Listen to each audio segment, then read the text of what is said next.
All right, sounds like our open's not working, but what's new? That's just been the last couple of weeks, has it not? Hey, great morning to you all. Welcome into the radio show. My name is Chuck Powell. Anders Hurst with you as well as we get things started here on this Friday. Happy Friday to you all from Sports Radio 93.3 KJR FM. And yes, we've got a very busy show planned for you today as we get things started here on this Friday. And thank God that it is Friday. And it's so nice to be back in the studio, the cushiony studio here. I'm a studio It's good host. to have you back, Chuck. I mean, it's nice to go out to Huskies camp, and they were very welcoming. I mean, Jed Fish, you know, he bought me a car. I was really embarrassed about that. Yeah, and then, first class treatment and the whatnot, out there. And it's nice to get pampered by the dogs, no question about it. But, it's time to get back to the studio. We've got our camp seasons complete now. Huskies camp, Seahawks camp, and now we get back into studio, get you ready for the football season and much, much more. So welcome into the show. We got you for the next 4 hours. And here we go on Sports Radio 93.3 KJR FM. And there certainly is a lot to discuss here today, but I think maybe our top story is from our local baseball team as Mr. Anderson finally is going to be chosen to be really the chosen one. He is Neo. Can you save the Mariners season, Mr. Anderson? We've been keeping our eye on you, Mr. Anderson. And so now he arrives onto the scene. Will he choose the blue pill? Will he choose the red pill? What will Cade Anderson do with the rest of this season? He is going to be activated by Saturday to start for the Mariners against the Chicago Cubs, his first career start. So their number one prospect since Colt Emerson was promoted earlier this year, and the number one pitching prospect in the entire sport, a guy that dominated Double-A Arkansas to the point where it was, I mean, you were just looking at that, and you're like, the genius in the fourth grade. And it's like, man, if you keep him around these fourth graders any longer, you're just going to waste a genius. Yeah. He needs to be promoted to something. And so the promotion goes to the major leagues. Doesn't mean he'll hit the ground running, but it's certainly high time that we find out. So how excited are you, Mr. Anderson Hurst, to see Cade Anderson finally make his Mariners debut? Yeah, I mean, it's going to be a big moment because I think this has been anticipated for quite a long time. But having a namesake, not only, with the first name, but with the last name as well, we could say Cade Anderson Hurst. Let's is that what you want the nickname to be? I think we should. I think we should definitely. I'm going Neo. Okay, yeah, fair enough. I'm thinking Neo, especially if he saves the season. Yeah, I mean, he is the chosen one. If he is, that'd be great. I mean, there's a lot of signs, and every prospect person that I know has been raving about this guy. And the stat I saw yesterday was that the Double-A hitters slash line versus Cade Anderson, a 147 batting average, 183 on base, and a 216 slug for a 399 OPS. That is the worst batting line any pitcher has permitted at any level of the minors across the last 10 years with a minimum of 15 starts. So. Or best, depends on how you look at it. Worst it's for a the positive hitters. thing. Yes, worst for the hitters, excuse me. It's a great thing for Cade Anderson. Yeah, it's awesome. Hopefully that translates. I mean, everyone has said that he's like the most major league ready prospect. One of them that has been drafted in the last few years for sure. So having him kind of come up and help this team who I mean, there was thought that he could help the team last year down the stretch. Yeah. I mean, and that's not unprecedented. There have been plenty of guys that have been drafted and ended up in a playoff push, a month or two later, once they just realize, okay, you're not overwhelmed by professional baseball. It does work. It does play. There was a thought that he could be one of those guys. Obviously, he wasn't. They completely shut him down after a long season at LSU and pitched them to a national championship and threw a lot of innings. They didn't want him to throw any more pitches. But there was even conversation of, he could be one of the best five guys coming out of spring training, even though there's no way we're going to activate him out of spring training. Right. So to your point, this is an advanced student. Oh, yes, very much so. And I mean, I don't know what the corresponding move is. There's speculation that it's going to be Brian Wu being pushed back and then Bryce Miller maybe being put to the bullpen, or maybe there's a 6-man, or maybe Brian Wu's hurt. We don't really know until they make the actual roster move. So I'm very curious as to what the outcome of that is for him kind of moving up into this spot. Well, Wu's definitely getting pushed back. Yes, We know that because he was yes. slated to start on Saturday. Right. And so read into that what you will. Perhaps this is a situation where they were just looking for any kind of excuse. You know, Brian Wu might be just pitching hey, I feel great, 100%. Right. Are you sure? You sure about that? Yeah. I don't know. I mean, the gun says 98, but that feels like a soft 98. Yeah. I think they are looking for an excuse, and they don't want to put Anderson in the bullpen, and Sure. I don't know why. I mean, plenty of prospects have pitched a few innings of the bullpen to start their careers before it really got going. But they seem reluctant to do that. So I think maybe they were looking for a reason. Yeah. It feels strange to me. And it's something that we're going to talk about throughout the show. Maybe I'll get into, because there's another line on this that I want to discuss. But let's talk about number one, kind of the position that the organization has put itself in with Kate Anderson. Because this really is, I mean, I'm not going to say a no-win situation, because he could light the world on fire here on Saturday, and he could give a boost. And we've seen rookie pitchers do this down a stretch where the league's not familiar with them. They can't read. I mean, that's apparently one of the things about Anderson's arsenal. I mean, he's just a skinny kid. Yeah. I mean, I don't know if he's ever seen a weight room. Like, when you see him, you're like, you're the top pitching prospect? I got Ryan Sloan sitting over here. He looks like Master Blaster. And then you come over and you look like my nephew, Jacob. And so you roll over here, and I'm like, I don't know if I'm buying this. So he really is just like a prodigy of pitching. Right. And apparently he's a hell of a hitter, too. Really? Even though we'll never see that. But he's kind of like just a baseball prodigy. Yeah. That's kind of how it plays here with Kate Anderson. So he could just hit the ground running. League's not used to him. One of the attributes of his pitching style is that hitters have a hell of a time trying to pick up the ball coming out of his hand. Well, major leaguers are going to have that same difficulty. I mean, they're a little more talented, a little more schooled. You know, this is the highest level. We'll see how it works on Saturday. But maybe he hits the ground running. But here's where the Mariners kind of put themselves in a position where they still can't win. Yeah.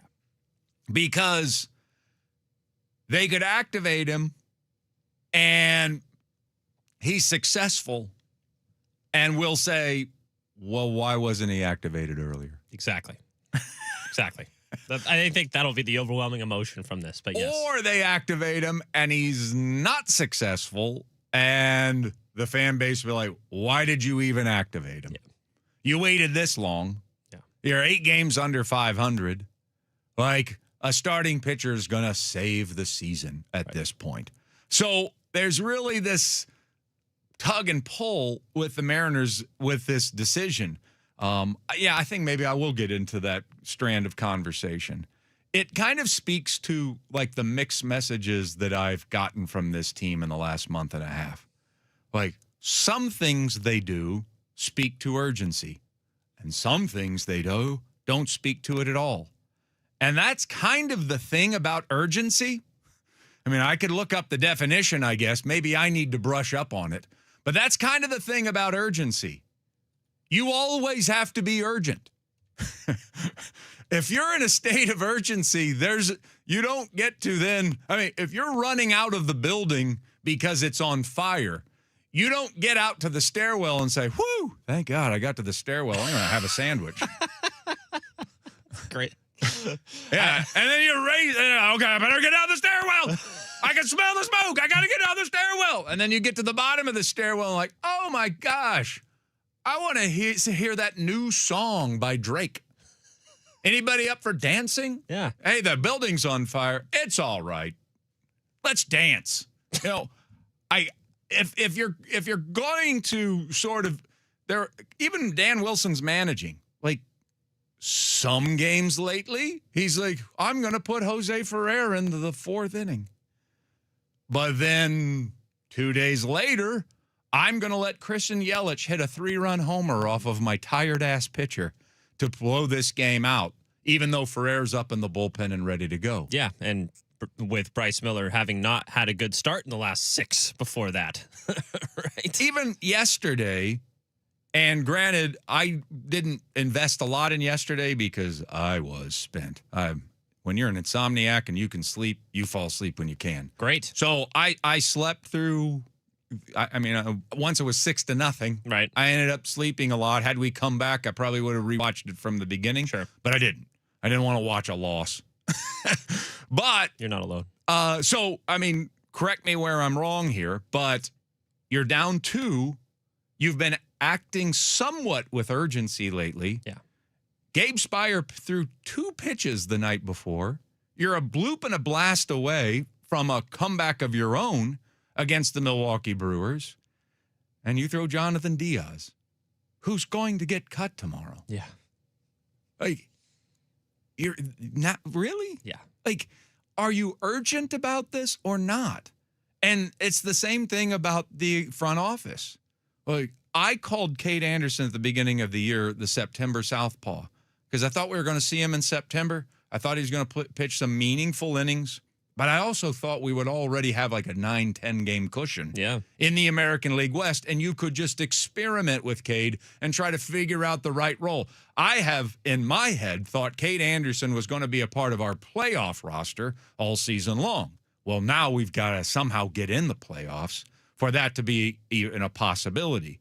But it's strange that he's not doing anything differently now than he was 2 months ago, and that's dominating Double-A baseball.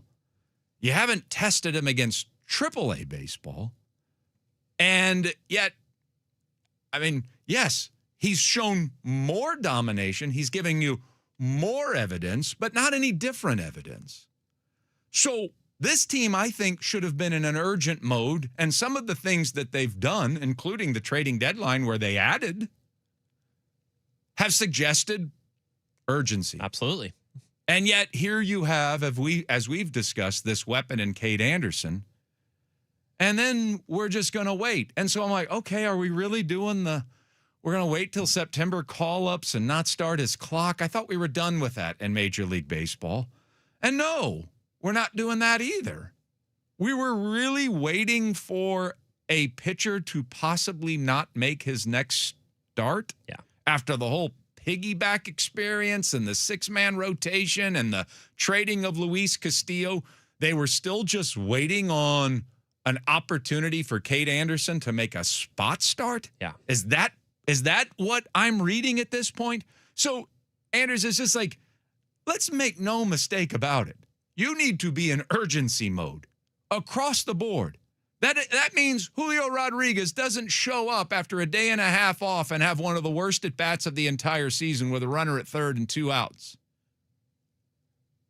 That means if you are down 3-0 and your starting pitcher doesn't truly have it, maybe we got to try somebody else. Maybe we got to avoid 6-0. Yeah. And then 13-0, and then 22-0. But once, like I said earlier this week, once it was 6-0, I didn't really care. The game was over at that point. But you see what I'm saying? Like, some of the things they're doing, from the players to the manager to the front office, suggests it's go time. We got to go now. Yeah. And then one day later, let's take our foot off the gas. Yeah. Let's be prudent. Gabe just did pitch 2 pitches yesterday. He's had an injury-riddled season. We can't throw him again today. Let's throw Jonathan Diaz. So, I don't know. I'm getting mixed messages from the team. I'm not really sure how to read the Cade Anderson thing. Is it really just the spot start? Is that what we're doing here? I know that there's a role for him, and I know that if you're trying to erase 4 games and 34 days, You ought to throw one of your best pitchers in your organization. You better find a role for him. And I'm still hazy on exactly what that role is. Yeah, and if you're getting mixed messages and you're confused on what the kind of urgency level should be is in the organization, then I'm sure the players are as well, because they can be being told one thing, of course, like, hey, it's go time. We're a few games back. We need to go make the playoffs right now. It's go time. But then, actions speak louder than words, right? Whatever, how the team is, performing with the Kate Anderson situation, with whatever you're doing in, bullpen decisions and all that stuff, that tells the guys what's going on too. I'm not excusing a lack of focus, a lack of urgency for the entirety of the season up until now, but the lack of being on the same page. I mean, we are in Seahawks training camp right now. All of those guys know exactly what the deal is. Yeah, you're and right. They know, they are all and they're all bought in. They're all zoned in on what the goal is, what time of year it is, what the level of push and pull that there is. Mike McDonald has his pulse on that. It feels like the Mariners have a little bit of a lack of a continuity on that front at all levels, to be honest. And it reminded me of the Ryan Healy discussion we had earlier this week when he was talking about the hitting philosophies, and there's kind of a chasm between the guys that want more information and want all the data, and the guys that just want to go by feel, and they don't really have a way to communicate with both sides of it at this point. And I think this is another example of where the lack of, like I said, continuity is kind of playing itself out right now. Yeah, that's a bigger conversation at another time. For sure. But I would just speak to, if I'm coming home 34 games to go, and despite what happened over the course of the last 3 days in Milwaukee, you didn't lose any ground, even with a 22-0 defeat at one point. I'm having somebody say, let's make no mistake about it. We are in urgency mode. We have to play every game damn near like a playoff game. That's the corner you've painted yourselves into. Yeah. Okay? And I know you can't go as far as playing it like a playoff game and a must-win and all of that stuff, because there are a bulk of games. But it just feels like one day they play like that and the next day they don't. And it feels like one day they manage that way and the next day they don't. And even with the Kate Anderson move, it's like, are you trying to save this season?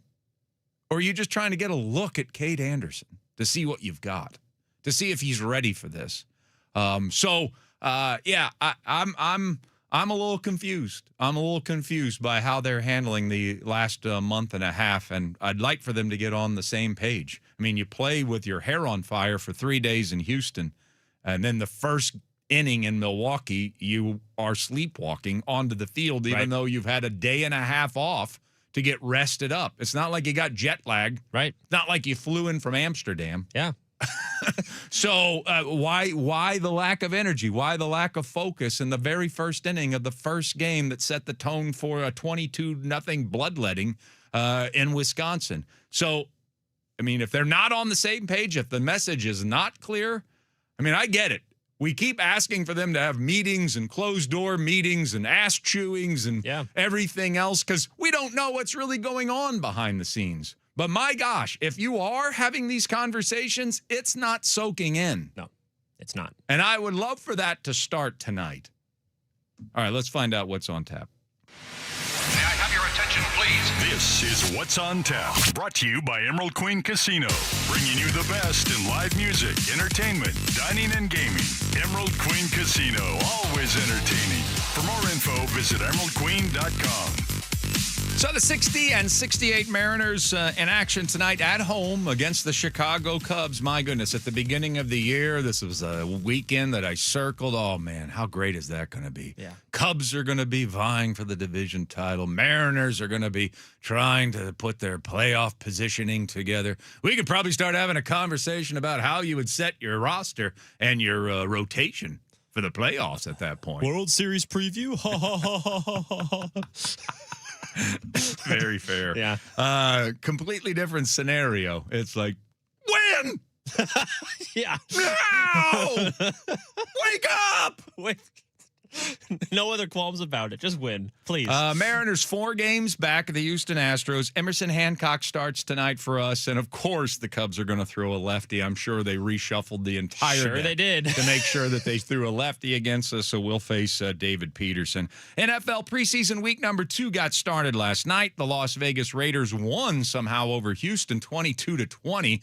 Even though when the starters were on the field, the Texans were up 17-0 in a blink. Fernando Mendoza took a step back, it looks like, against the ones, or at least a few of the ones on the Houston defense.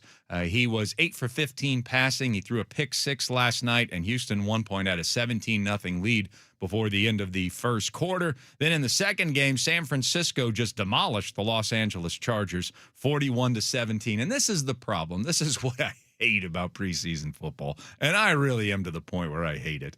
You're on Softies camp now? I guess. Yeah. You can't tell anything from it. No, you can't. You can't even tell if Fernando Mendoza had a bad game. You can't read anything into it. So, yeah, you read into it what you will. The 49ers had a laugher against the Chargers last night and preseason game number. I thought preseason game number 2 was the game where this was a dress rehearsal. This is the one, yeah. But it just gets worse every year. Seahawks will be in Nashville for Sunday's game, the only Sunday game at 5 o'clock against the Titans. The joint practice is today, so get ready for all of the fist fights. This is another strange thing. I mean, they all swear by it and they want to do it and we control it, and yet it looks like it's absolutely out of control. Every single one of these joint practices. Yeah. There were 3 that had to be shut down earlier this week. Saquon Barkley came out and said, "Can we please stop doing these?" There are fights everywhere in every one of these. And so get ready. We're going to fight today the Nashville Titans. It's going to be like Anchorman 2. Like an hour-long fight. Yeah. All sorts of celebrities will pop up in the middle of it. Next thing you know, Cooper Kupp will be fighting Luke Wilson. Yeah.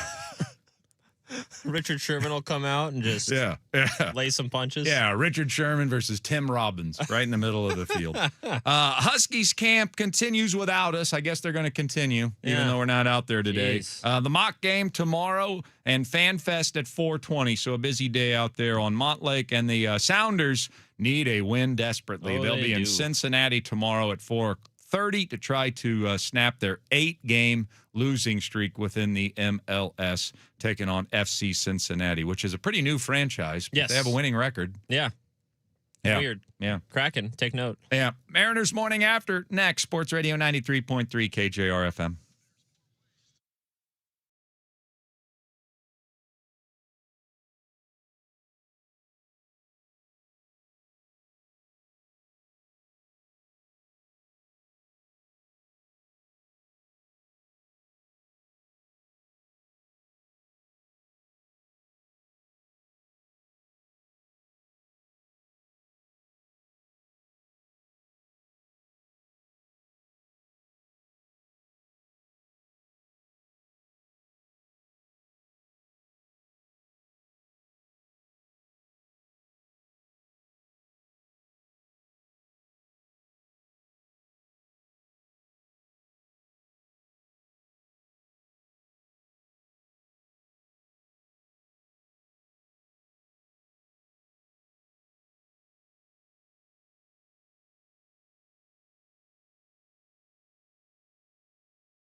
It's Chuck Ballinator, sirs, with you here on a Friday. Great to have you with us, and we got a lot of football to discuss. Greg Bell, Hugh Millen will both be joining us today to get you ready for fighting today and also football on Sunday. Just a little bit of football, but mostly fighting. Yeah, well, a lot of fighting today. There's unavoidable fighting. There will be pretty much a bench clearing brawl at the Titans facility today, and apparently Mike McDonald has signed up for this. Yes. But he loves it. He loves it.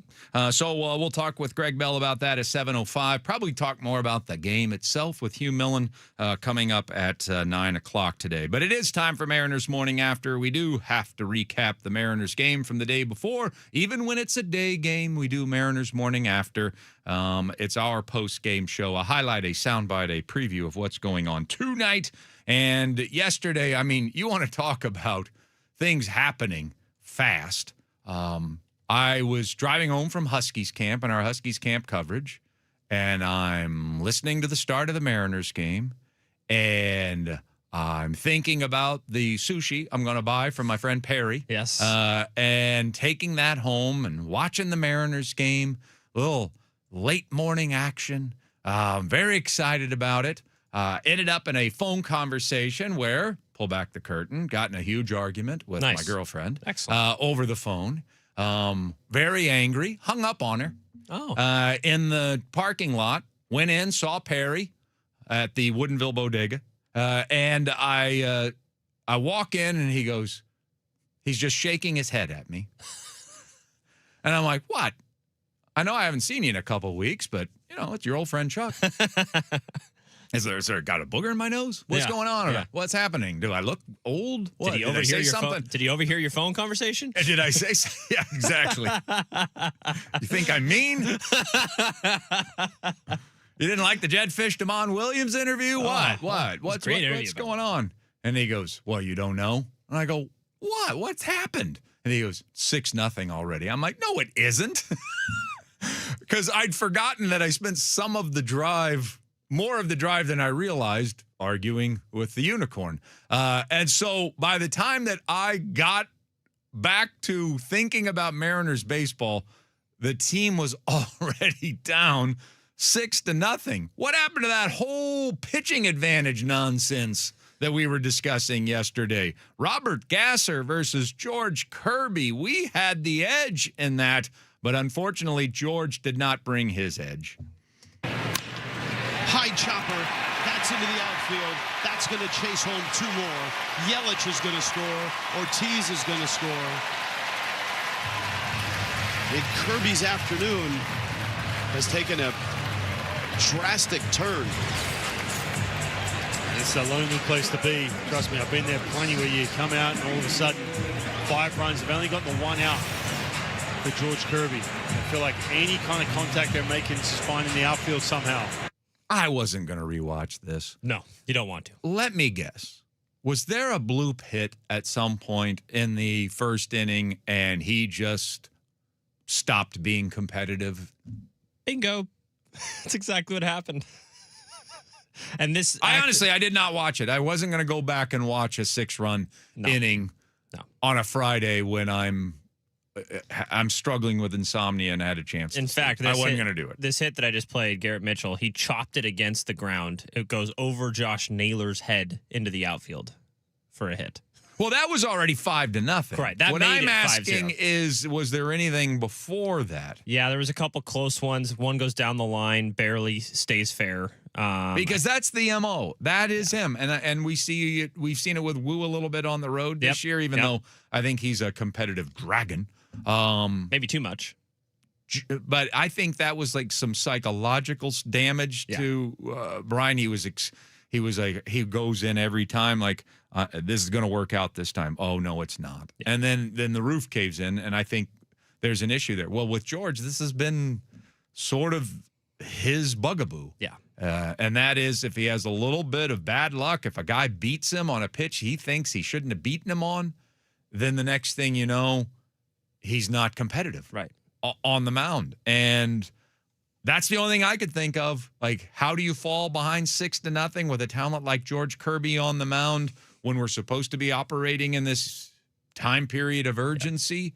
My guess was that George fell into the same old condition.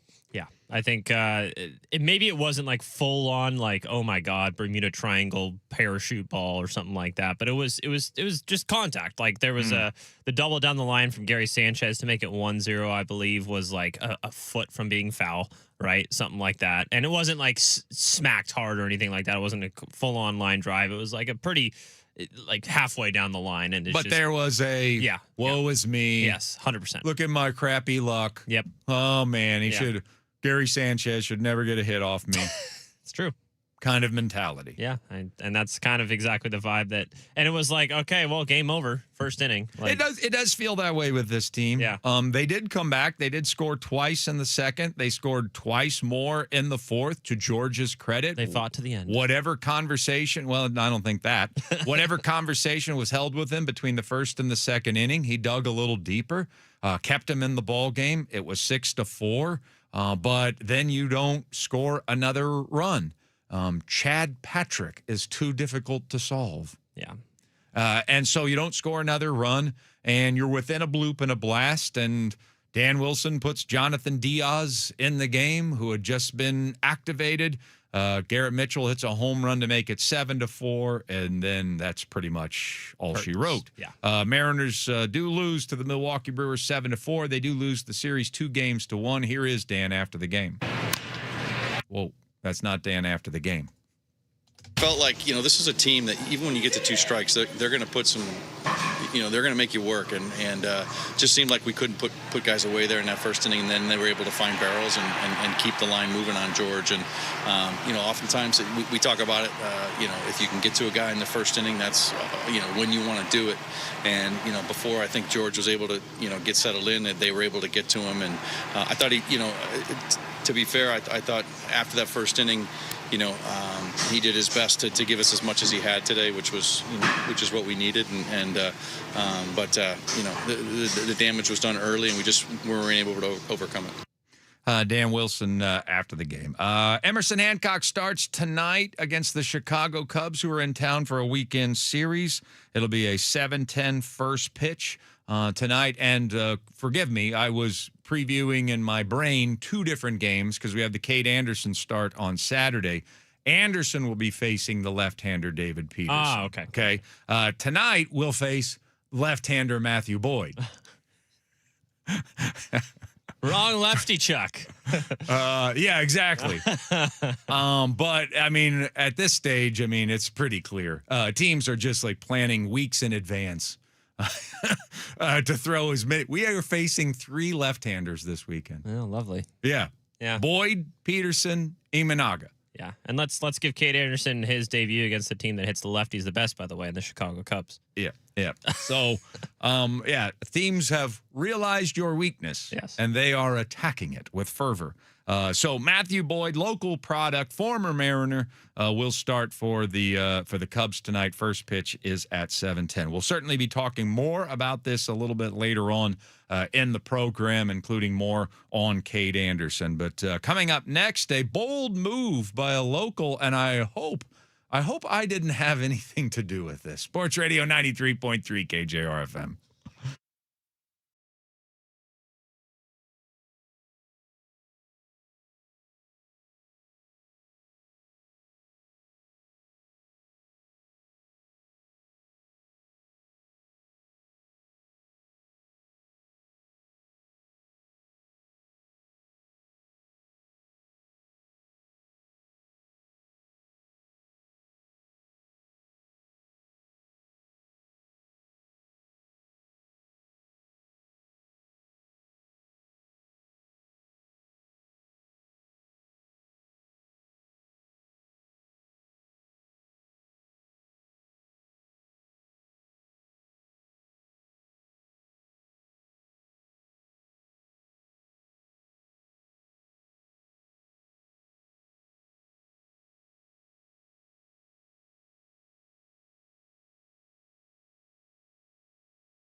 right, it's coming up at 7 o'clock. Greg Bell at 7:05 to talk some Seahawks football from Nashville. He's getting ready to go to the fights today, so we'll talk to him about who he likes on the undercard, who's the main event. Yeah. It's going to be great. Yeah, so. Will we have a knockout? Yeah, will we have a knockout? Anybody going to go the distance? Yeah. It'll be a great conversation with Greg at 7:05 from Music City. And I want to apologize real quickly. Not that I did anything terribly wrong, but we are all of the early riser community that listen here in the 6 o'clock hour that are part of this entire, extravaganza, if you will. You, the listeners, us, the hosts. And I don't ever want to bring up sleep or lack thereof because I know that you're having to get up early out there as well. And I don't want to remind you of that. So forgive me. It just was part of the story. Sure. It was just part of the story to say that I've been battling insomnia when I didn't want to go back and rewatch a 6-run inning in the first inning yesterday. I think that's fair. Forgive me for that. But it did produce a very, very great comment on the text line. Somebody suggested if you're struggling with insomnia, make the best of it and start a fight club. Maybe the Seahawks will want to join with the Titans. yeah, exactly. I don't want any of them there. You're right. I could just start a fight club. Yeah. You know what? I really do need to challenge myself. I think you're right. Yeah. Might be time for that. Take a good beating or two. Right. Maybe once I've taken enough and hardened my chin, I can hand a few out. Bring out that inner manhood. Right. Right. Maybe learn a few things about myself. Yeah. And material goods. Yeah. And how they're not important. Yeah. Bring Brad Pitt on with you. What a great movie. I hope you've seen that. Oh, one. God, yeah. Well, don't say, oh, God, yeah. You're like this person like, no, I've never watched anything until I was 15. Sorry, I didn't mean, oh, God, yeah. Like, why are you even suggesting that? I was like, oh, God, yeah, of course. Like, that's a great movie. Phenomenal movie. So, maybe I will do that. And I think maybe Matt Calkins might want to fight me. I know it has nothing to do with it, but isn't it strange that he makes news yesterday stepping down when the day before, for the first time ever, I called him out by name to criticize one of his columns? I had never done that before, never called him out by name. And so I do it, and it was the one that he wrote about the Mariners and comparing them to the Brewers. And then the very next day he resigns, and it did kind of cross my mind. I'm like, oh, gosh, did he take that really hard? Did I have anything to do with that? And turns out, of course, it didn't have anything to do with that. He took a stand. And this doesn't have to be a political conversation that we're having when I say, hey, man, do I admire that somebody has just decided I'm not getting to write what I want to write. I'm being stopped from doing that. I feel like, I'm being, the word puppet has come up a lot. Yes. Here this baseball season. I don't want to be handled like a puppet. I'm a journalist. I want to be able to write the columns that I want to write. And so, if you think that it's not scary to just walk away from a pretty good job and a pretty good market with no promise of what's coming next. That's terrifying. And I love that he admitted that yesterday, that it is terrifying. And yet, if I'm not going to do this now for myself and what I want to do with the rest, when am I going to do it? Right. And so, all political stuff, whether he's right or whether he's wrong, I'm not even going to get into that conversation about what it was that he wanted to write about and got shot down about. I'll leave that for others to haggle over. I only got a minute left, and I'm not going to start that 38-day conversation. I will just say, just from the standpoint of, and we've seen it before here in a couple of instances here in the last year, where somebody just drew a line in the sand. I'm not going to be treated that way, and I'll roll the dice, and I'll see what comes next. But I'm not just going to keep taking the paycheck when I don't believe in the way that I'm being allowed to produce the product. So I give him all the credit in the world. And despite my criticism of his one column earlier this week, I like Matt a lot. Yeah.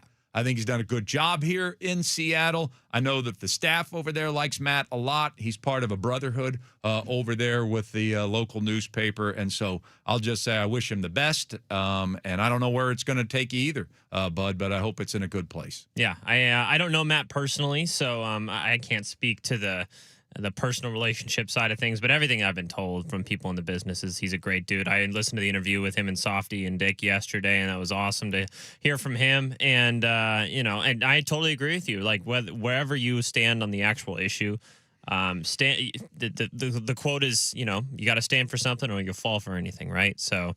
I agree that if you feel like that, especially in journalism, right?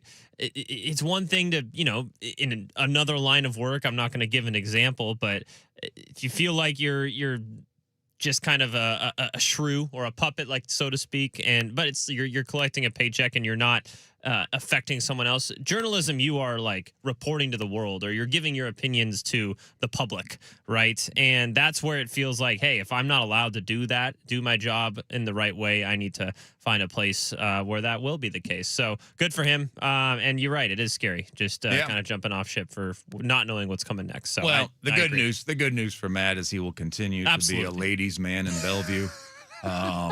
The Bowflex that he purchased a few years ago has really come in handy. So watch out, ladies. All right. Yeah, he's got a story to tell you at the bar right now, and I think you're going to like him for it. Yep. Maybe even a little more than the last time. Maybe wow. so. Wow. All right, headlines next, plus Greg Bell, Sports Radio 93.3 KJR FM.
loss. That's one of the many lowlights. A really bad first inning, a terrible first inning for George Kirby. Put the team in a 6-0 hole.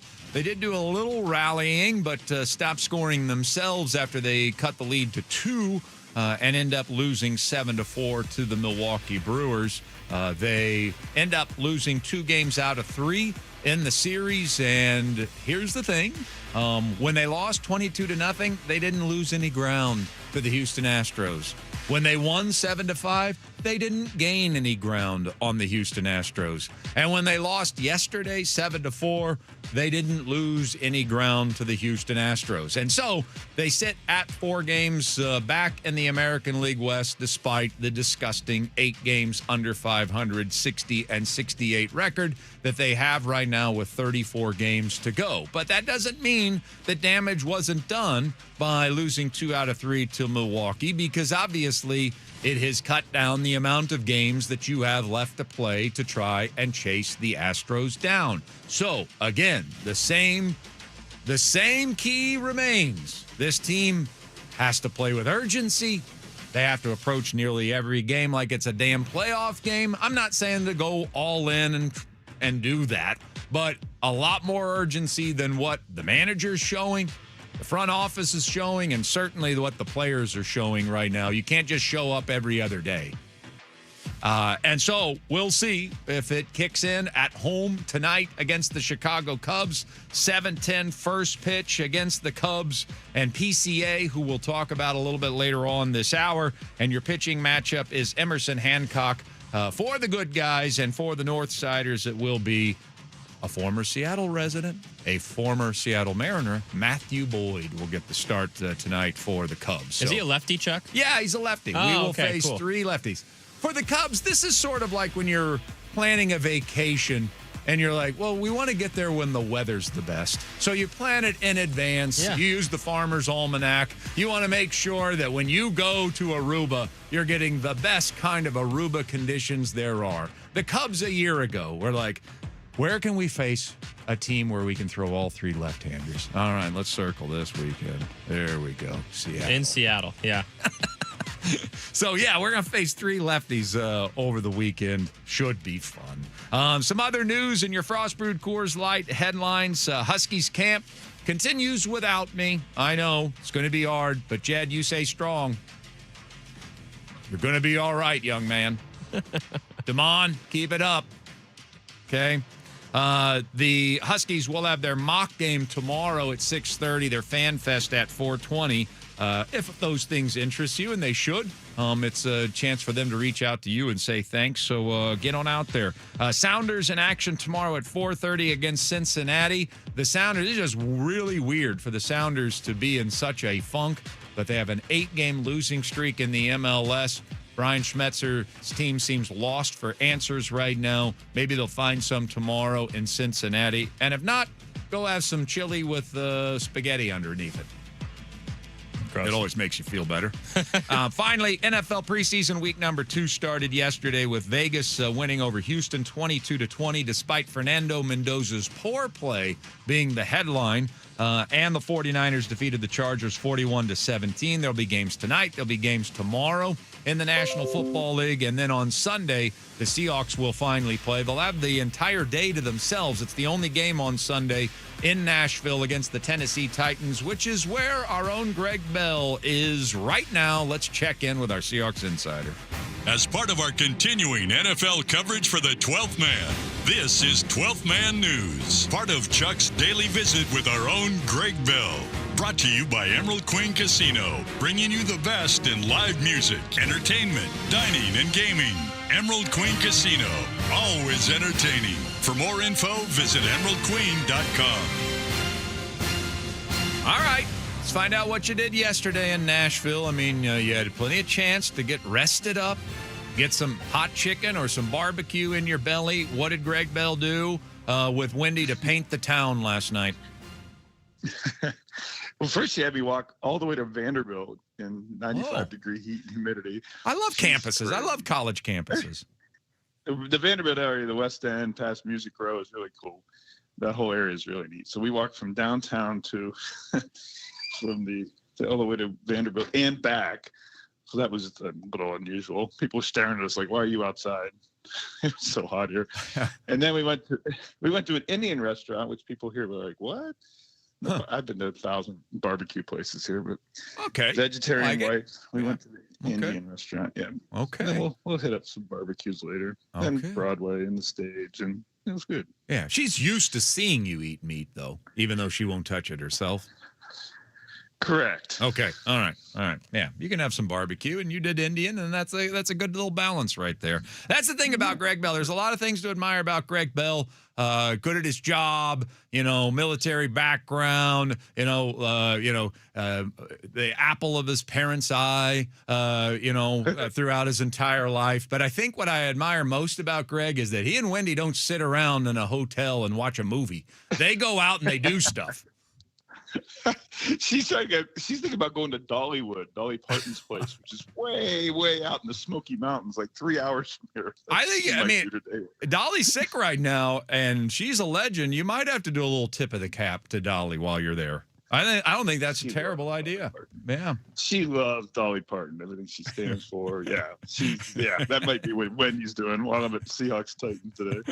All right. Well, let's talk about Seahawks Titans today. I mean, my goodness, Greg. I mean, we've had 3 different joint practices this week, and all it's been is just fight after fight after fight. And now you're telling me the weather's horrible. It's going to make people even angrier and twitchier out there. So, I mean, why do they do this? I mean, is it really that productive for Mike McDonald to risk all of his players punching helmets and things of that nature? They're going to fight, and they're going to fight a lot today, period.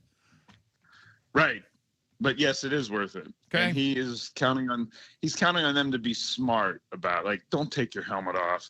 Don't punch an empty hand to a helmet. Just stuff like that. Don't be stupid. And he talked about that. The league has sent a memo to all the teams in advance of training camp this year to warn them again of possible fines and maybe even taking draft picks away if you have fights at joint practices. The Saints and Cowboys I saw got fined $500,000 each, which is like, what they'd throw into the Salvation Army red kettle. It's nothing to an NFL team. But the point is that McDonald wants them to push all the way to that edge, maybe even a little bit over it, but not to get out of hand and be stupid. And it was like that last year in Green Bay. I mean, they were fighting more than they fight at training camp. But he thinks it's worth it because it's the only ones versus another team's ones that the starters are going to do all preseason. So, and it's a controlled environment in the sense that the quarterbacks aren't getting wailed on as they do in a preseason game. They blow the whistle before anyone gets near a quarterback, for instance. Open field runners, they tend to blow the whistle so that there aren't open field tackles where there can be injuries as well. There's tackling and bringing guys to the ground for the only time in the preseason in the interior line play by and large. But it's the only time he puts all starters out there, ones versus ones. And he'd rather do that in this setting today than in the preseason game Sunday night. And I can't fault him for the logic of that. Plus, and it's a very, very big plus. It's not like an, oh, by the way, but the players will tell you the actual trip of 90 guys going across the country, bonding. Tonight they're going to have a rookie talent show at a barbecue joint across the street from their hotel here. Julian Love said the other day, it's the critical, pivotal pieces to our season are these joint practice trips. Guys will say it forged their bonds for the rest of the year. And they still, to this day, tell me the reason they won the Super Bowl was because of their culture and togetherness. Wow. And that starts tonight. All right, so is Jadarian Price more likely to be a heavy contributor today or Sunday or both or neither? Today. Okay. And I don't expect to see him. He might play a little bit Sunday night, but I don't expect to see him much Sunday night. But I do expect to see him full go in the ones today. I think Trevon Diggs will be on the field. I don't know what capacity he could play in his first practice after signing, but he was supposed to have made the trip. When I get there in about a half hour, I'll know whether he's on the field or not. But I can't imagine Price is going to get any, even next week against Kansas City on Friday night. This today might be it. And I mentioned it before. The reason I'm here is for this practice. I'm going to go to the game too because I'm already here. But this joint practice with Sam Darnold throwing to Jackson Smith-Njigba against the Titans starting cornerbacks and Jadarian Price running for real, getting tackled, is the only real football we're going to see from most of the starters till September 9th. So what does that mean then for Sunday? I mean, usually the last preseason game, which may have changed a little bit now that they're down to 3, but they usually don't play the starters on the last preseason game. They didn't play them in the first preseason game. And if they're going to beat the snot out of each other today, how much are the starters going to play on Sunday? I don't expect much at all. Wow. McDonald's MO has been the last 2 preseasons to not play the starters at all, or much at all. Now, last year was a little bit different because he wanted to get his offensive line settled. Jalen Sandell at this time last year was still winning the center spot. Eventually took it from Oluwatimi. So they started their starting offensive line in the preseason games more than I think he's going to Sunday night. But maybe a drive on Sunday night, if that. It's on national television. I know the league, it's the only, as you mentioned at the top, it's the only game that night, the only game that day, and it's a Fox national TV broadcast. I know the league would rather the Seahawks have the Super Bowl champion starters out there. They might play a series. I wouldn't expect much more than that. Are there camp battles to be won still? Are there some starting jobs still open that and I don't know if they'll be determined at all by preseason action as from what I'm hearing from you today. So are there still camp battle starting jobs to be won out there? Or is that pretty much filled up? Well, the third cornerback job that we've talked about, the whole reason they went for Terrion Arnold and the whole reason they signed Trevon Diggs, and that is a starter, was last year in Mike McDonald's defense of playing extra 5-6 defensive back sets. So Diggs has got some ground to make up. There's only 8 days left until the preseason games are over. So, yeah, they've got to settle whether they're going to go with Nehemiah Pritchett, whether a brand new Trevon Diggs is in shape enough to play right away. Noah Igbenogany, is he the veteran that Dan Quinn turned into a starting nickel a couple years ago with Washington? Will he be the guy? And then all of this is how much now will Mike McDonald maybe not play 5 and 6 defensive backs? When does Nick Niemewori come back? And if he comes back, will he have 5 or 6 defensive backs on the field with them? Are they going to be in base? How much are they going to go to 3 linebackers that I've seen more in practice the last couple of weeks? We talked about that yesterday. That could get Tyrese Knight and Drake Thomas on the field at the same time, flanking Ernest Jones. I've seen much more of that in the starting defense than I saw at any time last year during this training camp. And that could be the hedge against McDonald not trusting a third corner to go with 3 linebackers more. So what is the most intriguing thing or most intriguing player on Sunday? In other words, where do your eyes go on Sunday's preseason game, Greg? Well, I am going to watch Jadarian Price, and I have a feeling he's going to play some, but not much Sunday night. Diggs and who the third corners are, even if they go to backup, mostly backups on defense, he's probably going to rotate through Diggs, what he looks like in a game situation for the first time since January. Igbenogany and Pritchett will probably get a rotation going, I would think, as third corners and inside slot guys. I'll be watching for that too. Everything else, Chuck, really is settled. I mean, the starting offensive line is returning in full. We know about the wide receivers. Montori Foster, I think, has won a job. What to be determined is whose job is he taking as a 5th or 6th wide receiver. Is it Cody White? Is it Jake Bobo? I think Bobo's safe as a 5th receiver. We know Smith-Njigba and Cooper Kupp and Rashid Shaheed and Torrey Horton are making the team, but Horton hasn't been on the field all week. He's got now a new issue that McDonald won't specify. What's Torrey Horton's status? Is he going to practice today? Is he going to play on Sunday? But I think Montori Foster has forced his way. It would be a bad message to the locker room, to the younger players, if a guy as good as he's been, both in preseason games and practices every day, moved up to the ones, catching passes from Sam Darnold the last week, and then say, well, we're going to release him and put him on waivers and maybe get him on the practice squad. That's not how McDonald operates. Man, 5 days and nights in Nashville, Tennessee. hanging out with your teammates slash buddies if you're a Seahawk player. I understand they have a few like outings that they plan, including maybe the freshman talent show or the rookie talent show that tonight. They do. Then you got a joint practice and you got a preseason game on Sunday. I mean, is Hard Knocks going to have to go 2-3 hours on Tuesday to get all this footage in? They're here. The Hard Knocks crew came here. They're all over the team hotel. They'll be all over this practice with boom mics and they're not gonna have much trouble filling up.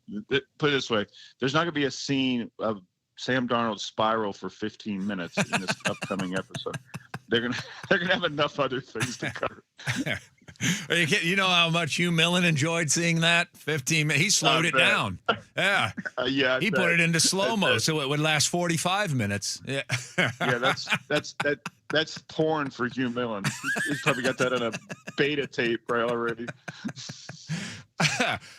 Is there a favorite in the rookie talent show? Is there any like murmurs that we've got some talent out there in this rookie class beyond football? I think because he's been forced to be, he's the only rookie in the position room. I think Bo Stevens, the 5th round pick, the guard from Iowa, he's gonna get. I mean, the offensive linemen are just crushing him.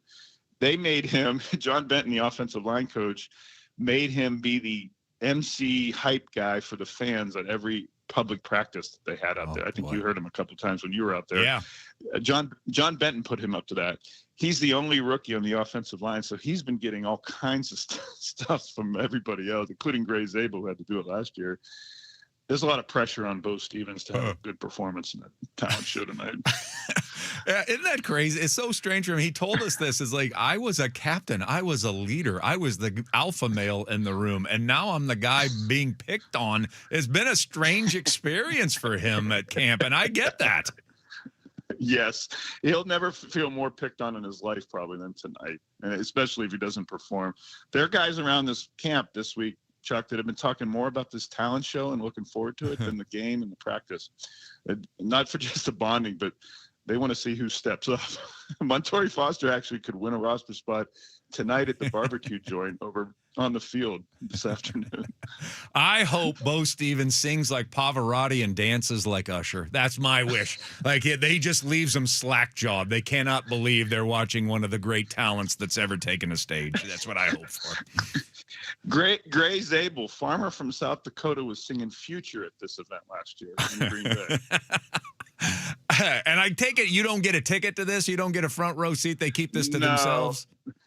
They do keep it themselves. But it's funny is the stage at this barbecue, every restaurant and barbecue joint in Nashville has a stage for live music. Gas stations have stage for live music here. Mm-hmm. And the back of the restaurant is open and people are just walking through this park in downtown Nashville. So last time they had it here 2 years ago, people were just lining up and watching this, and they couldn't believe, what are these 300-pound men doing skits for in this barbecue joint? What's going on here? So there will be passersby who might be able to watch that. All right. Well, have a blast. We'll talk to you on Monday, hopefully. You got a full weekend ahead of you. So enjoy it. Get some work done, and I'll be reading and following. I appreciate it. Thank you. Yeah, we'll be on the field at 10 o'clock live on the field here today. All right, and you're doing your show today. Yeah. That's not going to get in the way. All right, who else you got? What do you got? We have Montori Foster on. We're going to have Mike McDonald, his comments about this, and Brian Fleury, and then we're going to grab a player as he comes off the field right at 11 o'clock. It's fun stuff right at the edge of the field. Peyton took us up. Happy Kate Anderson. Ning. To everybody back there this weekend. Yeah. That's what we'll be doing this weekend. You'll be Nashvilling and we'll be Kate Andersoning. All right, Greg. Yes. Thanks. Appreciate it. Thanks. All right. Thank you. All right, Seahawks Insider Greg Bell, a segment with us brought to you by Emerald Queen Casino. He'll be with us all football season long. If you want to catch the latest from Greg, his reporting, go to thenewstribune.com. And, of course, you can go to his X page at GBellSeattle, and that'll guide you to everything. Exactly. You might as well kill two birds with one stone. You follow him on X, and then you get a subscription to the News Tribune. Bingo. These days, those things cost like 90 cents a month. So you might as well take advantage of that and get some good stuff from Greg all year long. All right, coming up next on the radio show, speaking of the National Football League, oh, I know, you never stop thinking about it. If there's one thing I know, it's my audience, and they are down with OPQ. Sports Radio 93.3 KJR FM.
I know.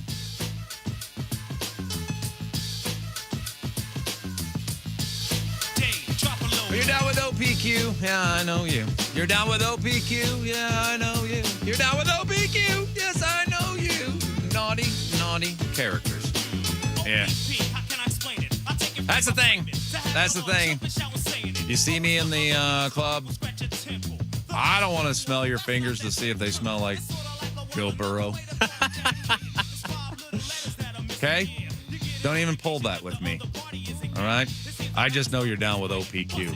Other people's quarterbacks, always a hot topic of conversation on Sports Talk Radio. And so we have a segment of OPQ here today for you on a Friday. Anders Hurst is here filling in for Ashley Ryan. My name is Chuck Powell, and let's get to it. Fernando Mendoza coming off a impressive performance in his first preseason game, but he came off the bench. He was the second quarterback, and that was the first preseason game. So there wasn't a sniff of a starting defensive player on the field in his first preseason game.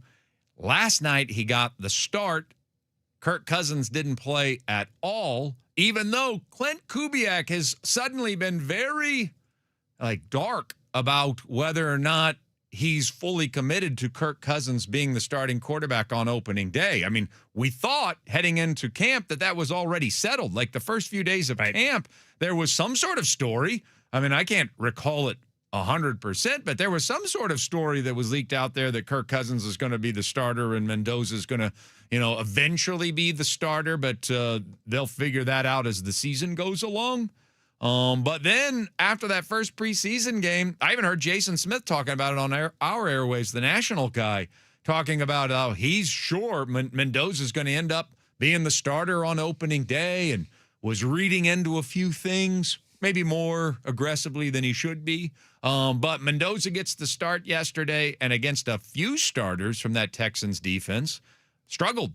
Threw a pick six in the first quarter, barely completed 50% of his passes in the first half, and he played the entire first half.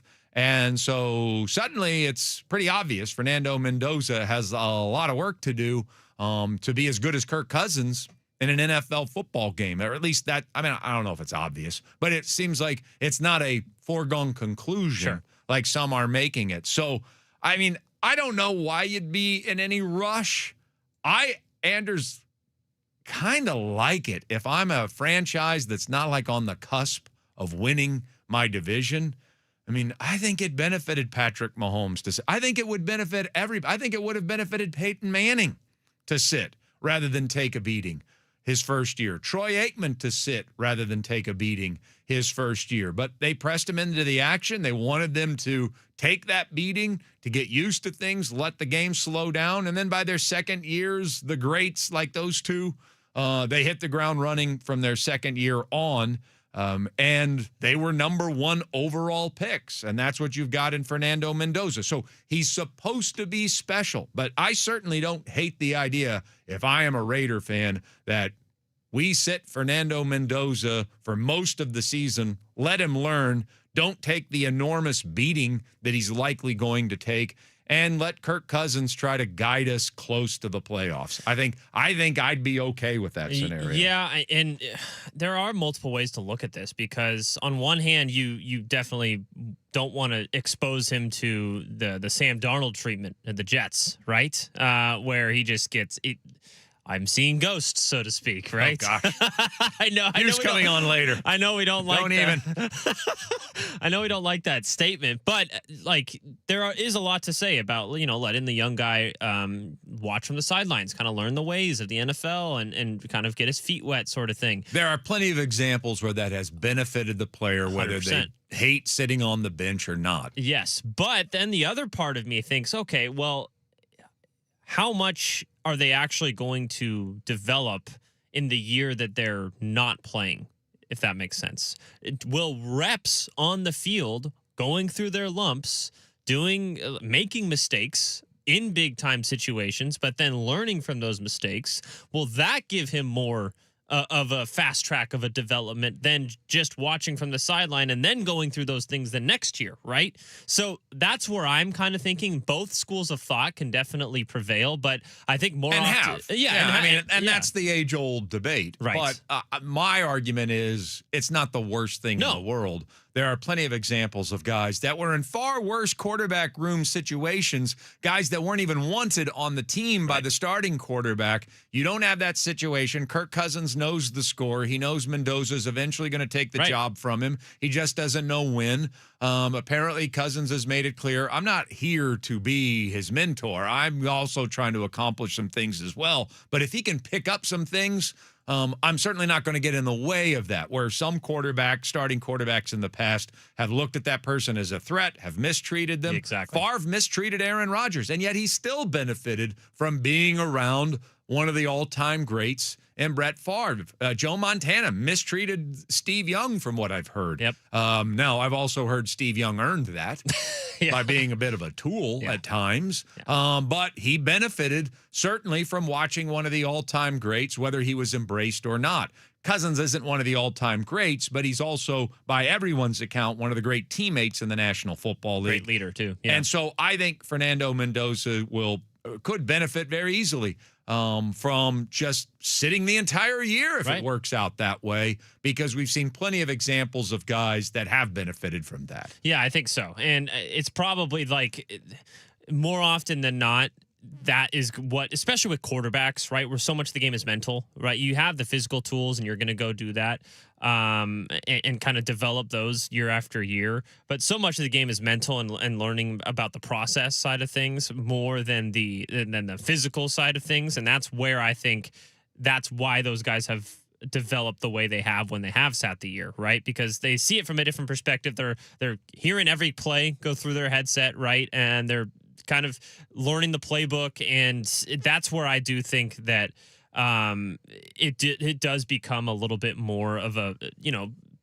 good thing that if Mendoza isn't ready to start on day one, or maybe even if he is, that he gets a rest for the first large part of this season. All right, maybe not the whole season. Come on, well, this segment is not called Other People's Quarterback. This is Other People's Quarterbacks.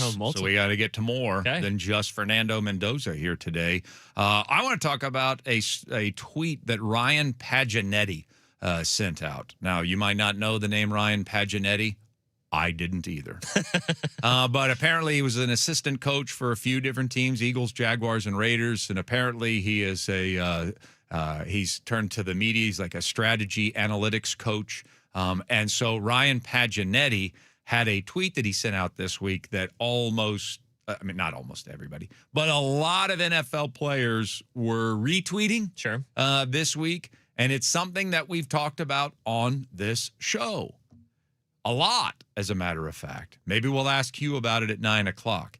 But his point was, anyone arguing that sack rate is not heavily tied to the quarterback is fighting a losing proposition. And then he goes through a series of the all-time greatest quarterbacks, and 5 best sack rates in NFL history belong to Dan Marino, Peyton Manning, Drew Brees, Tom Brady, and Patrick Mahomes. Now, what does that tell you? Does that mean they all played behind their entire careers amazing offensive lines? No. It means that they knew how to get rid of the football and not take a sack. Yeah. Okay? And then he goes through how bad the Dolphins were at protecting the quarterback right before Dan Marino. And then, because he's the best of all time at getting rid of the football, famous for his quick release and his good feet, even though he wasn't that athletic. And then as soon as he left, how the Dolphins quarterbacks after started getting sacked again. Now, is that because the offensive line was, well, they were terrible for David Woodley, but they were great for Dan Marino. And then they were terrible for everybody after.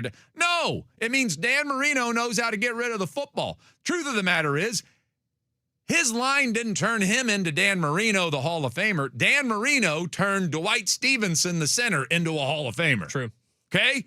And so we've had the same thing happened when Peyton Manning took over for the Colts. The sack rate went from 10.6% for the quarterback and then 3.7 in Peyton's rookie year. His rookie year where he struggled and led the league in interceptions, he still was getting sacked 7% less of the time than the quarterback that he replaced. And then with just 1 year of experience, it dropped all the way down to 2.3%, which is like historic. That's Dan Marino level that he was operating at. And then as soon as he left, 6.2%, right back up. Even Andrew Luck, 6.1% sack rate in his first season after Peyton Manning had left. And Andrew Luck was terrific. Yeah. And it just one after another. It goes to same offensive line, but without the quarterback that knew how to get rid of the ball, it looked like the offensive line had a sack issue. Right.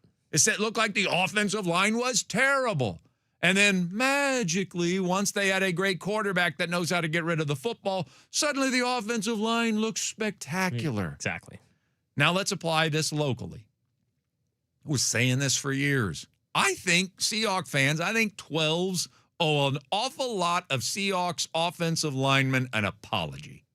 And I'm not saying that Russell Wilson and Geno Smith had great offensive lines or even good offensive lines. But what I've said for 11 years is it's not as bad as you think.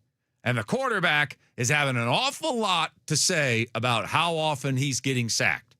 There's a lot. You're putting everything on the offensive line because it looks like Russell's taking beatings. And you're letting Russell off the hook. When odds are that it's probably has to do, at least half of that has to do with we have a quarterback that's holding on to the football too long. And the same thing was with Geno. Right. We had a quarterback that, and now you have Sam Darnold, and yes, you did address the offensive line, and I do believe with Gray Zabel, the offensive line is better. But did it become miraculously better because you added Gray Zabel, or did you get a quarterback and an offensive coordinator that came in here and they get rid of the ball better and take fewer sacks? Option B. It's option B. Yeah. And it's always been option B. So, again, David Carr for the Houston Texans did stand a chance to be successful, but he held on to the football too long. Right. And that's why he wasn't any good. It wasn't because that poor guy played with a terrible offensive line his entire career. No, David Carr made his offensive line terrible his entire career. It probably wasn't good. No. But it wasn't as bad as he made it look. And the same thing can be applied to Russell because we saw him go to Denver. And guess what? Offensive line issues. And now with Bo Nix, not as much. And with Bo Nix, not as much. So it really does have it. Troy Aikman has said this. It's a quarterback stat. It's not an offensive line stat. I agree. Taking sacks is a quarterback stat. Now, there are certainly some plays where you're like, quarterback stood no chance. And that happens with bad offensive lines more than it does with good offensive lines, to state the obvious. But we've kind of operated with that quarterback gets sacked a lot. He's got a terrible offensive line mentality, and that is just not the case, and it really never has been. Yeah. All right, coming up next, we preview this weekend's series against the Chicago Cubs. Sports Radio 93.3 KJR FM.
Chuck in the Morning.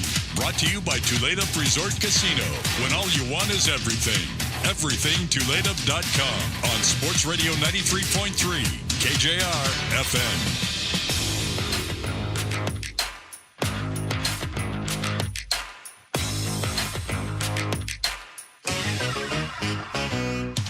Show coming up at 8 o'clock. Your 8 top stories of the day heading into the weekend. Also recapping the week. The weekend will be highlighted, I think, by the Mariners taking on the Chicago Cubs, one of the great franchises. Maybe not historically in terms of success, but one of the most beloved logos, franchises in America. The Chicago Cubs, one of the most well-known, most recognizable, storied, for a lot of bad reasons. But always fun to take on the Chicago Cubs. Even more fun to play them at Wrigley and see it on TV. But we got a pretty damn good stadium ourselves, so it's going to be fun to watch the Cubs roll into town this weekend.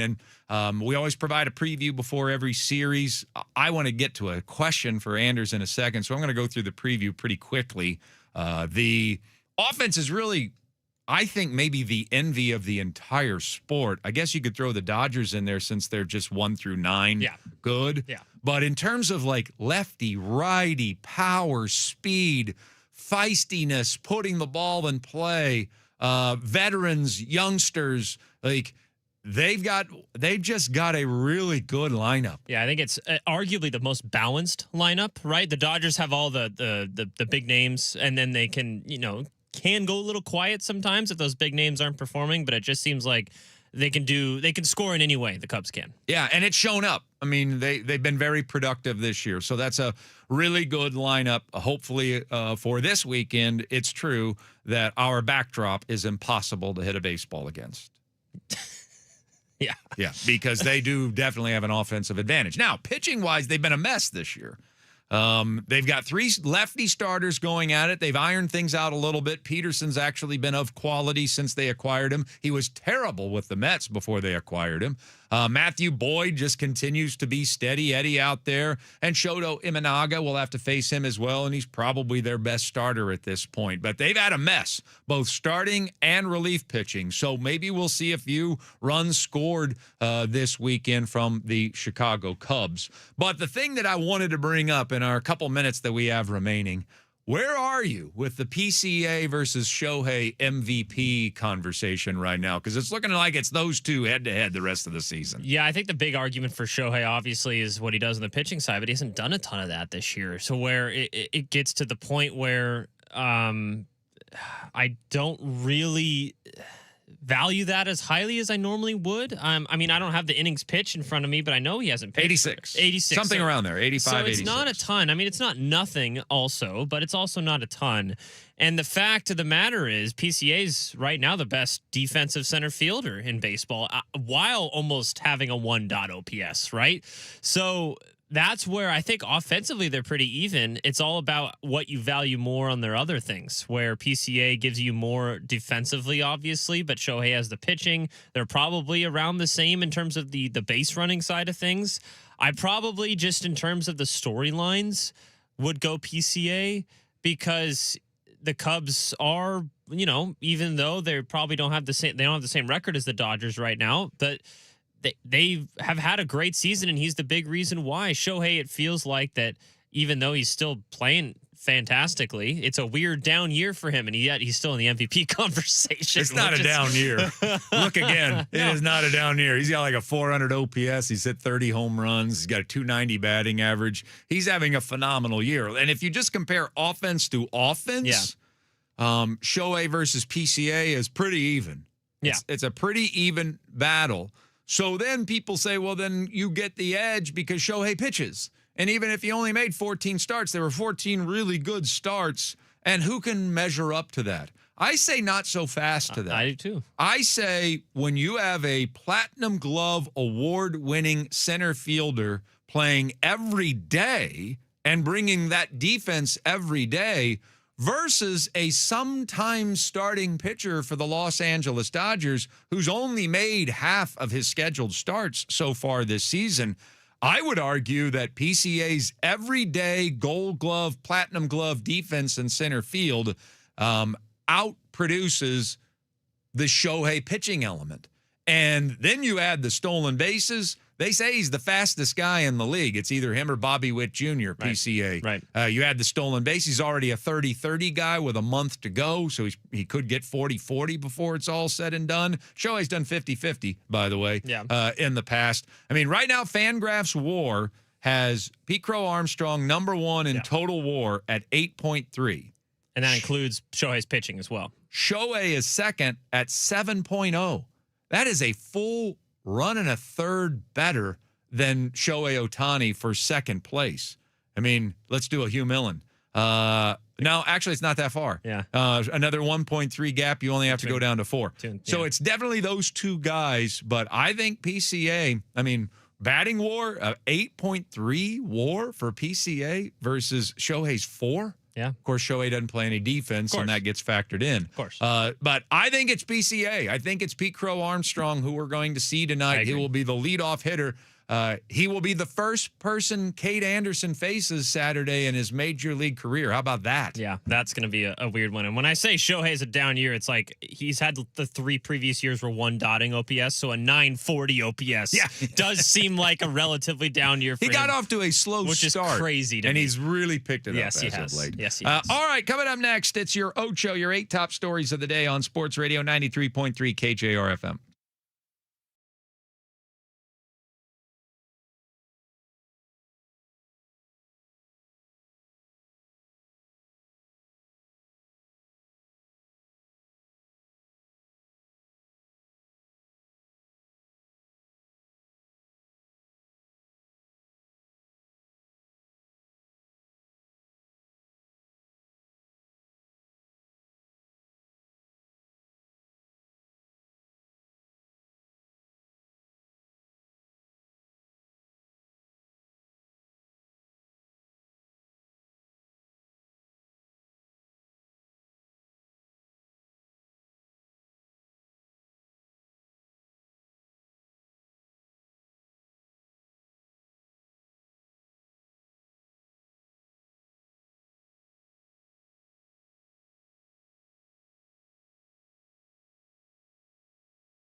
Ocho means it is Friday. The Friday Ocho, your 8 top stories of the day, recapping the week, getting you set for the weekend. It's probably the most important 20 minutes of your entire day, maybe of your life. Understandable. Yeah.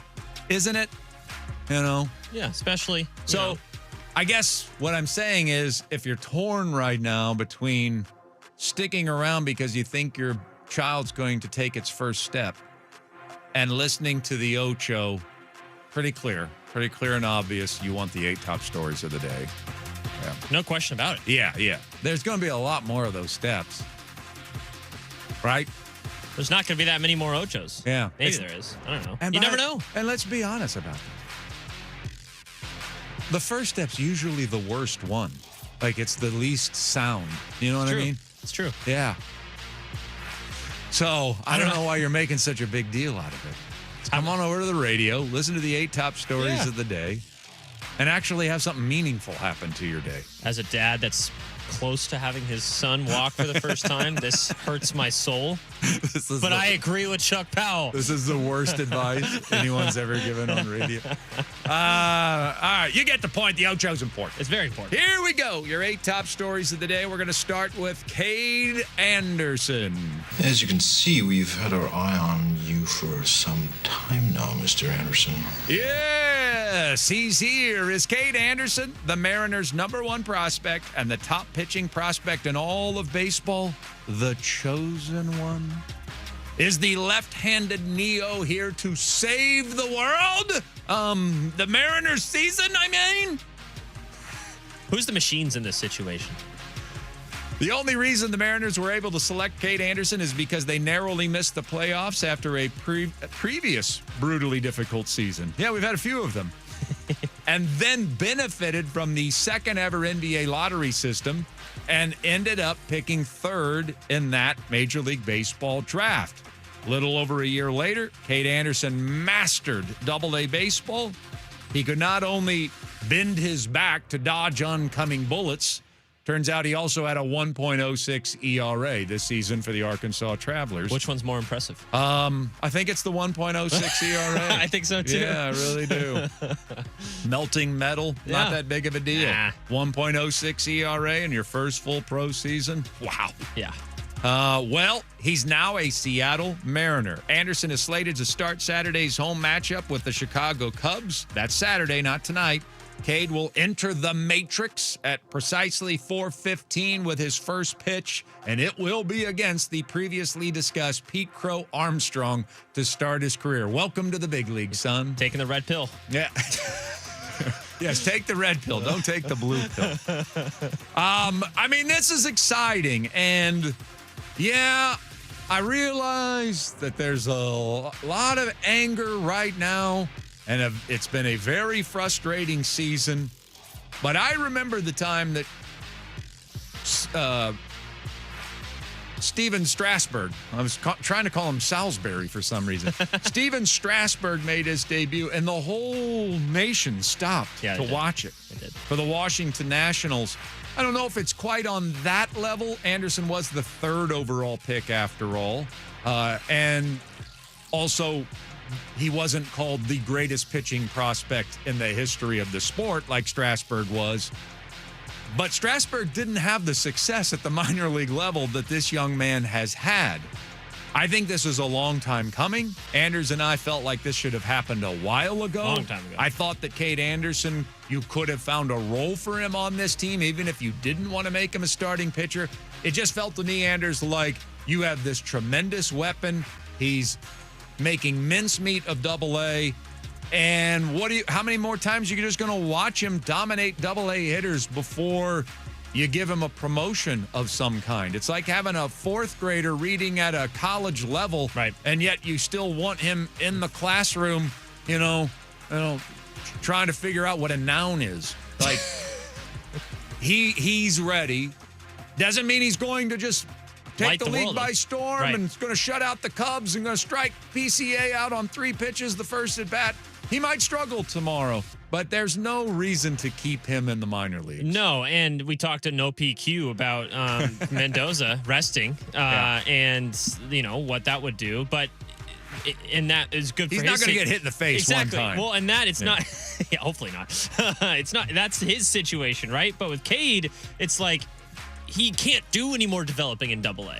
Like, the next step for him needs to be at this level. So that's another reason, even if you don't view it as helping your team now, which it does, and you want the best for his development solely, that still is up here with the Mariners. Despite the frustration that this season is, despite the anger that you have, this is a really exciting thing. Absolutely. That we're going to get to watch this young man pitch tomorrow night against the Chicago Cubs. And frankly, the Mariners have kind of painted themselves in a bit of a no-win situation. If he fails, why is he even up? We're 8 games out of 500.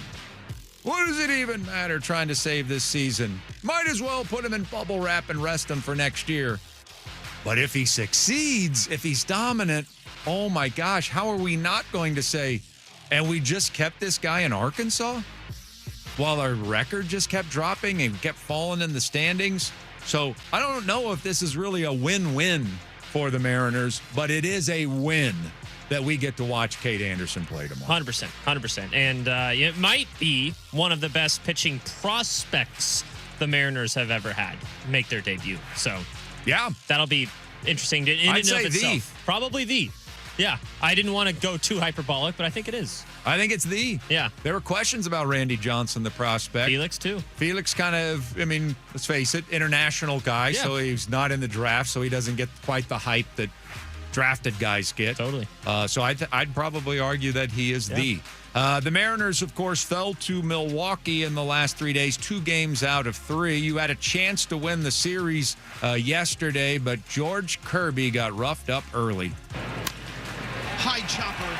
That's into the outfield. That's going to chase home 2 more. Yelich is going to score. Ortiz is going to score. And Kirby's afternoon has taken a drastic turn. The Brewers, who'd famously scored 22 runs against Mariner pitchers and utility infielders Tuesday night, scored the last 5 runs of a 7-5 loss to Seattle on Wednesday. So on Thursday, they just wasted no time. They scored 6 runs in the opening frame against a shell-shocked George Kirby. Now, the M's did show some fight. They cut the lead to 6-4 by the 4th inning, but they wouldn't score again. Meanwhile, Dan Wilson decided this game's probably not important enough to throw Gabe Spire, even though he only threw 2 pitches the day before, and even though we're only a bloop and a blast away from a potential win here or a potential tie. He brought in Jonathan Diaz. He gave up a home run, and that was pretty much Katie bar the door. Mariners fall 8 games below 500 with their 7-4 loss to the Brewers yesterday and a series loss in Wisconsin. They remain 4 games back of the Astros for the division with 34 games to play. I thought they had a good chance of 2 out of 3, but George Kirby just does not show up yesterday. Yeah, and it's not in time anyway. It's his second straight start of kind of really not giving the Mariners a chance, which sucks. It is what it is at this point. You got to start winning series, man, and that's the next. And it's not getting any easier this weekend against the Cubs. And that's just it. I took another cheap shot at Dan with the Jonathan Diaz decision, but it's something that Anderson and I talked about at the beginning of the show. Like, we have to play with urgency. Yes. And I'm not saying every game's got to be managed like a playoff game, but it just feels like one game is, and then the next game isn't. Right. And I get that there's rest that has to take place, and if you use this passel of pitchers one day, that some of them might not be available, but all of them, we're going to have to start treating 2-run deficits like things to protect. Exactly. That's kind of where we're at in the season. You've dug this hole. I didn't dig it for you. Yeah. You dug this hole for yourself, and it just feels like sometimes the front office acts with urgency, and other times they're biding their time. I do want to. And sometimes Dan Wilson manages a game with urgency, and then the next night he doesn't seem to. It's true. And the players seem to arrive in Houston chewing through walls to beat the Astros and then show up in Milwaukee lackadaisical. Right. It's really strange to figure out. That's the thing about urgency. You have to be urgent at all times. There's no time to, like, take a break and have a sandwich. Yeah. Really quick, what did you think of the Weston Wilson pinch hit for Brock Rodden, the biggest step out of the game later on? No. Yeah. So, great. Yeah. That's all we need. Cubs in town tonight. Emerson Hancock starts for us. Seattle resident, or at least, I don't know if he still lives here. Matt Boyd from Seattle and former Mariner will get the start. The Cubs are throwing 3 left-handed pitchers at the Mariners. Very strategic, starting tonight at 7:10. The NFL preseason has reached week number 2. It began last night, and there was only one player playing last night that was on the minds of the masses. There was something in the air that night. The stars were bright, Fernando. They were shining there for you and me, for liberty, Fernando. Oh, ABBA. Thank you, ABBA. I sure hope you hooked up with Fernando. I think you guys make a really cute couple. Top draft pick Fernando Mendoza looked good in his first preseason game, but against some ones, not so much. The reigning Heisman Trophy winner struggled last night against the Texans, completing just 8 of his 15 passes. He even threw a dreaded pick 6 in the very first quarter. The 22-20 was the final score. I think the Raiders ended up winning that, right? Yes. 22-20 over the Texans, even though they trailed 17-0 after 1 quarter of play. Kirk Cousins didn't play for Vegas Thursday. New head coach Clint Kubiak said after the game that the Raiders are still evaluating the position, so I guess the door's still open that Fernando could possibly start the season as the Raiders quarterback, but I don't think so. Meanwhile, San Francisco pounded the Chargers 41-17 last night. Brock Purdy and Justin Herbert both started, but were removed quickly from the game. Meanwhile, the Seahawks are in Nashville, Tennessee today for a joint practice, and then they will play Sunday evening at 5 o'clock against the Titans. Greg Bell's our Seahawks insider. He was with us earlier today, of course, and I asked him how much the starters are expected to play. I don't expect much at all. Wow. McDonald's MO has been the last 2 pre-seasons to not play the starters at all, or much at all. Now, last year was a little bit different because he wanted to get his offensive line settled. Jalen Sandell at this time last year was still winning the center spot. Eventually took it from Oluwatimi. So they started their starting offensive line in the preseason games more than I think he's going to Sunday night. But maybe a drive on Sunday night, if that. It's on national television. I know the league, it's the only, as you mentioned at the top, it's the only game that night, the only game that day, and it's a Fox national TV broadcast. I know the league would rather the Seahawks have the Super Bowl champion starters out there. They might play a series. I wouldn't expect much more than that. The Hawks might not play the Titans until Sunday, but they're going to fist fight them today in Music City. Hey, everybody, fight! Fight! Fight Club. Fight! I'll meet you at 3 o'clock out on the football field after school. Fight! If you're not prepared for an Anchorman-like fight scene in today's joint practice, I urge you to look away. Last seen, JSN was attempting to put a trident in the overhead compartment while aborting the team flight. The one the Mariners used for the home run? I think it's his own. Yeah, oh, okay. Yeah, that he reached from the hand of Nautilus himself. 3 different joint practices have ended in nothing but punch-throwing chaos this week in the National Football League, and Mike McDonald can't wait to see his team fight. It's exactly what's going to happen today. We all know that. And in the shadow of the Grand Ole Opry. I picture the Hard Knocks. We're wasting time. Come on. We're wasting time. When they get their own fights. They're going to get some footage, man. Oh, yeah. They're going to get some footage in Nashville the next 5 days. You're going to have the rookie talent show tonight. Sure. You're going to have joint practice today. You're going to have a game on Sunday. And you're going to have 5 days in Nashville with nothing to do but put a camera in people's faces. 2-hour episode, maybe? Yeah, it should be. Yeah. The Huskies, of course, getting ready for the season. The days melting away. We've been at Huskies camp here in the mornings the last couple of days. At the end of yesterday's show, if you missed it, we sort of made history. Jed Fish and Damon Williams Jr. sat down with us at the end of the show, both of them at the exact same time. And Jed looked at Damon and said, "We've never done this before, have we?" So, yes, there you go. The morning show making history Let's today. go. Putting Jed Fish and Damon Williams Jr. on an interview together. We're going to replay some of that for you here in the Ocho because I asked Damon Williams, we'll pick it up at the part of the conversation with he and Coach, about what he's learned about when to let the play develop and when to tuck and run. Yeah, I mean, I want to be a passer as much as I can. You know, I'm a passer until I become a runner. So that's really the main goal for me is to continue being a passer. And when it's time to run, make sure you get down and take less hits. What are the instructions you give somebody? Because you got to play this game somewhat with instinct, but you also got to stay within the plays that you're calling. So what do you tell them to do? Yeah, I mean, that we were talking about the other day, like, your feet is your clock, and you kind of know, when it's time. And you have to know when to say when in a lot of different manners. But when you have the skills that D has, it's very unique because, where normally you would tell a quarterback, throw that away, maybe that throwaway turns into a 12-yard scramble, and that was a missed opportunity to get a first down. So I think it's his instincts are always going to win. Versus what, we coach him to do. He's got to play with instincts, number one. But number two, it's our goal to try to make the game the easiest thing he does all week. So if we can make the game the easiest thing he does all week, then all week long in practice, we're challenging him to feel like, okay, this is one I take off. This is one that I could wait. This is one that this pressure I know we can pick up. So therefore I can hang in the pocket a little longer. And that's kind of what our goal is as a coaching staff. We're going to have some design runs too, though. Yeah. Yeah.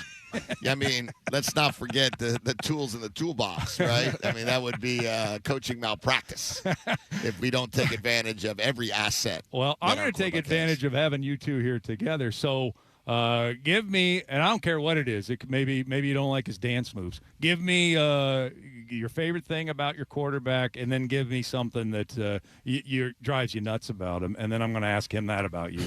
Okay. All right. My favorite thing about him is his smile, because when he's smiling, I know that we're just in a great spot, and that energy, that positivity is elite. What drives me crazy about him? Yeah, what drives him crazy? That he's right a lot. So when I kind of try to make a correction, and then I go back and I'm like, he was right on that. All right, now you evaluate your coach. Yeah, Pressure's on here. I think how player friendly he is. You can go into his office at any time, say what's up, stop by, just talk about life, talk about football. It really don't matter. And one thing that drives me crazy. Yeah. I don't think it drives me like crazy, but I feel like on the play call sometimes if I don't get it, it's like, oh, I need it again. But he's on to the next play, so we gotta figure out how to get the communication to get it twice sometimes. Damon Williams Jr., Jed Fish with us at Huskies camp yesterday. If you want to hear the entire conversation, you can do so on our podcast at 93.3KJR.com. Great to have them on. Thanks to the Huskies for having us out there. They opened with the Apple Cup. That's right. They opened with the Apple Cup Sunday. That's right, Sunday, September 6th at 1 p.m. Huskies have a mock game tomorrow at 6:30. A fan fest begins at 4:20, so you can make an evening of it out there at Husky Stadium. Sounders in action tomorrow as well. They'll be taking on Cincinnati, and they need a win. You play to win the game. Yes. Maybe they need a reminder. Maybe they just needed to be reminded, Anders. You play to win the game. Right. Maybe they just didn't know that that's how it works.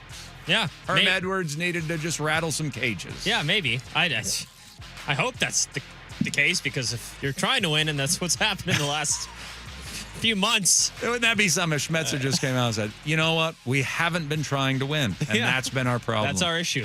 Sounders have lost 8 straight MLS matches. To avoid 9, they must win on the road against FC Cincinnati. Start time tomorrow at 4:30, and the award-winning pregame show with Jackson Phelps will take place at 4 o'clock. Award-winning.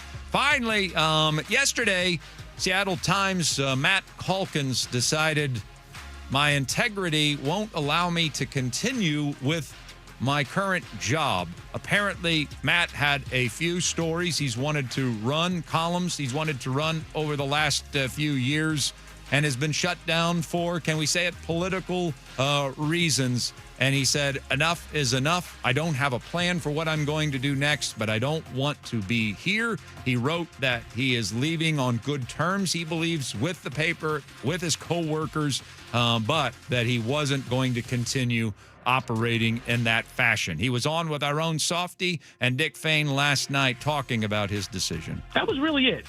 And I gave that to my editor on Friday morning, 3 days later.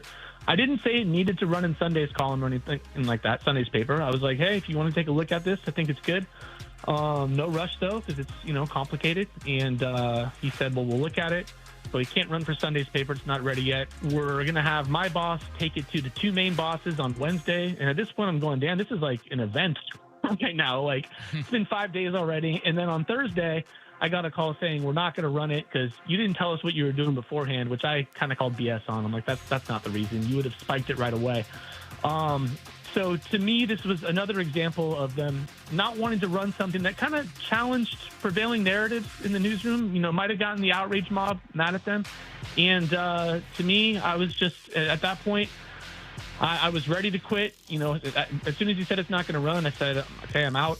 I don't think I could be a columnist here. And it wasn't an emotional decision. It was something I've been thinking about for a long time. Yeah. So Matt Calkins yesterday, again, another thing worth checking out on our website if you want to hear the entire conversation. There was also an interesting one with Jerry Brewer as well yesterday on the radio program. And just to give you a little background, he wanted to write an article about the WNBA, Sophie Cunningham, her statements about transgenders playing in women's sports and her wanting to keep women's sports to people who were born women. Yes. And so that's what he wanted to write about, and he was denied by his newspaper. And so I guess it's the latest example of that he felt he did some work on a column and it didn't even end up getting printed. So I'll just say this, as I said earlier, I don't want to get into the political conversation. I'm already over the break, and that would take way too long. I would just say I do commend a person that says, hey, I'm going to stick to my integrity, even though I'm terrified that I don't have anything to do next, and I still have to pay bills and things of that nature, but I can't do this anymore. And so he took the road of integrity, I think.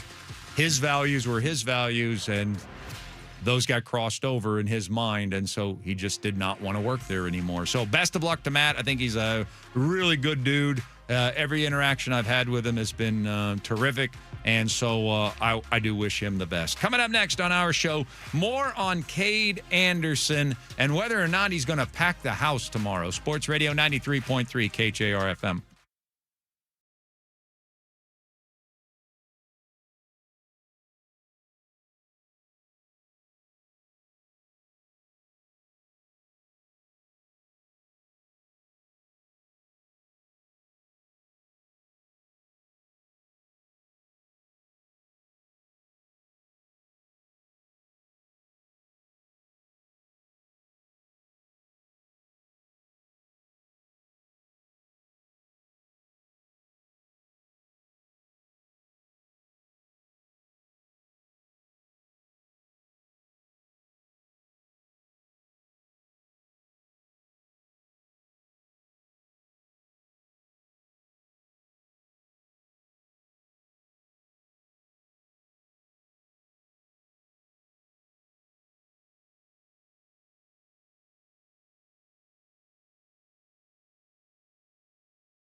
Mr. Anderson will pitch at T-Mobile for the first time. Cade Anderson gets his start.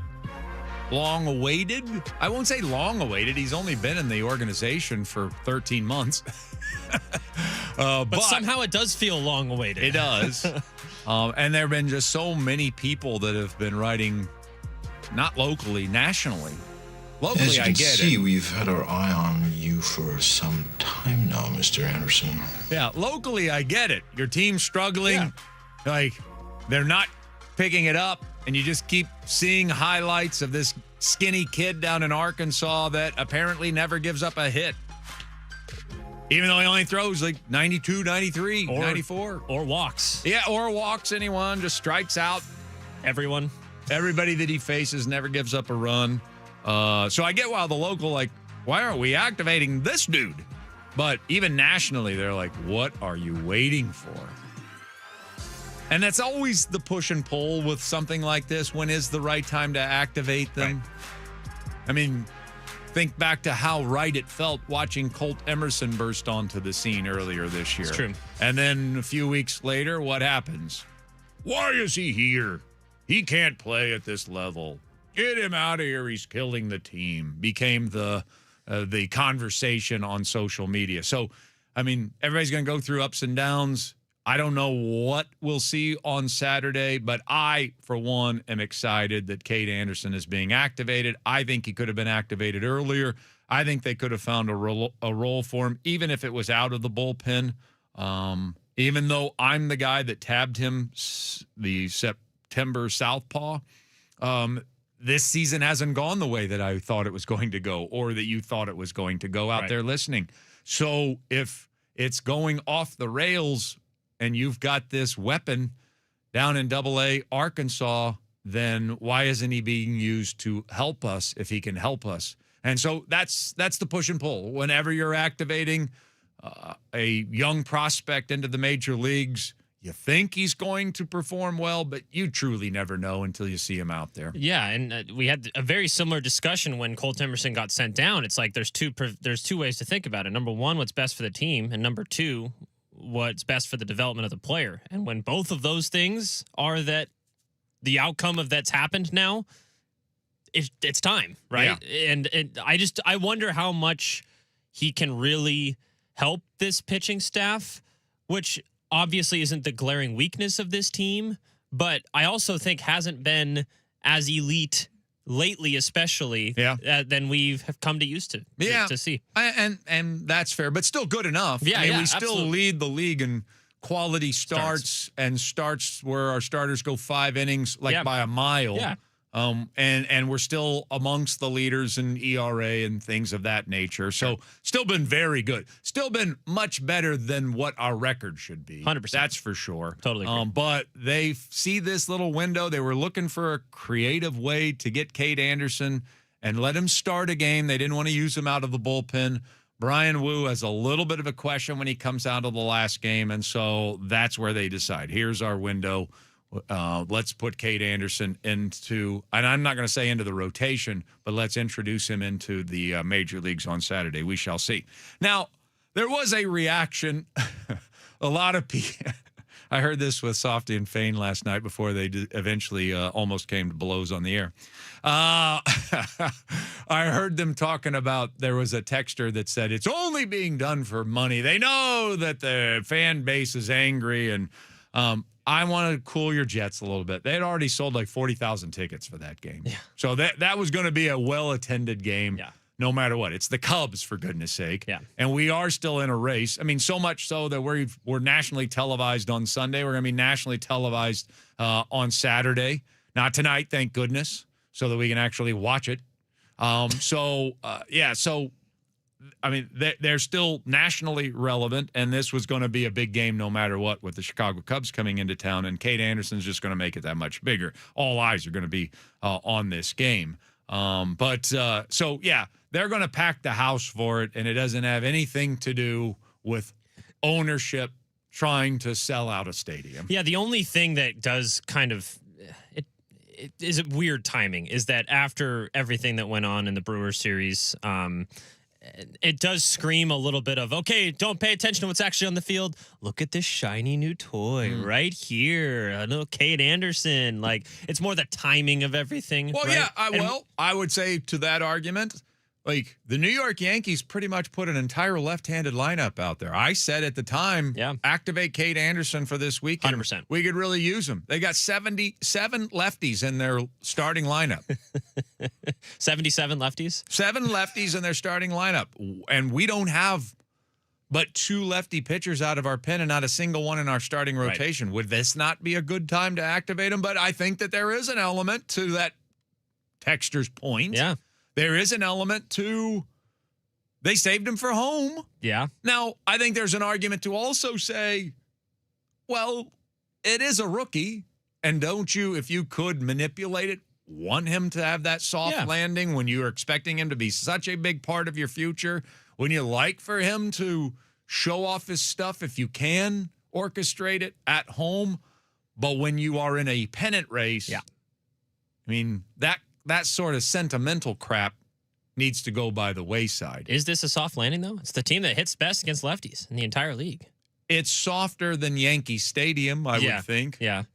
From a pure stage standpoint. Sure. It's one thing to have 40,000 behind you. Right. And 45,000 want to beat you up in the alley. Yeah, fair enough. And so from that standpoint, and then there's the awesome specter of Yankee Stadium. But from a lineup standpoint, he matches up a lot better against the Yankees than he does against the Cubs. Yeah, he does. So we'll see how it goes down. But I said this in the Ocho. I'll say it again. I know you're angry. I know you're frustrated. I know the season has not gone the way that any of us hoped it would go. But this is a really cool thing that's happening here tomorrow. And I'm not saying go to the game. I will never tell anyone at any time how to spend their money, but watch it. Yeah. Because this is good. This is going to be pretty cool. I mean, I think it's one of the great things about baseball, like the National Football League, when you're a rookie, unless you're injured, you play right from opening day. They all debut at the exact same time. This is one of the cool things about baseball. When you got some much ballyhooed prospect and you don't know when the team's going to activate them, and then they just kind of get to make their debuts as the season goes along. Well, we're finally going to get to see what the hype is all about with this skinny kid out of LSU, Kate Anderson, on Saturday, and I couldn't be more excited. Yeah, I couldn't either. And like I said also in the Ocho, it doesn't come without some problems for Jerry, because if he's successful, people are going to be angry that he wasn't up earlier. For sure. And if he's not successful, well, this kid's not worth the hype. This guy sucks. That's going to happen too. It's historic. It really is. Tomorrow's going to be a lot of fun to see him pitch at the major league level. And they play tonight too. All right, coming up next, it's preseason game number 2 for the Seahawks on Sunday. It's time to play Where Will Your Eyes Go? On Sports Radio 93.3 KJR FM.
I don't want to get into this, but at this point, what you and I were talking about off the air,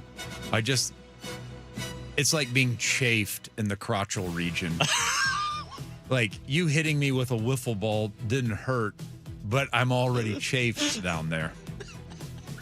Yeah. You know what I'm saying? Yeah. We don't have to explain what I'm talking about. No, not at all. Yeah, it would hurt to get hit by a wiffle ball a little bit, but I'm just so chafed in that area right now. Man, that was pronounced. You know what I'm saying? Know what I'm saying? All right, Hugh Millen's going to join us, X's and O's. X's and O's time every Friday, 9 o'clock with our QB1. We'll preview Sunday's game against the Tennessee Titans. And we'll spend a little time right now discussing it ourselves because we have to play the game. This is the last show we're going to do before they actually play on Sunday. So, Anders, where will your eyes go? Ooh, I'm gonna look at the offense mainly because of how they struggled in the first game, and I'm looking at the running game. If Jadarian Price plays, I want to see kind of what he can do in a game situation. Right, we saw all the hype clips during Hard Knocks about how this guy looks great. I want to see what he looks like on an NFL field with pads with people trying to take his head off. So that's kind of the main thing I'm looking at. But I'm also, I want to see the starters play as well. I know Greg said it probably won't happen, but I want to see the starters play. I wonder if it's going to happen at all. I mean, they are going to beat the crap out of each other today. Yeah, they will. And then do you roll them over to play again on Sunday? Well, almost you think if they're going to beat the crap out of each other today in practice, maybe it will be less of a hostile environment during the game. Who knows, right? Like, it's like, all right, we fought each other all week. Let's just get this game over with. Well, without knowing who's playing or who's not playing, I would think they're going to try to at least get a series out of Jadarian Price. And so here is the very obvious, no doubt about it, where do your eyes go player in this game on Sunday, and it's Jadarian Price. Yeah. In parentheses, if he plays. I mean, we're all sitting here waiting to see what this guy looks like running the football. I mean, didn't get that much of an indication even at Notre Dame, for goodness sake. Right. But here he comes into Seattle, and so, I mean, it's not just you're going to be our RB1, right? Right? It is you're going to replace Ken Walker and Zach Charbonnet. You pretty much have to replace, right. One or both of them in the running game because of how weak the running back room feels right now and seems right now. So seeing Jadarian Price get a few carries in a Seahawks uniform, I mean, it's already a big deal when it's your first-round draft pick. But when it's a running back, and when it's a running back replacing a Super Bowl MVP, yeah, you better believe you can't wait to see Jadarian Price take his first couple carries, even if it's a preseason game. So that's where the obvious. If he doesn't play, then I fall back on Tyrese Knight again. Yeah. I want to see if you're the best player on the football field for a second straight game for the Seahawks. And if so, man, what is that going to do to Mike McDonald's plans? How is he going to get Tyrese Knight into the defense more frequently? Right. Because Tyrese Knight played like a guy that was saying, you better play me this year. Yeah. That's how he played in preseason game number one. So will we see him star again? Will he not star? I don't know if he can star in a preseason game. Look but like a will he starter. shine? Yeah. Will he shine again on Sunday? If so, I mean, that sends, I mean, that's a good problem to have, but it sends Mike McDonald back to the maybe drawing board. Like, okay, let's reassess Knight and his role. Maybe how often can we get him in the game? He is showing me he's made strides. Well, and then conversely, I want to see if he's going to play, what Drake Thomas looks like. Does he look better than Tyrese Knight? Or is that going to be a major opening for Tyrese Knight to come and get his starting spot back? Who knows? I think they came into camp absolutely fixed with Drake Thomas. I think so too. And Tyrese Knight is starting to change the narrative a little bit. 100%. All right, are we going to put, as Greg told us, are we going to put all three of them on the field some, or more often, more frequently? Is he going to take some snaps away from Drake Thomas? I mean, we all know he's the bigger, stronger, faster version of the two, but Drake's just been the better football player so far, and Mike plays the better football player. All right, coming up next, we'll get Hugh Millen's thoughts, X's and O's time, Sports Radio 93.3 KJR FM.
Oh, I like this. Did Hugh pick this out? Hugh likes grabbing his own music, but most of the time he goes with like classic rock to kind of announce I was not himself aware of the on the stage.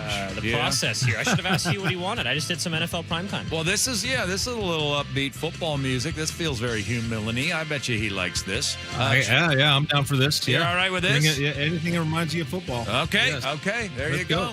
Our QB1 joins us. That's right. It's X's and O's season. We started it last Friday at 9 o'clock, and we'll be having it probably every Friday for the entire football season, barring anything unforeseen. And so joining us here on the show is Hugh Millen to break it all down for us. We get ready for preseason game number 2. How are you? I'm doing well. Good. Very good. Yeah. Very good. All right, so let's talk about the joint practice thing because, I mean, look, keep in mind, I'm the uncle who, when my nieces and nephews were toddlers and they wrestled on the floor, I was like, get them to stop. They're going to hurt themselves. That's the guy. That's who I kind of am. Jeez. Look, and I Hit him again. Come on. And don't get me wrong, Hit her again. I do love violent physical football, don't get me wrong, but when it may not be necessary, I mean, it's not even a preseason game. So I don't know if I like the fact that they're going to beat the crud out of each other today at this joint practice, them and the Tennessee Titans. But I suppose if Mike McDonald loves it, I need to love it. I need to get on board. How do you feel about it? Well, with regards to the brawling, I mean, I kind of took a paper out and I kind of went back through each summer, each camp when I was playing, and I counted 10 different teams that I've scrimmaged with, and I think I'm missing one or two, but the most memorable, if you can imagine this, Jerry Glanville is the head coach of the Falcons. I'm on the Falcons, and Buddy Ryan is the head coach of the Eagles. Now, knowing what you know about those characters, we have a scrimmage in Macon, Georgia. The Eagles fly down for a 2-day scrimmage. And this is the Philadelphia Inquirer from August 3rd, 1990. The 2-day full squad scrimmage between the teams turned into a war yesterday, highlighted by a bench-clearing melee that even the coaches had trouble stopping. Philadelphia Daily News. Helmets came off, both benches emptied, and it was a legitimate professional brawl.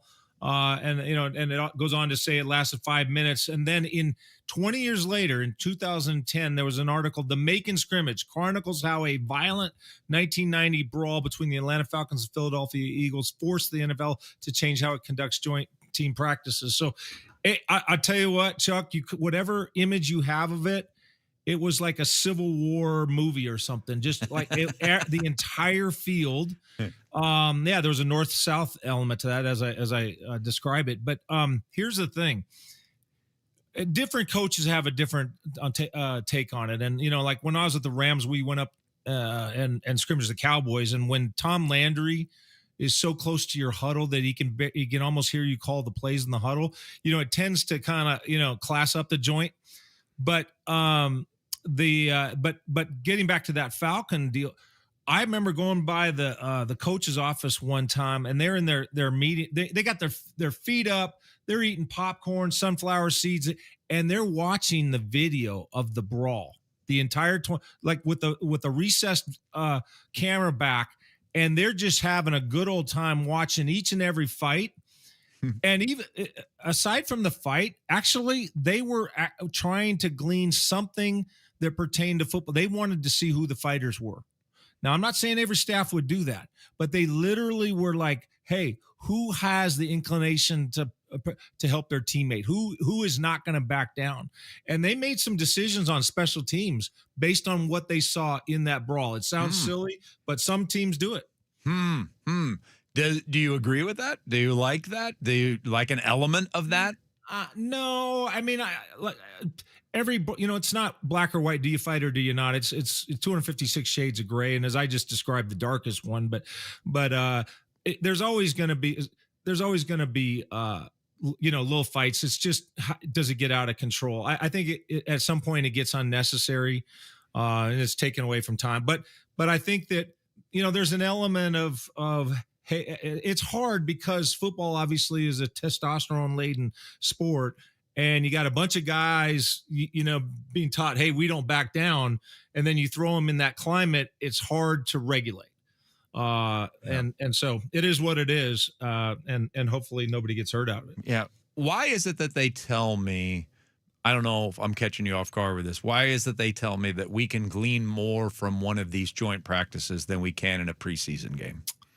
Well, they're gonna go full speed, and other than they can't hit the quarterback. That's the main thing. Quarterback's gonna be in a different color jersey, and so everybody knows you're professional. Stay away from the quarterback. You know, Derek Hall notwithstanding from a week ago in Hard Knocks, but I think that they can say, hey, we're going to put our number ones out there, and we're going to be full pads, and we're going to be protecting for Sam Darnold, and we're going to see the timing of our passing game.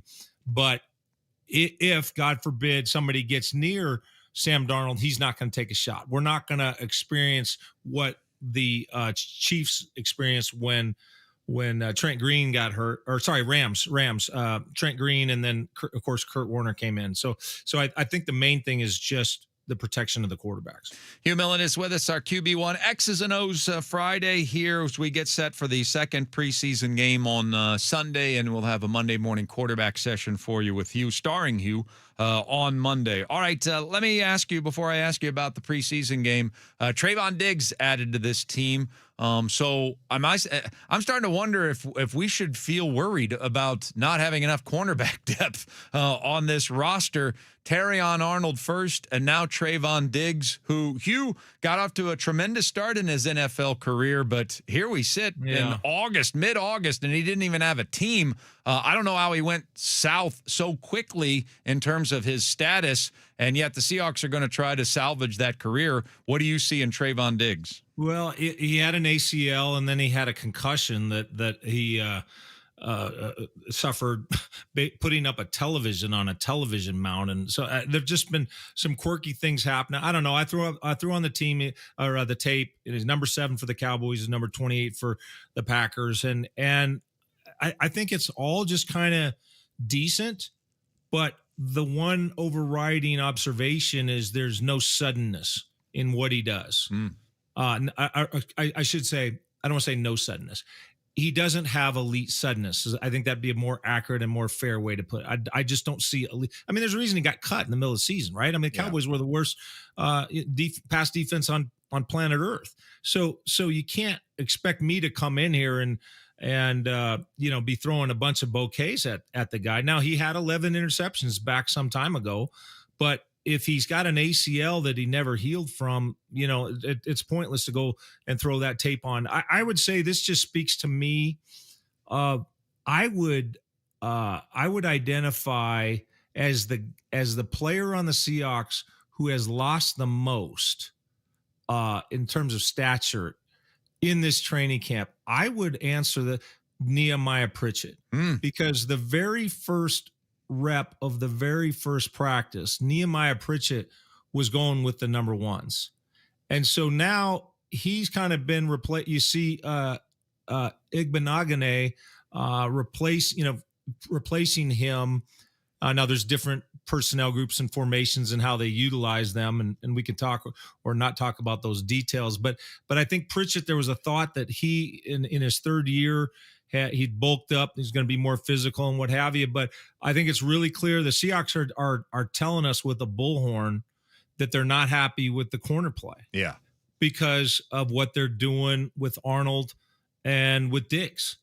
When you're a player and you're sitting there seeing your club, your team, your general manager, just going, who's available on the street? We got a 5-alarm fire. We got to get somebody.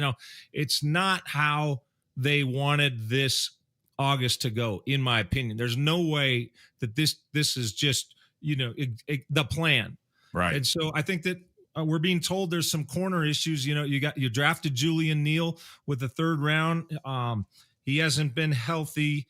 That's one of those deals. It's not unreasonable to have thought that he could push for a starting position. After all, Shaq Griffin was a 3rd round draft pick. He started as a rookie. So there's a little bit of a disappointment that, just kind of, if you put the magnifying glass on the cornerback position, you're kind of looking at and everything, as I said, that the Seahawks are doing to address it.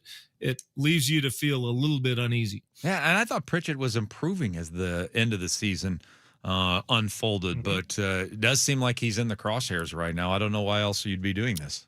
Well, he could, he could kind of have a revitalization. He's being challenged, and certainly this, if he's a competitor, is going to bring the best out of him. We'll just see how it plays. Hugh Millen is with us, X's and O's here on this Friday, getting ready for preseason game number 2. All right, so what are you looking forward to evaluating most on Sunday? As we don't know who's playing and how often they're playing, but in a perfect world, you get to see somebody play football on Sunday. Who's that guy?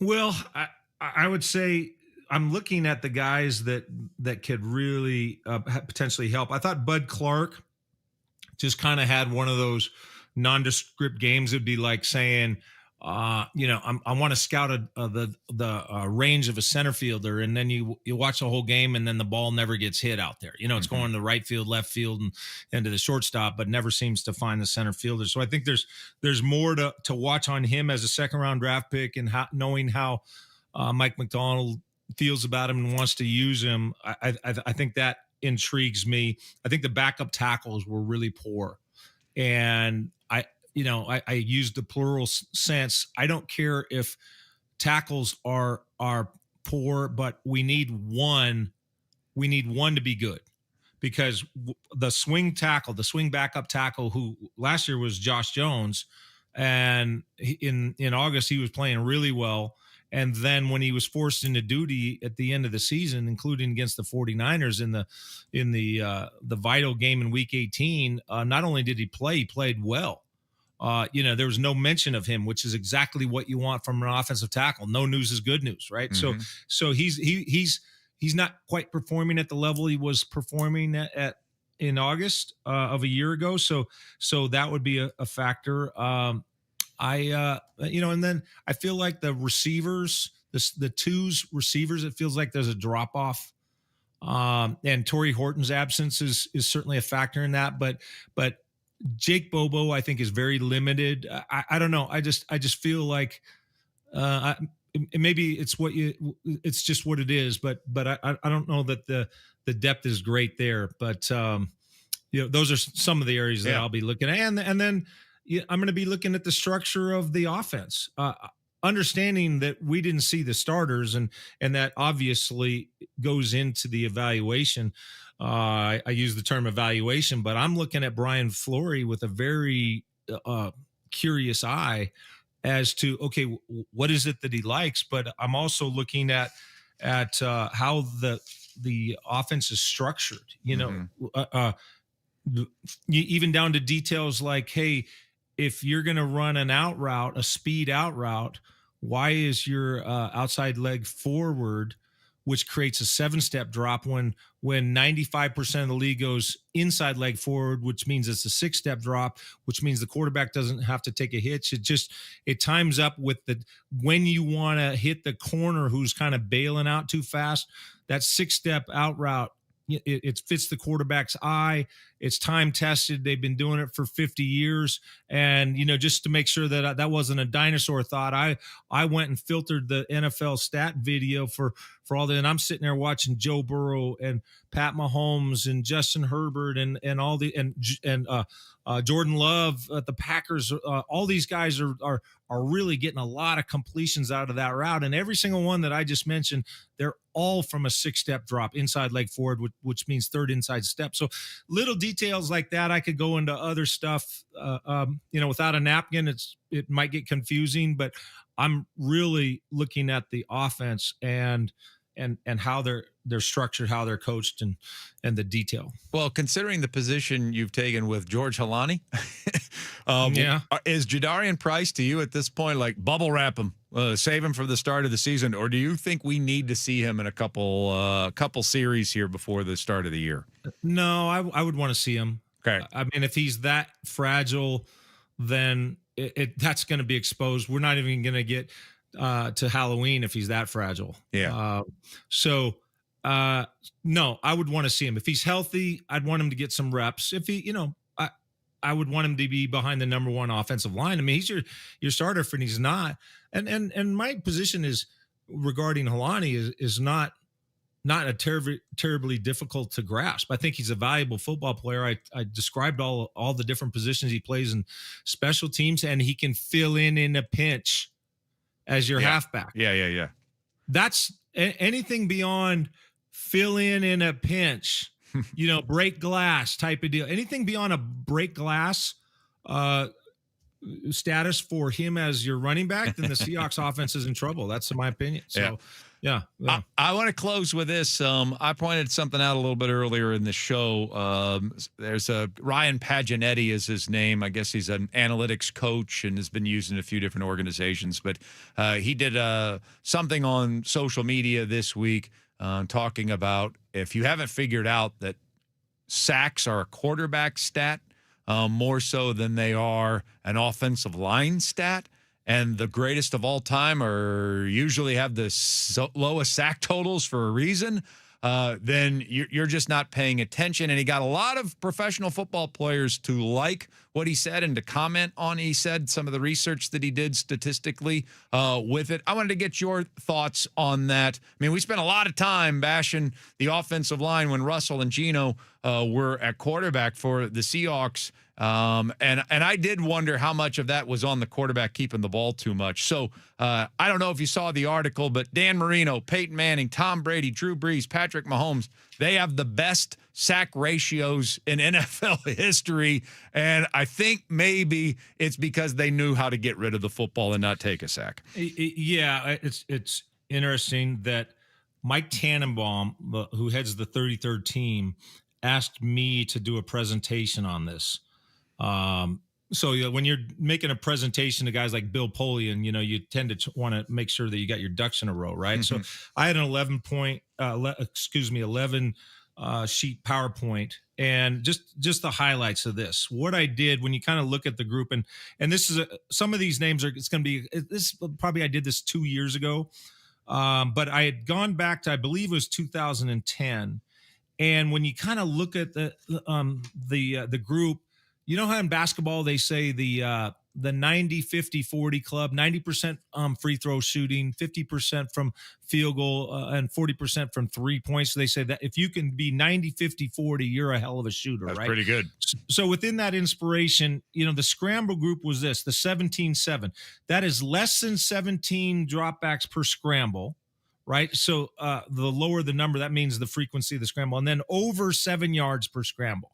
Okay. And this was the names real quick: Justin Fields, Michael Vick, Jalen Hurts, Lamar Jackson, Tyrod Taylor, Colin Kaepernick, Deshaun Watson, Josh Allen, Russell Wilson, Robert Griffin, Daniel Jones, Kyler Murray, Marcus Mariota. And then the pocket group from that was the 250, 10 and 7 club, 250 yards passing per game, 10 or more seasons, because you know what to do with the ball to avoid sacks, and then under 7 yards per scramble. You don't scramble off, and then when you do, you're not nearly as good as that other group. Okay, you're going to recognize these names. This is the pocket group: Phillip Rivers, Peyton Manning, Tom Brady, Drew Brees, Kurt Warner, Carson Palmer, Matthew Stafford, Matt Ryan, and Eli Manning. So then when you say, all right, this is the final, this is the last sheet that I'm going to discuss. Average dropbacks per sack. The pocket group was 23.4.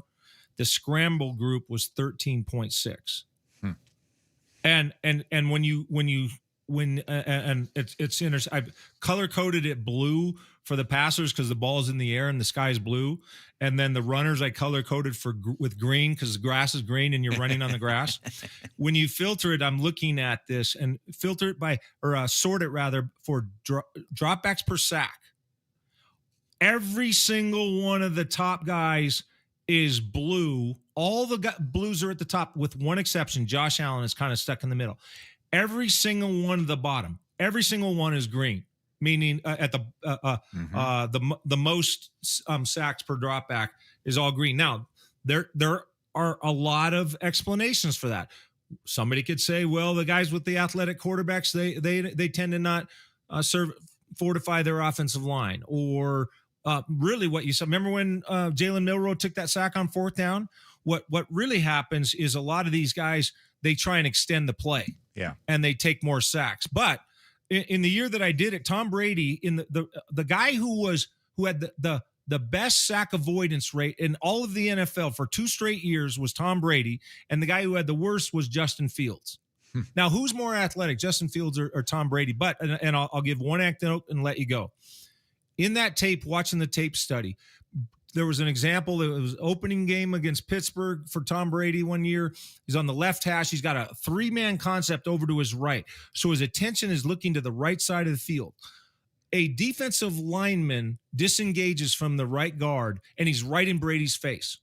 Brady doesn't have the impulse to try and use his feet to avoid that because he knows that he'll get hunt down and knows it's a sack. But as soon as it happens right in his face, as he's turning his head, his arm is going with his head, and he's throwing a hitch outlet out by the left sideline, a couple feet from the sideline. He's looking over to his right, but he knows that if I get trouble, I got somebody hanging out by the sideline, and he literally did not even look as he threw it. He just turned, and his body and his head and the football were all coming together, and he throws it out, and he gets like a 9-yard gain. and so knowing how to change the protections, knowing where your hot outlets are, audible play out if you need to get out of it. The mental part of avoiding sacks is real, and it's reflected in the numbers that I cited. Yeah. Well, I think it's pretty evident at this point. So, great and by stuff. the way, yeah. that was a modern analysis. You can go back to the scrambles of a generation or two ago. Randall Cunningham, Steve Young, those guys. I put the numbers. Those guys, they took more sacks back then too than the pocket guys. Mm-hmm. It's always been that way. All right, man. Great stuff. you Appreciate bet. it. Enjoy the weekend, and we'll talk to you on Monday. Hammer down. Enjoy. All right, Hugh Millett, our QB1, top analyst in town, joining us to talk some football here, breaking it all down for us here. Our QB1 on KJR. Coming up next, we've got time for the ABCs of the M's before we close out the week. Oh, where will the alphabet take us? I'll tell you somebody who's curious. Anders Hurst. Sports Radio 93.3 KJR FM.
before we dive into the alphabet here today, I just got to point this out. I'm maybe watching the best start to a baseball game a player has ever had.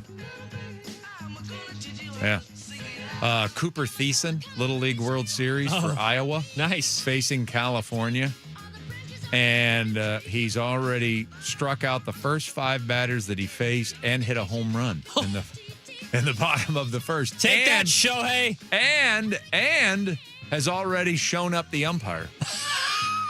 Because he struck out really the first 6. And he walked off the field because he thought he was going to get the call. And the umpire knew he blew the call. And now, because he showed him up, he wouldn't give him the curveball either, because that's how small this guy's wiener is that's behind the plate right now. And so Cooper Thiessen is off to one hell of a start. I like to call him Cooper Amber Thiessen. That's who I like to call him. Nice. This is a lefty. Little southpaw throwing heat at Californians out of Iowa. Call him up to the Mariners. Already homered, left-handed swing, pretty left-handed swing. Love it. You can tell, because he's not like one of those that's got like a goatee out there. Yeah. And is 6'3" with a family of 4. He looks the age. Yeah. You can already tell, that's a player. That's a stud. That's like somebody going to get scouted. Yeah. For real. Right. Like Harold Baines when he got scouted at age 12. That kid's getting scouted right now. All right, let's do the ABCs of the M's. We left off of the letter R. R is for Rodriguez, and man, when it R for rains, it pours. Daniel Kramer, I'm sure has been working on this for a while, and I'm sure that it's an interesting read and a fun read, and we should have fun with our sports. It shouldn't be all about analyzing the manager for his pitcher's decisions. We should introduce the fun element, but considering how angry this fan base is right now and how desperate this team should be playing right now, for him to pop out an article about DJ Pleno. Who's DJ Pleno, Chuck?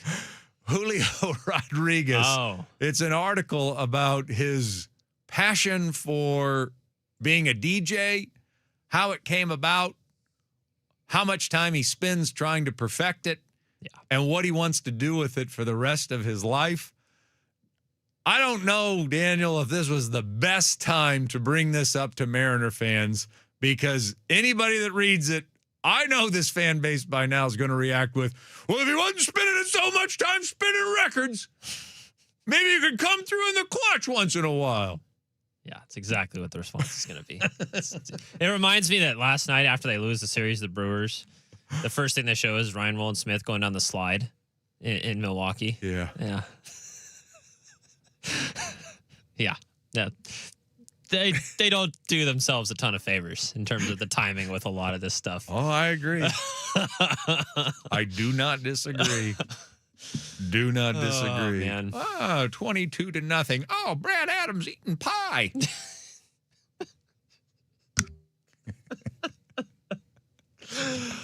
And that's not Brad's fault. No, not at all. We're not saying that at all. Those are the marching orders right there. Indeed they are. Oh, 22-0. Let's make a mock picture of Ryan Wolin-Smith's biceps. It kind of goes hand in hand with the 50th anniversary weekend where they get swept by the Rays and they have all these. They couldn't do anything about that. No, they couldn't do anything one. about that. No. They couldn't do anything about Planned that. ahead, I understand. But yes. When it rains, it pours, is what you're saying.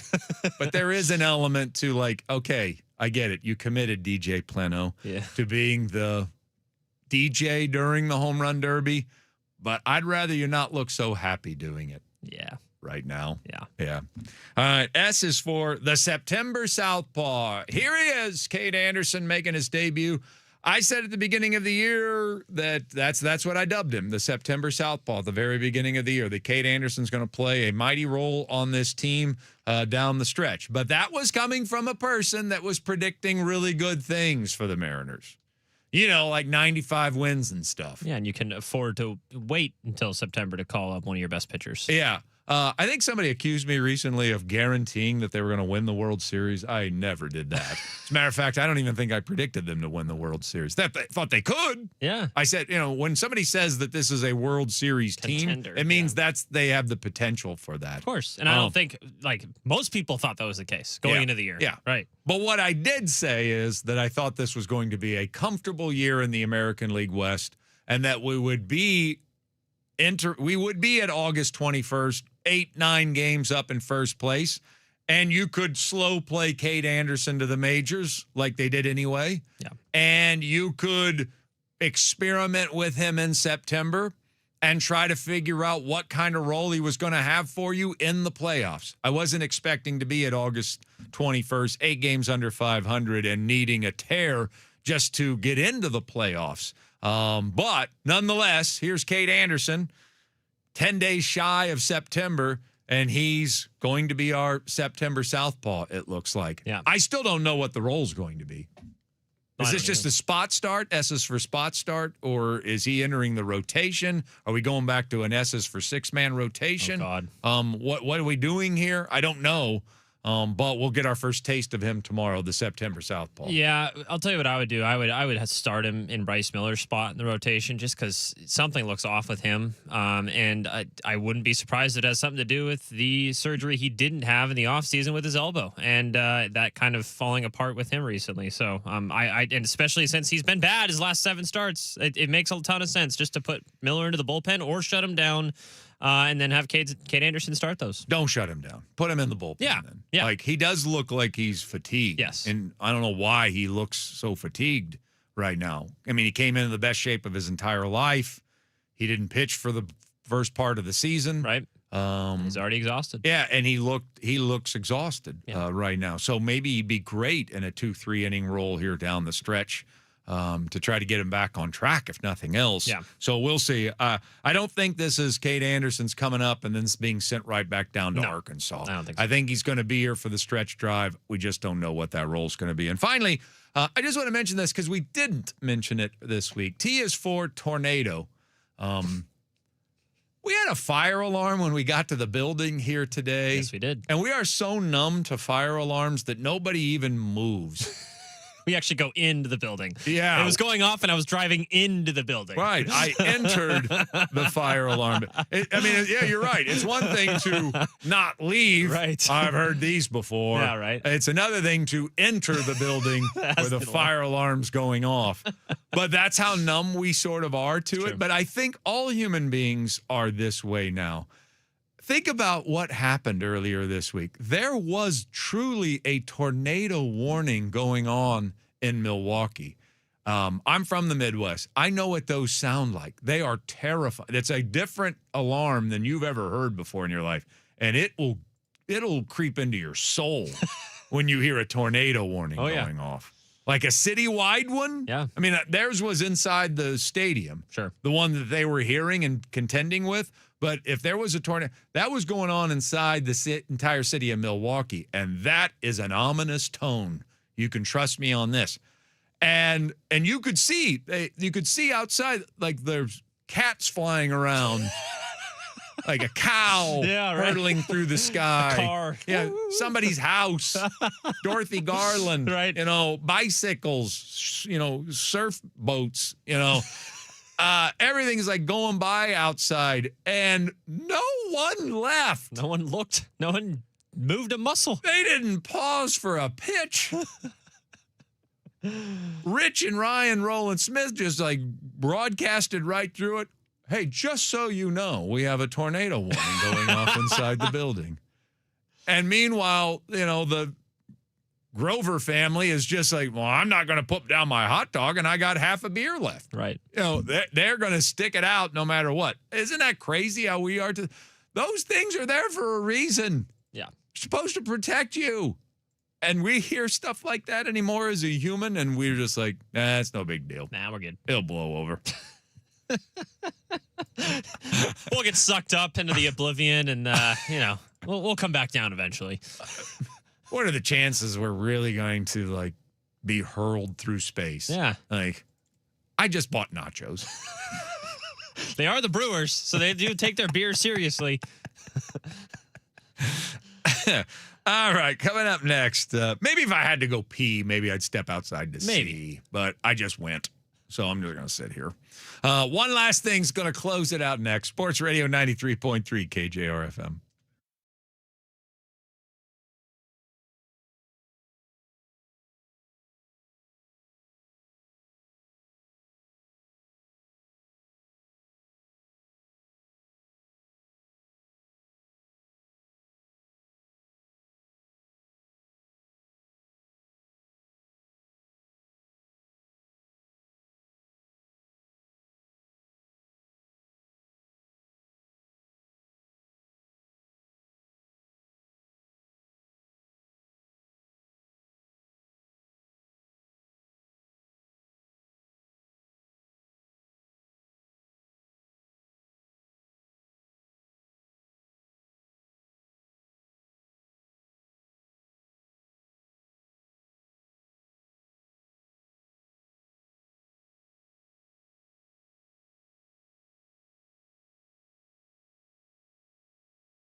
right, final segment of the show today and for the week. Thanks to Anders Hurst filling in for Ashley Ryan all week long. We're going to do some more shows together next week because Ashley took a really long vacation. She went to Hawaii and stuff, and she wants to take her time getting there, being there, coming back from there, and coming back to here. So she's going to be out for a little while, so we'll have a little more Anders Chuck action for you next week. It's like Stove, but on steroids. Stove on steroids. Mm-hmm. I like that. Which might be the new name of the podcast, because we obviously got to ramp up our game. Yeah. I mean, should we say stove but deferred? Yeah, deferred stove. All right, one last thing. Where do you want to take us? All right. With knowing what the response of this is going to be, I just want to give a quick shout out. The Premier League is back. Soccer's best league after a fantastic World Cup. It starts today at noon, Arsenal versus Coventry. Just wanted to give a quick shout out because it's my favorite league to watch. A lot of people, after they watch the World Cup, they're like, okay, maybe I want to dabble my foot into a little bit more club soccer. And then they go to MLS, and that is the biggest mistake you can make. Oh, really? Yes, in my opinion. I was waiting. I'm like, why are people going to respond to this negatively? Yeah. And now you got to it. Yes. The light bulb just went bing. Yeah, and that's exactly. You're ramping up for a shot at the MLS. Yeah. Do tell. Yeah, well, I don't know. I'm a snob. I'll fully admit it. Like, I'm a snob when it comes to a couple things. Soccer cleats, I always spend way too much money on them. With skiing, I have to have like the most perfect conditions if I'm going to go skiing. And then with my soccer leagues, MLS is the equivalent of like watching probably AAA baseball, which, there's a lot of people that enjoy that. But if you're trying to introduce the sport to someone, you wouldn't show them a Tacoma Rainiers game, would you? Right. Yeah. Right. So I think anyone who, if this is just one person, great. I understand soccer's not the biggest deal in this country, in this part of the world. But if anyone has any more interest in watching a lot of the players that were on stage at the World Cup this summer, there are some fantastic clubs and leagues to look at. And the best one and the most entertaining one is the English Premier League. And that is back today at noon, and then the full slate of weekend games starting tomorrow. So check it out. It should be fun. I think it's on USA and Peacock. So did MLS get any kind of bump from World Cup though? Did people with their soccer fever at least? I mean, I know the Sounders didn't, but the Sounders were just lost. Yeah, they are. It's why it kind of is hard to tell, because locally that's not the case because of how bad the local team is. But they had already lost 5-1 to Portland before the World Cup was even over. Exactly. So, I mean, I don't know exactly where the TV numbers are with MLS after the World Cup. I'm sure it had a little bit of a bump just from natural reasons, but again, I don't think there's any staying power in that because the league in itself it's still growing. It needs to get to that point where it's with the rest of the league. But I'm telling you, it's a huge jump in quality, and it's so much more fun to watch. So check it out, Premier League. Okay, what's your team again? Manchester United. I grew up during their heyday, and now they are not in their heyday. So it's actually you don't come across as a homer exactly. or a bandwagon so like jumper. 10 years ago, when I said I was a Manchester United fan, people were like, "Oh, okay, you just watch them because they're good, but they haven't been good in the last 10 years. So and you've stuck by their side exactly. So now when they're good again, hopefully that's soon. Yeah. All right, I'm going to close with this. I just want to thank the Seahawks again and the Huskies again for hosting us out there at camp. I do always look forward to it. It's fun to have that little change of pace. But the truth of the matter is I'm camped out. I am a slave to routine, and when you work these hours, the routine becomes very important. So as much fun as I had and as good as the Seahawks and Huskies were to me out there at their sites, and it's great to interview DeMond and Jed yesterday and all the Seahawks interviews that we had as well. And Jaden Lamar was great, and Elanius Davis was great. It was fantastic to have that kind of access and to deliver those kind of shows. But I'm just ready for football season right now. I don't want any more preseason games. I don't want any more camp talk. I am ready for football games, actual football games. And I always get to this point, this fevered pitch, when you're about halfway through preseason, because there's this, I'm really not enjoying this. these preseason games, and I still got a lot more of them to go. So What do we do now? Can we just get to it already? Fast track. But yes, I'm camped out. I'm preseasoned out. I'm looking forward to football, so let the countdown begin. All right, we'll talk to you on Monday morning. Coming up next, Greg Bell's going to be broadcasting live from the joint practice in Nashville. I mean, he might end up in the fight. I mean, I'm sure it'll spill over Wouldn't to his surprise me. broadcast site. Wouldn't surprise me. Wouldn't be surprised at all if Greg just squared off against Jeffrey Simmons at some point in the next couple luck. of hours. You don't want to miss that, do you? No. You don't want to miss hearing Greg get pulled limb from limb by Jeffrey Simmons. So he and Jessamine coming your way next. We'll talk to you on Monday. Have a great weekend. Sports Radio 93.3 KJR FM.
joint practice between the Seahawks and Titans here in Nashville. Greg Bell, the News Tribune. Headlines are brought to you by Frost Brewed Coors Light Choose Chill.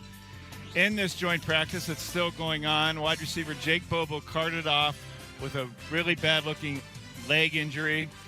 He was in the back of the cart, was not happy, had a very frustrated demeanor about him as he came off the field. He was going up for a pass in coverage against the Titans linebacker, landed awkwardly on the knee on the sideline, and went straight onto the cart and out of the practice. No. That doesn't look good. Just no. No. Abe Lucas, right tackle, also left during practice to go inside into the training room. And Josh Jones is now the right tackle as they're doing 11-on-11. So the one thing you do not want in these joint practices the Seahawks have got, and that's an injury, and it looks like a potentially serious one for Jake Bobo. We'll try to learn more about that as we go. Trayvon Diggs is on the field. He's wearing number 16. I don't see him doing anything in team drills or even 7-on-7, but he is practicing since he signed 2 days ago, the former All-Pro cornerback from the Dallas Cowboys. Lots more here from Tennessee, including Jaron Reed right after practice at about 11 o'clock. The Mariners are back home, 3-game series with the Cubs at the Yard in Soto after a 7-4 series-ending loss to Milwaukee. They lost the series to the Brewers 2-1. George Kirby allowed 6 runs in the first inning. And then heading this thing again, the Mariners are so in love with. 2 on, 1 out, 6-4 in the 8th. Manager Dan Wilson takes out spark plug rookie Brock Rodden. Pinch hits him with Weston Wilson, who, of course, struck out. Trash cans lost, so Seattle's still 4 behind Houston for first place in the AL West. The M's are 3 games out of the wild card race. 34 games remain. Tonight, it's Emerson Hancock on the mound against Seattle native Matthew Boyd for the Cubs, who I think are throwing 3 straight lefties at him. Then tomorrow, the long-awaited Major League debut of the top minor league pitching prospect in all of baseball. 22-year-old Cade Anderson is getting called up from AA Arkansas to pitch for the Mariners tomorrow night against the Cubs, the number 3 overall pick in last year's draft. Brian Wu gets pushed back a day to start in Sunday's series finale, and I know what you're saying. It might be like 2 months too late to bring Cade Anderson up. Sounders out a club record 8-game MLS losing streak are at Cincinnati tomorrow, 4 p.m. pregame show with Jackson Feltz and a 5:30 match time here live on 93.3 KJR. The Storm are at the Dallas Wings Sunday, and a WNBA games 1 p.m. on Sunday. Las Vegas Raiders coach Clint Kubiak, remember him? He's not ready to name a starting quarterback for the regular season for the Raiders. He sat veteran Kirk Cousins last night and had rookie number 1 overall pick Fernando Mendoza start their 22-20 win over the Houston Texans. This is what Kubiak said after game, quote, "I don't want anyone to be comfortable in their job." Cousins has played just 1 drive in 2 preseason games. Now on with the Friday show from Music City.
Good morning. Happy Friday. It's good afternoon where I am. I'm in Nashville, Tennessee, the Vanderbilt Sports Medicine Sports Center, just off of downtown Nashville. The Seahawks and Titans joint practice. Greg Bell here in Nashville. Jessamine McIntyre back in our Elliott-based studios in downtown Seattle. Always jealous of where you are, Greg.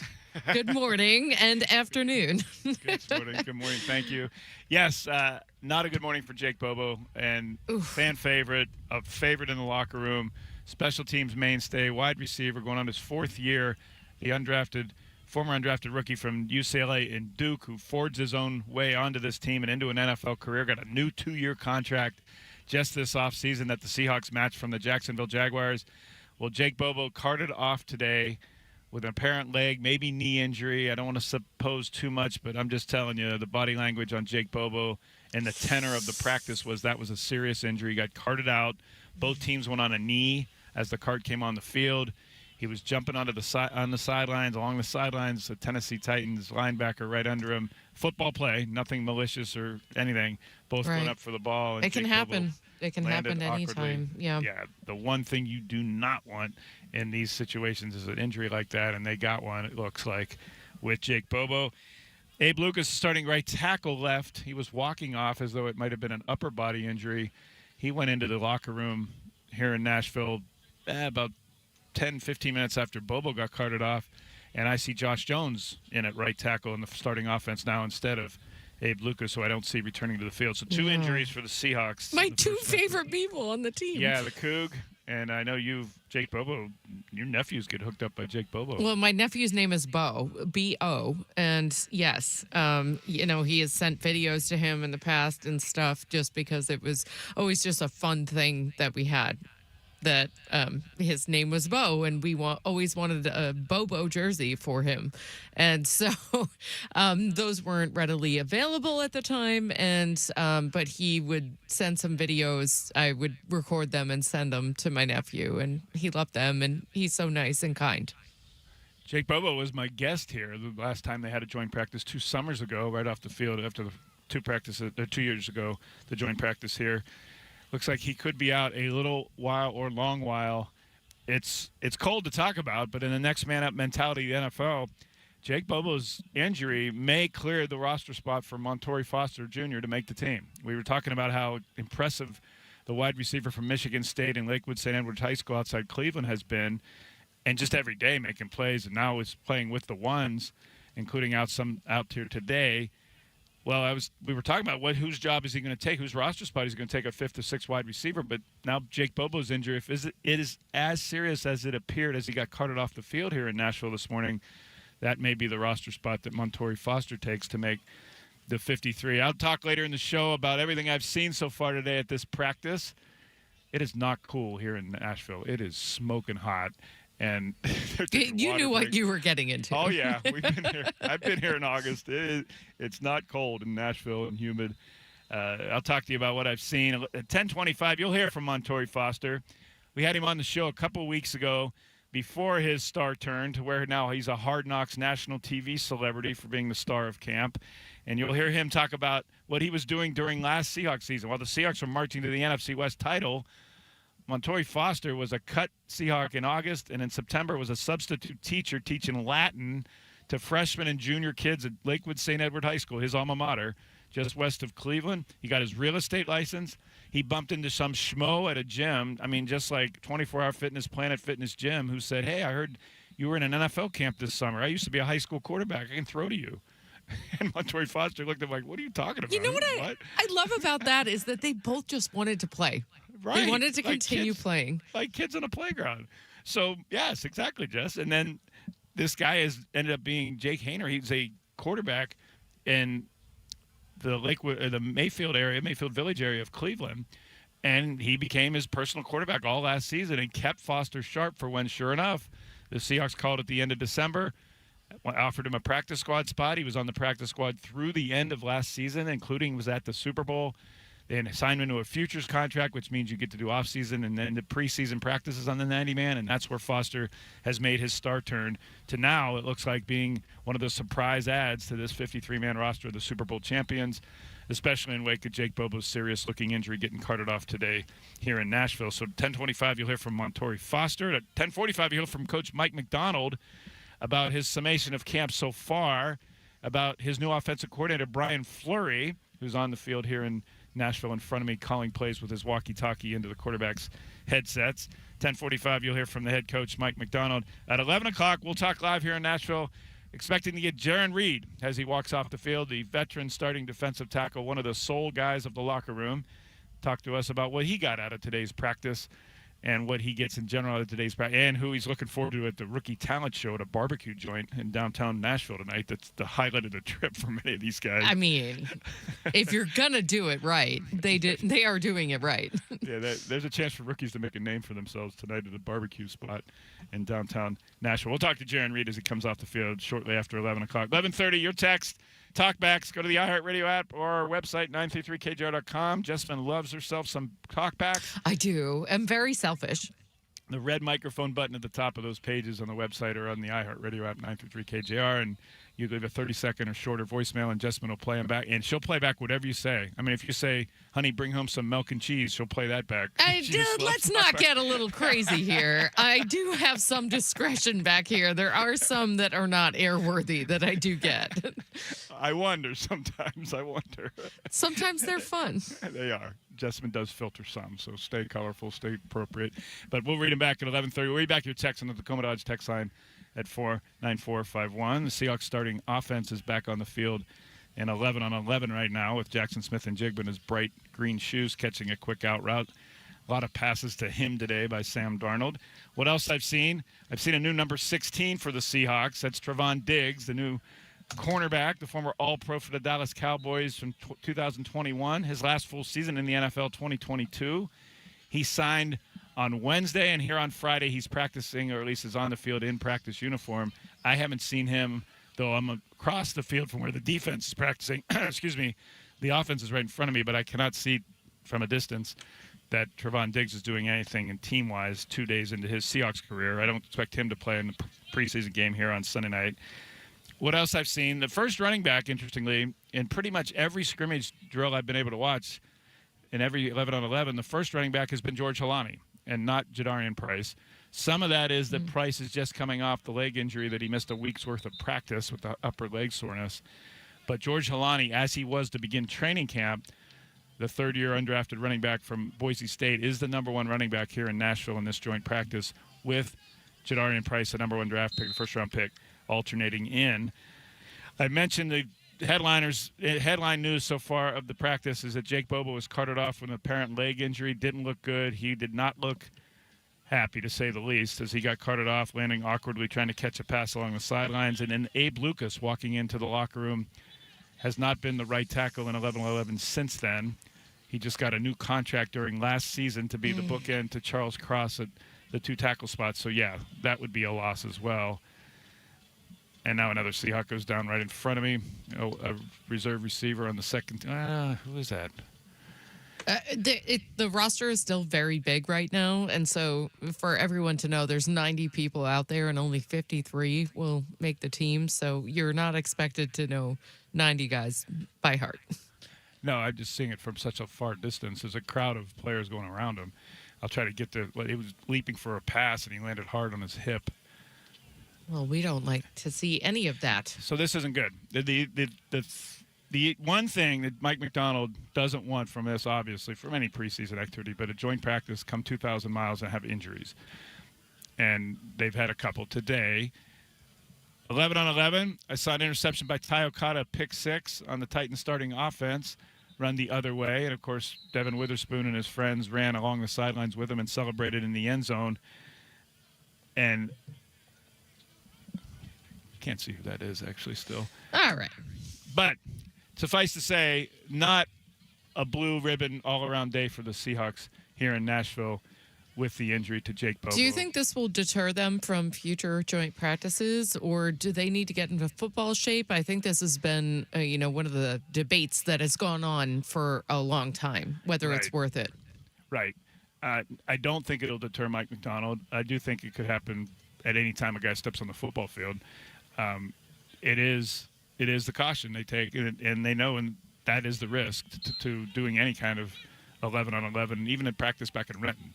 So, but the receiver went up and started. It was not Jackson Smith-Njigba. He's on the field. It was not Rashid Shaheed. He's on the field. We'll do some reporting on that. But yes, we will. He got off under his own power and walked away. What else I've seen here in practice? A lot of throws to Elijah Arroyo. There was a great 7-on-7 rep from Sam Darnold, who no-looked or looked off the safety to one side of the field and pretty much no look through the ball down the right seam to Elijah Arroyo, the second-round pick last year, who had only 15 catches in 12 games last season. He's had a much more prominent role already in this training camp. And we talked about Brian Fleury, the 49ers tight ends coach, who has put the tight ends down the field far more in this offense than Clint Kubiak showed last year. And Elijah Arroyo has showed up again today in this joint practice, down the field. And we're not just talking checkdowns with the tight ends. Fleury is sending the tight ends, Barner, Arroyo, even Eric Saubert and Nick Vanette, who are known more for their blocking. They're sending them down the field to stretch defenses down the middle and make safeties have a decision to make. And Elijah Arroyo did that today. The safety picked wrong on the wrong side of the field, and a no-look pass for about 45 yards down the seam from Sam Darnold to Elijah Arroyo. So Elijah Arroyo continues to have a really good camp. I've seen Dante Fowler, the veteran pass rusher with the first-team defense. I've seen Devin Witherspoon outside at cornerback quite a bit. There's a real question to me now that Trevon Diggs is here, how quickly Diggs can get ready for the season. He's only got 4 practices today, 3 next week. I can't imagine he'll play Sunday night here. Just got here, Jessamine. But then you got 3 practices next week before they get on a jet and go to Kansas City, and that's the final preseason game before the cuts. I don't know how much time Trevon Diggs has to make the team. He's got 4 practices and hasn't been in pads since January. That could be a situation where the Seahawks say, hey, we're going to release you and put you on the practice squad to continue your run-up to get ready to play, if you'll agree to that. And then it'll be up to Diggs to say, well, I could get a job from Detroit who tried me out or somebody else. Yeah. Or if he likes it here, to go with that. And you might see Trevon Diggs waived with the intent to get him on the practice squad if he could clear waivers. That would be a dice roll by the Seahawks to see if they think they could get Trevon Diggs through waivers. But, of course, he was unsigned. I don't think he would last, to be honest. I really don't. You may not. Now that he is signed with the team and is actually in a camp, he might get claimed off of waivers. Right. So that's what So the Seahawks people might have to understand the decide. process, yes. Right. So he's a vested veteran. He could opt for just being waived, and he wouldn't even go through waivers. I'm correcting myself on the fly here. He would have to just agree to that, a handshake gentleman's agreement. Hey, we're going to waive you, but then would you sign for the practice squad? I mean, that happens quite a bit. It'd be an outright release, not actually waived. It'd be a cut because of his vested status. And so he would just have to agree to that. Hey, we're going to cut you. Can you come on the practice squad, and we'll ramp you up for a couple more weeks and get you in football shape. Or he could say, I'll just choose to be a free agent and go sign with somebody else. So that could be where he's headed, since he's not practicing, that I can see in group or team drills today. Tons more to talk about here from Nashville. The headliner is that Jake Bobo was carted off the field with an apparent leg injury. It doesn't look great. And that Abe Lucas walked into the locker room during 11-on-11 and has yet to return that I can see. Josh Jones is in as the starting right tackle. 49451 of the Commodore text line. Your reaction to Cade Anderson, the Mariners. Are you now on board that the Mariners have a chance to rally and save the season and get to the playoffs because the savior from AA Arkansas is here? The 22-year-old, the third-round pick in last year's draft? Or are you just ticked off the Mariners didn't do this back in June or April, for that matter? Or at least I think it's going to be a dichotomy of responses that we're going to get. I think so, too. There's a Because that whole believe sign from Ted Lasso, we did believe. We did believe. And now the question we asked earlier in the week was, are you at apathy? Or is your belief rekindled by the great Cade Anderson starting tomorrow night at T-Mobile Park against the Cubs in his first Major League start, called up from AA Arkansas? Your thoughts on that? We'll read back your text at 11:30. Up next, Montori Foster, the story of training camp, the apparently unlikely new wide receiver that's going to make the 53. At least I think he's earned it. You'll hear from him and his wild story on how he stayed sharp last year while a substitute teacher in high school in Ohio, next on 93.3 KJR FM.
Back here at the Virginia Mason Athletic Center in Seahawks training camp, live on 93.3 KJR FM. Montori Foster, wide receiver in his second year out of Michigan State, joined us. Thanks for coming. I know you're a busy man. Yes, sir. Thanks for having me.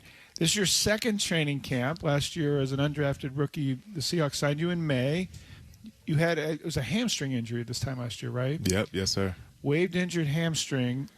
Then you went back to Cleveland, Ohio, your hometown, and you were a substitute teacher at Lakewood St. Ed's High School. I have nephews that graduated from St. Ed's. Oh, wow. I'm from Steubenville, down the state in Ohio. Okay. What was that whole experience like, being in an NFL training camp, still being in NFL playing shape, obviously, as it turned out, but going back to your high school and teaching? While the Seahawks are winning games on the way to the NFC West, you were teaching back at your high school. Yeah, it was definitely different. I did a lot of jobs, honestly. I actually went back home and I got my real estate license, so I did that. Was substitute teaching at my high school, and then I was also training kids, little kids in football too. So it was just a way to just give back to the game and keep myself busy while I wasn't here in the building. And when you were released, did the Seahawks say, hey, when you're healthy, we'll call you, or how did that work?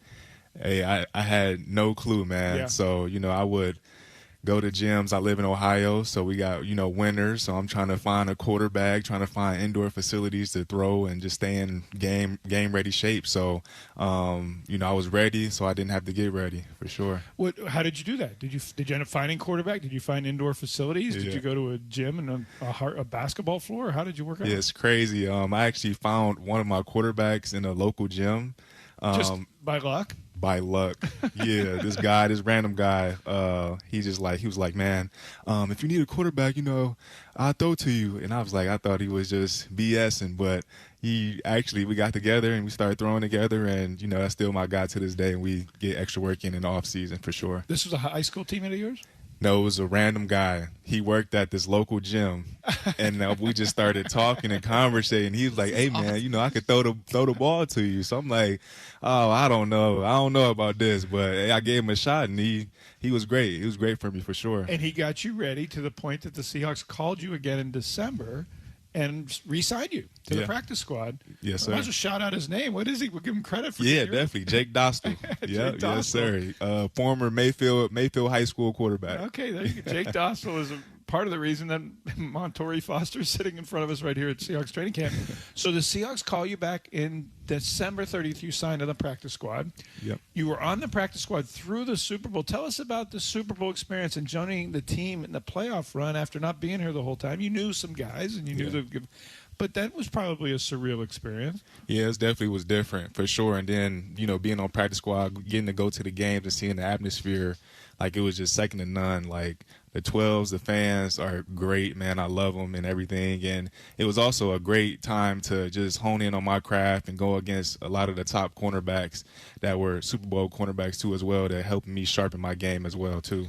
So tell us the Super Bowl experience for a practice squad player who you didn't think you'd be activated for the game, or at least maybe you were preparing as if you would, because that's how you have to be prepared, right? Mm-hmm.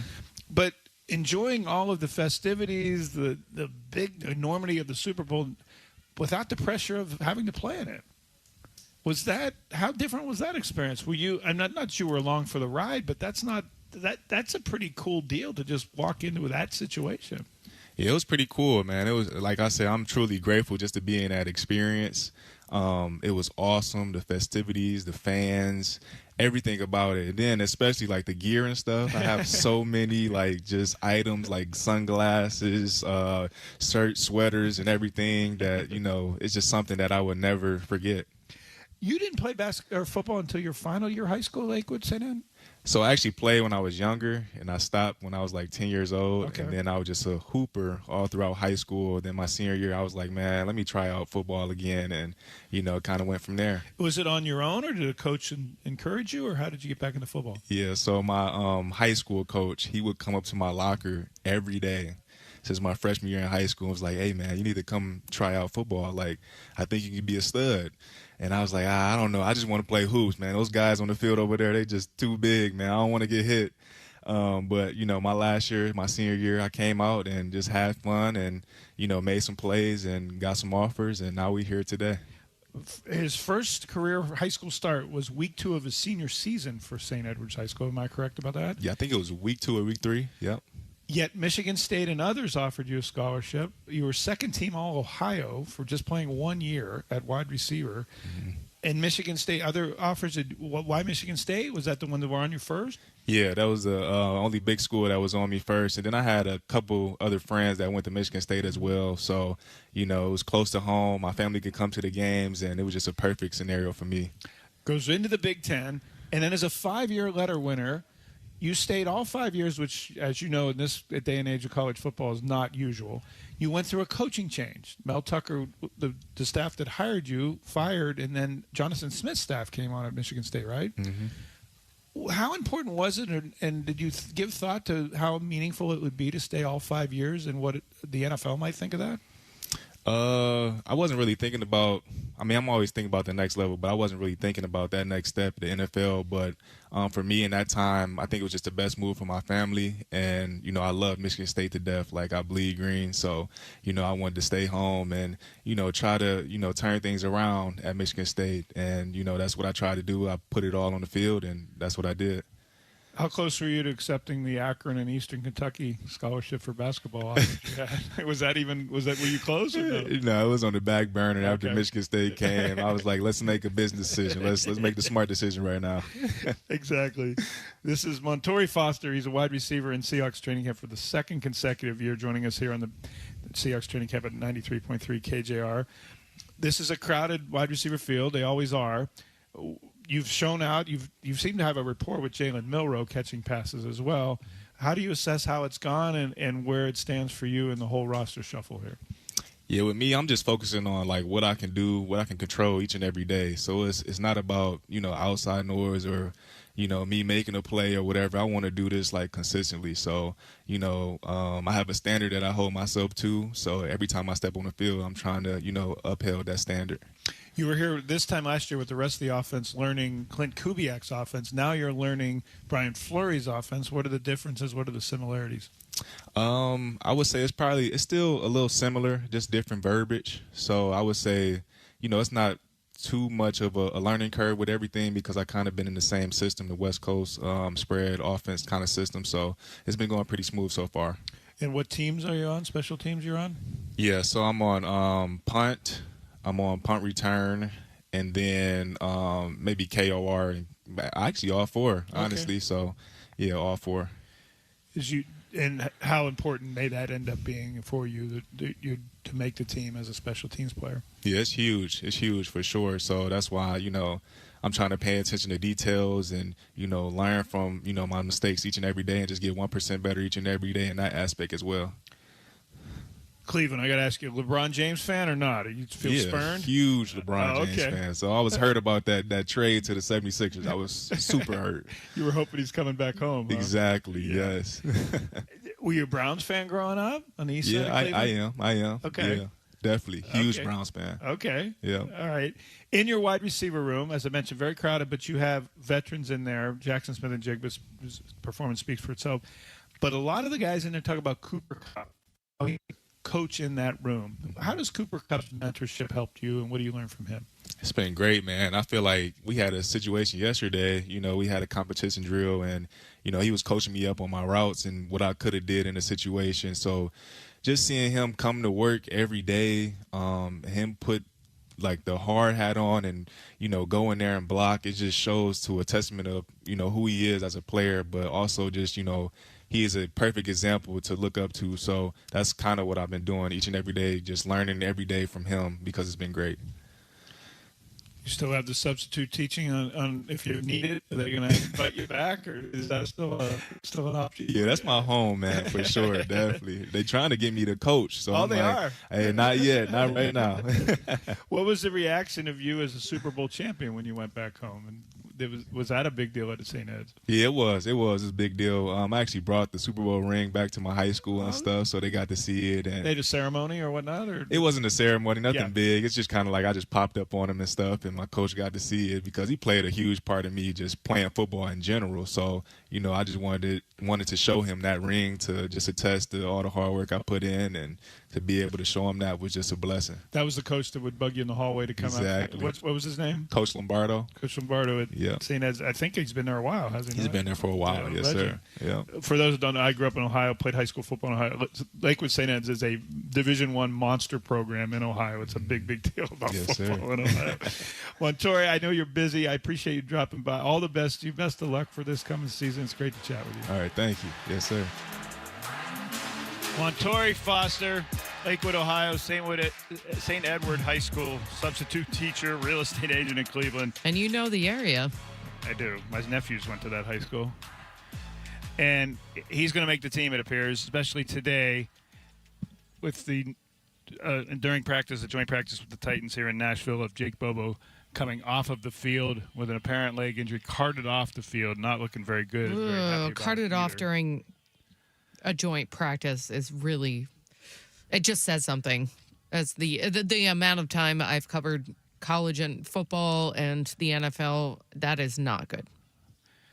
So we'll see what the word is. We'll talk after practice to the coach, Mike McDonald. And up next, Mike McDonald, we'll talk to you about Brian Fleury, the new offensive coordinator. You'll hear from Mike McDonald here next. I'm live from Nashville. The Seahawks joint training practice with the Tennessee Titans continues live on 93.3 KJR FM.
Welcome back to Nashville.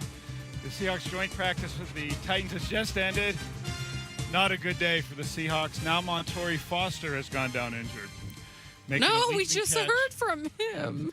Made a leaping catch on the sideline. Checking his lower left leg. Practice stopped early on one half of the field while both teams came over to talk to each other and look over Montori Foster as a doctor checked him. He's on his feet now, but we'll see. I don't want to suppose, but he was yelling and screaming in frustration. He made a great leaping catch on the sidelines and came down awkwardly, and it looked like his lower leg. This was after Jake Bobo was carted off earlier in the practice, and Abe Lucas walked off to the practice about halfway through it and didn't return. Tons to get to here. Mike McDonald is up now. Before he came to Nashville, the team came to Nashville, he talked about Brian Fleury, the offensive coordinator, and more. This is Coach Mike McDonald from a couple days ago here from Seahawks training camp in Nashville on 93.3 KJR FM. All right, good to see everybody. Good workout. Did you be in pads tomorrow? So looking forward to that, and keep attacking this week. We got a lot of room to grow, and think we took a stride today, so that's good. And off we go. Practice schedule a little bit this week, or? No. Well, we changed it last week. Yeah. Is that because we were supposed to not practice today? Yeah, it looked like it was like a 1 hour walkthrough initially today, so I didn't know. Oh no, we decided to practice today and tomorrow and slow down Wednesday rather than. We just changed the order of the days, but we'd planned on that. Mike, did Aaron Price full go, or is he in some kind of ramp up? He's just like any other return to play guy. He's just on his return plan. Good to see him out there. Mike, how important is it now that you're in the preseason to really transition these practices to getting as many of the reps for the starters as you can with regular season now being less than a month away? There's a balance. I mean, we're allocating the reps today because of the workload we had a couple days ago, and then the joint practice will reflect that as well. Yeah, it's a little more targeted, but we're still. I think we're still trying to get these guys ready to go play great football. So it'll really shift once we finish the Chiefs game. I think just mirroring what it actually we're not going to get into what it actually looks like right now, but ones will get some more work. I guess that's a good point. Mike, you had your thoughts on the game immediately afterwards when you went back and looked at it. What confirmed that? What might? Yeah. Same feeling. Honestly, there's a great opportunity for us to understand what Seahawk football is and what isn't, and what it's going to take to play for us. So we had some great meetings this morning. I think it's good for our team. We need to see those things, and I think we're going to grow from it. But I think it's a lot of the things we said right after the game. There's a lot of good stuff too. A lot of great individual play, but not enough great individual play to kind of earn a better result. What did the film show of Drew and Jalen, and what you kind of thought of how they played? Yeah, I think there's room to grow, but I think both had solid performances. Frankly, I mean, it wasn't much for Jalen to make to come to life. There's some better decisions he can make, a little more decisive in a couple situations, but I mean that's going to be every quarterback. But I was pleased with their performances. I felt like it was a good start. What did you hear from Brian Fleury about his first experience calling plays? It was like it was in practice. It wasn't really. I mean, we're not doing a lot schematically right now, so it's pretty par for the course, honestly. You talked about operational stuff not being there. Yeah, we can be a little bit better. I mean, it's really everybody. It starts with me, goes to the coordinators, down to the guys with the green dot, to how the information kind of trickles down, how we sub. All of our coaches on the sideline. It was a good wake up call that we gotta get better. What did you see recently when you went back and watched it? Yeah, I feel like I actually watched the game. It's funny when you're not calling the plays, you probably see more things. Yeah, he very similar to what we saw right after the game. Played really well. Did a really great job. I think he had a tackle every 2 plays is in there or something. Pretty crazy. He talked after the game about playing some off the edge, and he did that quite a bit at UTEP. Is that something that you envision, trying to see? I don't know what you're talking about. Is that something you envision potentially him maybe being able, at least in passing down, so maybe a way to get him on the field? Right? Yeah, let's just say it's a good problem to have from a coach's perspective of trying to figure out a way to get him out there and what's the best for the team. So I think we're working through that right now. How does your game day change when you are not calling plays? I'm a lot nicer. More talkative with my wife for sure. It's a pretty drastic change. I mean, like your mind is.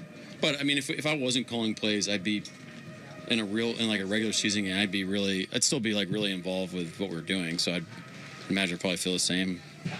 I don't know. I really don't know what it feels like. Hey, Mike, going back to today's practice, we talked about Saturday's operational things. You had meetings this morning. What did you like about today's practice? Yeah, our intent. It wasn't a crazy long practice or intense practice, but the one's workload was heavier, which is good to get their wind up. But anytime we challenge our guys to do anything, their intent has been fantastic, and we did it again today. So we trust our guys. This is like our first opportunity to work through a not perfect situation. I wouldn't call it adverse, but maybe you do call it adverse situation where it's just, hey, things didn't go your way. We said we're going to operate a certain way, and so now let's go do and act as we said we were going to, and try to solve this problem together. Why is that so important for them to understand that? Because in the season, that's going to go. Yeah, that's the way it works. There's something every week. You're always trying to, solve challenges and solve problems, and it's not just me in a closet figuring it out. It's all of us kind of having those conversations and understand how we see things and how we want to be, and all of us coming to solutions. That's what we did today. Talking about the joint practices, how much more can you do or show, for lack of a better term, when it's a practice and it's not broadcast low country, a kind of TV preseason game? Is there any? Yeah, I mean, you're going to practice the stuff you've been practicing in camp. There might be some things you hold back, but it's different than a game. You're not game planning the team, so you're just kind of running the greatest hits, so to speak. But there's also times where we need to see guys in certain matchups and guys in certain positions, and you're trying to compete and do very well, but not at the expense of evaluating your team the best you possibly can and put them in those situations. So I think it's kind of a combo platter for all those things. Do you have any more clarity on when Julian Neal will be able to get out there, part of the team? He's working his way back now, but no new timetable or anything. And do you have any more firm timetable for Terrion and when he'll report? Yeah, no update on his front. Brian Fleury going to call plays for the sideline all year? I think he might call this one from the booth. You will quote me on that, but don't quote me on that. We'll kind of confirm. I think that's the plan right now, but we haven't stamped it yet. But we'll let you know. What are the pros and cons of upstairs, downstairs? What you like going? I'm not really sure. I think it's a personal preference on how well you can see it versus how you can communicate where the rest of the staff is, like their roles. Some guys, I don't know, they kind of like just being away from things so they can. Some guys like being in it. I prefer to be in it, be in the fight. And you're kind of used to seeing it from a certain angle. So, never really called offensive plays before unless you count JV Cedar Shoals. Is it easier for you to reach out and touch an offensive play caller on the sideline or stay downstairs? No. I'm on their frequency and it's just as easy, yeah. Mike, it seems Sam looked pretty sharp out there today. What'd you kind of think of, I guess, the practice today, but then overall where he's kind of at in camp for you at this point? Yeah, Sam's had a great camp. Feel like we got it's becoming clearer plan on how we want to operate from now to go play the first game. And he's been right there every step of the way. He's been tremendous. Nick Emenwari, is there anything more on him? No update on Nick, sorry. A couple guys we didn't see out there yet. Torrey Horton, is he okay, or is he? Yeah, Torrey's working through some things.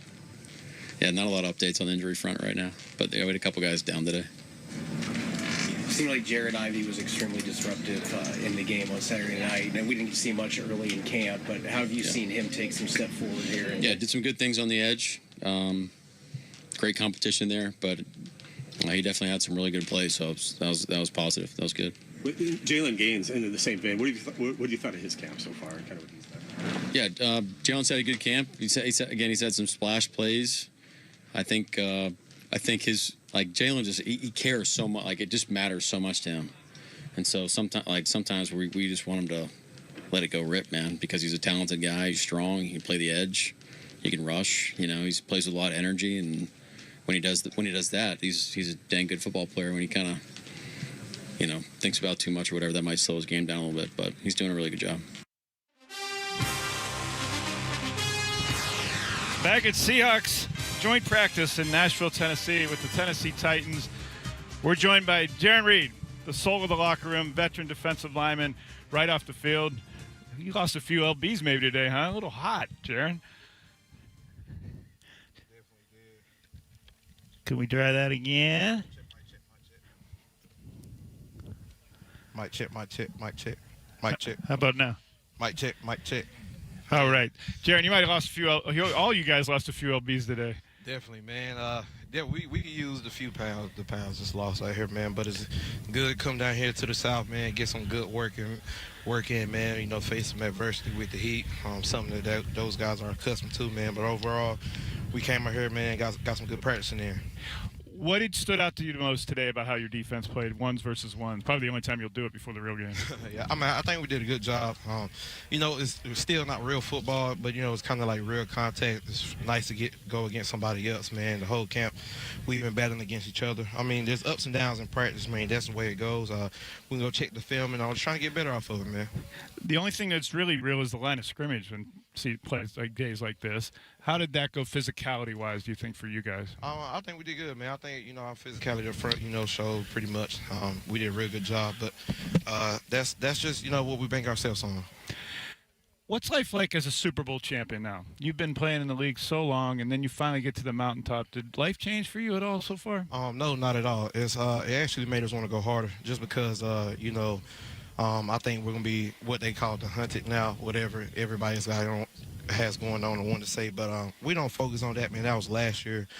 This season, new season, man. We're just trying to get better each and every day we can. Nobody speaks on that, while we're in camp or during practice. We just call it outside noise. What's the best part of these trips, Jaron Reed? The coming 2,000 miles with 90 guys. What's the most enjoyable, worthwhile? Man, the best thing, seriously, man, is being around the guys. We spend so much time around each other. Now we have no choice but to be around each other all day, every day, man. But these are my brothers, man. We're a close-knit group. And, we get to hang out, man, crack some jokes, watch some football, go out to eat together. It just builds more team camaraderie. You've been around a few cultures in the NFL, 3 different teams now. Seattle drafted you, and then 2016, then you went to Green Bay for a time. You went to Kansas City, back to Seattle. Where does Mike McDonald's culture and your togetherness of this team rank of all the ones you've been on? This is by far the closest team I've ever been a part of, besides when I was at Alabama. The philosophies that he has, the chemistry that we built as a team. I think we got the most amazing group of guys in the league, period. I don't want to be anywhere else, man. I love these guys with all my heart, man. We're really brothers out there. We really respect each other. We play hard for each other. We correct each other. We take constructive criticism. I couldn't ask for a better group of guys to play with. I've heard you and others say that the togetherness is why you won the Super Bowl last year. How does it show up on the field? Absolutely. Just how we play. We pick each other up when we're down. We're not like pointing fingers or anything. If somebody messed up, we're constructing them, criticizing them constructively, but we're never knocking them down. We're always just, hey man, come on, look, we know you do better than this. We pick them up when they're down, and we don't want to mess up. We hold each other accountable. You've been at this a day or 3, Jaron. Have you given thought to how many more days you might want to do this? How many more camps you might want to do? Oh, I'm going to keep going till the wheels go. How the wheels? Yeah, man. Look, my son just started middle school, so, He'll be in high school soon. So, we'll see how that go. I remember when your son was born. That's how long I've covered you. Yeah. What is that like to Yeah. watch your baby grow up to be now a middle schooler into high school? Man. Well, it's not how it turned out to be, because when he comes to the games, he's just not as excited as I thought he would. They got the iPads and stuff now, but he be with his sisters. And I think his sisters are more involved in the game than he is. I don't think he understands, like, when he comes in the building, like, who he's around, because he's just a kid. But, Right. But I talk about it all the time, because me as a kid, I was like football junkie, football 24/7. Right. He's just like, oh, there go Jax. Oh, there go Leo. There go Sam. There go D-Law. There go Byron. It's part of the day. He just be like, hey, he dap him up. He shadow box with him a little bit. But, man, it's just amazing, man. Just watching him grow up, just keeping him around, man, I love it. I got to ask you about the boom mic that's right over your head right now, the Hard Knocks that's everywhere. Has it been a distraction? And what have you guys, how do you get At first, it was like, dang, but honestly, I'll be forgetting we on Hard Knocks half the time. It's always a lot of people around, but I think we're all just so focused on what's going on in front of us, so it's not a distraction. The practice today, it looked like there was only one or two skirmishes, not anything out of hand. Did you guys get told sternly? The NFL sent a memo to teams saying no fighting or we're going to fine you. How much was that an emphasis before you guys got on the field today? Well, we just knew we had to come get work. Really no time for nonsense, and just go out there, just get to work, do everything in between the lines, in between the whistles. As you understand it, is this the most work you're going to get before the opener? You're done now?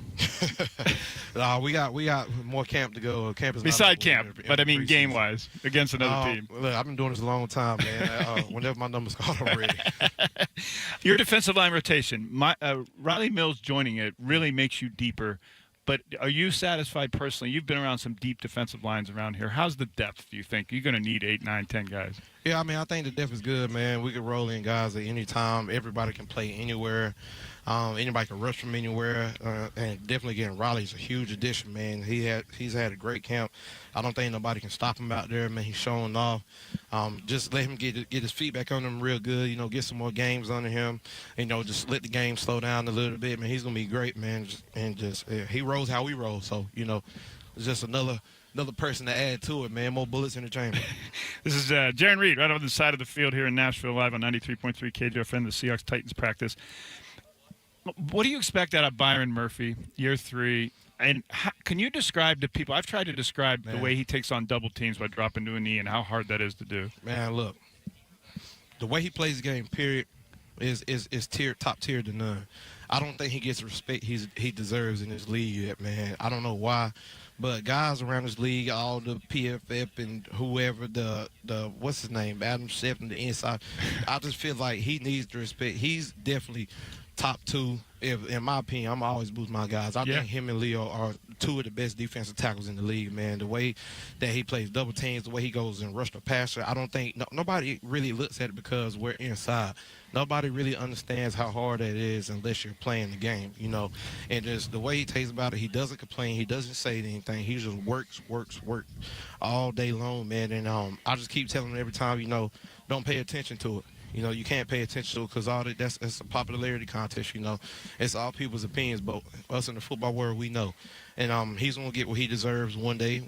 It could be today, tomorrow, a year from now, 2 years from now, whoever knows. He's going to get. I truly think he's going to get all the accolades and all the respect he deserves, man. I just tell him to keep his head down and keep working. Jaron, tell me how difficult it is to drop to a knee and have 2 300+ pound guys blocking you. Yet he gets up and splits them. So believe it or not, it kind of makes it easier. Really? When you drop to a knee because you have kind of like more leverage.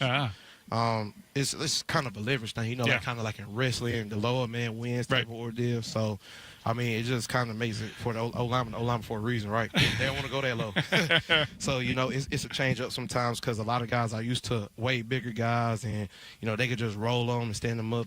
With him, he has this ability to do the drop knee technique and bounce up.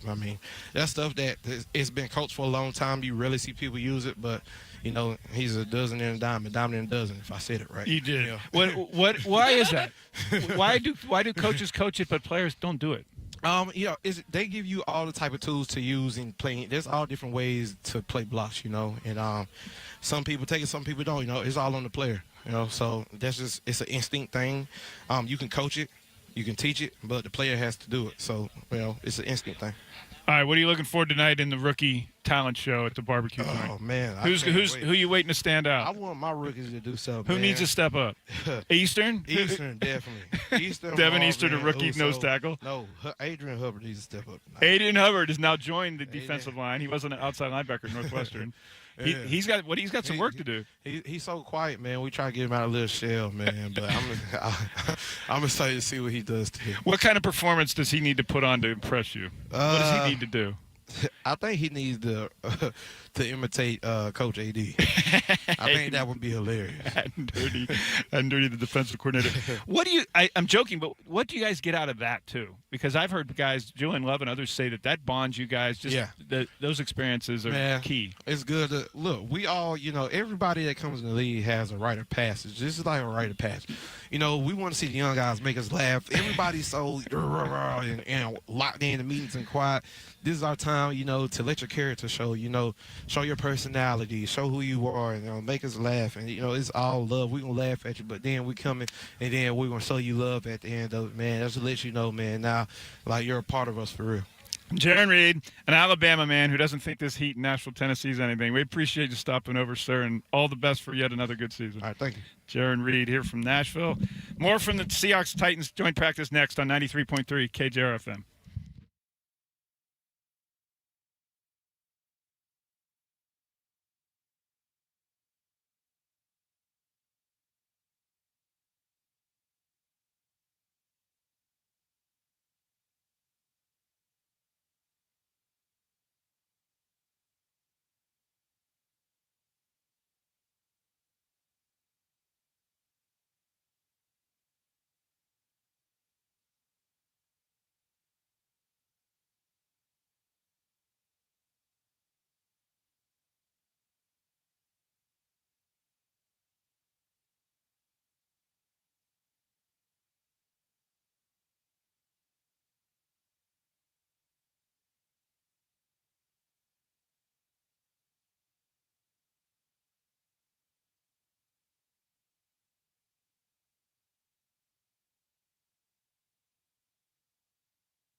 from the Star Reynolds Sports Desk. Your 93.3 KJR FM Sports Headlines.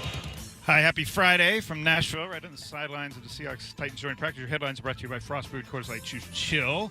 The headlines of the practice here is that Jake Bobo has a major knee injury. Mike McDonald, the coach, just confirming that a few minutes to go to us, that it's a serious-looking knee injury. Sounds like it's the end of the season. He's going to undergo more imaging tests, but the initial read is a major knee injury for Jake Bobo, and his season's likely over. He was leaping on the sidelines to make a catch in traffic, came down, landed awkwardly on his leg, and was carted out of the practice early in it. Jake Bobo likely out for the season. Montori Foster left the scrimmage right at the end of it after making himself a leaping catch on the sideline. Mike McDonald, the good news for the Seahawks is that is a heat-related injury, according to the head coach. Same with, I mentioned, cramping Abe Lucas. can show up as something more serious. Yes, Exactly. I mean, it's 95 degrees, about 90% humidity out here right now, and a bright sun. But Abe Lucas also left during practice, and it's a heat-related issue, according to Mike McDonald. So two bullets dodged there, but not so with Jake Bobo, likely out for the year with a major knee injury. They went 11-on-11, the most extensive action that the ones will go against the ones. Jaron Reed talked about that. If you missed our interview with him, you can go to our 933KJR.com website, the Greg Bell Show podcast, or the iHeartRadio app, 933 KJR. The Mariners are back home. They got the Cubs for 3 in the yard in Soto tonight.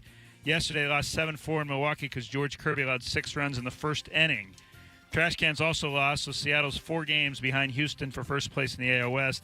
The M's are 3 games out in the wild card race. 34 games remain. The first one is tonight at the yard, as I said. Fireworks night, so there'll be 45,000 there. Against the Cubs, Emerson Hancock against Seattle native Matthew Boyd. The Cubs are throwing 3 left-handers at the Mariners. That, you know what that means. No offense for the Mariners this weekend, likely. It'll be tough. But tomorrow, hey, Cade Anderson, the long-awaited debut, overdue debut, I would say. 22-year-old.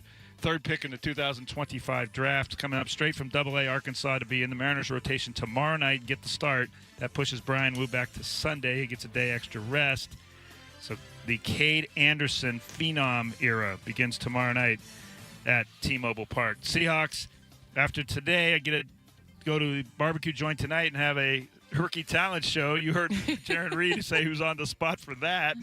Devin Eastern, the rookie line, the undrafted rookie Aiden Hubbard from Northwestern. He said he's really quiet. He's going to try to get him out of his shell tonight. Then they have a rest day tomorrow before preseason game on Sunday. I don't expect you're going to see many of the starters, if any. Trevon Diggs did practice in individual position drills, then took his pads off and watched the rest of the scrimmage 2 days after he signed his contract, the former All-Pro cornerback. The Sounders are in Cincinnati tomorrow. They're on MLS record's 8-game losing streak, franchise record, 8-game MLS losing streak. At Cincinnati tomorrow, 4 p.m. pregame show with Jackson Phelps, 4:30 match time here on 93.3. The Storm are at the Dallas Wings Sunday in a WNBA game, 1 p.m. Sunday. And in Las Vegas, Raiders coach Clint Kubiak, you might remember him, former Seahawks offensive coordinator, said he's not ready to name a starting quarterback for the Raiders. He sat veteran Kirk Cousins last night, had rookie number overall pick Fernando Mendoza start against Houston.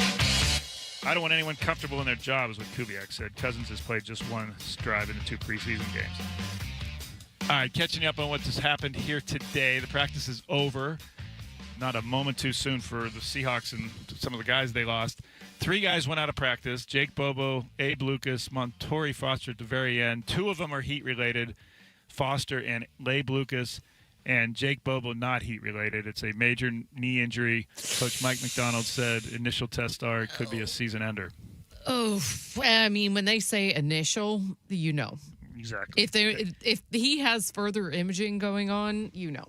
Exactly. If he's allowed to make that kind of statement. Yes, he would not even. We'd have to, let's see, he's going to get more tests.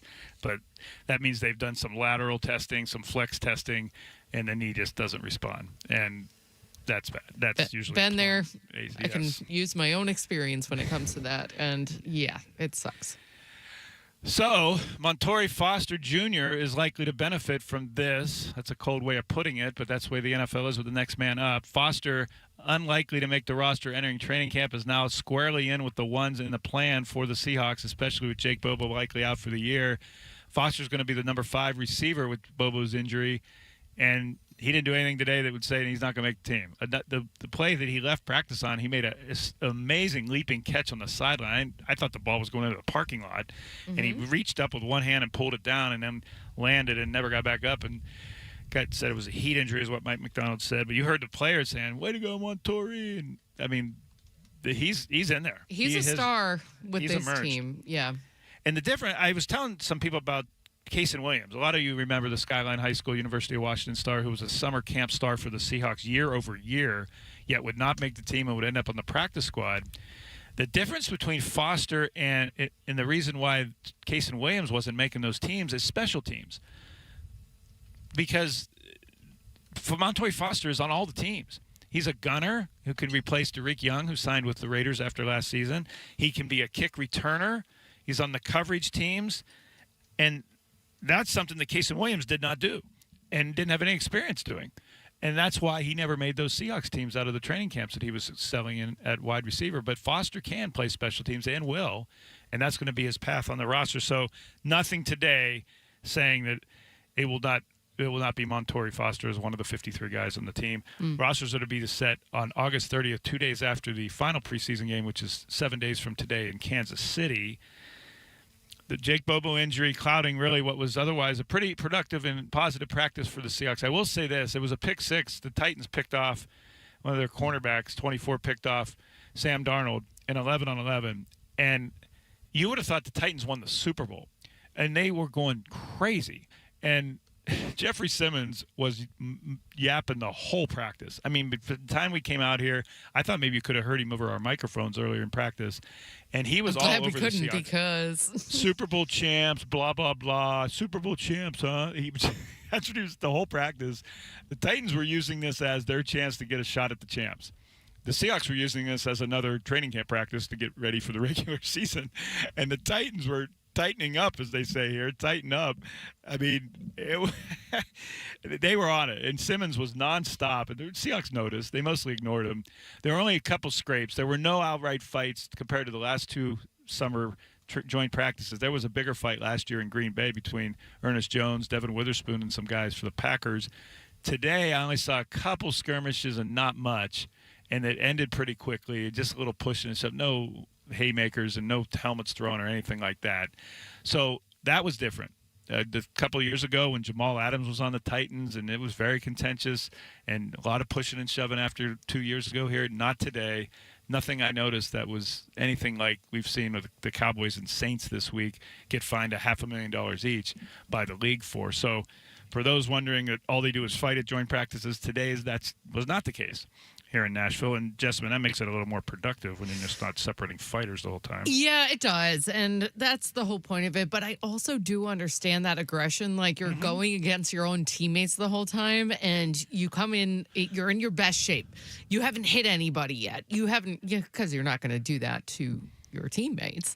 Right. And so I do understand the aggression that needs to get out, but I do appreciate the Seahawks not getting into fights as well.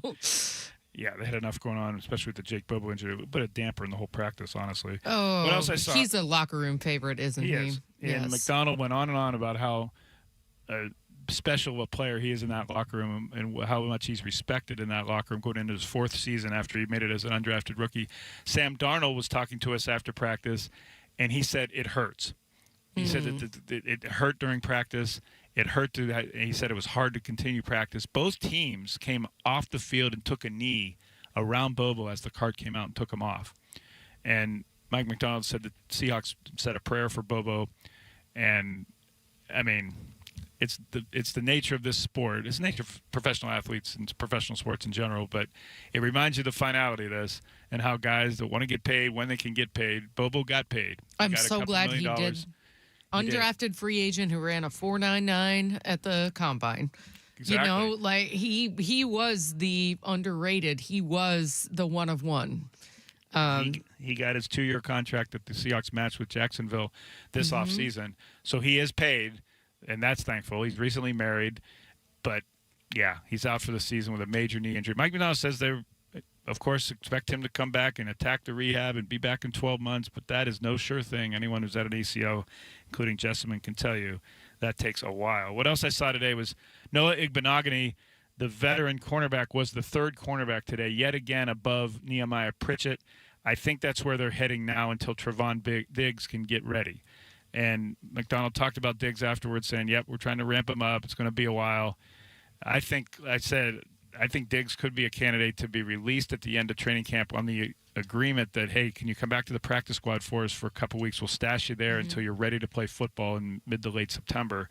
That may be the route you end up seeing. I'm going with Diggs. In the meantime, Igbenogany is now the third guy. He was playing outside corner today with Witherspoon inside, and at times I saw Igbenogany. The only time I saw him outside, in fact, was on the second team defense. So with the first teamers, it was Igbenogany, inside. The only time I saw Igbenogany inside was on the second team. On the first team, Igbenogany was outside and Witherspoon was inside. Josh Jobe was the other outside corner. For now, looks like that's where they're headed as the season begins, pending Trevon Diggs getting ready as a possible third cornerback. What else I saw? Jackson Smith and Jigba again featured by Sam Darnold. A long looping ball over his shoulder, a perfect play over the same cornerback who picked off Sam Darnold in the practice earlier for a touchdown. It was Josh Jones who came in at right tackle after Abe Lucas left midway through with a heat-related issue. Oh, and the defensive play of the day was Ty Okada. The starting safety came over into the left flat, picked off a pass, and went the other way with a pick six, and Devin Witherspoon and his buddies all running down the sideline with him and celebrating in front of the fans in the end zone here at the Titans facility. And Ty Okada was at the podium as we were just beginning this segment, so he was one of the stars of the practice. He's the replacement starter now for Kobe Bryant in the back safety position. Bud Clark remains firmly as a number 2 deep safety on the second team defense with some sub-packaging in while Nick Emanwari still recovers. I saw Emanwari working on the side with a trainer on a resistance machine, but not in practice uniform, not any closer, it appears, to returning to practice. He has passed a physical. He was in spikes in cleats today, so that's an advancement on the flat shoe work he's been doing recently. But nothing yet toward practicing in a practice uniform or pads yet for Nick Emanwari. And we have, 16 days until the first game? What is it? No, less than that, about September 9th. September. I'll do the math. September 9th, the first game. Radio math never works good. No, journalist math either. Only now is the sun getting behind a cloud because the players are off the field, of course. Yeah, when it always works that way. I haven't had a peek at the text line. I don't know what's on it. I don't know if we have talkbacks, but we'll let you be a part of the show next. Live from Nashville, the Seahawks-Titans joint practice, the only Seahawk media entity here on radio or television on 93.3 KJR FM.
All right, I'm here with Coach Michael McDonald, and I've got to ask you, Coach, what is it about this cornerback room that has you looking for help elsewhere?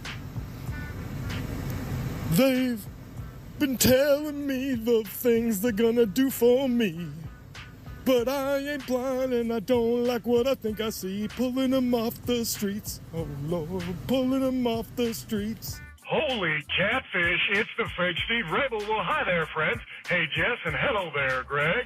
I'm just calling to see if you can bring home some milk and cheese.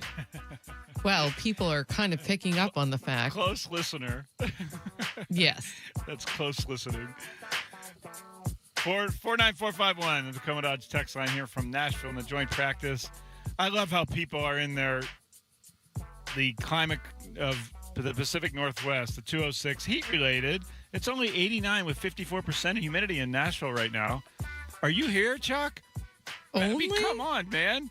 Only? I don't care what it says on your app, on your mobile phone. It's freaking hot out here, and it's direct sun, and the players in Seattle have not been used to this heat all year. It feels well above 89 or whatever your Apple iPhone app says. Yeah. Come on, You man. only really know if you're there. Yeah, get outside and do something with these guys and see the conditions they were in. It was not a Seattle Seahawk weather day, no matter what your iPhone says. That's pretty Yes, hilarious. and also they have been conditioned in a Even very my man different Kirby, climate. who lives here, and my man Kirby in Nashville shaking his head going, yeah, this is hot. And he's been trained. He's been And this is seasoned. one of the coolest, he tells me this is one of the coolest days they've had in all summer. It was like 98 degrees here a few days ago. So, yeah, it's legit warm here compared especially to Lake Washington. Well, yeah, 206 we get that beautiful breeze right off the shores. 425 would have preferred 20 fights rather than one injury. You know, so would the Seahawks. So would Mike McDonald, for Yeah. sure. 253. Who's that player? Who's the player that's going to make the team that's going to surprise all? Well, I guess Montori Foster's not a surprise anymore. I Yeah, think but- Aiden.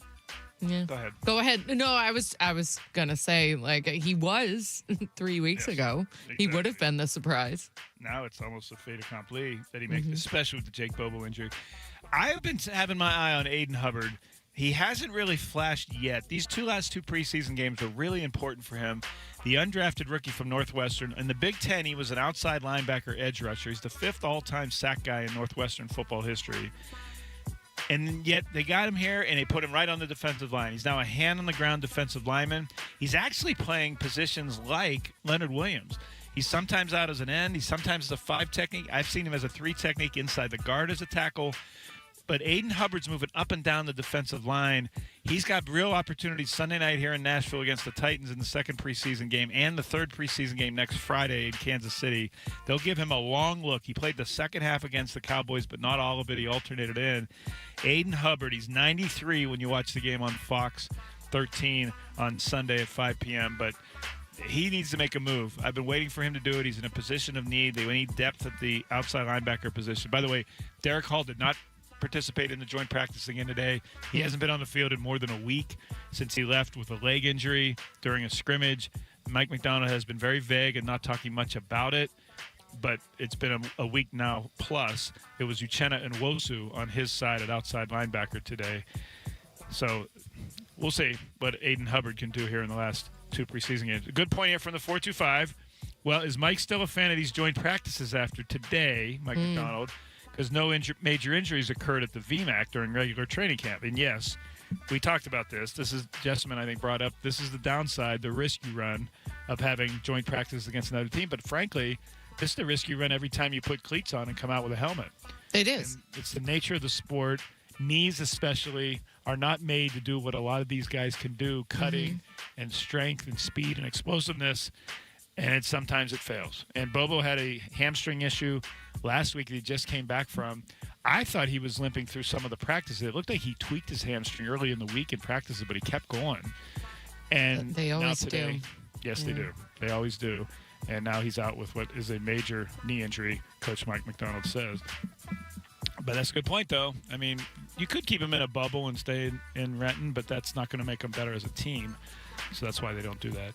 425 says, what a great interview with Jaron Reed. Appreciate that. I've known Jaron Reed for going on 10 years now. Was here when they first drafted him into the NFL. Watched him grow from a young player who got in legal trouble in Bellevue when he was in his first go-around early in his tenure in the NFL, and now a father of a son and a couple daughters.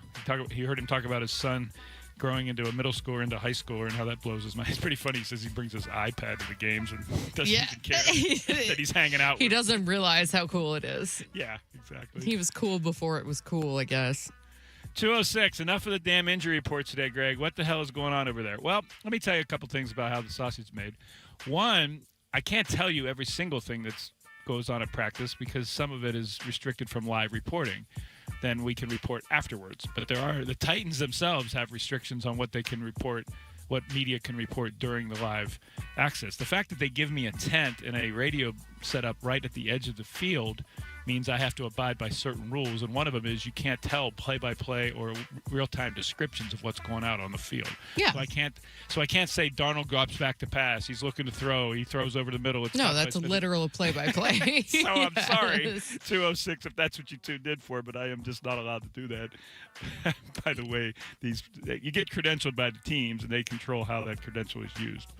And yes, and we are very lucky because that's why you got to sit down with Jaron. Yeah. So, I mean, and I'm not upset. I'm just answering the question that you asked, why I'm not giving a literal play-by-play. I just want people to understand the restrictions that come with our jobs. 425 says, really, how many times can you play the same interviews? Well, okay, I'll let you know. The reason why that we ran the Foster interview today is because the Titans said if you set up on the side of the field, you can't broadcast live. You have to be, I said, okay, how about if we run taped segments? So we ran tape segments so that I could go out and do my first job for the News Tribune and actually watch the practice and see that Probo got carted off and see that Abe Lucas came off and see that Ty Okada intercepted a pass and ran it back for a touchdown. If I'm sitting here live on the radio, I can't report for the News Tribune, which is my first job.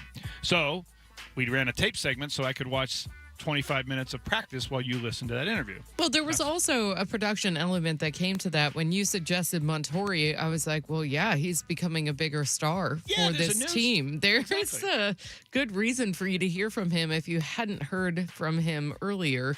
And we didn't run Mike McDonald live when he did his press conference before they headed off to Nashville, and he had a lot of really pertinent information in that press conference. So we're serving you, fans. We are serving you. And I'm not being defensive. I'm answering these questions as I say them because I think it gives you an opportunity, the listener, to understand why we do what we do. It's a unique situation here, to be honest, because the other KJR hosts are KJR hosts. Now, Ian's also with the Kraken, but in the Kraken offseason, he's a KJR host. Softy is a KJR host. Chuck is a KJR host. I'm the Seahawks beat writer for the News Tribune that hosts a show on KJR. So my first job and my first responsibility, and frankly, the people who pay me the most, that's where I'm going to go to do my primary work is for the News Tribune. And that's why I'm here for you. Yeah, so just to let you know, that's why we ran a tape segment. It was an agreement with Titans PR for us to be able to broadcast live on the side of the field, that we don't broadcast live during the practice, that we run some tape segments so that we aren't in danger of depicting live from the field, which the Titans radio network was prohibited from doing. So that's why right. Even the hometown team. Yeah, so that's can't do it. 206 says, I missed the opening of the Greg Bell show. He offered his thoughts on the Matt Calkins resignation. I did briefly yesterday, but I'll address this. Matt's a great friend of mine. All 11 years that he's been at the Seattle Times as a columnist, I've been with him. I've traveled with him. I once took a diverted flight to Minneapolis and drove from Minneapolis to Lambeau Field for a playoff game with him. And we've talked a lot about this particular issue as well. And I will tell you that it took a lot for Matt to get to this point. And it was multiple times that his stories had been spiked, and that he acknowledged that yesterday. This wasn't the first time. And I will also say that it is a very contentious matter when a newspaper censors or I won't say censor, decides not to run a column of a columnist that they hired to give an opinion and represent the paper with his own opinion. Now, I'm not going to get into what the Times did and didn't do, whether it's right or wrong. They're a competitor of mine at the News Tribune. But it just didn't seem like that was the first time this has happened. And that was the thing. What also caught my eye, to be honest with you, is that the column that got spiked had a quote from a young woman, an athlete in Washington who lost a track meet to a born male who was competing in a girls' event, and he quoted her in that column. And that was the same young lady who at the front row of the Storm game got berated by a co-owner of the Storm. Berated is a kind term to use Cussed for out that. Yes. with expletives. And the WNBA ended up sanctioning her and the team for that. And that quote from that, there were quotes from that girl in Matt Calkins' column. And when I found out that's what it was, that's why I believe the Times didn't run it. And that became a last straw for Matt Calkins. So all my best to him. He doesn't have anything else lined up, as he acknowledged yesterday publicly, which is a scary position to be in journalism. What else? On the text line, 206, 54% humidity is enough to get you sweating most days, regardless of temperature. You should be grateful. Yeah, grateful. Great. Seattle resident, 70 Nashville resident, past 3 years. Trust me, this is cool compared to what it's been like the last 2 months. Real feel of 100, my man. My man Kirby next to me said it feels like 100 degrees right now in Nashville, Tennessee. I'm just telling you. All right. Losing a player at injury sucks, Keith says, 253, but it won't be the last one, and I believe the McDonald program won't miss a beat. More Jake Bobo and less Cal in local commercials, the 206 says. I heard 603. I heard Coach was listening to this show, and I think they're going to use clicker boards at practice next week. Go Navy, beat Army. I only read that out of obligation. Go Army, beat Navy, always. There we go. Okay, no more joint practices. Mike from the 203 said, I heard enough. Preseason games are enough. Go Army, beat Navy. There, that's well done. Thank you. 206. These open joint practices are a terrible idea. The risk is way too high. As measured as McDonald is, it surprises me he'd take this risk. The high likelihood of fights, which there were none of them today, and random injuries due to players showing performative violence, there was none of that today, to gain favor with the coaches is adding pressure to the whole system that just isn't necessary. I understand that risk. I understand that. I also understand that McDonald thinks ones versus ones in a controlled setting is the best preseason preparation that his starters get. And it's better than uncontrolled preseason game of defensive players crashing into quarterbacks. Hey, I just want to let you know, I'm really not trying to be defensive or shoot anybody down with these questions or why we run tape segments. I'm just trying to explain to you, Jessamine and I do a lot of behind-the-scenes negotiating on how to pull off these shows, especially in live settings on the side of a practice field of another NFL team setting in Nashville, Tennessee. So that's why it came up that way. Back in Seattle is Ian Furness, the mayor of Maple Valley. He'll join us next to talk about what's on his show 12 to 3, and then we'll get out of here so my man Kirby can get back to doing his job in Nashville. He gave us some gear that we borrowed to run the show today. Up next is Ian on 93.3 KJR FM.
pick yours.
Welcome back here in Nashville, Tennessee. Greg Bell right off the field of the Seahawks-Titans joint practice. Jessamine McIntyre back at the LA-based studios in Seattle. And now we're joined by Ian Furness, the mayor of Maple Valley, back in Seattle as well. Hello, sir. Hey, man, how are you? I'm well. It sounds like you're at a casino. Close. I'm in a brewery. We're at Georgetown Brewing. Today's the day. Today's the day. Yeah, today is the day. The Mayor IPA is on tap. There are a handful. The Catholic Mafia is here.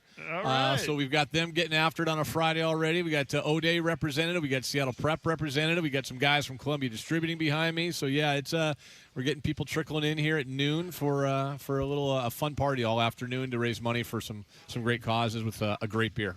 And there's a beer in your honor. Can you describe it? It's they call it the Mayor IPA, and 100% of every pint, growler to go, etc., goes to Helinski's Hope, Avery Huffman DIPG Foundation, and the Jordan Morris Foundation for young people with type 1 diabetes. Awesome. That our local soccer star has founded. And we started this back in 2020 when the pandemic hit. I have the golf tournament every year, the Mayor of Maple Valley Open, and we couldn't have it that year, obviously, because of the pandemic. And the folks at Georgetown have always supported the golf tournament. And over a beer or two, talking one day, I think it was when they decided to put mayonnaise in a can. We were talking about that, and somehow it came up, and they said, well, we should just brew a beer to help make up for the money we're not going to make this year in the golf tournament. So we did that, and they did that in 2020 for us, and here we are 7 years later doing it again. So it's amazing. It's an amazing thing. Generosity at Georgetown's amazing. So really Manny and Roger, the owners, and everybody else here. So it's been fantastic. To reiterate, they brew the beer for you, and then they sell it with none of the proceeds going back to them, but all of it to your charities. So that's the thing. Like I hear all the time, well, a portion of the proceeds. There's no portion. So the ingredients, the hops, and everything that goes into the beer, the labor, the electricity, the labor to fill the growlers, everything goes right to the charities. Wow. Not 1 cent goes back to Georgetown. They donate everything. And they, over the years, they've done a lot of different beers, Greg. Like they've done usually they do like a couple charity beers every couple months, every month, what have you. They've cut back a little bit on that. They've been a little more selective, just to kind of make it a bigger deal. They started with Bob's Brown Ale years ago for Ronald McDonald House. They still do that. But this one's, I say this, and this has nothing to do with me. I drink the beer and I promote the beer. I don't make anything with the beer. It has nothing to do with me or even the name.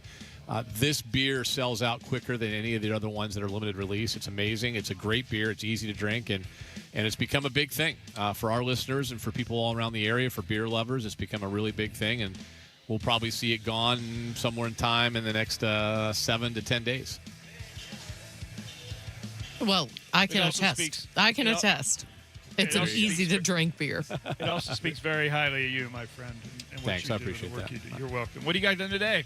Well, we're here at the brewery. Can't have a better Friday show than at Georgetown Brewing, I don't think. I do have water in front of me right now. I did a taste test earlier.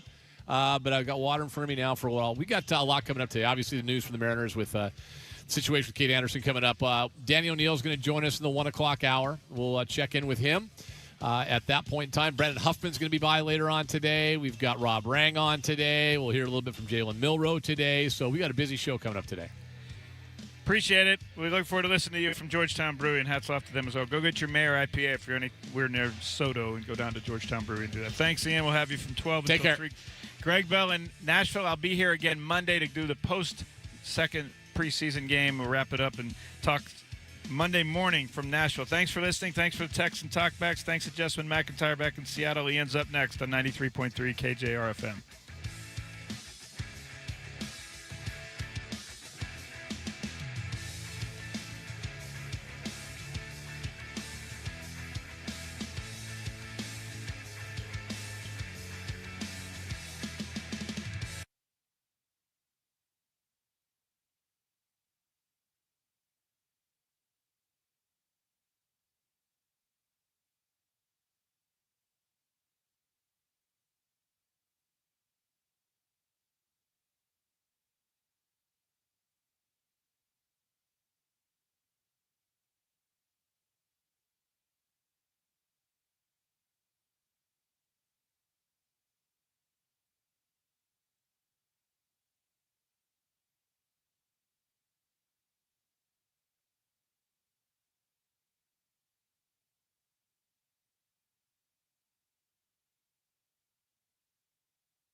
From the Star Reynolds Sports Desk, your 93.3 KJR FM sports headlines. All right, headlines brought to you by Frost Brewed Coors Light. Choose chill. Speaking of beer, we're live at Georgetown Brewery.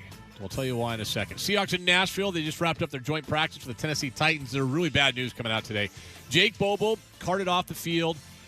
Mike McDonald saying afterwards, significant knee injury. That just screams ACL, screams out for the season. Just a devastating blow for a guy that's been battling his way through the NFL as an undrafted free agent. Now looks like his season may be over. Abe Lucas, Montari Foster also left early. That might be heat related. We're hoping that that's all that was. George Kirby allowed 6 runs in the first inning. That was that for the Mariners in Milwaukee. A 7-4 loss yesterday. Lose 2 of 3 to the Brew Crew. They get back at it today, by the way, as they take on the Chicago Cubs, a playoff team from the National League again. Astros lost horribly to the Angels, though, yesterday, 18-4. Seattle's still 4 back of Houston for first place in the AL West, 3 out in the wild card race, although there's like 17 teams between them and that last spot. It's quite a bottleneck we have going on there. Emerson Hancock, Matthew Boyd, the pitching matchup tonight. Don't forget the big news there for the Mariners. Cade Anderson, 22-year-old phenom, called up from Arkansas, number 3 overall pick in last year's draft. Brian Wu gets pushed back at least a day. Still waiting to find out exactly what's going on there. Remember, he had shoulder soreness. Sounders on a club record 8-game MLS losing streak at Cincinnati tomorrow. 4 o'clock pregame show with Jackson Phelps. 4:30 match time here on KJR. Stormer at the Dallas Wings on Sunday. WNBA game starts at 1 o'clock. Las Vegas Raiders coach Clint Kubiak not ready to name a starting quarterback for the regular season. He sat veteran Kirk Cousins yesterday. Fernando Mendoza, the number 1 overall pick, he started last night. You may not tell us who your starting quarterback is, Clint, but it was pretty obvious it's Kirk Cousins, is it not? Let's go. Here we go. A message for beer lovers everywhere from Georgetown Brewing. You've been patient enough. Your wait is over. Friday the 21st is the release of the Mayor IPA.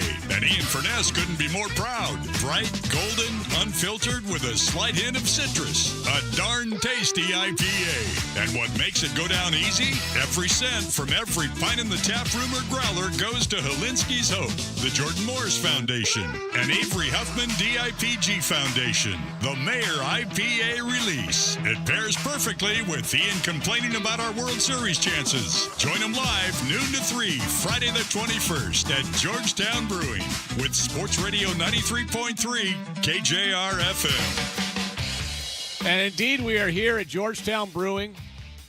The Mayor IPA is on tap. It's being consumed. Bizarre, how is it?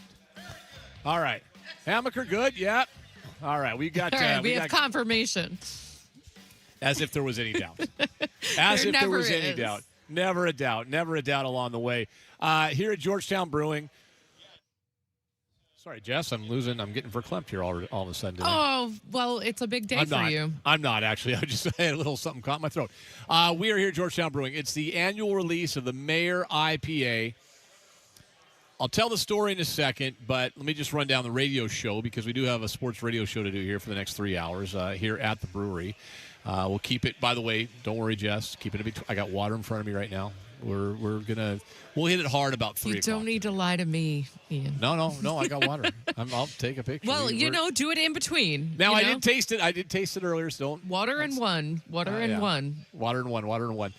We are here at Georgetown Brewery for that. We'll tell you about everything going on here in a second. First of all, here's what's coming up on the show today. I'm going to get this show for me is a lot about positivity. And so I don't want to go down too dark a road today. Okay. For whatever reason, though, the Matt Calkins resignation, which we talked about yesterday at the start of the show. Softy had him on yesterday with Fain at 6 o'clock on his show. Matt Calkins' resignation from the Seattle Times as their sports columnist has turned into a nationwide thing. I gave you my thoughts on it yesterday. We'll reiterate those in a second. It's also turned into what just is the most disappointing thing in our world these days is we're going to take something, make something that it's not into something else, twist it around, and then yell and scream at each other. That's what it's turned into. We'll hear from Matt, just a few minutes from Matt from that interview yesterday, coming up at 12:20 today, to kind of put that to bed, because the rest of the show I just want to have some fun. We're going to talk some football. We'll talk some baseball. Kate Anderson's coming up. That's a good thing for the local baseball teams. We've got all these things going on. So we'll get to that coming up in a minute. That's at 12:20 or so today. Danny O'Neill, weekly visit at 1 o'clock. Danny, of course, we used to work for the Seattle Times. Confirm that for me, Jess, did he? Yes. Are you kidding me? Yes, he I'm worked just there joking. forever. I stole him. Okay. Yes, At, the previous station of whom we do not speak, I stole him from the Right. Seattle Times to work with us over there. Yes, and it was one of my most favorite times. He's we love talking to Danny every Friday, so he'll join us at 1 o'clock today. We'll get his thoughts on the Calkins thing too, and then the Mariners and what's going on with the baseball team. Kate Anderson coming up, and all things sports with Danny at 1 o'clock. Brandon Huffman's going to schedule to join us today, right around 1:30 or so. He's used to be 24/7's recruiting guy. Now he's switched over. He's with Rivals now. Oh, But same job, same Brandon, same Huff. 1/3 of the proceeds from everything we do here at the Mayor IPA goes to Avery Huffman DIPG Foundation, which is his daughter, named in his daughter's honor, his late daughter's honor. We'll explain what that's about coming up, and then talk some college football with Huff at 1:30 today. And then at some point, we'll squeeze Matt and/or Manny on the radio show from Georgetown Brewing. we will make room for that. We will make room for that. Rob Rang will join us at 2 o'clock. We'll also probably hear from Jalen Milroe today. So we got a lot coming up on the radio show. Big day coming up today here at Georgetown Brewing. Real quick on the beer. And then I'm going to get into a couple sports topics, but just real quick on the beer. And the reason we're here today. When the pandemic hit in 2020, we had been, about 7-8 years into the golf tournament, the Mayor of Maple Valley Open. We were raising some money for some good causes, and that's evolved over the years. And it went from being we did Ronald McDonald House for a while, then it evolved into a couple other things, including recently Avery Huffman DIPG Foundation and also the Jordan Morris Foundation. It evolved with those things because I've got a personal tie to all three. And I really love the Ronald McDonald House. They've got a lot of support elsewhere. I want to find 3 grassroots, smaller foundations that could use our help. And so that's where the golf tournament money was going to. In fact, when the pandemic hit, it was going to be the first year that we donated to Jordan Morris Foundation for young people with type 1 diabetes. And as we're doing that and getting ready to do that, then the pandemic hit. We couldn't have the golf tournament. And honestly, it was devastating for me because my son had just been diagnosed with type 1 diabetes, and Jordan and his foundation were integral in getting him back on track, getting his mind right, which is also what Helinski's Hope's all about, getting him back to where he felt he was a late guy. Like a lot of times, diabetes gets diagnosed way younger. It happened for him at a late stage.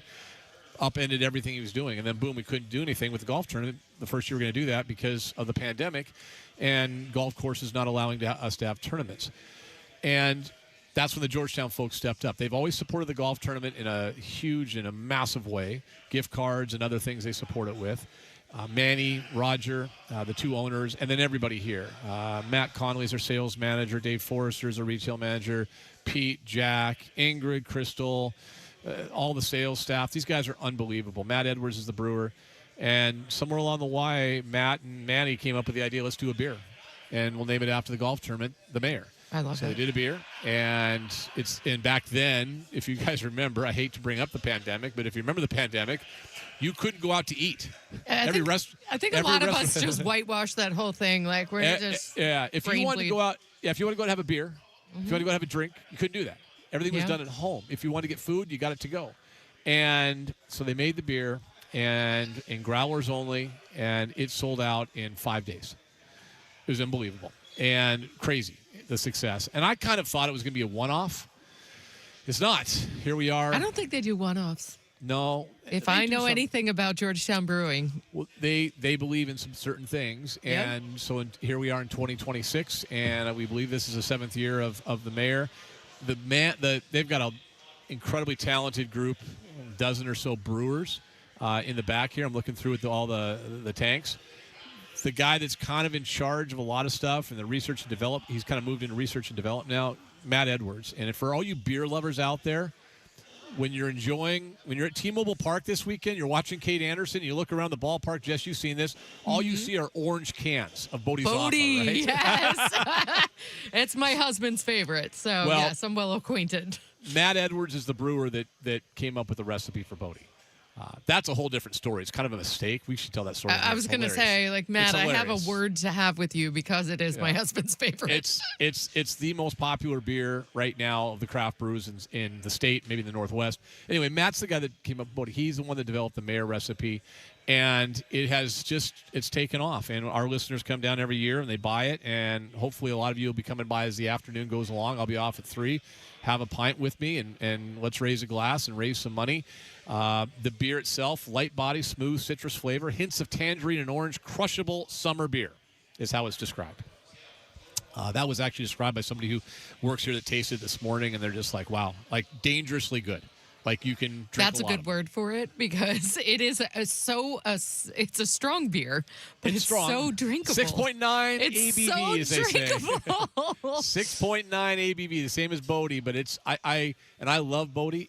Bodhi's got a little meat in the bones. This one's a lot easier to drink, and you could drink a lot of them. So that's why you get a growler or 3 or 4. Take them home this weekend, sit in the patio, and remember that every dollar, every cent goes right to the charities. Every cent goes to the charity. So we appreciate everybody coming by buying it. It's just been a great day. I should also mention, Jess, that we have T-shirts and hats that they're selling this year. You got merch? We got merch. There's merch here. We got merch here. So we got T-shirts and hats we're selling as well, which is really cool. And they look great. They're actually, you saw the hats, I think. We gave a hat to everybody at the golf tournament. They're in Kraken colors. So they're really they redesigned the tap handle this year, so they now are in Kraken colors, really cool looking, awesome trucker hats, really cool T-shirts. So come on down, support it, everyone. We have a lot of our listeners. If you're listening to me, listen to my old show with my old co-host. We love beer, and I know a lot of you do too. And the best thing about beer is when you can actually drink a great beer and also raise money for great causes, and we're going to do that today. We'll talk more about that as the day goes on. Kate Anderson up with the Mariners real quick, just a couple minutes here. There's 2 ways to look at it. One, it's a distraction for what's going on. Hey, look at this, our shiny new toy. More importantly, I don't think, because we've talked about this, baseball and promotions work differently. Jerry Dipoto doesn't care about selling tickets. And you don't have to sell tickets to the Cubs on a Saturday night in August. You don't. It's on a nationally televised game. It's already going to be jam-packed. Kate Anderson, long overdue coming up here. But, wow, what a hard landing he has. First game Saturday against a team that hits really well against left-hand. I mean, but it's on national TV. It sets up for just a really cool, epic event on Saturday. Excited as hell. Can't wait to watch him pitch. Can't wait for the Kate Anderson era to begin. Mm-hmm. And the one thing this organization does really well, besides promotions and bobbleheads and fireworks and all the fun stuff they do, from a baseball standpoint, the one thing they do really well is find and develop pitchers. So there's no reason to think this won't be just an absolute home run. Can't wait for him to pitch coming up on Saturday. We'll get into that maybe as the day goes on. We'll get the Seahawks. I'm going to tell you once again, I don't even have to tell you why. I don't have to tell you why I hate joint practices. It was on display today. And stuff happens in football, and I get it. But there were 2 other joint practices this week that were called off early because of injuries. One also called off because of fights. That's fine. That's going to happen. But when you're called off because of injuries, that's a bummer. All right, let's do this. Let's wrap up this segment. We'll come back. I haven't heard from Calkins yet. I mean, I've talked to him, but I haven't heard from him on the air with Softy and Dick Fain. That's coming up next on 93.3 KJR FM.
Now back to Ian Furness on your home for the Huskies, Kraken, and the 12th Man. Brought to you by Seattle's closest Snoqualmie Casino and Hotel on Sports Radio 93.3 KJR FM.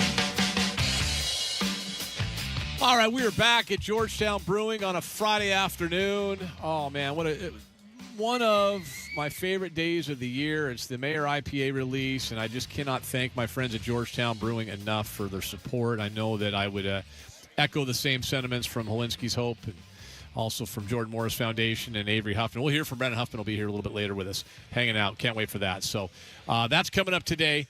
We're selling the Mayor IPA. Every cent from every pint or growler that you take home goes to our 3 charities, our 3 foundations, and thank you so much to the folks here at Georgetown. Let's do this. We're gonna have a lot of fun. We got a lot of sports to get to today. I want to put a wrap on this because I feel like it would be very open-ended, Jess, if I did the segment I did yesterday to start the show and we didn't follow it up with hearing from Matt Calkins. Yeah. Now former columnist at the Seattle Times. He resigned yesterday. I will reiterate what I said yesterday in a second, but I want to just put this out there. Matt, we got about 5 minutes with Matt and Softy and Fane. I haven't heard this. Jess has. Mm-hmm. Let's take a listen together. We'll comment on the other side, put a bow on it, and then move on from what has become, to be honest with you, one of the biggest stories across the country. I mean, I looked at the It's gone national. He's got almost 9 million views on the X account or Twitter, whatever it might be. So here's Matt Calkins yesterday talking about his resignation from the Seattle Times with Dave Mahler and Dick Fane. Take the floor a little bit. Talk more about why you did what you did today. Sure. Yeah, I attended a rally outside of Climate Pledge Arena a couple weeks ago in support of Sophie Cunningham, who took a stance against biological males in girls and women's sports. And I talked to a couple of girls, who supported Sophie. One was named Annalie Wilson, who's holding a sign up saying, "Thank you, Sophie, for supporting girls." There was another girl named Frances Stout, who I called on the phone, who has refused to play against a biological boy in a basketball game and was in a locker room with that same person as well. Annalie lost to a boy, a biological male, in 8th grade. And, their whole point was, this is not an anti-trans movement, right? This is a pro-girls, pro-women's sports movement. We have nothing against trans people. And that was really the thesis of my column. Like, if you read between the lines, you could probably see where I stood on the issue.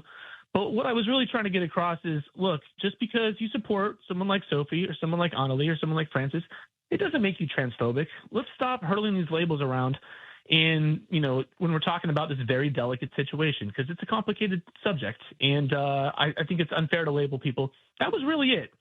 And I gave that to my editor on Friday morning, 3 days later.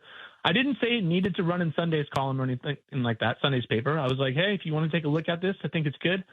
No rush, though, because it's, complicated. And he said, well, we'll look at it, but it can't run for Sunday's paper. It's not ready yet. We're going to have my boss take it to the 2 main bosses on Wednesday. And at this point, I'm going, Dan, this is like an event right now. Like, it's been 5 days already. And then on Thursday, I got a call saying we're not going to run it because you didn't tell us what you were doing beforehand, which I kind of called BS on. I'm like, that's not the reason. You would have spiked it right away. So to me, this was another example of them not wanting to run something that kind of challenged prevailing narratives in the newsroom, might have gotten the outrage mob mad at them. And to me, I was just, at that point, I was ready to quit. As soon as he said it's not going to run, I said, okay, I'm out.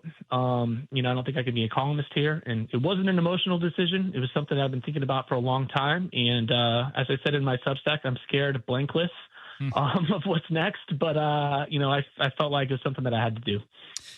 So, Matt, talking about the reasoning that they gave you, like that you feel like what the reasoning was, because I really didn't see, like you said, you can read between the lines a little bit, but there wasn't anything blatantly conversational or one-sided that you put out there on that Substack. Right. Yeah. I just think this was, there are certain topics at the times, and as I said in my Substack, I don't know what I would have done if I'm in their situation, right? They're trying to minimize risk as much as they can. But I think that the real reasoning is, there's kind of I try not to get too political, but I think, it's a left-leaning paper. I think there are some dogmatic views that they have. I think that this is something that maybe went against the grain of how a lot of people in the newsroom think, even if that's different from how a lot of the public thinks.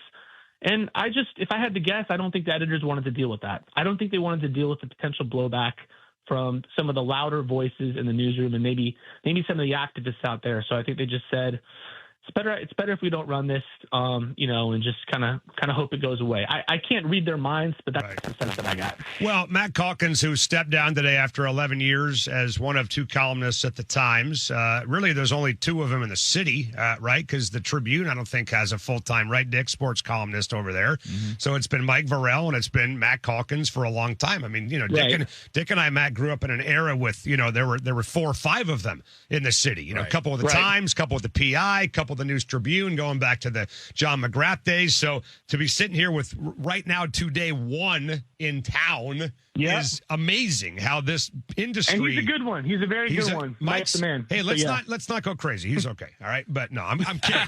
No, Mike's awesome. But it just shows you how much this business has changed. But my point is this: you obviously got from your editors, we're not running this. We're afraid of the reaction. To put it in simple terms, do you think they would have run the column if you had a different take on the issue? If you wrote hey, I'm all for transgender athletes taking part in women's sports, if you had written that opinion, do you think the article would have been published? I can't say for sure, but I would, if I had to bet, I would say yes. Wow. Okay. I just think that's the case. I think, that's kind of what the narrative within certain newsrooms are. I think that's kind of that's kind of the prevailing narrative. And I think, we've kind of seen other columnists hint at that, in terms of, we got to protect trans people. And I'm all about protecting trans people. Like, I never said otherwise in the column, but I do think that we tend to favor maybe the person that is considered to be the more marginalized community. And I understand that and I empathize with that. But to me, this was just a matter of fairness. So that's kind of the stance I took. And if I had to guess, I would say the Times would have ran it if I took a different direction. So there you go. That's Matt Calkins. The entire interview with Softy and Fane is up on the podcast page, on their show page. And you can go take a listen to it there if you like. I want to put a bow on it and then move on, because today I want today to be positive, especially because what we're doing down here today, trying to raise some money for some great causes. I think that two things. One, I've seen this, and I just want to clarify one thing, because I did text Matt about this. People were saying that, well, he should have got approval, and he tried to go behind his editors' backs, things like that.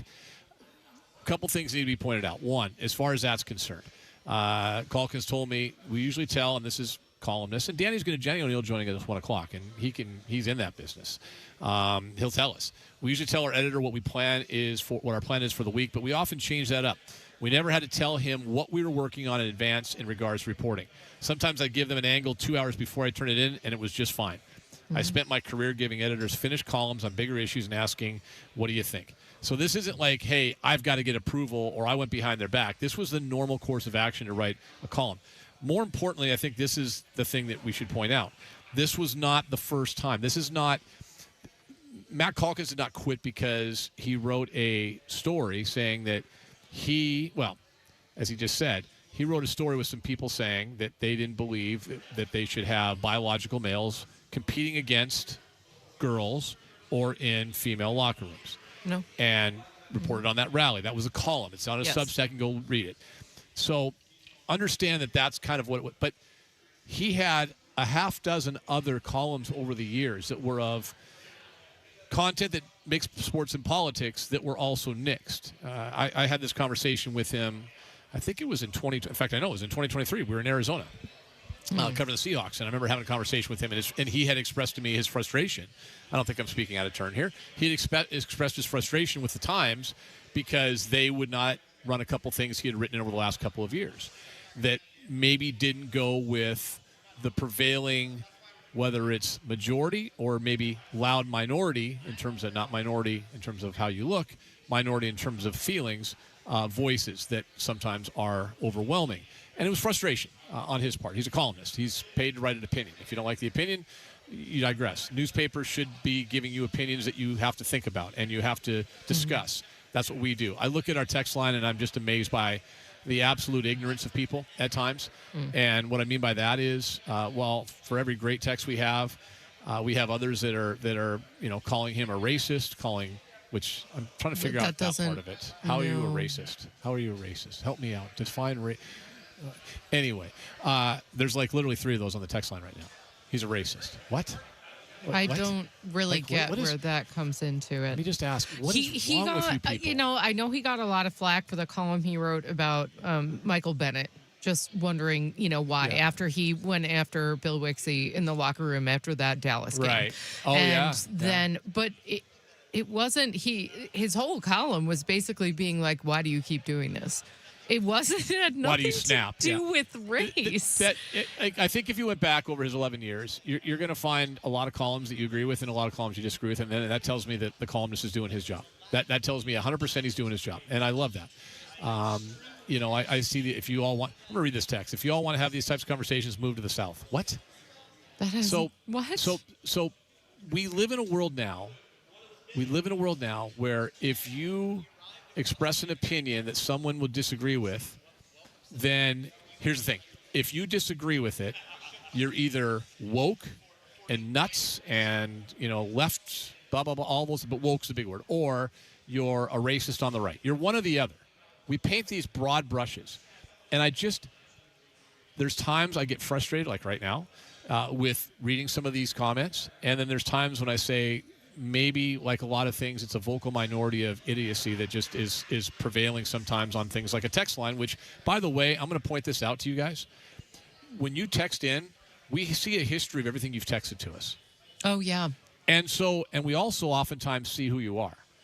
And at some point, I'm just going to start calling names out on the air, so maybe your friends and family know what you say. Because I might just start doing that. Oh, okay. Because I want people to know that.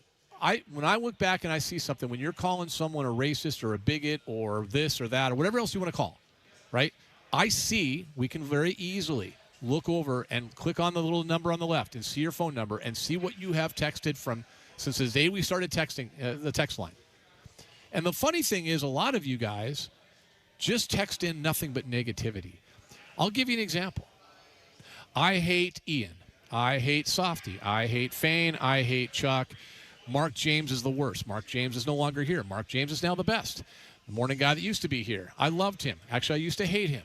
Like, if all you want to do is text at 49451, your absolute negative, angry, moronic feelings, fire away. Understand, too, though, that we see those. And we also can look back and see what you have texted in the past. You lose all credibility. And at some point, when they just get as nasty as they are sometimes, I swear, Jess, I'm going to do this. I'm going to start calling names out on the air. Okay. And I hope your employer hears you. I hope your friends hear who you are and your family. Because everything I do is an open book. Everything Softy does, or Fane, or Chuck, know our names. They know our names. Book, right? What's being lost in this whole conversation, and this is the frustration that I had even yesterday, but even when I first saw it and when I first heard about this years ago with Matt, the frustration I have is the absolute thin-skinned nature of the newspaper of record in our city. And not so much the people that work there. It's the people that run it, the opinion people, the editors, the owners now plural. Well, as you said yesterday, the empty suits. The empty suits that run the Times are so thin-skinned.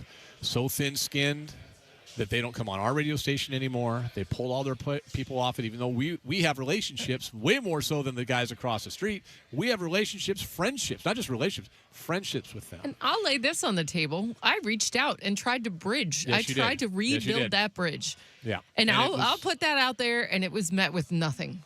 Yes. With nothing. The station has changed since I have been here. It's changed before I even got here, 3.5 years ago. So I just want to point out that if we can't have open dialogue, and in today's world we literally can't, we've lost ourselves a little bit, and we've lost a lot in this country. The fifth estate, so to speak. The media should allow us to do that. The opinions of a newspaper should be something that you look at, listen to, as well as debate and discuss. And we can't do that anymore. We cannot do that anymore. Instead, it turns into name calling. It turns into accusations that are false, and that's pretty frustrating. All right, we're done with that. Yeah. The rest of the day, and go ahead. You can listen to the whole interview. Softy and Faye did a great job. It's up on their podcast page. They talked to them in the 6 o'clock hour yesterday. If you're looking to find it, go find that on the iHeartRadio app. That's free to download, and away you go. All right, the rest of the day, we're talking sports. We're having fun. We're selling beer. We're drinking beer. We're raising money for 3 great charities as well, all here at Georgetown Brewing. If you are a friendly folk, come on down and say hi. If you're mean and angry with the whole world, just stay home. Just do your own thing. Stay home. Do your thing. Be angry at yourself. Go yell at. Well, kick your, buy a beer and go away. No, go kick your dog or do whatever you want to do. No, do not kick your dog. What are you kidding me? I think that's what these people do. Pound sand. You can do all those things. Yeah, just All right. pound sand, not the dog. All right, we'll hear a little bit from Jalen Milroe when we come back. By the way, the captain just showed up. Mike Benton's here. Yay! Yes, we'll hear from Jalen Milroe coming up next.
IPA release day. Hello.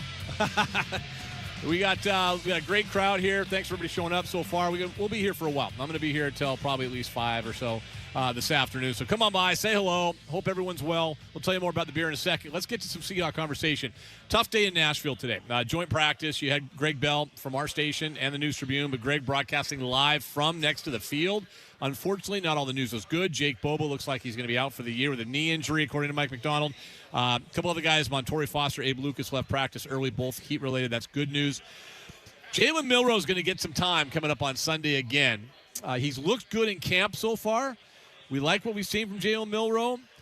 We'll see what he does again on Sunday. It wasn't the best game for him or really anybody on last Saturday against the Cowboys. But I sat down with Jalen Milroe earlier this week, and one of the things I want to talk to him about was third-round pick, Darnold and Locke in front of him. He really doesn't have to be the guy right away. At the same time, you got that competitive nature. So how do you balance those two things? I think there's a misconception when it comes to developing, right? Like, if you look at the workforce, you're not going to get a promotion right away once you get to that workforce. You have to build, you have to get better, you have to learn the necessary tools, you got to learn how you're perfecting your craft so that when your time comes in that profession, you're able to season, now you get a promotion. Yeah. You know, my dad's is as a captain at his workforce. He had to start off as a police officer, then a lieutenant, then had the build. Just like playing quarterback. You know, you have to go through stages to get to that point, right? Like, if you look at my rookie class of last season, a lot of those guys played because someone got hurt. Right. It wasn't like they just took over and gave them the job. They had to earn the position. They had the someone went down, then they went in and played. Yeah. It's different in my case. And we had a really good starter that played really well, led us to a Super Bowl, and he's deserving all the success he had. And so as a young guy, why not learn from that? Why not be able to take notes and inherit all these things? Because when an opportunity presents itself, I'm going to have years of experience that I've learned from Drew, Sam, coach, the play caller, Coach Kubiak. Yeah. That it's going to be necessary for when I'm able to play. You know, that's how my time at Alabama as well is I credit my time being a backup behind Bryce to the success I had in college because during that time frame you see football in different lenses. You're not playing, so then now you're trying to see through the play caller's lenses, the starter, what he sees, and so that it changes your perspective. And so it's going to be good. It's going to be good to keep on building. What's Sam? How is Sam for you? He's also, if nothing else, everything you just described is Sam Darnold. Like, he became great in the NFL at what age? 27, 28. That's right. Right? Like, after some stops, and as we all know, don't go to the Jets. That's not good. But, like, in all seriousness, like, right, does he kind of, is he a guy that you can talk to and kind of work off of a little bit, and B, also look to and say, hey, that's kind of the model I like? Yeah, I think one thing that we both can relate on is that we both have the same quarterback coach. Yeah. Right? So I've seen him in training. I've seen him perfect his craft. And also, with his time of experience, he's been on multiple teams. He's seen a lot. He's seen a lot of offseason, seen a lot of ball. And during that time frame, he's had a growth mindset. Yeah. If you look at Drew as well, he's been on multiple teams as well, and he's had a growth mindset and understood what's necessary to be a starter in the NFL. And also, he had no problem, pouring into me, pouring into Drew. And so I think that's pretty cool from him. And he's just a good dude to be around, and I enjoy. And that's not everywhere. Sometimes the quarterbacks in the room hate the starter. That's the opposite for us. We enjoy being around each other, and it's fun. We don't have a toxic room at all. No. Well, I think have you watched Hard Knocks? I have not. Okay. I want to binge watch it at the end of the season. Is that what you're going to do? Okay. That's probably a good call. Yeah. I can tell you this, for Seahawk fans and even people like us that have covered the team forever, it's really fun to see behind the scenes. Like, we see out here, we think we know some things, and we don't. So it's been a ton of fun. And I mean, I think what we've seen, everybody comes across in such a good way. What do you need to get done the next 2 weeks in the preseason? Yeah, I think you personally. Yeah, for sure. Leading, clean operation. Continue to lead our offense. Build each and every game. With different defenses, you're going to see a lot different things. Playing this week against the Titans, they do some different things with solid defense than last week with the Cowboys. So just seeing different defenses, responding, have a plan at the quarterback position, and just go out and ball out. You'll let her rip a little bit, right? Yeah. I mean, it's tough because everyone's battling. You got some backups. You got this. They had you with the twos a lot last week in terms of the offense, but then you're in there with some threes, and so there's probably. I would think for a quarterback, it might be the hardest thing this preseason. Is it? Absolutely. Yeah, it's tough. I'll leave it at that. It's good. Are you looking forward to joint practices? I cannot wait. Yeah, it's fun because It's a blessing in disguise because we go against the best defense in the whole league. Yeah. But it's also good to see different defenses. Yeah. Be around different schemes and be able to compete. Like last year, going against the Packers and joint practice. Like, of course, we go against our defense. Now seeing, the Packers defense, that was great. Yeah. So it's always fun, competitive. You don't have to deal with listening to Devin Witherspoon talk. Right? Hey, he got juice. I ain't gonna lie. He got great personality. What was it like when he came in with that $100 million contract in the locker room? What I loved about it was the team camaraderie, and they were all happy for him. Yeah. Like, that was the coolest thing. Like, him and JSN, right? Yeah. Everybody was genuinely happy for them because of how great of a player they are, but also great people. Last thing for you, and I'm just going to leave this very open because we saw it. It's a really cool moment. Since you haven't watched Hard Knocks, there's a cool moment in Hard Knocks, and Mike McDonald, John Schneider are talking, and they're talking about Terry and Arnold, your teammate. And they go, "We've talked to Jalen. Jalen speaks highly of him." Yeah. I will say this. I don't want to give you a spoiler because you can watch it later. Yeah. They speak very highly of you and what your opinion is and your background, where your family comes from, military family, dad's in law enforcement. Right. And they say, Jalen really says good things about him. Right. So it's kind of cool that a second-year guy, they went to you. What can you tell people about Terry and Arnold? Well, this is my best friend that I consider my brother. This is someone that it means a lot to me. Because we started the journey together. We were both in the same recruiting class at Alabama. So we started the journey being the backups, grinding our tail off, grinding together, competing each and every day. Being around his room was like 2 rooms away from mine at the dorms. So this is someone I spent a lot of time with. And during this whole time frame, we got each other better. And to see now that we're both in the NFL, seeing, where his direction his life is going, he's very, very, very talented, of course. We all know that. But he's very smart and intelligent. He's going to bring a lot of juice to our defense. He's going to work hard, of course, but also understanding that he's there. He's here to better the team. He's not going to detriment the team. He's here to better the team and only bring joy to our defense. And the question right now, though, is when or if Terry and Arnold will be here. We have yet to see him. The commissioner's exempt list is going to be in play for him, according to all reports, once he does sign. If he does sign, that will make him ineligible until they figure out all the legalities of what's going on. But good stuff there from Jalen Milroe. All right, we're at Georgetown Brewing. Mayor IPA on tap. Come on down. This place got full all of a sudden, man. There are a lot of people here. Of course, Jess, they wait must for have it. heard the show. Wait for it. It's a Friday. No, I think it's you. I think you are the human Friday. There we go. It's a Friday, so come on down, enjoy. We'll be here for a while. We'll be here for at least till about 5 o'clock today, maybe even longer than that. Grab a pint, grab a growler. The captain's already been down here and grabbed a pint or a growler to go. We've got a bunch of folks from Columbia Distributing who we love those guys. They help us out so much for the golf tournament every year and so much more. So swing on by Georgetown Brewing. The Mayor IPA is on tap. Every dollar, every cent goes to Helinski's Hope, Jordan Morris Foundation, and Avery Huffman DIPG. Speaking of which, Brandon Huffman will be here. Talk all things college football and about his foundation in name of his daughter. Do that at 1:30. When we come back, Danny O'Neill, dang apostrophe, former Seattle Times writer, whose wife also is a former editorial board member. This ought to be fun. That's next.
From the Star Reynolds Sports Desk, your 93.3 KJR FM sports headlines. Headlines are brought to you by Frostbrewed Coors Light. Choose chill. Seahawks in Nashville. They wrapped up their joint practice earlier today with the Tennessee Titans. It did not go well for Jake Bobo. This is really bad news out of that for him. Carted off the field. Sounds like an ACL. Sounds like he's done for the season. So bad news there for the Seahawks wide receiver. Abe Lucas and Montori Foster Jr. By the way, Foster probably slides into the roster at 53-man now without a question, taking Bobo's spot. Both also left early, according to Mike McDonald, heat-related for both in that humidity of Tennessee. George Kirby allowed 6 runs in the first inning. That was that for the Mariners. They lost 7-4 yesterday to Milwaukee to wrap up the road trip. Good news is the Astros also lost to the Angels 18-4. What the hell's going on in the AL West? Seattle still 4 games behind Houston, first place in the AL West. M's are 3 back in the wild card race. Cade Anderson called up yesterday. 22-year-old will get his first major league start tomorrow against the Cubs. National TV at 4 o'clock. That series with the Cubs starts tonight at T-Mobile Field. Sounders on a club record 8-game MLS losing streak. Cincinnati tomorrow, 4 o'clock pregame with the great Jackson Phelps, who just came in and bought a growler for use this weekend. Hopefully he doesn't need to consume the whole thing after the Sounders tomorrow. 4:30 is the match time. Storm in Dallas take on Paige Beckers and the Wings on Sunday at 1 o'clock. And speaking of Dallas, Mavericks buying out Klay Thompson, former Wazoo star, former Golden State Warrior star. Sounds like now he's going to the Miami Heat, hang out with Giannis. Hour number 2 with Danny O'Neill. It's time now for Danny O'Neill of the Dang Apostrophe, the best Seattle sports writing you'll get out of New York City. Brought to you by Northwest Handling Systems. From forklifts to pallet jacks, conveyors to loading dock equipment, we sell, rent, and service all of your warehousing needs. Request a quote today at nwhs.com or call 425-255-0500. Now here's Ian with Danny O'Neill. Danny O'Neill, the Dang Apostrophe. Real quick, Danny, I just want to mention again, we're here at Georgetown Brewing today. The Mayor IPA is out. 100% of every growler sale, every pint sale, no portion of the proceeds, every cent goes to benefit Avery Huffman DIPG Foundation, Holinsky's Hope for Mental Health Awareness, and the Jordan Morris Foundation. So come on by. We'll be here till 3 o'clock on the air, 5 o'clock or so. We'll hang out, have a pint with everybody, all for a very good cause. Hope to see people pop down here. We'll hear from Brendan Huffman at 1:30. Manny and Matt from Georgetown at 1:45 will join us as well. Hello, sir. How are you? I'm doing very well, Ian, and that is an awesome thing you're doing, and with some really great people. Manny Chow has always been one of my favorites and an absolute Northwest institution. While I no longer partake in any sort of fully leaded beverages, I have a deep appreciation for what they've built and fond memories of how his brews taste. Oh, it's very, very good. They do a terrific job down here, and the legend that is Manny. I will tell people this: if you come down right now, not often you can have a beer with Manny. In fact, I always like to say this: you can have a Manny's with Manny. How about that? Now, I would encourage you to buy a Mayor IPA, but Manny's here, so if you want to come out and hang out with him, that'd be great. Danny, I want to get to this is why I love your writing, buddy. In all seriousness, somehow you wove a Shakespearean tragedy into what happened on Tuesday in Milwaukee. Great wordsmiths are able to do that. All right. They're able to do that. Before I get to that, on a more serious note, and I mentioned this yesterday when we went through this whole process with Matt Calkins resigning as a columnist from the Times, I said, you know what's really good for us on this particular show? We have a former Seattle Times reporter, beat writer, longtime scribe for the Times that comes on every Friday. And, oh, by the way, he's married to a nice woman who is now on the editorial board and works for the, wait for it, New York Times, but used to work for the Seattle Times. Danny, I think the easiest thing for me to do is just get your reaction to Matt's resignation, what it means for the paper to and I should point out again to people, because I keep getting these texts, it was not one column that got spiked. It was numerous. But that, and just your overall thoughts on the fallout that we've seen in the last 24 hours. Well, I will say, as someone who had 3 different stints at that newspaper, I do think I have Matt beat in the sense that one of the times that I left, they brought my desk to me in a box. They wouldn't let me back in the building after I told them that. So I think his parting was on better terms and sounded like, while it's really unfortunate for everybody, it sounded like there was a somewhat mutual understanding. He was pretty firm in what he was going to do, and kind of an agreement that it was best they part ways. I was bummed to see it, and I'm a distance removed. I haven't worked there since 2013, but as you mentioned, like, I have a lot of really fond feelings for the paper, and the paper's been a very important place to me.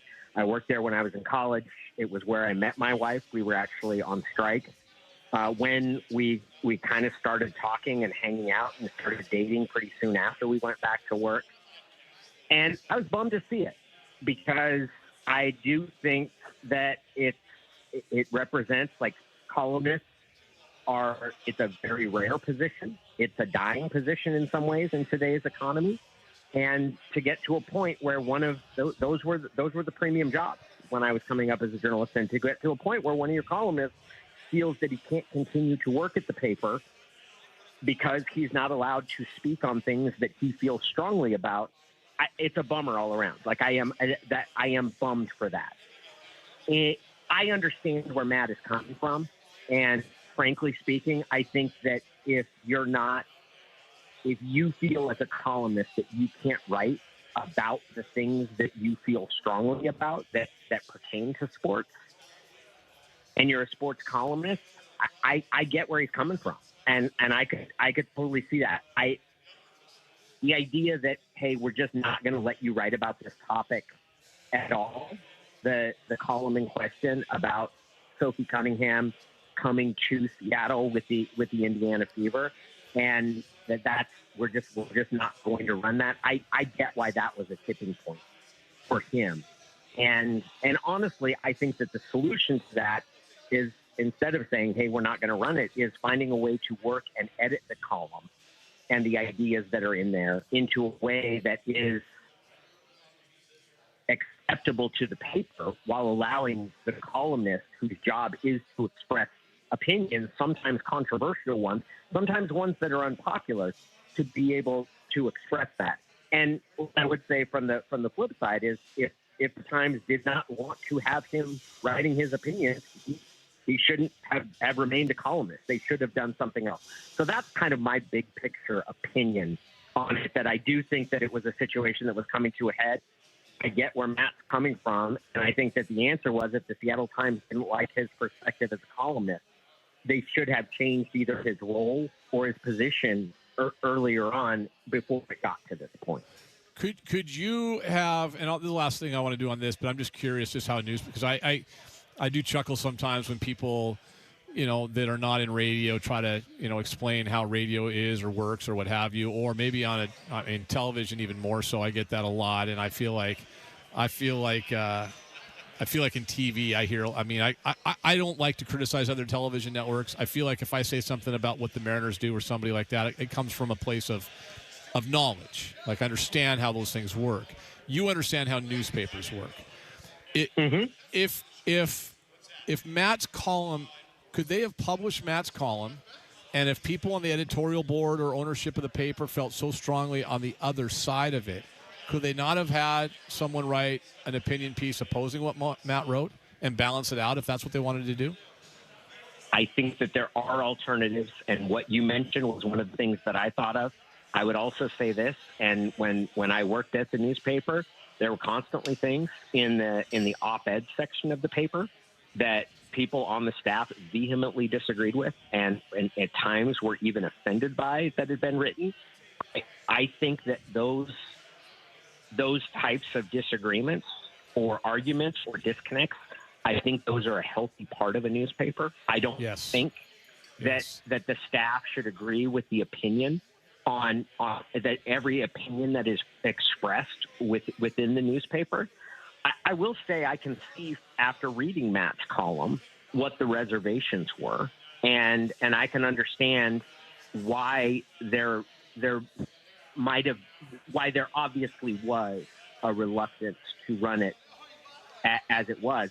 I think the solution to that is a strong edit to make the columnist think about sort of the full range of considerations to strengthen the column.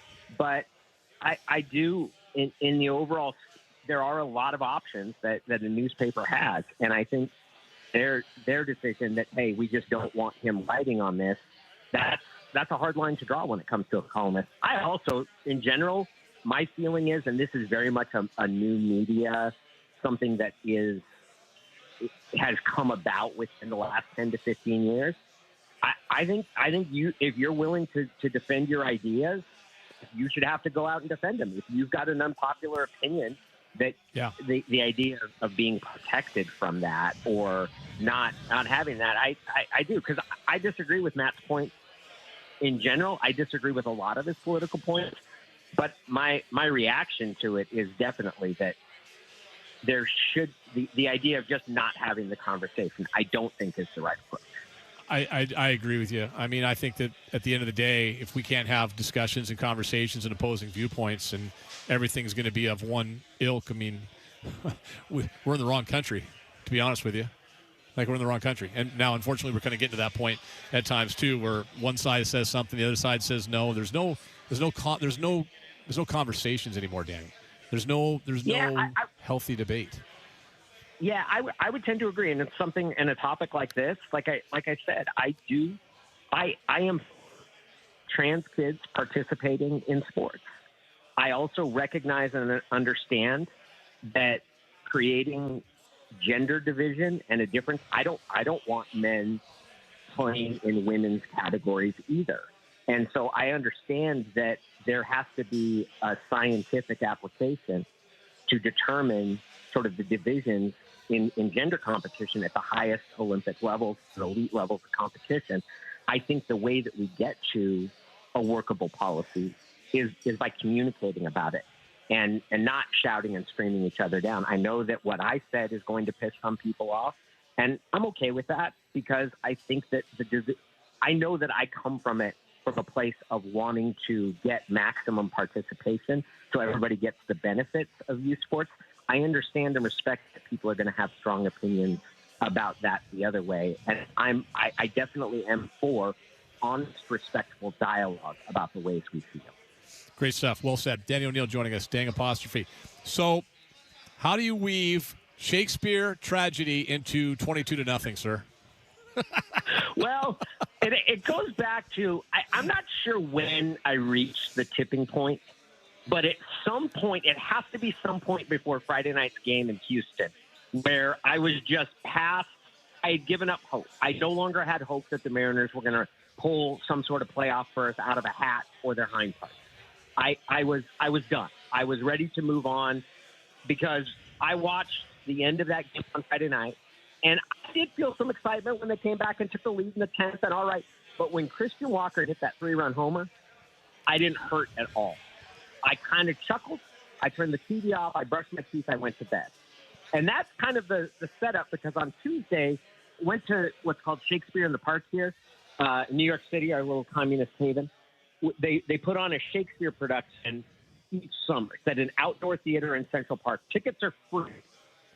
You have to line up pretty early, though. So I sat in line for 4 hours on Tuesday morning to get tickets so my wife and I could go see this Shakespeare production. The Winter's Tale was fantastic.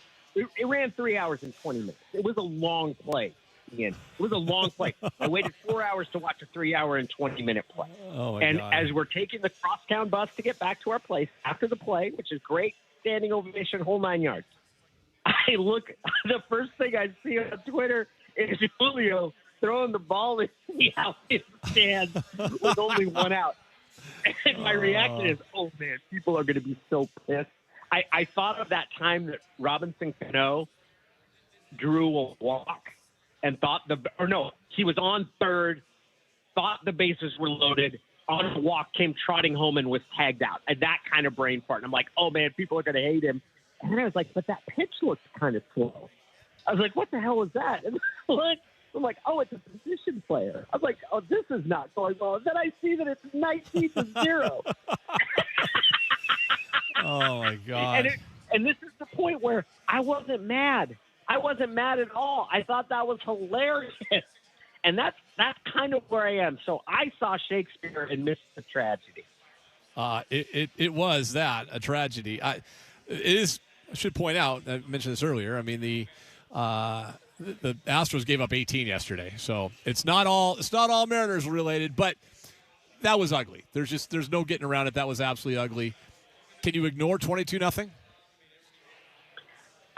I don't think so. I mean, I really think you need to be looking. You need to find. You can't just roll the same thing back next year. You can't make your normal incremental changes in the offseason and say, like, we're on the right approach. Kind of what they've done for the past 5 years. Yeah. I do think that you have to look at now, how are people responding to this? More specifically, who are the people that are saying, like, all right, we've got to do better? And who are the people that are trying to contextualize it and maybe excuse it a little bit and maybe say, well, it's not quite as bad as it is?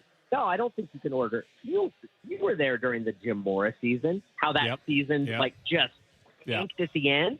Yeah. And really going into that last month, there was kind of some thought that, well, you know, Ruskell's been a bad GM. The team's gotten small over his time here. Maybe if you just get somebody different in here that can make some personnel changes, Moore is the right guy. And I think what we saw in that last month of the season was, no, like, this thing is bottoming out. Like, the changes need to go deep.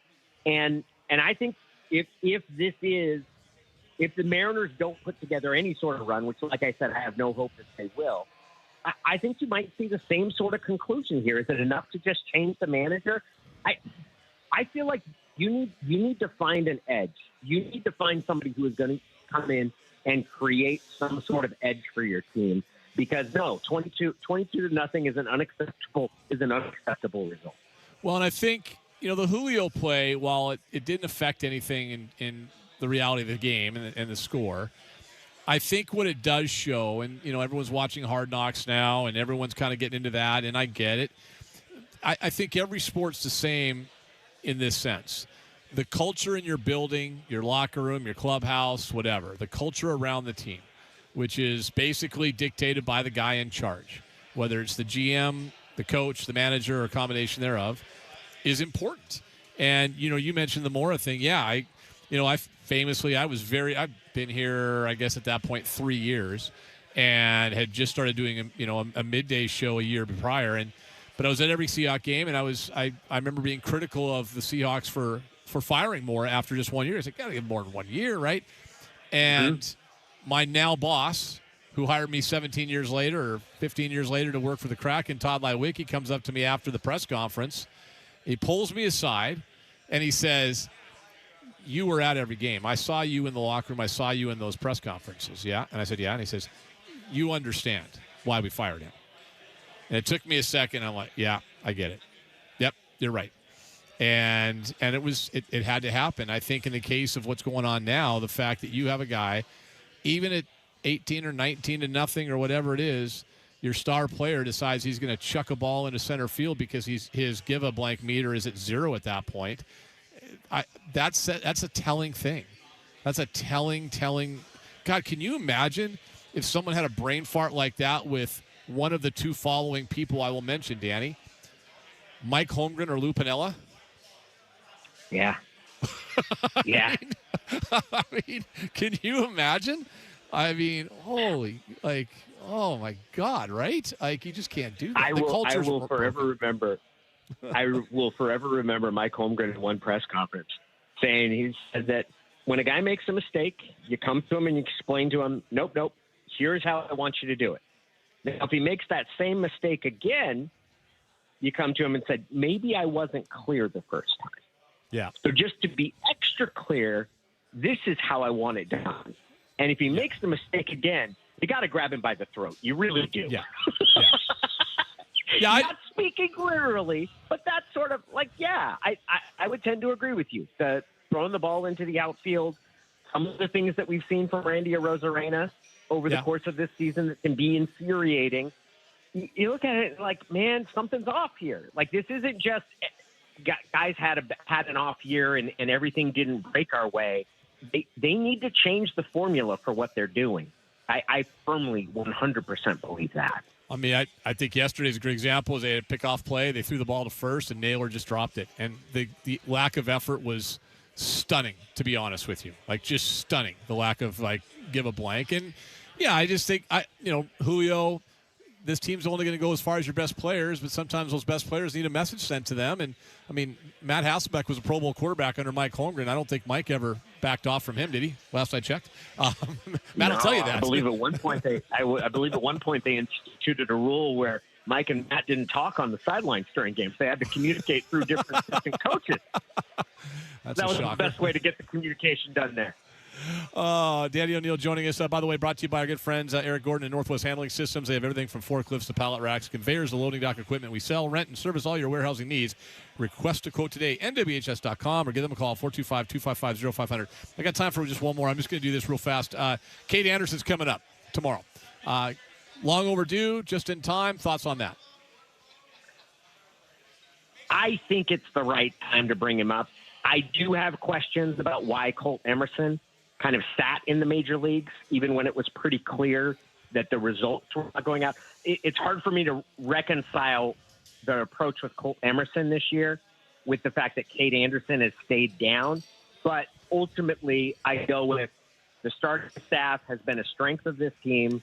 His development is separate from any sort of, and I believe your top prospects, they should come up when they're ready, not when you need them. I'm excited to see him. I think this is a huge component of this team's very bright future. I don't have I don't feel like this would have made a difference in the season had he come up earlier, but I'm very excited to see it. Tell folks about the dang apostrophe, sir. It is a newsletter on Seattle sports that originates in New York City. You go to DannyO'Neill.com. You'll see a smiling picture of me by a subway. Enter your email, and I will send you periodic emails, and I promise I will never censor myself. That would be pretty weird if I censored myself. If you censor yourself, we got a massive, massive issue, my friend. We'll check in with you next week. Thank you so much. Sounds good. Take care of you. Danny O'Neill, we're at Georgetown Brewing. My man Brandon Huffman is here to talk beer, Avery Huffman, and a little college football. Next.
Now back to Ian Furness on your home for the Huskies, Kraken, and the 12th Man. Brought to you by Seattle's closest Snoqualmie Casino and Hotel on Sports Radio 93.3 KJR FM. All right, we're back here at Georgetown Brewing, the tasting room. Man, it's Friday and it's 1:30.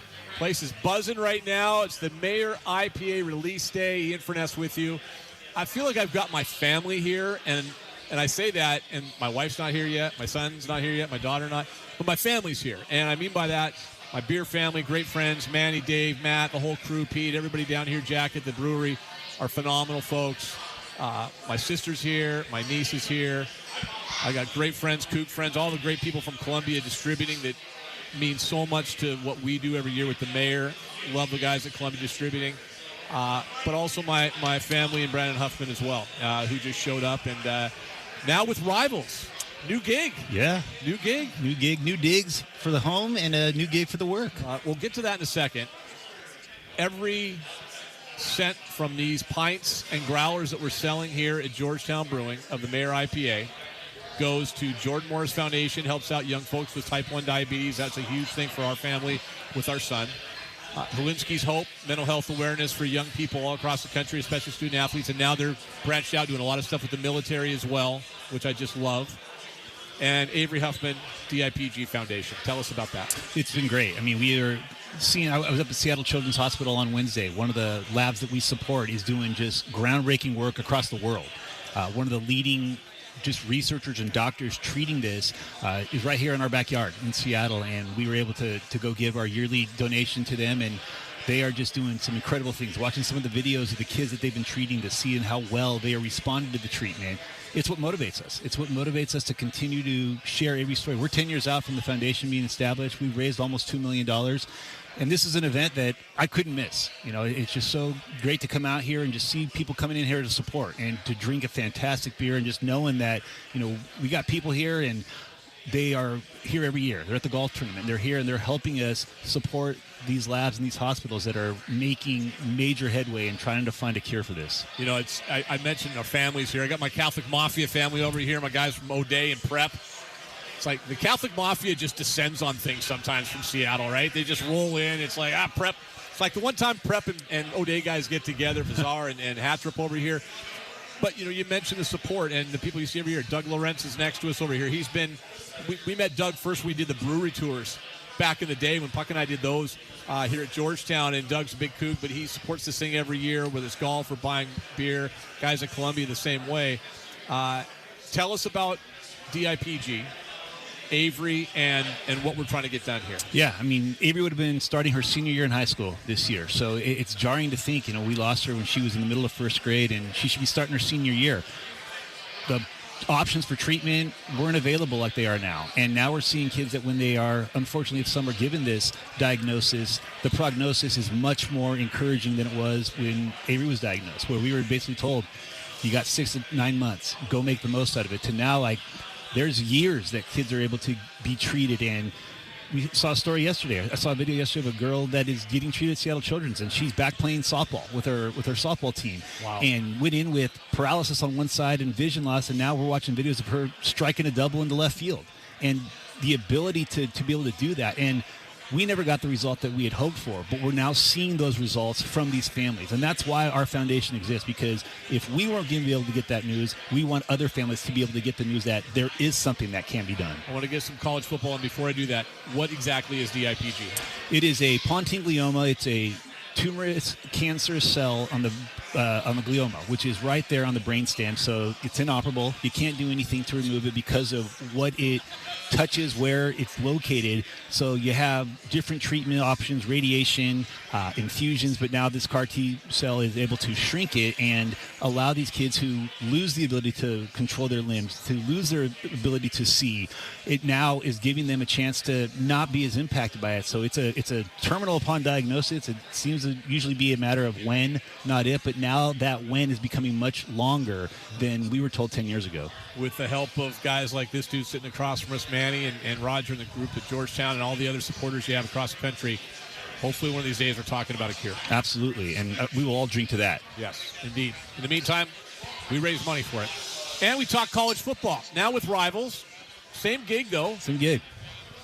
Somebody said to me yesterday, we're talking about recruiting, and they said, wow, look at what Fish is doing, and look at what this guy's doing and that guy's doing. And I said, and maybe I'm wrong here, and you'll tell me if I am. I know that. It feels to me like, in terms of high school recruiting, kind of your bread and butter, although you do that, now you got to deal with the portal. Mm-hmm. It feels like that's the same. I don't see, like, Washington's going to get 2 of the top 5 guys out of the state of Washington, some 4-star guys out of California. Wazoo's going to get 2 and 3-star guys. That's what they do. And then that's high school. What to me has changed in recruiting, and correct me if I'm wrong, is it's what do you do in that next phase? When back in the day, you'd have a guy like, whoever for Wazoo, if Gardner Minshew, well, that's a bad example, but somebody would come in, Luke Falk would have gone to Wazoo. Mm-hmm. And he'd play there for 2 years, and he'd be gone. Yep. Cam Ward, gone. You look at what Washington's got a starting middle linebacker who started at Wazoo and goes there. Am I right that high school some of the guys are going the same places? It's the secondary part of the recruiting has changed. It is, and what we're seeing now is like Big Sky schools are becoming essentially what junior college football was 20 years ago. You're not finding the next Aaron Rodgers at Butte Community College. You're finding him at Incarnate Word, at a UC Davis. Wazoo's quarterback, Caden Pinnick, was at UC Davis, a kid that was woefully under-recruited despite putting up great numbers in high school, goes to Davis, is the Big Sky Freshman of the Year, and now he's at Washington State. You're seeing schools that are punching above their weight. We saw in the national championship game, the FCS national championship game, Montana State with a bunch of homegrown guys. They lost some of those guys to FBS teams who knew they were in the portal. Then some of those guys stayed, but you're now, it's about retaining your roster, but it's also about finding those other guys when you know you're inevitably going to lose this corner because he's just going to be way more compensated at a bigger school than you. What's your pivot? Can you find that next guy? If you're at Washington State and you lose your quarterback to Wake Forest, you lose him to Miami like they did a couple years ago, you go down to Davis and you get a dynamic FCS player who's got 2 years of film, who's been playing against great competition, and now he's able to slide right in and play and win you some games. We always joke at the golf tournament, Brandon drives around and talks to everybody and tells you got my man Dr. Rob, who's an ASU guy out there, and you got guys from Oregon, and Brandon tells everybody the same thing. Your team's 12-0. 12-0 this year. Yes. It's going to be unbelievable. Let's in a reality check. Let's talk about Washington. Ranked in the top 25 preseason. Really, really nice schedule early, and then a gauntlet at the end. What's the prognosis for them? Obviously, I think with Washington, it is about what kind of beginning of the year they can establish, because you can't lose an early game and then try to get in the playoff mix with that schedule at the end. They've got to start that year 7-0, 8-0 when they start getting into that gauntlet of games, because now you're building up that equity. You kind of can be, I'm not saying they're going to be in Indiana, but remember, Indiana didn't start really getting taken seriously until about November of last year. Even with that crushing win they had over Illinois, then they get tested against the Penn State team that was flagging. It wasn't until November that people took them seriously. But they had to go 8-0, 9-0 to get to that point. So if you're Washington, without a chance for a big, significant title type of win, you've got to just win all those games. And they can't be stinkers. They can't be a 5-point win, a 7-point win. They got to win pretty emphatically and then start building up a little bit of equity with the playoff committee. I want to get to you before that opening game. We'll do this again. We can spend more time because I want to ask you about the running back situation there. I hated it watching him play against. I love Jonah Coleman, and I think that's a massive loss. And I know there's an injury, and they got some problems. Wide receiver Denzel Boston's gone. We'll get to that later on. Give me 30 seconds on Wazoo. To me, it's a great unknown. We don't know. Kirby Moore, right? I think Kirby's going to do fantastic there. Okay. And I think Washington State was kind of building for this, even though with Jimmy Rogers leaving and they lost a lot of guys. I think what Kirby has done, just from a recruiting standpoint, is 10 times better than his predecessor did. And the buy-in, and you talked about how Washington State's getting the 2 and 3 stars. They got the number 2 player in the state of Washington in 2027, Rashawn Lavatai, who picked the Cougs over the Huskies, an elite left tackle. Those are the kind of wins. If Kirby can do that once a year, then they're going to be in great shape. But I like the way that Washington State's heading into this first year of the new Pac-12, and I think they're going to be a contender. Boise State, San Diego State getting a lot of the attention, but I won't count them out because Kirby's been used to playing against SEC defenses the last 3 or 4 years. He's prepared for this moment for a long time. Great to have you up here. Great to be here. That is Brandon Huffman. We'll check in next. The man of the hour, Manny Chow. Matt Conley. The guys from Georgetown are going to join us talking beer next.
Georgetown Brewing, Ian Furness with you.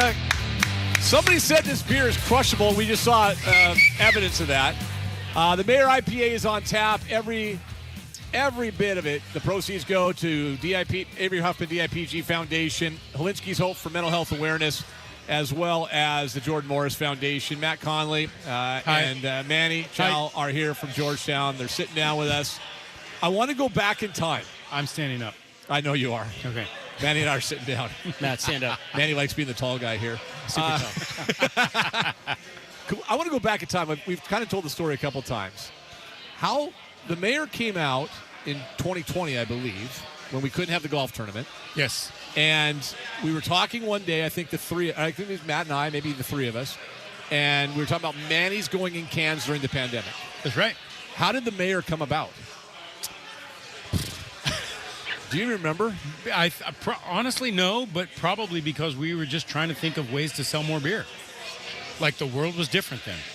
And Manny suggested putting Manny's in cans. And I was like, oh, great. I got to manage that? Like, a draft small version of Mayor just seemed like a way better idea to me. And we ended up, you stepped up, and I remember at one point we said, hey, Manny said, we'll do this. And we had you on the air, and you said, we're going to do a beer. Yeah. And you kind of surprised me on the air. I remember I was sitting in the old studio, the little quarantine studio. You said, we're gonna make this beer. Yeah, call it the Mayor. Tears in your eyes. I did. I loved it. I did. And I was like, wow. And you said, I said, oh, what do we do? Well, we'll donate the money to the charities. And that was the first year we do Jordan Morris. That's right. And my son had just been diagnosed, and it was huge for us. And I mean, that got to me. And I said, oh, well, portion of the proceeds. And you said, no, everything. All of it. All of it. Because you're the man. Well, I mean, sorry, you're the mayor. Well, it means the world to me, but I think more importantly, it means the world to Brandon, Jordan and his family, and the Holinsky's family as well. Yeah, amazing listening to Brandon talk about Avery right there. I mean, yeah, it brings tears in my eyes. And, yeah, I mean, there's so many families that are going through this. Anything small we can do is worth it. This brewery is the epicenter of community. You got, whether it's Bob's Brown Ale or other charity beers that you do. Yeah. This is a very open question. What is the philosophy here with you and Roger and everybody? Because a lot of people ask, but I mean, you haven't sold to a big brewer. This is about Seattle. Yeah, it's just community. I mean, we feel so fortunate. We feel like Seattle's behind us, the community's behind us, and there's always been an obligation to give it back. And it just makes sense. You know, it's where we live, it's where we grew up, it's our home. We see it every day with our customers, our friends, like struggles. We're doing well. So anything that we can do to give back. I think early on when I started volunteering for Camp Good Times, were Bob's Brown Ale. Right. Like seeing families go through struggles. I think everybody should spend not just money donating, but spend some time actually giving back to some of these charities. That's the real impact right there, is when you get to see the families and talk to the people that are actually being impacted. And you've been to the golf tournament, you've seen the Holinskys and heard the stories, and obviously with Brandon and with Jordan and everything like that. And you know, Matt's and Dave sitting next to you we only have 3 headsets. Dave's sometimes the brain behind the operation here. He's the one that has to deal with me most of the time. He's smart enough to stay sober. That's what Dave is. Yeah. For you working for this company, but working for him, I come to you. A lot of people come to you. What does it mean to you when you see a day like this and see all these people here that are drinking this beer for charity? It means, I mean, to just sound too colloquial, it means the world, right? Like, this is the world we live in. It's local. It's friendship.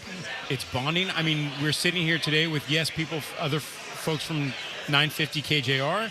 We're sitting here with people from our distributor, people from our brewery, but also like friends of mine from the soccer community, friends of some of my sales reps from O'Day High School, you go way back with, right? I mean, even Brandon's next door neighbor. I saw him standing there, Darren, drinking a beer, and I was like, we've never met, but you got a mayor in your hand. He's like, oh, I'm Brandon's next door neighbor before he moved to Arizona.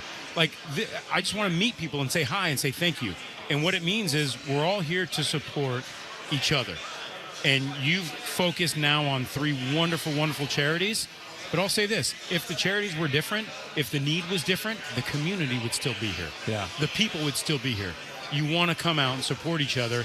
And I'll say this, kudos to Manny and Roger. Beer makes it a real easy way to come out and support each other. Yeah.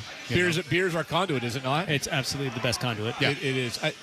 The beer business is an interesting one right now. It's a little bit of a battle. It is. It's a struggle. Young people aren't drinking as much beer. What's right? wrong Shame with them? on them. What's wrong with them? Come on. But that's what. But hey, if you haven't tried, that's why the tavern beer exists, right? That's right. That's why tavern. And you can't go if you're at T-Mobile this weekend. You look around, all you're going to see is orange cans. Yeah. The Bodie's office story is amazing. It still cracks me up. Tell the story. Do you want to hear about the misspelling? But the Bodie's office is like the most popular beer in the area, and it's almost an accident. Okay, right? but it started with Johnny Utah. Okay.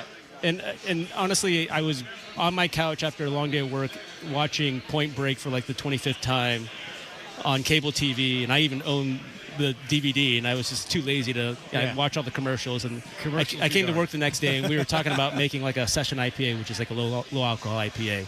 And I was joking around. I was like, oh, it's like something we can sell in Utah because it has to be under 4% ABV. 3.2%. 3.2. Yeah. Yeah. And then it popped in my head. I was like, oh, let's call it Johnny Utah because I just loved Point Break. Who doesn't? and then, after we made Johnny Utah, he was like, well, Johnny Utah's got to have a partner. So Bodhisattva, it's got to be Patrick Swayze. Yeah. And so it kind of started off as a bit of a joke and just having fun, which I think is important in the beer industry. You can't take ourselves too seriously. It's beer. But didn't Matt Edwards? Yeah. Matt Edwards, he's your he's our R&D brewer. He's our mad scientist. And he came up with a recipe for the mayor. Yep. Didn't it kind of like it wasn't initially what you thought though, right? Bodhisattva. No. So I mean, even when we make a new beer, it morphs. Like it's a. He comes up with something, and then we literally sit down and we drink beer and we talk about it. And this is like the funnest part of my job. I'll sit there in a tasting room with all the guys here. Yeah. And we just drink beer and we talk about it. We talk about how to tweak it, make little changes. And it takes a village. We like all provide input. And then Matt is great because he's really me. Medwards. He listens. Sometimes he can be a little bit stubborn, but he takes great guidance, and we kind of like tweak, and we're always tweaking. Yeah. Because the hops are different every year. The malt's different every year. Did you ever think it would be what it is? No. I mean, we started with Manny's and Rogers, and now Johnny Utah and Bodhisattva or Bodhisattva by far is our best-selling beer. I'll even say this. I mean, the year we went into cans, we were 14 years in as a brewery. 2017 Memorial Day, we launched cans, and the few months leading up to that, Manny and I were talking because it was just going to be Lucille and Rogers in cans. Yeah. And then Manny's like, Bodie's gaining momentum. Maybe the iron's getting hot. We should strike. I was like, all right, 2 IPAs and a Pilsner? Yeah, okay, that probably works. Sometimes you just find your way, and that was it. Bodie went into cans, and nobody's looked back. Right. Nobody's looked back. It's incredible. Do I have time to tell a quick funny story about the misspelling of Bodhisattva? Yeah. So, as a beer, it was probably a year and a half old. And I went to lunch at a place in Normandy Park Ale House. Late lunch, so the bar was fairly empty at the time. It was like 2 in the afternoon, and there's a guy sitting at the bar, and I'm an empty chair away from him. And I was like, here's some coasters to the bartender. Thank you very much for pouring our beer. I'm going to order some food and drink a pint of Bodhi. And this guy 2 chairs away looks, and we're going to at the bar. And he goes, do you work at Georgetown? I go, yeah. He goes, that Bodhi's a great beer. I said, thank you very much. I appreciate it. And he says, did you misspell it on purpose? and I kind of look at him sideways like a dog, right? I kind of turn my head. I'm like, huh? And he goes, yeah, well, he proceeds to tell me about Nirvana and Bodhi and enlightenment and coming back. He spends about 90 seconds telling me about what the Bodhisattva is. And he finishes, and I look at him, and I just go, Point Break? And he goes, yeah, you misspelled it. Oh, man. And I tell you why we misspelled it, because we Googled Bodhisattva the way that we thought it was, and the first thing that came up was Patrick Swayze's face, and I'm like, that's it. That's it. So I blame Google. So I come back to the brewery after that lunch, and Manny's sitting at his desk, and we share a desk back here, and I said, hey. He goes, what? And I said, I heard that we've misspelled. At this point, it's gone. Like, Bodhisattva's done. We're brewing the beer. Name's out there. And he goes, what? So I get online. I do my search, Point Break script, and I go Command F, boom, search, BODHI, enter. And it's like the third. Anyone out there wants to try it? I think it's like the third or fourth entry. Yeah. Bodhi, SATTVA. I was like, wow, we misspelled it. And Manny looks at me and he goes, well, we got the trademark. Yeah. And if we would have spelled it correctly, who knows? Yeah, there's like 6 other beers. Exactly. Named that. Yeah. Oh, that's crazy. We got fought for it. Who wants to describe what the beer is this year? The Manny Mayor? does. Manny, go ahead. Okay, so you get the Mayor, 6.9%. Yep. It's got, we call it Dusty. Yeah. Tropical, piney, citrusy, delicious. So it's actually really similar to Bodhi because we use 2-row and oats in it, and we sub 1 hop away. So with Bodhi, you got Citra Mosaic and you got Chinook. With the Mayor, we throw in Simcoe in place of Chinook, and it just changes it just a little bit. So you're gonna taste it and you're gonna go, that's familiar but different, and it's crushable. It's scary crushable. Yeah. To be honest with you, it's really good. Great beer. We started putting it out. Initially, we had it out in September, and we've kind of moved it back now because you don't mess with fresh hop season. Right. And because we're smart. We learned. Yeah, we learned. Yeah. But the thing about it now is that for this time of the year, as warm as it is a great, come get a growler, sit on your patio this weekend, do whatever you want to do.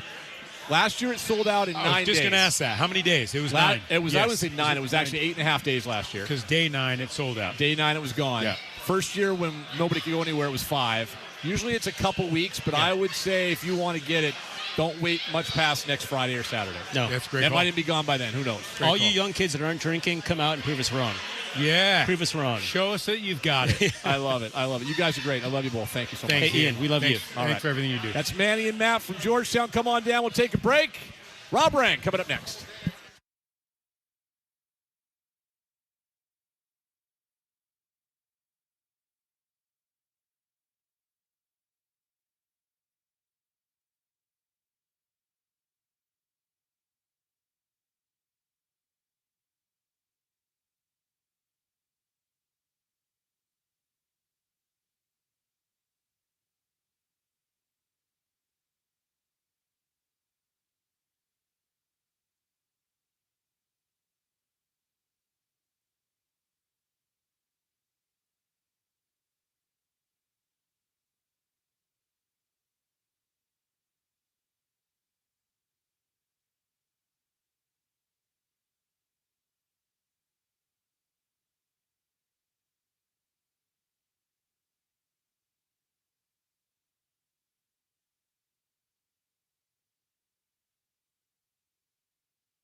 From the Star Reynolds Sports Desk, your 93.3 KJR FM sports headlines. Headlines are brought to you by Frostbrewed Coors Light. Choose chill.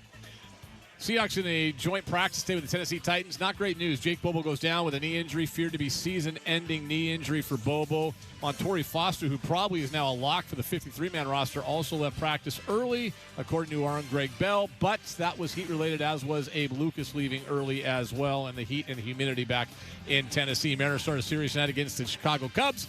Tomorrow is the debut of Cade Anderson on the mound. 4 o'clock game, by the way. It's early. Reminder tomorrow at T-Mobile Park National TV. But Cade Anderson will make his debut. Houston lost yesterday, which is good news since the M's also did, lost that series as well. Klay Thompson getting bought out by the Dallas Mavericks. By all reports, he will be headed to the Miami Heat. We're at Georgetown Brewing. It is the debut of the 2026 Mayor IPA. Place is jamming right now. Come on down. Every cent, every dollar goes right to Helinski's Hope, Jordan Morris Foundation, and Avery Huffman DIPG. Come on down, enjoy a beverage. We'll be here for a while. Let's get to a little preview of the weekend of football. Rob Rang is standing by.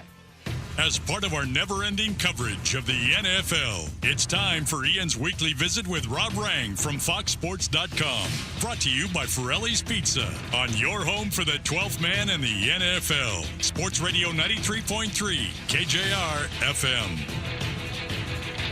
All right, welcome back in here on a Friday afternoon. We got things going on at Georgetown Brewing. It is the release of the Mayor IPA. Every dollar, every cent, everything goes to Helinski's Hope, Avery Huffman DIPG Foundation, and, of course, to the Jordan Morris Foundation as well. So much fun going on. Come on by. Be here be on the air till 3, but I'll be here long after that. Started enjoying some beverages as well. But joining us right now on the Beacon Plumbing Hotline is our good friend Rob Rang, FoxSports.com, our NFL Draft Insider. Also does a soon-to-be-announced new podcast with our buddy Corbin Smith on the Seahawks. And so I said, listen, man, it is that time of the year. We got to get Rob on. Next week, we'll talk about Week 0 college games, which is real. But I want to get Rob's thoughts on what's coming up this weekend, because the Seahawks, they've got the preseason game on Sunday against the Titans in Tennessee after today's joint practice.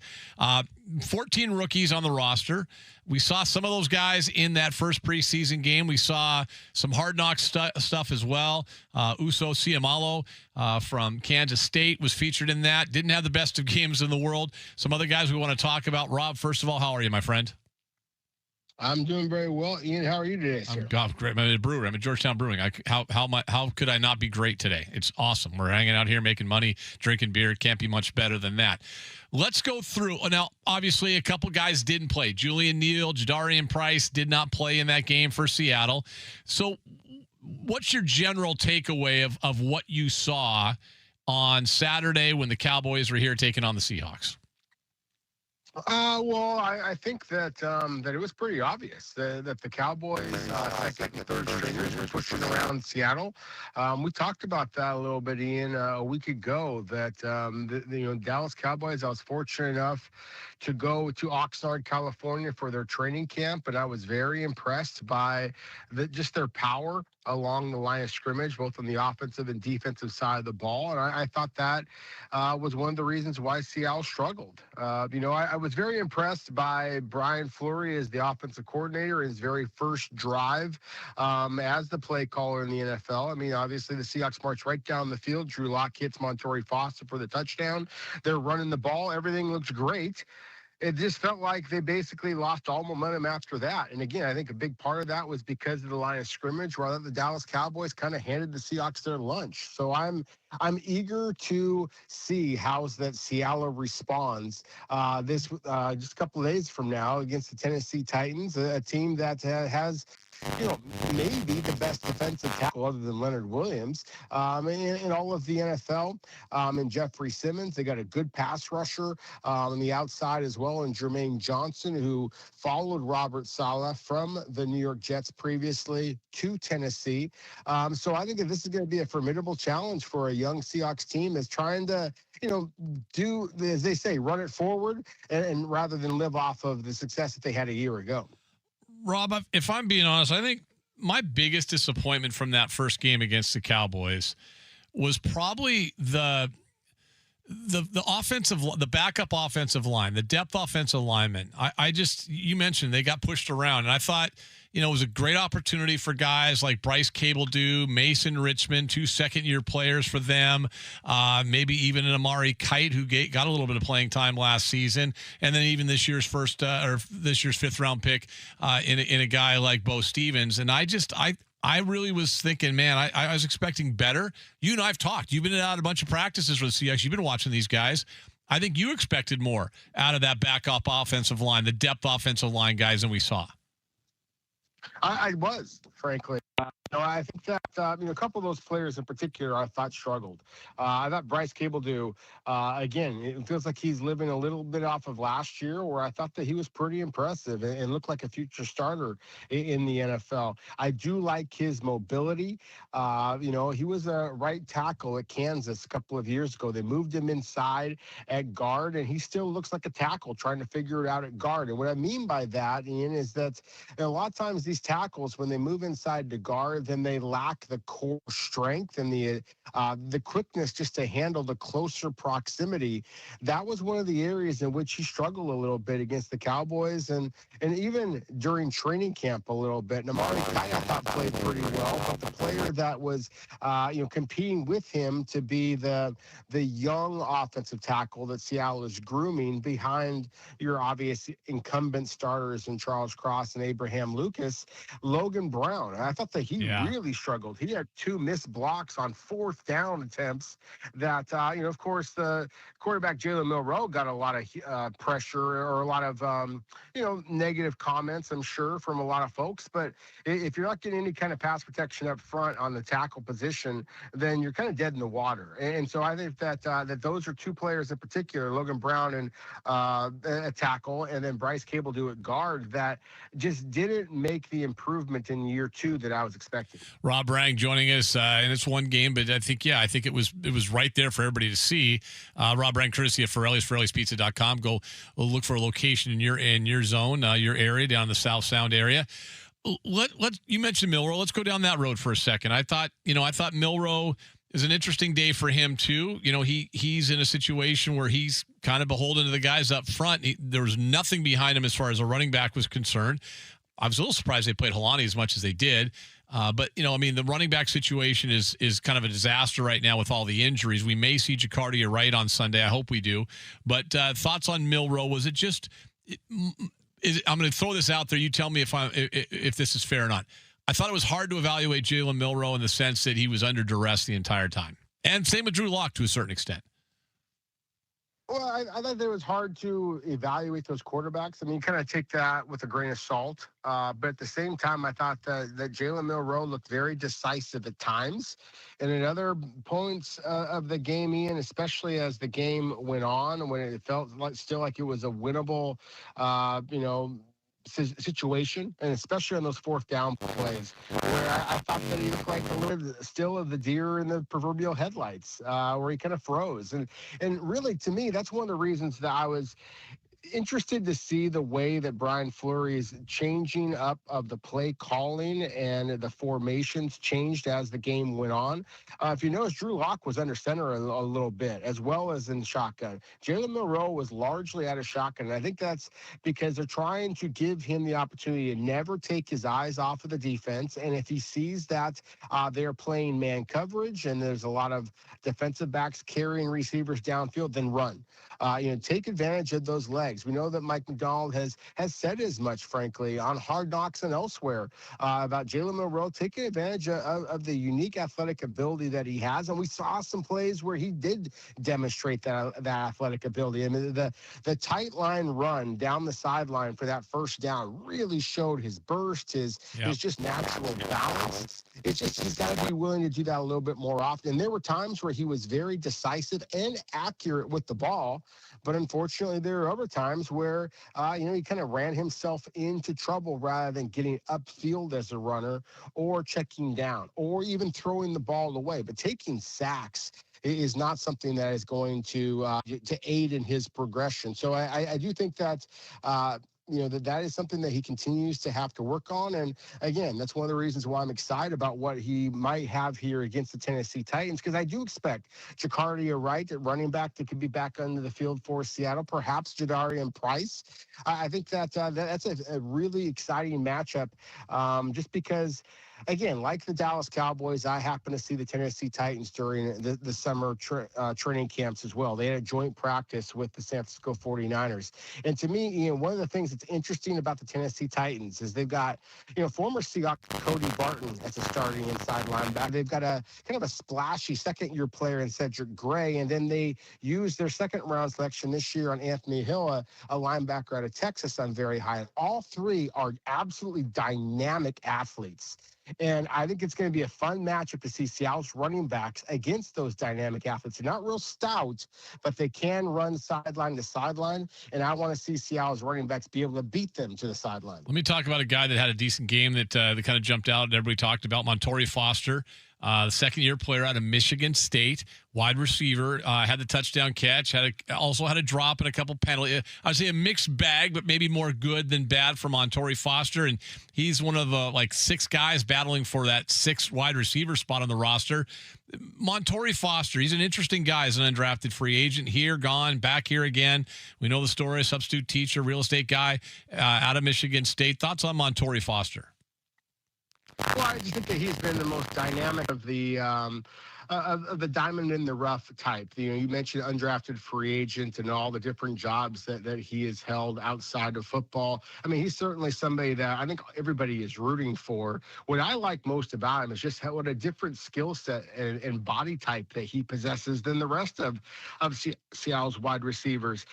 He's got a kind of a smaller, slim frame, kind of like your traditional slot receiver, almost like a Doug Baldwin type. And his short area quickness and burst, I think is really intriguing. He's going to have to continue catching the ball as consistently as he did throughout training camp. You mentioned the drop.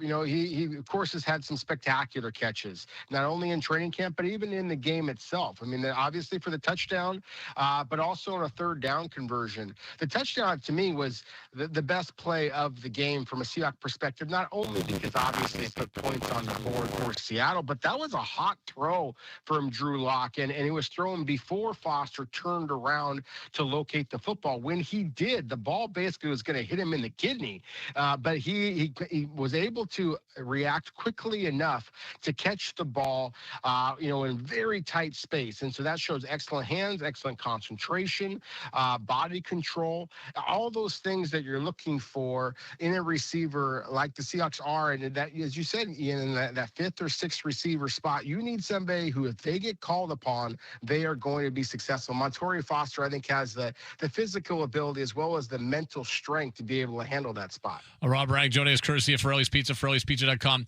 I'm going to go to the defense in a second. One more guy on the offense I want to get your thoughts on. We've talked about him briefly. Jacardia Wright, the running back, 6 feet, 218, out of Missouri State, free agent. He kind of showed a lot of flash last season in training camp before he got a season-ending injury, and he's been out, and then he came back, and he's out again, but now he sounds like he's back. I'm hoping to see him on the field Sunday. If he is out there, what does Jacardia Wright possess? What are his skill sets?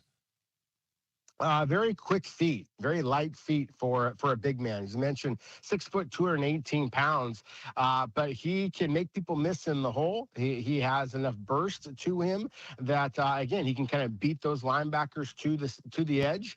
And I also want to see some improvement in terms of pass protection and catching the ball out of the backfield. To me, Ian, it can't be overstated how much I think that many of us, frankly, are expecting the offense to shift a little bit more to the running backs and tight ends with Brian Flores as the offensive coordinator. That's certainly the way that the San Francisco 49ers ran things a year ago. And that's something that Jacardia Wright needs to improve upon. He's a talented runner. There's no question about it. And he's very different than Jadarian Price. And he's similar in some ways to Emmanuel Wilson or even a healthy Zach Charbonnet. but he has uncommon feet for a big man, and somebody that I think that if he gets his opportunity, then I think that he is going to put up good tape that's going to convince the Seahawks to keep him at minimum on their practice squad, or I think he's the kind of back that somebody else will put on their practice squad if Seattle leaves him available to them. Rob, they're the defensive side of the football. I'm curious about something that depth-wise for edge rushers. There's an opportunity for guys as edge rushers to take a step. Jalen Gaines is a linebacker. He popped a little bit the other day, number 47. I'm not sure what kind of role he would have. Maybe more of an inside guy, it sounds like, but he's pretty good size, 6'3", 242. But the guys that we were hoping to maybe see pop on as far as edge guys, Aiden Hubbard, Marvin Jones Jr., guys like that, maybe even a Jared Ivey. Opportunities are there for those guys to make this team, and none of them really seized it that first week. I agree with you 100%. I mean, that's the thing is Seattle had an awful lot of pressures on the Dallas quarterbacks. They had 0 sacks. And that, to me, was one of the disappointing things about that game. We talked about that. Again, Dallas is big and physical at the line of scrimmage, but they had some questions, past their starters at the tackle positions. And, of course, they had a couple of quarterbacks there, and Sam Howell, former Seahawk, and Joe Milton, who don't have a lot of starting reps in the NFL, and so, therefore, should have been susceptible to the pass rushes. I thought that Jalen Gaines was easily the best of Seattle. Kind of backup and third string edge rushers. He's got real burst and bend off of the edge. And so I do think that he has solidified himself as probably the favorite at this point to be maybe that fifth or sixth edge rusher. We all know superstars, the DeMarcus Lawrences and the Uchenna Nwosus and all that. So I'm talking about the end of the roster. I want to see a little bit more from Connor O'Toole. He still, in my opinion, has the best first step and bend of this team, but he didn't get home, and he needs to. Jared Ivey, with his great size, I think gives you that much more positional versatility. But again, he's got to actually get home and create some big plays. I think Tyrese Knight was the best player on the field for the Seahawks in that Week 1 preseason game. Of course, he played the off-ball linebacker position, but he's got some experience as an edge rusher. I think that is somebody that Seattle is going to continue to kind of play with a little bit, allow him to create some opportunities for himself because of his versatility. I love it. The big talk at camp has been they want to get him on the field. How they get him on the field, we're not sure, but they want to get him on the field at some point, so we'll see. All right, Rob, let me just quickly, it's preseason. They don't have to put down official scratches and guys that aren't playing and actives and anything like that, so we never know who's going to play. But I'm just kind of looking at the draft class for the Tennessee Titans, and you said you already saw them in a joint practice, so I'll go down. But they got a bunch of dudes that we talked about in the pre-draft process on our shows all throughout the fall and in the spring especially. Carnell Tate's a wide receiver from Ohio State. He was the number 4 overall pick. The Seahawks weren't going to take him, A, because of where he was picked, but also they don't need a wide receiver. Last I checked, they got a pretty good one out of Ohio State right now. But Keldrick Falk is the edge out of Auburn. We talked about him, and we talked about the running back Nicholas Singleton out of Penn State. Let's get some thoughts on what you expect from whether it be Tate or Falk or Singleton coming up on Sunday. Yeah, I'm really excited about Carnell Tate. I think that he is going to help, the young quarterback, of course, whose name we won't even mention. No, we won't. The former Wazoo ties, of course. But I do think that he is going to add a different element. I think he's going to be the best receiver on that roster. He wasn't particularly flashy in the practice against the San Francisco 49ers. They did a great job of kind of bottling him up. But I do like his size, his speed. He's a great route runner. He catches the ball with his hands. He's going to be a good one for an awful long time. So I'm excited about Carnell Tate. He is not the best rookie wide receiver that I've seen in my little travels here. I got to give the San Francisco 49ers and Dejon Stribling a lot of credit. He looks fantastic for the 49ers. But I digress. Let's go back to the Tennessee Titans. I think that, to me, the interesting one is Keldrick Falk. I mean, we're talking about a 6'6", 285-pounder, Ian. Ian, who he reminds me in some ways, and I hate to put this pressure on him to say the name Leonard Williams, but again, anytime you have guys who are that big and move that well, then you get excited about what they can be. Now, Keldrick Falk was never the playmaker that Leonard Williams proved himself to be at USC or since in the NFL, but he's 21 years old, so you're kind of betting what he is going to become. I don't expect that you're going to see some eye-popping type of play from him against Seattle. I do think that you're going to start to see some of his upside, though. He's a smooth athlete for a big man. He's still just learning how to kind of complement his strength and his athletic ability, but I think that the upside with him is very, very high. With Nicholas Singleton, he's a good back. I don't know that he's a great back. I think that he very much is going to be part of the rotation on the back end. Tennessee. I mentioned Anthony Hill. To me, he is the linebacker for the Titans. He's the one that I'm probably most excited about of their rookies.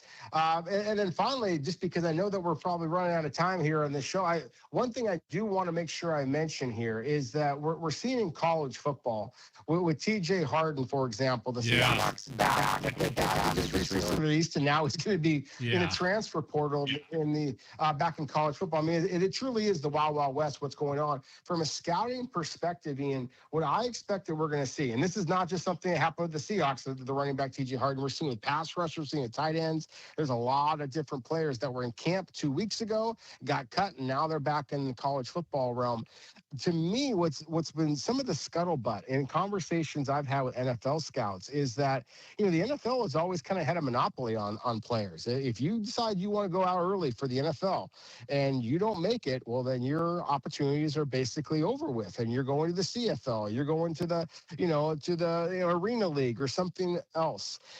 I wonder now if the NFL's response to this ruling is just to say, okay, we're going to take away then the self-imposed 3 years removed from high school to become an NFL player. I mean, that's the NFL. It's not something that the United States of America has created. And so if they take away that, then if you're an 18-year-old true freshman who is unbelievable, has that great Jeremiah Smith type of season, then, hey, jump to the NFL, because who knows, you may wind up getting cut and then bouncing back to the college game. So allow NFL teams to pay these players that much more earlier in their careers. That was a little bit of the scuttlebutt, is that, again, with the ruling that these players can go back to college football, well, then just open them up to NFL football that much earlier as well. Wow, that'd be incredible. I mean, the whole landscape of college athletics changing is one thing, but now as you lay that out for what it looks like for the NFL in terms of the draft and everything else, and I do believe these guys that are going back, none of them were actually drafted, right, Rob? Those guys were all free agents, undrafted free agents, correct? Correct. Yeah. I have not heard of a single player who was drafted, because of course they're going to get more in guarantees. Yes. But I think that day is coming, though. God, just something else for us to talk about. That's all right. Big thanks to Fraley's Pizza, Fraley'sPizza.com. Go find a location, South Sound near you. You may run into a Rob Rang or an Ian Furness at some point if you're doing that. In the meantime, my friend, thank you. Next week, Rob, we have college football. Are you ready?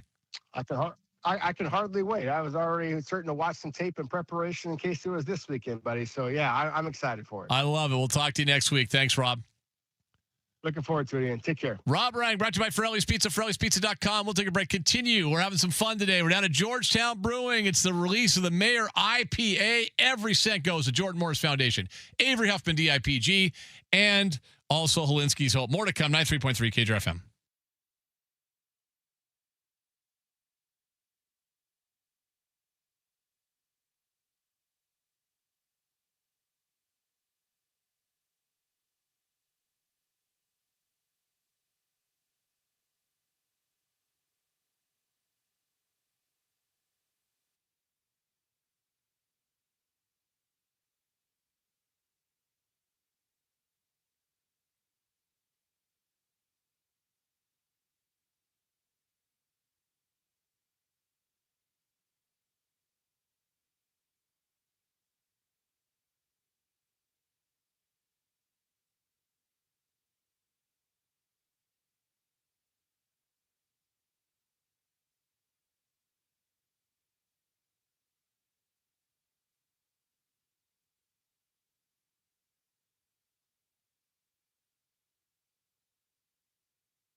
Hi, Ian. I know this is a weird question, but this is from a longtime listener. Who do you think at your station would be brave enough to step into the KJR helicopter and give a traffic report on, let's say, current events or the traffic? I don't know.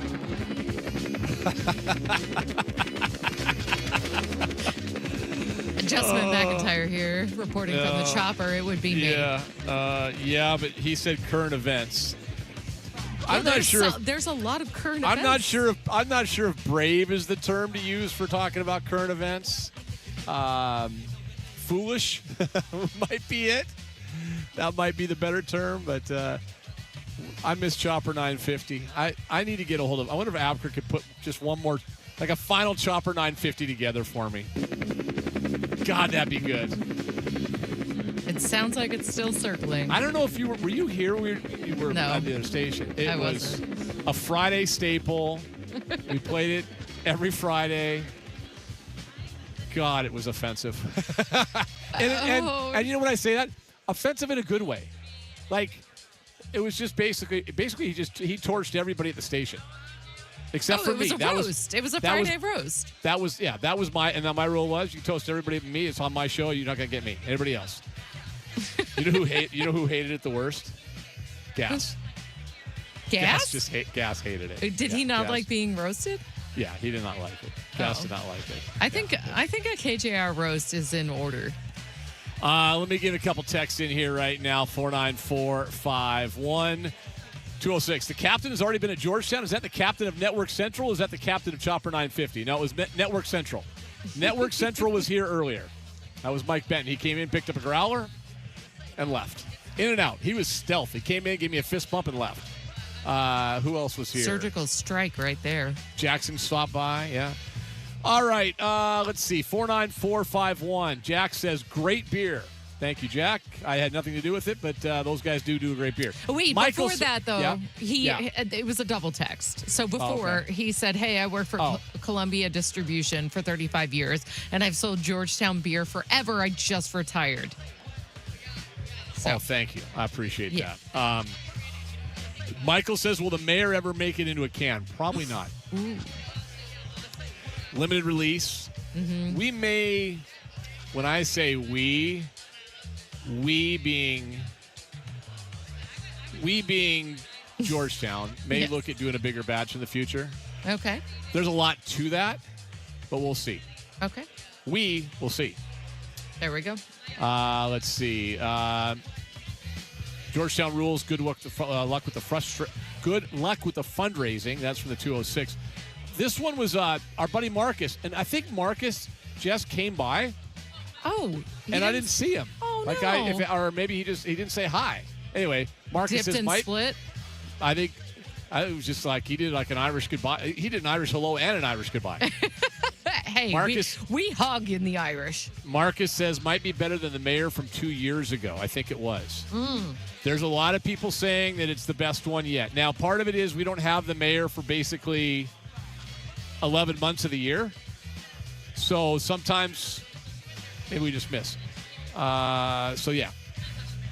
One final text before we wrap it up and get to Softy. And 629 comes in here. Actually, I had a gentleman sitting behind me a moment ago. We were watching the last couple outs in the commercial break. The Tacoma Little League team just won 4-3. They are now 2-0 in pool play. They dodged a massive bullet. Remember, Little League goes 6 innings. Bottom of the 6th, leading 4-3, bases loaded, nobody out, and they got out of it. How about that? Huh? How about that? Who was pitching? A kid, a 12-year-old. I don't know. I don't have their roster in front of me. I don't know. Okay, I wanted One to of the give kids- a shout out if we could. Yeah, if I knew the name, I'd tell you, but all I can tell you is Tacoma Little League, 2-0. Good for them. They beat Texas of all. Screw you, Texas.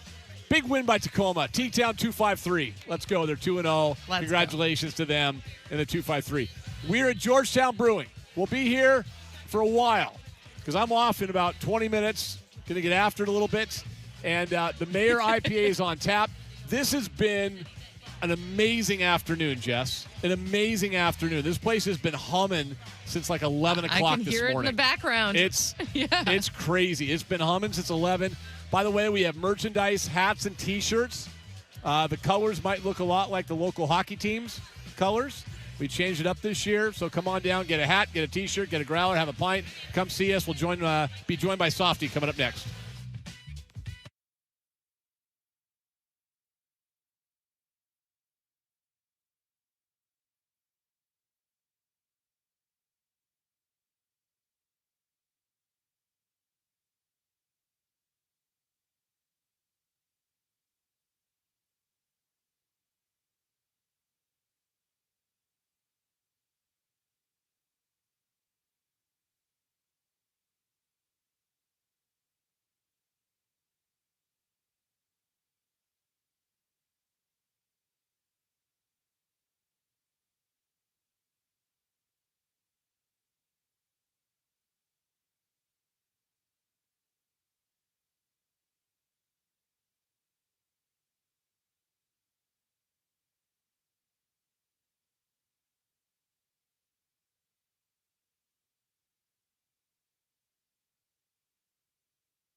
right, wrapping things up here at Georgetown Brewing. Place is jamming, selling beer, having fun, making friends, seeing old friends, raising money for Jordan Morris Foundation, Helinski's Hope, and Avery Huffman DIPG Foundation. The Mayor IPA is on tap. It is safe to say, a crushable IPA. If you like IPAs, great. If you don't like IPAs, I can tell you this.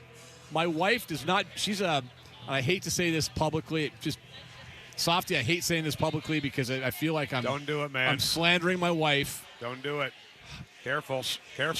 She likes Bud Light Lime. Careful. Yeah, those are good. No, first of all, they're AB, and that's Columbia. We don't like them. Yeah. Or not Columbia. They're non-Columbia product. We love Columbia Distributing. Miller Coors. Right? We are Miller Coors people. Okay. Number 2, it's Bud Light Lime. But she drinks the Mayor. That's how good this stuff is, how easy it is to drink. How are you, my friend? I'm good. You know, I've always thought your wife very, very suspect from the start, so I'm not surprised to hear it. yeah, very, very suspect, man. Never trusted her. She might be listening. Anybody who's she's with driving you down on here. purpose, never trust her. She might be listening right now because she's driving down with the kids. So just as an FYI. I'm sure she is. All right. I don't know, man. You can answer to her later. Anybody who consciously decides to stay with you for how long now have you guys been together? How many years? 33 years, my friend. Yeah, that's just, I don't know, man. That's questionable. Questionable. I And- question and her the judgment. And the best thing is, we all say the same thing about Gino. Well, that's a fact, man. I mean, both of us are way over chick, man. Big time. Oh, they keep us in line. How are you? I'm good. I'm down here at Jimmy's on First, across from T-Mobile, where, God, I wonder if we thought back in like February, March, think about the Mariners-Cubs in late August. That's going to be a hell of a series. Yeah. And it is for one team. Well, The team that might have the MVP in the National League, not the other one. And the other one has the debut tomorrow coming up of the guy, right? Yeah, You the got guy, debut. Kate Anderson, the guy. I actually have tickets for that game tomorrow. Do you want to go, by the way? You want my seats? I gave my seats to my daughter. She called me yesterday and wanted my seats. So, Jess, you want my seats for tomorrow? You want to go? I already donated mine. Okay. See, this is what I'm talking about. I can't even give these things away. No, I think you could tomorrow. Like I said, like Bree called me like, hey, I want those seats. And I'm like, all right, I haven't given away yet. Yeah. So perfect. They're yours. They're yours. Well, I think you can get in the door, by the way, for $41 at How much? VenueKings.com. How much? $41. How much? $41. I don't have my wallet yet, by the way. Damn it. Okay. And if well, I then- had it up, Jessamine wouldn't have it up, so it doesn't really matter. Just 41. Not a big All right, I'll put it up. But if Well, you know anybody what's- wants my It's seats for tomorrow, I'll tell you what. How about we do this? Yeah. Anybody listening right now, Dick, you want them for tomorrow? Okay, Dick will take them. Okay. Never mind. Dick will take them. No, they're yours. I was going to say, if anybody out there listening who has my phone number, the first person to text me, I'll give them to you. But Dick wants them, so, you know. Well, Dick gets Well, them. he has your phone number, right? Yeah, he has your He phone does. number, so I guess He technically does. that'd be true. Yeah. So, But I blocked him, though, so he's got to actually see me in person. Well, your wall is up. Whatever you want to play. All right. yeah. Good. How much are they? Ask me in 3, 2, and 1. How much are they, Dave? They are 41 yards. Thank you very much. $41. It's a well orchestrated machine, my friend. It's a well Really orchestrated is. machine. Well, this is just really all about making us laugh, like whatever you and I find funny. I know, You know? that's all it is. How about It really Hugh is. Millen doing it? Have you heard the Hugh Millen version of that? By the way? No. Give it to me. All right. 41 yards. My new favorite Hugh Millen drop. They by the all way. have their head up their ass, and that's a lousy take. I like that one better. Hey, you know who was here earlier? I'm hoping you can find this. Dick Beninia. Kraken Audio Network. The captain was rolled in here earlier. He was looking around for a beer. Yes. On Going National all down, Radio Day, everybody. all downhill, uphill from here. That's He is an unbelievable It's all down here from here, kiddos. He was, and that was kind of it. He walked in, grabbed a growler, looked at me, gave me a fist bump, muttered those exact words, and left. That was as simple as that. I think he had to really, That's really all he's got to offer. It's all down here from here, kiddos. I just got a text from Saul Spady, by the way, formerly of Dick's Drive-Ins. Yes. Who says, bummer, I got beat by Fane on the tickets. Wow. Sorry, Saul. Saul knows people. He can get to the game tomorrow. What the hell is he talking about? Not really anymore. What's coming up on the show today, sir? Is today Friday? Oh yeah. Can you not right? listen to the background? Can you not tell it's Friday? Listen to this I place. can tell by the slurring of your voice. It's Friday. I haven't gone down that road yet. I will be soon. Sir. Let's see. Chuck Powell will join us at 4:00 today. Okay. Get Chuck's thoughts, everything happening with the baseball team. Hugh Millen joining us as well at 5:00 tonight on the air, and then I believe Greg Bell is going to join us from Nashville and talk about our buddy Jake Bobo going down. What does that mean for? Is it Montori or Monterey Foster? Montori. Montori Foster. Foster. Jr. Yeah. I feel bad because I was on with King on Monday and they asked me about Montori Foster and hey, what a great story, right? And you're like, I said, what? Yeah, what? but Who? he's going to get cut in like 3 weeks. He may not get cut now. Well, I think he probably was going to make it anyway. Now he's practice a lock. squad, right? Now he's going to be a lock. The guy that helps is Cody White. Yeah. So when you're on King Monday, this will help Cody White. See, I'm helping you out. I'm here to help you very sir. much. I'm here to Anything help you can tell me to make me sound better on TV. Well, because I know there's help me help you. I know there's what a movie? 0%. What movie? No Come idea. on, What we all movie? know that. Jerry Maguire. Ian, duh. I wanted Ian to answer. Oh. Okay, Jerry. Ian never gets that stuff right. No, I have no clue. Help me, help you. I'm helping you. I'm helping you because I know there's a 0% chance you're watching the preseason game Sunday. Sunday night at 5:00. Is that right? Yes. 4:35. Yeah. I might watch it just because it's Sunday night. If it was Saturday night, 0 chance. All right. Like a negative chance I'd watch it. Sunday night, sitting at home after a couple days of golf, maybe. I'll give you a maybe. It's the best I can offer. All right, I'm gonna do. I'll let you go. Big show coming up. All right. Let me say one more thank you to our friends at Georgetown Brewing. The beer is flowing. The growlers are being sold. We got merchandise, hats, and T-shirts for the Mayor IPA. All the money goes right back to the 3 charities. Avery You Huffman saved me a DIPG. growler, by the way? There'll be a growler here for you Monday when you drive by. good. Yes. All right. And, Thank you betcha. All the money goes to Avery Huffman DIPG, Helinski's Hope, Jordan Morris Foundation. We'll be here for a while, so come down, share a pint, raise a glass. We're raising some money for 3 great causes. Huge shout out to our friends at Georgetown Brewing for all their support. Manny, Roger, Matt, Dave, and the entire crew, Pete, Jack, the great folks down here at Georgetown Brewing. Could not thank them enough. They're doing some very good things, and I'm just happy to talk about it on the air. Have a great weekend. Softies coming up next.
from the Star Reynolds Sports Desk, your 93.3 KJR FM sports headlines. Boys and girls, here we go on a Friday afternoon live from Jimmy's across the street from T-Mobile Park. Mariners and Cubs coming up tonight. We're here until 7 o'clock tonight. Headlines are brought to you by our friends at Frost Brewed Coors Light, as cold as the Rockies. You can't be trying to hump right now. This isn't the time for it. This is a no humping zone, by the way, Dick.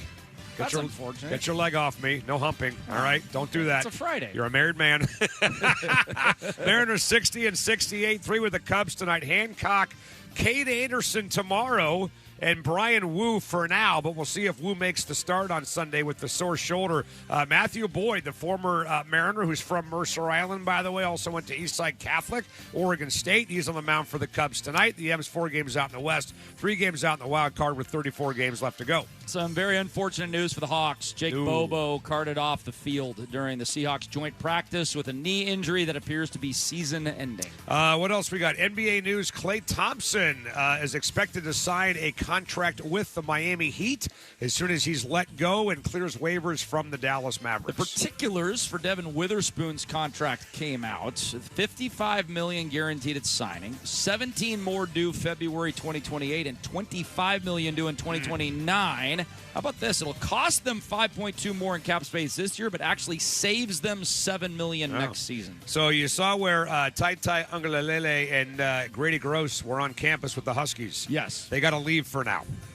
Because all those players that are coming back for a 5th year, that is now on hold. The 10th Circuit Court of Appeals granting the NCAA a stay that temporarily reverses a federal judge's decision that allowed athletes to return for a 5th year if their eligibility was exhausted after 4 consecutive years. That means all the guys that came back, including Grady Gross, by the way, now have to go back and wait another week or so before they figure out what the hell's going on. Kelsey Mitchell, who you know, plays for the Indiana Fever. Good job. That's my team. She made history last night. She recorded her 21st consecutive 20-point game, going for 37 in the loss to Dallas. You know the problem with the Fever is, by the way? What's that? They're an idiot coach. That's the problem. Everything else is great, but Stephanie White, I don't like her. MLS, Sounders 1-10, their last 11.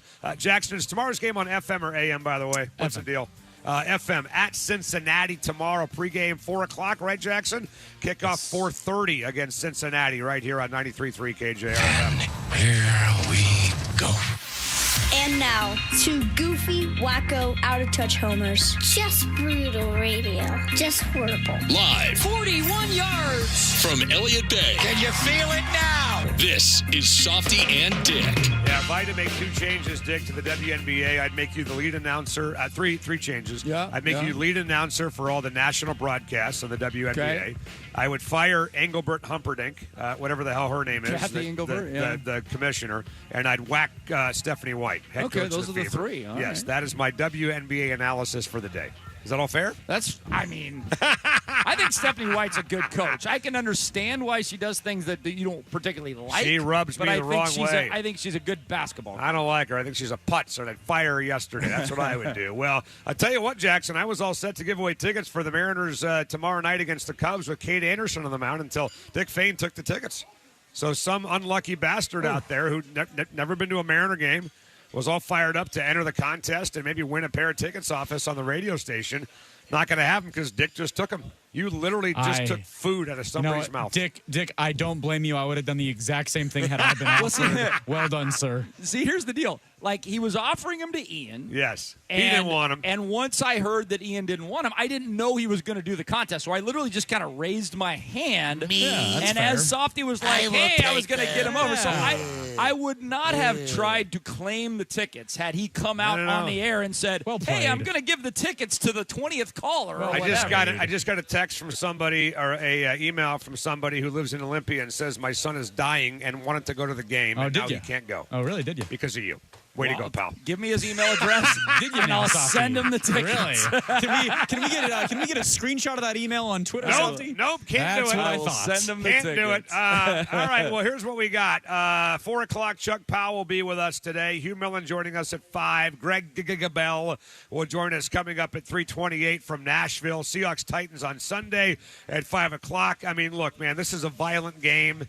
Right, there's a lot of cutting, there's a lot of slashing that goes on in these joint practices, in these regular practices. It's impossible to take the field and play football, especially with all the banging going on, and not expect that sooner or later somebody is going to get hurt. Yep. But it does suck. And this is why, another example, I know that Jake Bobo's injury today has nothing to do with the preseason. And I'm going to say this, and it might sound insensitive to a lot of people, but I'm going to say it anyway. I love Jake Bobo. You like Jake Bobo. Sure. We're all excited for Jake Bobo.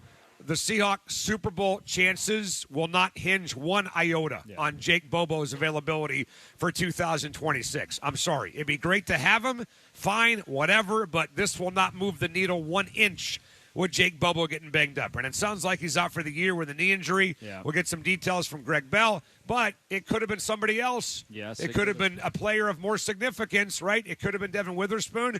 It could have been Jackson Spindon-Jigba. It could have been, Cooper Kupp, Jadarian Price, anybody with the knee injury. So this is another example why, and again, I know this is not a preseason game. It was a joint practice today. I just kind of feel like, Dick, every time these guys put on pads, every time they go out there on the practice field, the more we can get to a point where it's for a reason, then the better. Like, enough with this preseason crap. Enough. The joint practices are fun because guys fight. Yeah. That's why we like it, right? But the preseason stuff, the teams don't care anymore. You watched the last episode of Hard Knocks. It was a bunch of nobodies out there for the most part. My God.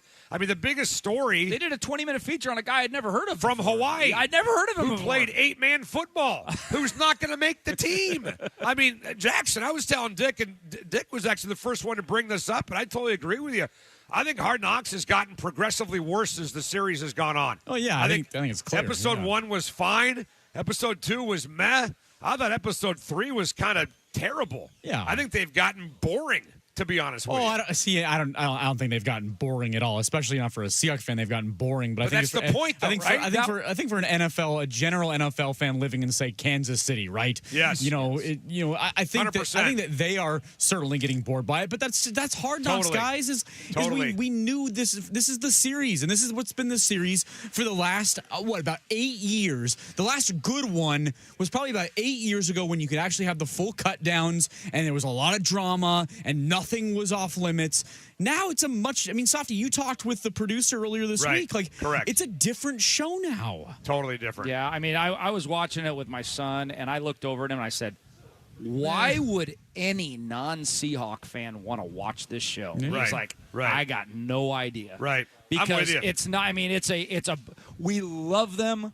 We love the fact that they won the Super Bowl, but they would even admit it. And Mike McDonald even alluded to it. We was talking to Richard Sherman during the show. He kind of alluded to, we're really not you guys, right? Without saying it, he was like, we're a boring football team. Yeah, pretty much. It is a boring show on Correct. a boring football team, but you know what? Win yourself 13, 14 games and get us back to the Super Bowl, and you can be as boring 100%. as you want. You know what the most exciting thing was for us yesterday? So we're watching it. I watched the whole thing last night with my wife, and all of us is like, pause it. I'm like, what? When Darnold and Jason Garrett and Drew Lock and Jalen Milroe were all talking to each other. Remember that scene? Yeah. And she sees a pair of feet with a pair of shoes, and they happen to be Brooks shoes, There we go. who my wife works for. That was the most exciting thing of the whole freaking episode. So was Did her they get an pausing endorsement? it They get to an endorsement see- for that? to see what the hell Cooper. She was like, "Who's that guy?" And it was Cooper Kupp. Wearing Brooks shoes. Good So for I don't him. know, man. I mean, Well, get Jackson. You're right. This is the problem with when you don't have the 2 cut down days. You don't have the content. Yeah. You go from 90 to 75 or whatever the hell it was. Right. And now down to 53. You're waiting until the last week of training camp to cut everybody. And on top of that, they're apparently not showing that anymore. You know, we had God, what was her name? Casey Campen, I think was the name of the. She was one of the producers, Dick, and she was on the air with us last week. And I asked her about the scene where Kupp and Darnold were talking about LeBron in week 2. Remember that? Mm-hmm. They're like, got all these people that criticize LeBron for going to Philadelphia. How stupid is that? Blah, blah, blah. And I basically asked her, I said, if they had been ripping LeBron for going to Philadelphia, would you have put that in? And she pretty much said no, that we're not going to do anything that's deemed as Can you imagine a story? Super Bowl winning quarterback rips LeBron James on Hard Knocks for going to Philadelphia. That would have been a story. Now, that would have been a story. There are, I think, some they're small, but there are I think, some really good snippets, especially for Seahawks fans I'm talking about here. No doubt, So, no doubt. McDonald talking to Jalen Miller about wanting to take the Ferrari out of the garage. Right. Terrion Arnold's Right. agent getting the actual moment where John Schneider learns that he is going to be getting Terrion Arnold. That was good. awesome. The Devin Witherspoon, he signs his contract, and we get the first meeting with Schneider and McDonald after his contract signs. That was pretty cool. That was cool. Like, but Right. but what I just mentioned, all of that is like 3 total minutes of the 55-minute Right. show. Yeah, I agree with you. Well, that's the thing, Jackson. I agree I mentioned the softy off the air with last week. They showed a football in the air for a minute and a half. Yeah. And this week they showed JSN exploding into 7 JSNs like for a minute and like his route running. It's like they're just focusing on these little tiny minute details for a long time in this show. I mean, how about like we put a video camera inside the delivery room when Brady Russell's wife was giving birth. Go. How about that? Something like that. How about we see some fights between guys? I mean, these guys are not. How about we find out what guys are eating in the cafeteria? I mean, I don't know. I mean, Jackson, Dick, I'm totally with you guys. And Dick, you said this the other day that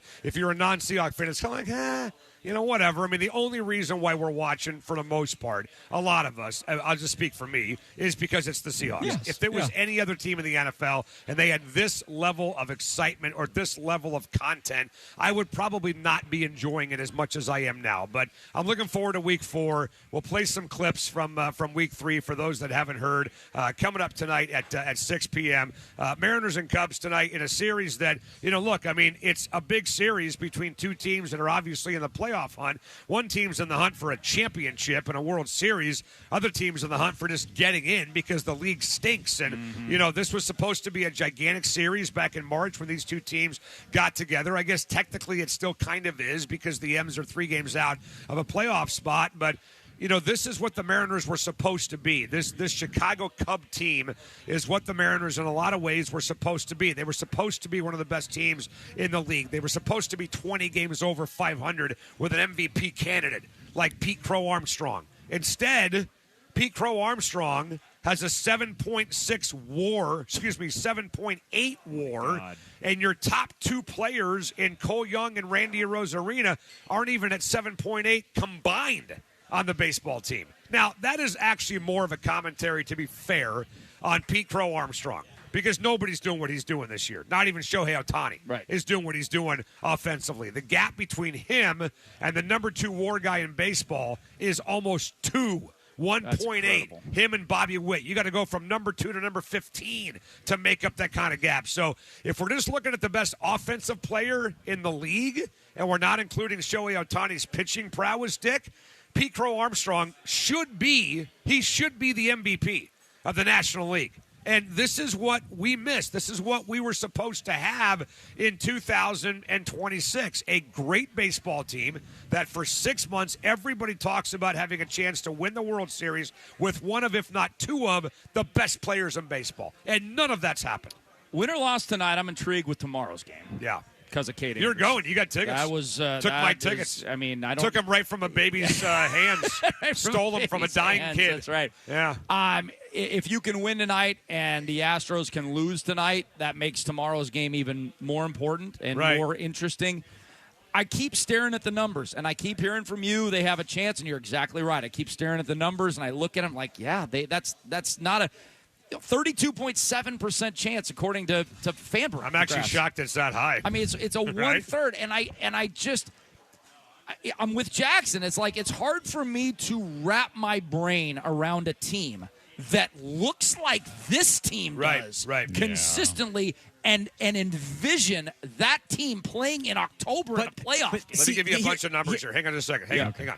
Let me just give you some numbers, okay? So you said they're 4 out in the West. Yeah. They're 3 out in the wild card. Yeah. And what's the percentage, Fangraphs, and them making the playoffs? 33. Okay, so just focus on 3 numbers. 4 out, 3 out, 33. You don't know what the record is. Right. You don't. I'm just telling you, we have a baseball team, Team X. That's right. That is 4 games out in their division with 34 to go. They're 3 games out in the wild card with 34 to go. They have a 33% chance to make the playoffs with 34 to go. They're Team X, and you have no idea what their record is. Now I ask you, what's that team's record? I don't know, maybe 8 or 9 over? Absolutely. Right? Like, if you'd have told me right now, if you're told me at the beginning of the season, hey, I got some bad news for you. Right. It's not horrible news, but it's not what you want to hear. The Mariners on August 21st are 3 out of the wild card and 4 out of the division. I would have taken that information and I'd have gone, ooh, yeah, Sure, that's sure. not good, but that probably means that the Astros or Rangers are 15 games over, and you're 7 or 8 games over, Sure. and it's a dogfight down the stretch. So just forget the record, right? Because I'm with you, right? I mean, normally you're excited about a playoff race because you think your team can get there and then make a run and maybe win a championship. And right now it's hard to imagine, I get it, for a lot of people, this team getting there and making a run. But if they made the playoffs today as the number 3 wild card, They'd have to win 25 of their last 36 right. games. Well, but they would also be playing the Astros if they were the number 3 wild be card. on fire. And they've beaten them 9 out of 11 times. That's right. Okay, so they could easily win that series and then play Tampa Bay, who they're like 1-5 against, but it's a 5-game series. Anything can happen. I'm just saying this, that we're all talking about this in context of everybody else stinking. Let's say your son is in a golf tournament and he's terrible. He's on pace for an 85 in his final round. But the other guys are on pace for 84s. Oh, my God, dude. You know what? Despite give me a couple birdies down the stretch, despite your best efforts to poop this thing away, you're still in the hunt. Yep. Because everybody else stinks. And what you just said, just give me a couple of birdies. That's what you might need out of these guys. It's just a couple of Jackson damn birdies to make the playoffs. And it's what you nuts. It's what you just said. I think that's the important point to key on. If they get those birdies and if they go on a run, then they're going to enter the playoffs against bad competition when they're hot. They will have a chance. The problem is to what Dick said a moment ago, is what from the last 5 months makes you believe they have the ability to hit those birdies? Because right now it's bogey, double bogey, bogey, double bogey, over and over and over. I haven't seen a birdie all year. Well, what I would say is this. They got 6 games with the A's. They've got 3 games with the Angels. They've got 3 games with Colorado. They've got 2 with Houston. 7 games with the Angels, 3 with Colorado, 2 with Houston. They play nobody. And if you're a believer in the numbers, eventually bearing themselves I usually out am. a little bit, then you've got 1 more month to make that happen. If they don't do what we're talking about maybe them doing in September, then they're going to go 6 months. Every month of this season, they will underachieve. Every single one. There won't be 1 month where they step up. So, again, guys, look, if this was a regular year and the Astros were on fire and the Rangers are pulling away and you're 9 out, We'd be forget talking it. all football right Forget now. it. Of course. But, again, and maybe that doesn't excite people because you don't think they can make a run when they get there. But I just got to feel that at some point the numbers are going to change, and that the lottery balls will start going our way. Hold that thought, all right? We'll get a break. We'll talk more about this with Chuck at 4. What's going on with the injuries of the Seahawks? How serious is the Jake Bobo situation? Greg Bell in Nashville. Fun with Audio 345. Chuck at 4. Talking more M's. Coming up live from Jimmy's on 93.3 KJR FM.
Now back to Softy and Dick, brought to you by Emerald Queen Casino, bringing you the best in live music, entertainment, dining, and gaming. Whether it's your favorite games, food, concerts, MMA, or professional boxing, it's all at Emerald Queen Casino. Always entertaining. For more info, visit emeraldqueen.com. Okay, boys and girls, we're back at Jimmy's on First. Happy Friday. Softy Dick Jackson with you till 7 o'clock. Seahawks-Titans on Sunday. The famous joint practice happening today in Nashville. And our guy was there on the company dime, man. Getting that big fat per diem. Probably somewhere having a nice steak dinner right now. Courtesy of KJR on the iHeart dime. Our friend, 10 to noon, Greg Bell, with us on the radio show from Tennessee. Greg, how are you, man? I'm good. I'm good. You guys are funny, the company dime. You know why I'm here at KJR wants me? I'm on the News Tribune's dime. That's exactly right. Yeah, we don't have a company dime. We have a company penny that we have to share, by the way, at the radio station. But, hey, let's just get to the big news of the day. Jake Bobo, how serious is it? What does it mean for the Hawks going forward, man? Tell us. It's not good. He looked really like he knew what this was when he was on the back of that cart. He drove by me, or he was driven by me. Both teams were kneeling at his side as the cart came out. In fact, Mike McDonald led a prayer both teams had for him. It looked bad. And Mike McDonald after practice said it's a serious knee injury. And usually coaches, you guys know this, they don't come right out and say it's serious. They say, well, we're going to see what the tests show. He didn't say that. He said, yeah, he's got to have more imaging, but this is a major injury. It's likely a torn ACL. It's likely he's out for the year. It's likely, guys, this clears the roster spot that Montori Foster was going to steal from somebody anyway. He's going to make the 53, and it's probably going to be Jake Bobo going to injured reserve to end the season. Fortunately for Bobo, guys, remember the Seahawks matched that offer that Jacksonville gave him as a restricted free agent this offseason. He got a 2-year contract that's got $4.5 million guaranteed. He's already realized $3 million guaranteed up front. Yeah. So even though he's not playing, he's going to get, but he's okay financially. And a lot of guys in this situation have a chance of getting cut, but Bobo's got a guaranteed deal. He just got married to his college sweetheart, Mackenzie, back in Duke in June. And we all know how beloved he is around the locker room and around the Pacific Northwest. And it did put a damper on everything today for sure. Ty Okada talking about what a special person he was. Sam Darnold talking about how everybody in the locker room felt that when it happened, and how this is a reminder for them as players of how their careers can change in one play. Well, Pete Carroll never said serious, but when he said legit, you knew that was bad. That was Pete Carroll's parlance for serious knee injury. Greg Bell joining us. So tell us about the depth behind JSN then. Does Foster move into the 4, and who is the 2 right now? Well, Jake Bobo's still the 2. Cooper Kupp is still the 2. He's a coach on the field. He knows so much about leveraging corners and tells by a defense. He's taught Smith and Jigba a ton in the year he's here. He doesn't show any signs of slowing up, and they're pacing him a little bit through this training camp and through this joint practice today. But I will say 2A is Rashid Shaheed. The rapport that he has with Sam Darnold is so much better than it was when, remember, Shaheed had to merge into traffic in the middle of the season in November, joining the Seahawks in that trade. This offseason, they went down to Mission Viejo, Saddleback Junior College, near San Clemente, where Donald's from, near San Diego, where Shaheed's from, and they worked out in the 6 weeks or so, not all of the 6 weeks, but in that time between minicamp and training camp starting at the end of July, they did a lot of workouts on air on a college field. And you say, okay, what's that? They're in T-shirts and shorts. But when a quarterback throws to a receiver in that setting, he gets a sense for the receiver's speed, just open field speed. And Darnold didn't know that last year. Yeah. You guys remember the 52-yard catch early in the NFC title game that Shaheed had down the right sideline? Yeah, if Darnold had thrown that pass, first fact, 2 minutes into the game, that's a touchdown if Darnold throws it out there. That's another example of how far those are now touchdowns in this training camp. And that is the difference. He knows his speed now. He knows he can throw it as far as he can throw it, and he can't overthrow him. So Shaheed's going to run under those passes that he underthrew last year. Shaheed and Darnold are so far ahead. It shows up every day. It showed up again today, although Darnold kind of hung him out with a pass over the middle that the Titans cornerback took a shot on him for. By the way, guys, the Titans, 3-14 last year, this was their Super Bowl today. They were going after it. And when they made plays, they were woofing. It's Jeffrey Simmons, their all-pro defensive tackle, yelling at the Seahawks. They're out of gas. Step on their throats. Wow. Super Bowl champions. Blah blah blah. I mean, it was wow. And the Seahawks were just like, man, we're just here to get some work in. Much different Seahawk approach to these joint practices today than in the previous 2 years. The previous 2 years, there were fights. Last year in Green Bay, it was Ernest Jones and Witherspoon fighting the Packers. The 2 years ago, when we were here when Jamal Adams and Quandre Diggs were on the Titans, there were fights. No fights today. I saw Byron Murphy throw down a Titans offensive lineman, and there's a little bit of pushing and shoving after that, and that was it. The Seahawks were really all business today, much different than the previous two. But the Titans, man, they looked like they'd won the Super Bowl after every single play they made. Yeah, that reminds me, and I swear to God this happened. There's a lot of stuff that I imagine in my head, guys, that did not happen, but I swear to God this did happen. And, Greg, you may remember when the Seahawks beat Denver in the Super Bowl, they played them in the preseason the next year. I think it was here in Seattle. Yep. And there was some putts for Denver that came out after they beat the Hawks and said this was revenge in a preseason game. Yeah, I mean, that did happen. If somebody can figure out who that guy was, maybe I'll give you like $20 to Taco Time or something. But there's a couple of other guys that were banged up today, but it's not serious. Is that right? So no other injuries from today to worry about. Is that fair?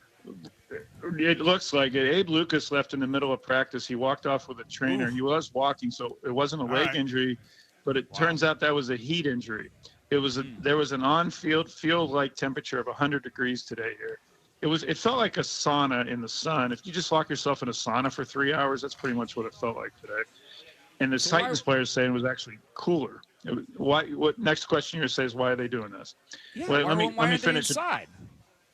Well, let me finish. The Montorie Foster was a leaping catch landed on his hip, and it looked like he was injured. He stayed down. He was yelling. He's grabbing his leg, and it looked like not only Bobo but Foster had major injuries.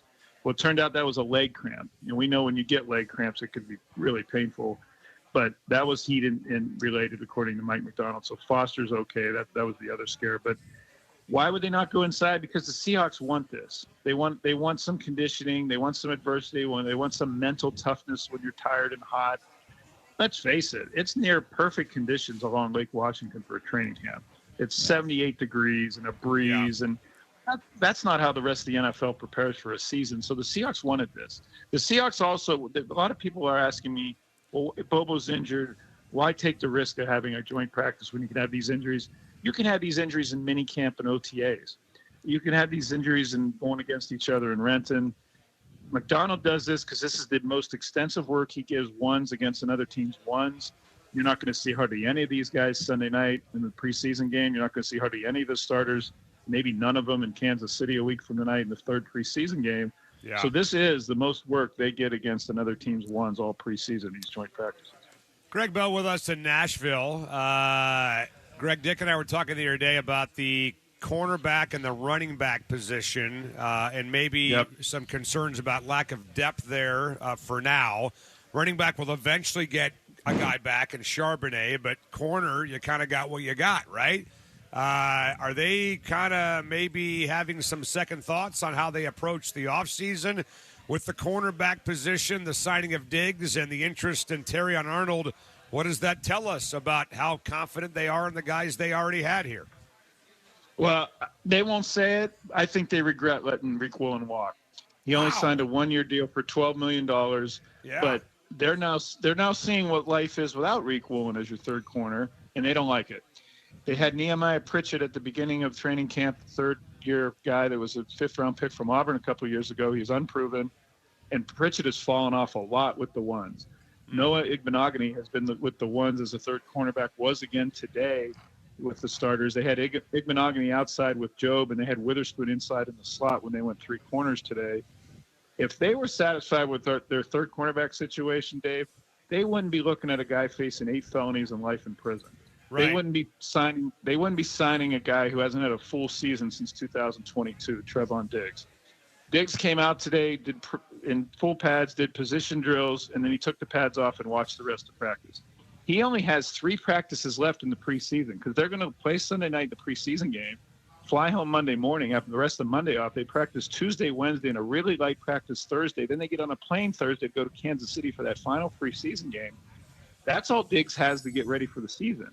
Yeah. I think they may do this, guys. I think they may release Diggs and then give a gentleman's agreement with him and say, hey, can you join our practice squad? Will you agree to sign to our practice squad as a veteran? And we use some more of that time on the practice squad to ramp you up as if you signed August 1st instead of August 19th, and then get you ready into September to play. Of course, Diggs, as a vested veteran, doesn't have to go through waivers, so he could say, no way, I'm going to go sign as a free agent and play for somebody else.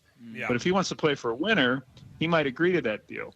If he says he's not going to agree to that arrangement, the Seahawks may keep him as a 53rd guy who's not ready for September 9th against New England.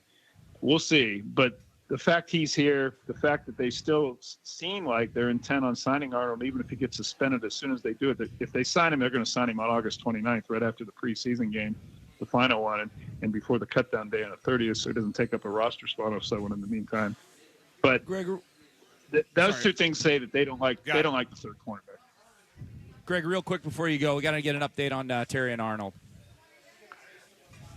Well, what I know is it doesn't make sense to add him until August 29th, because otherwise you're taking somebody off the 90-man roster that you could be evaluating and playing in these last two preseason games. Because he's going to have to go on the roster and count for somebody to get on it, because they can't put him on – Goodell can't put him on the commissioner's exempt list until he's on a roster, right, under contract.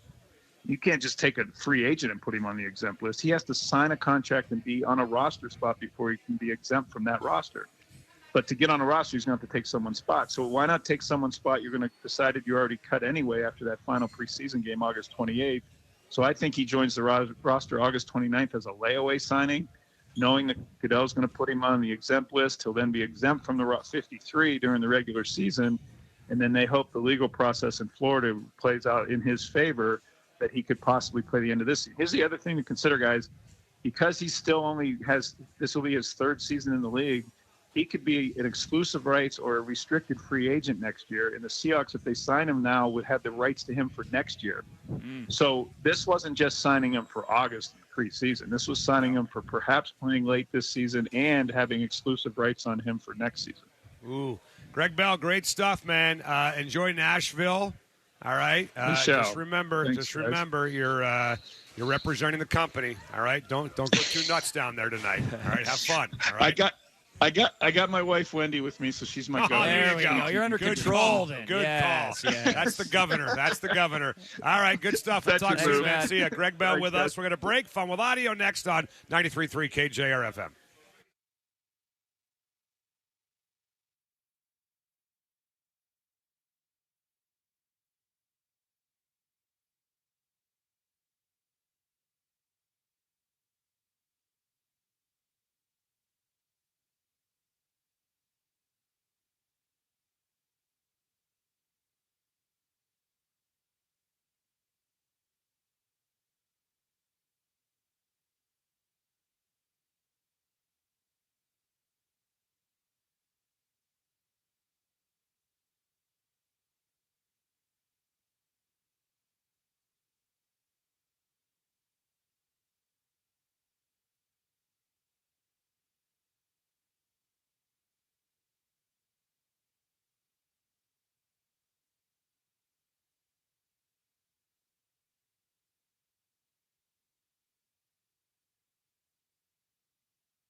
Hi, boys and girls. Softy here again from my friends at Bellevue Rare Coins, where they'd like to announce the Issaquah showroom is now open again after renovations. That means you got 4 locations, Bellevue, Tacoma, Issaquah, and Linwood, to take in your valuables and get an honest, no-pressure evaluation of your stuff. They want to tell you what your stuff is worth. They also want to give you a history lesson on your valuables so you know where it comes from. They believe informed customers make the best customers. Jump on the web and find out more. They pay top dollar, and they're famous for their high payouts. Coins, gold, silver, jewelry, watches, and more. And find out more about that brand new Issaquah showroom at BellevueRareCoins.com.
It's time for Fun with Audio, brought to you by Emerald Queen Casino. Bet, watch, and win at the EQC Sportsbook. Visit emeraldqueen.com for details. Emerald Queen Casino, always entertaining. And by Bloometry Experts, trusted and certified pros specializing in tree pruning and tree removal. Contact one of their arborists today at 206-714-9835 or bloometry.com. Now, Fun with Audio.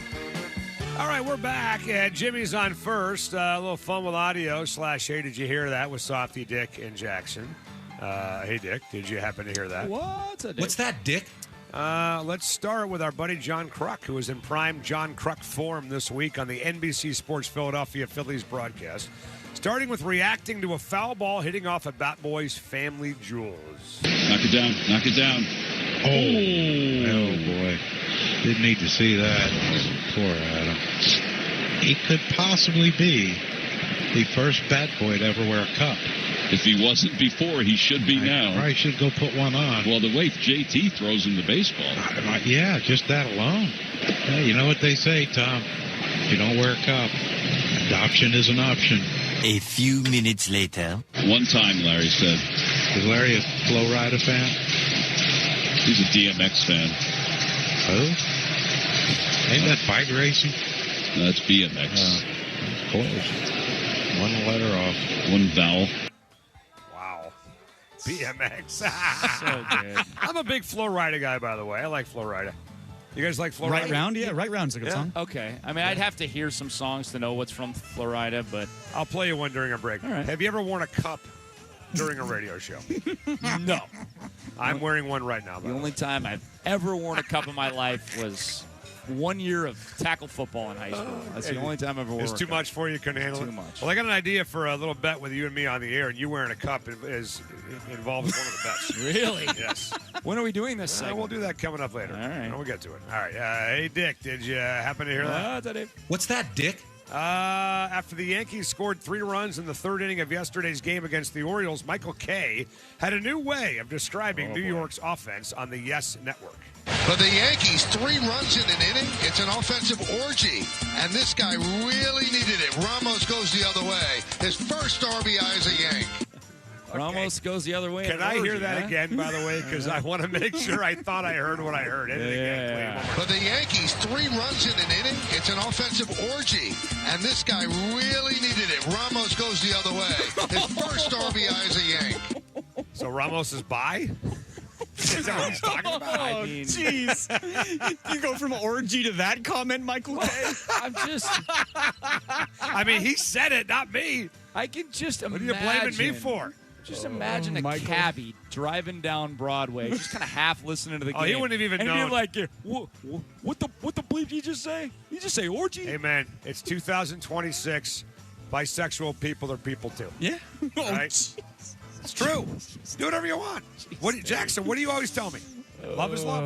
Love is love. Love is love. Yeah. Love is love. I mean, you want to be bi, be bi. Whatever. So we got the orgy comment from Michael Kay and the fact that Ramos is bisexual. Both in one clip. That might be the most action-packed 9 seconds we've ever had on Fun with Audio in this segment. All right, hey, Dick, did you happen to hear that? What's that, Dave? What's Now that, we go Dick? to Dick, by the way. Hey, Dick, did you happen to hear that Ramos is by? Wow. Let's go to 3. During yesterday's Raiders-Texans preseason game, Fernando Mendoza ending his ESPN sideline interview with Laura Rutledge by appreciating Joe Buck and Troy Aikman.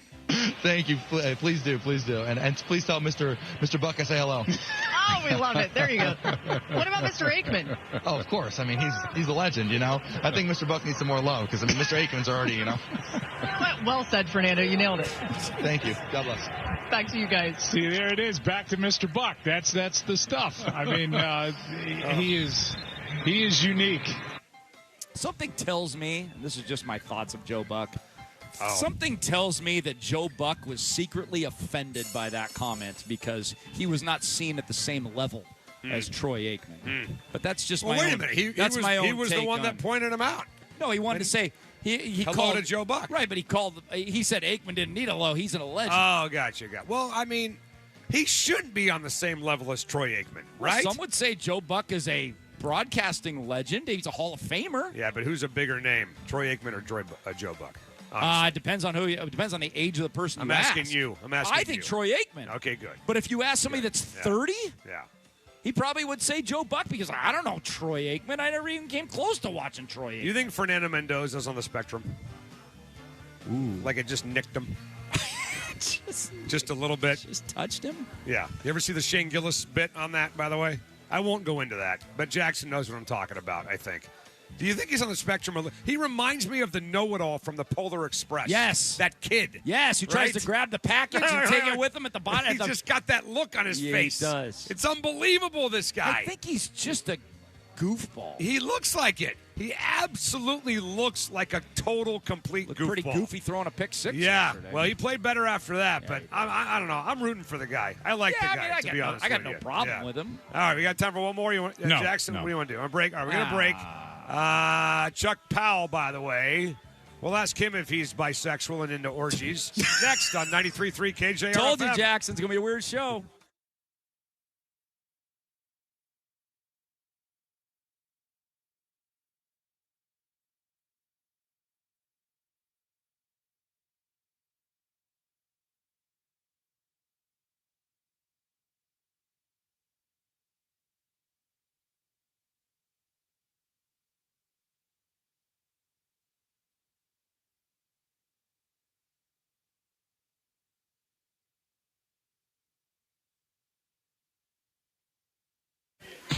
All right, boys and girls, it's Stanfi back here again for my friends over at Taco Time. Summer's here. That means limited time only items on the menu, including the chicken Caesar salad and the chicken Caesar soft taco with romaine lettuce made in the Carpenito Brothers farm right here in the Kent Valley.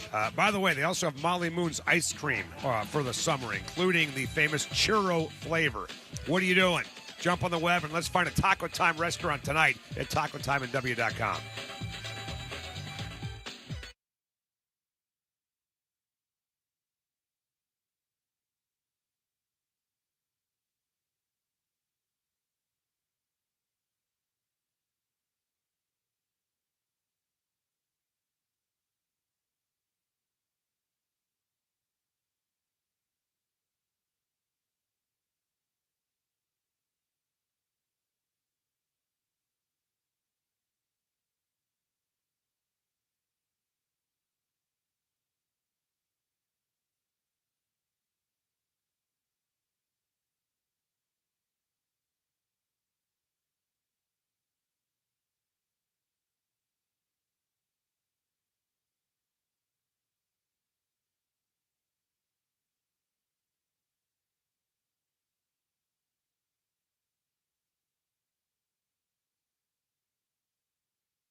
from the Star Reynolds Sports Desk, your 93.3 KJR FM sports headlines. All righty, boys and girls, here we go. Headlines on Softy and Dick with Jackson, brought to you by our friends at Frost Brewed Coors Light, as cold as the Rockies. Why don't you give me half the money you were going to bet?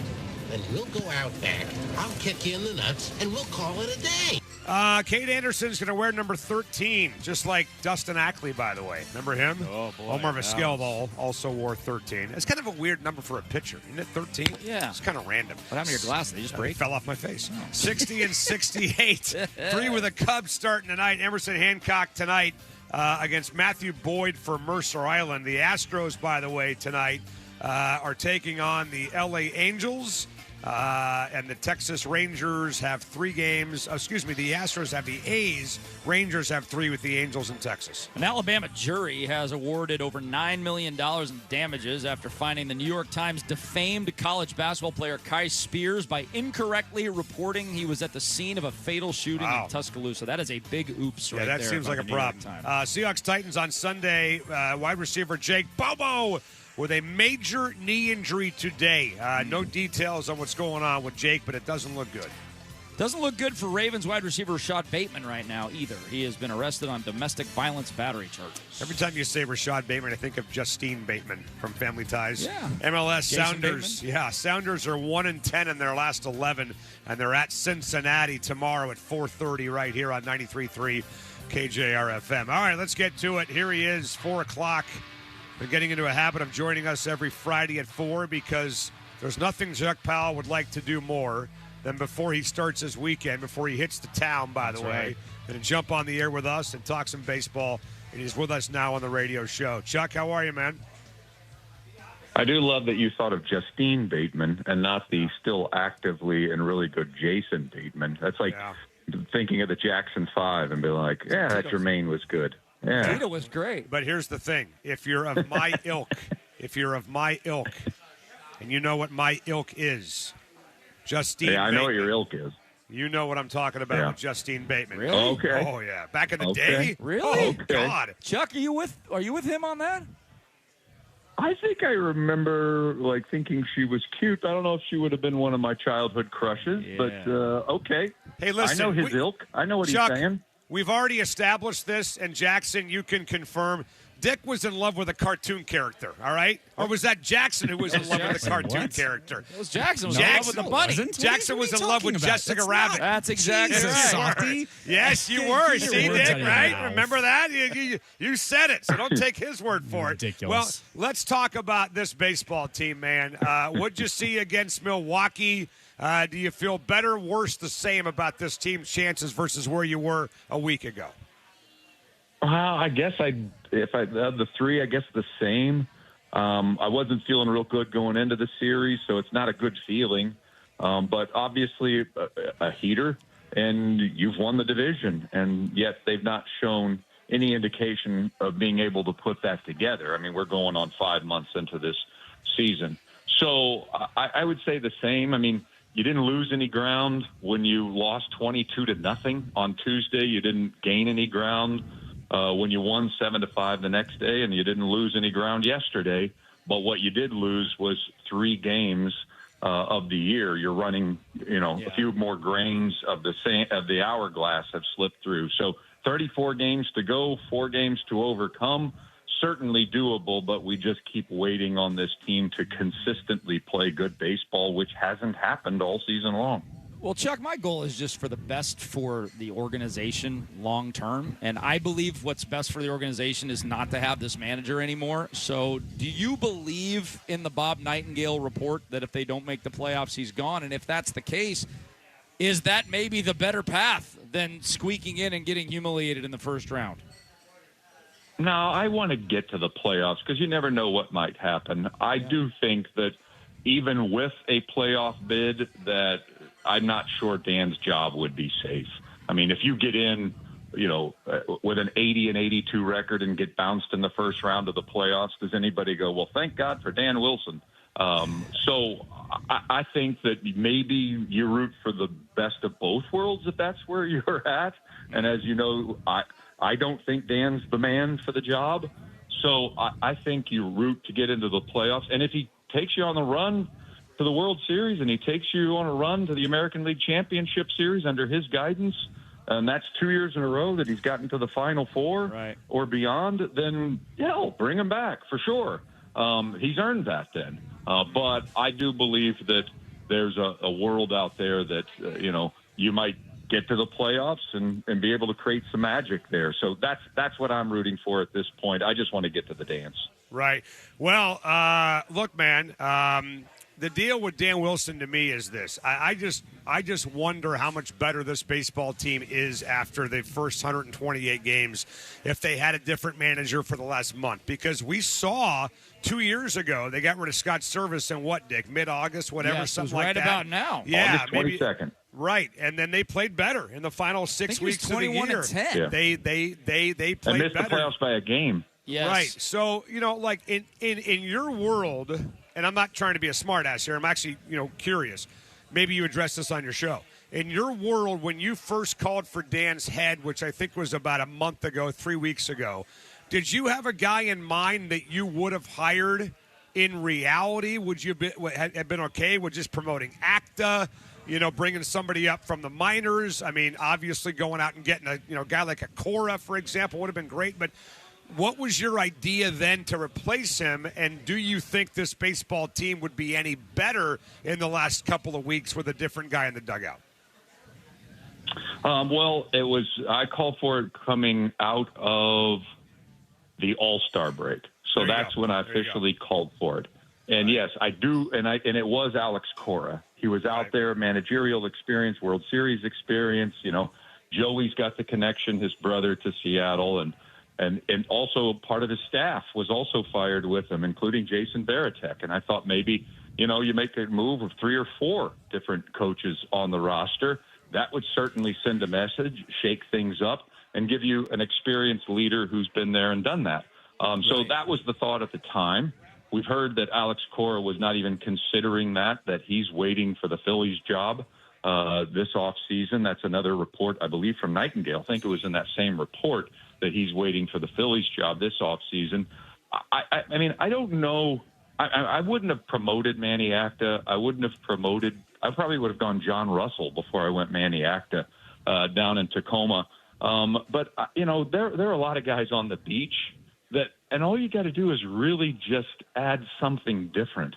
Don Mattingly did that. He did that earlier this year against the Philadelphia Phillies. For whatever reason, that sends shockwaves. Remember when Trader Jack McKeon took over the Florida Marlins when they were the Florida Marlins? Right. And people Robbie were like, Thompson what are you trying to do? ago? You guys are out of it. And they ended up winning the World Series. I don't think Trader Jack McKeon at age 75 or whatever he was some baseball X's and O's genius. But there was a message sent, and he applied a different voice to the issues that they had at the time, and lo and behold, they took off, just like the Phillies did with Mattingly, even though Philadelphia is not convinced Mattingly's the full answer, long-term answer to their managerial situation. So it's just, to me, for whatever reason, that just seems to work sometimes. Remember Morgan Magic? The other Joe Morgan, when he took over the Red Sox about a quarter century ago, maybe even longer ago, and they just went on a tear. And he wasn't a good manager, but a different voice and a shock to the system righted those teams that I've pointed out. And I think it was worth taking a gamble on that, even if you didn't find your long-term solution. Couldn't agree with you more. Chuck Powell joining us. Chuck, we were talking yesterday. It was a conversation that started with the why is Cal Raleigh pinch hitting for Johnny Pareda? And it spawned into why is Cal Raleigh starting in front of Johnny Pareda? Right. So your answer to both of those questions. I think you got to ride him. I know it's been a disaster. I mean, I did a segment not long ago, and I know I've heard you guys talk about it as well. Like, it is unbelievable that we went from arguably the best player in the league last year, not named Shohei, to the worst player in the league this year. I mean, how on earth did that happen? How on earth are we even having this conversation right now? But I mean, you're committed to this guy for a long time, going forward. And so I mean, I think the team's best chance is that somehow Cal Raleigh gets hot. You want to erase a 4-run deficit in the American League West against a 500 baseball team in Houston, then maybe Cal's one contribution, month-long contribution, is coming up here in September. Plus, he still is a leader, if not the leader, of the pitching staff, especially now that Castillo's gone, and also of the everyday players as well. So there are some intangible things that he brings to the table that Pareda cannot. And so I'm just going to throw him out there. I'm going to ride or die with Cal Raleigh for the rest of the season. I do get the point, and maybe there are situations where he gets pinch hit for down the stretch on an 0-for-3 night with 3 Ks. Maybe you do have to pull him from a game, which also sounds terrible, but he's done it to himself. He dug his own grave from that standpoint. But I'm going to start Cal Raleigh, and I'm going to play him a lot down the stretch, and I probably am going to DH him when he can't catch. So that's where I'm at, even though I do understand he's not exactly helping us at the plate. Well, all you need is 1 month, man. Just one pin, Rodney. That's all you need. 1 month out of Cal Raleigh, and he could erase all this stuff. Ride this team, put this team on your back, go win the AL Player of the Month, and take this team to the playoffs. By the way, Chuck, in the month of September... Pareda's not going to do that. Pareda's not going to give us a month where he hits 12 home runs, potentially. In the month of September, the M's play the Red Sox on the 1st and 2nd. The rest of the month, they play teams that are a combined 85 games under 500. Jeez. The rest of September, okay? So the possibility is there. Some news came out just in the last few minutes, by the way. Carlos Vargas is back, activated off the 60-day IL. Nick Davila going to Tacoma. Brian Wu is not going to start Sunday. All right, they announced that today. He's getting pushed back. No idea when he'll make his next start. This would potentially get him off the road at Fenway, by the way, as well, so he could skip the Boston series. Cade Anderson will go tomorrow. So I guess, I don't know, man. The question is, when Brian Wu was cleared to pitch, what are we doing? Are we going to a 6-man? Is Bryce Miller going to be taken out of the rotation with a 6.5 ERA in the last 7 games? What would your plan be for the last 34 games now that Cade Anderson's here with the rotation, Chuck? Well, we'll see what Mr. Anderson does. Let's see if he's actually Neo and he takes the red pill and he is the chosen one that can fix this mess. I don't want to put too much on his shoulders at this point. So I think the first thing is to see him pitch tomorrow at the major league level, because that is a significant jump, even though he dominated Double-A and certainly had nothing left to prove. Yeah. I think that what he can contribute down the stretch in whatever role, I'm glad he's up, because to me it is a waste to have that kind of a talent while you're trying out of desperation to make the playoffs. So whatever role they figure out for him, I'm glad he's part of the equation right now. I think it would be I love the term malpractice. We throw that around a lot in sports talk radio now. Would have been malpractice to try to erase this deficit with a talent like that, just having mastered the minor leagues, and we're not giving him a chance. I would say if we see something good, I mean, Bryce Miller looks tired. He looks fatigued. I don't know why. He entered in the best shape of his entire career this season, and then he didn't pitch at the beginning of the year, so he should be the strongest of them all right now. But he looks tired. He looks spent after 4 innings against the Brewers the other day. If Anderson looks good, and I think Blues redeemed himself here recently with 2 good road starts back-to-back, and you know how great he's been at home, I think it's Bryce Miller to the bullpen and Cade Anderson starts. I don't want to go to a 6-man rotation because Logan's pitching too well to do that. So I'd keep it with a 5-man rotation. And I don't think you have to have a piggyback situation. You don't have to, declare before the game starts. But if there's a situation where, Cade Anderson's not going to go more than 5 innings. He hasn't gone more than 5 innings hardly at all this year. So there could be a situation where if there's a guy that goes 5, is it just that much out of question that Bryce Miller could come in on the backside and pitch 3 or 4 innings? As long as you don't declare it beforehand and commit to it before the game started like you did with the piggyback, I think that could be a really valuable asset. So that's what I would do. Let's see what Cade does tomorrow. And if he looks like he's one of our best starting 5 pitchers, I'd keep him in the rotation. And the guy that I would choose to come out right now is Bryce Miller. You've had a good look at Tacoma this year. Is there anybody else? I mean, would an Arroyo or a Montez make sense to kind of, jolt the offense a little bit? Rodden's certainly done it in the first couple weeks. Mm-hmm. Well, Laz Montez is the interesting one because at the beginning of the year, I asked Justin Hollander. I told him, I said, Montez says he's going to hit 40 home runs this year. And Justin said, if Laz Montez hits 40 home runs this year, I guarantee you some of them will be in a Mariner uniform. Well, I think he's like 37, 38 at this point. So, I mean, he has a tremendous strikeout rate, but he also hits homers and hits line drives and doesn't play that bad of a defense in right field. I realize that he'll probably get here and strike out quite a bit when he gets here, maybe 2 times a game, but he also might pop a home run.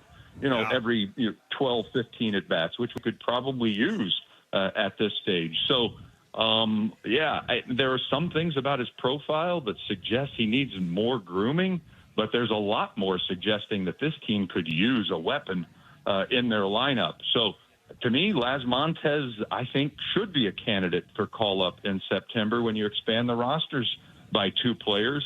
And maybe he could provide a power jolt for this team. He is an impressive-looking specimen. There's no question about it. Yeah. Who's your National League MVP right now, and is your guy playing tonight in Seattle? Yes. I'd go with PCA, and I'm a huge Shohei fan. I love Shohei Ohtani. But, I mean, when you compare, offensively, they're pretty even, their numbers across the board. PCA is stealing a lot more bases, but home runs, on base, that's pretty even.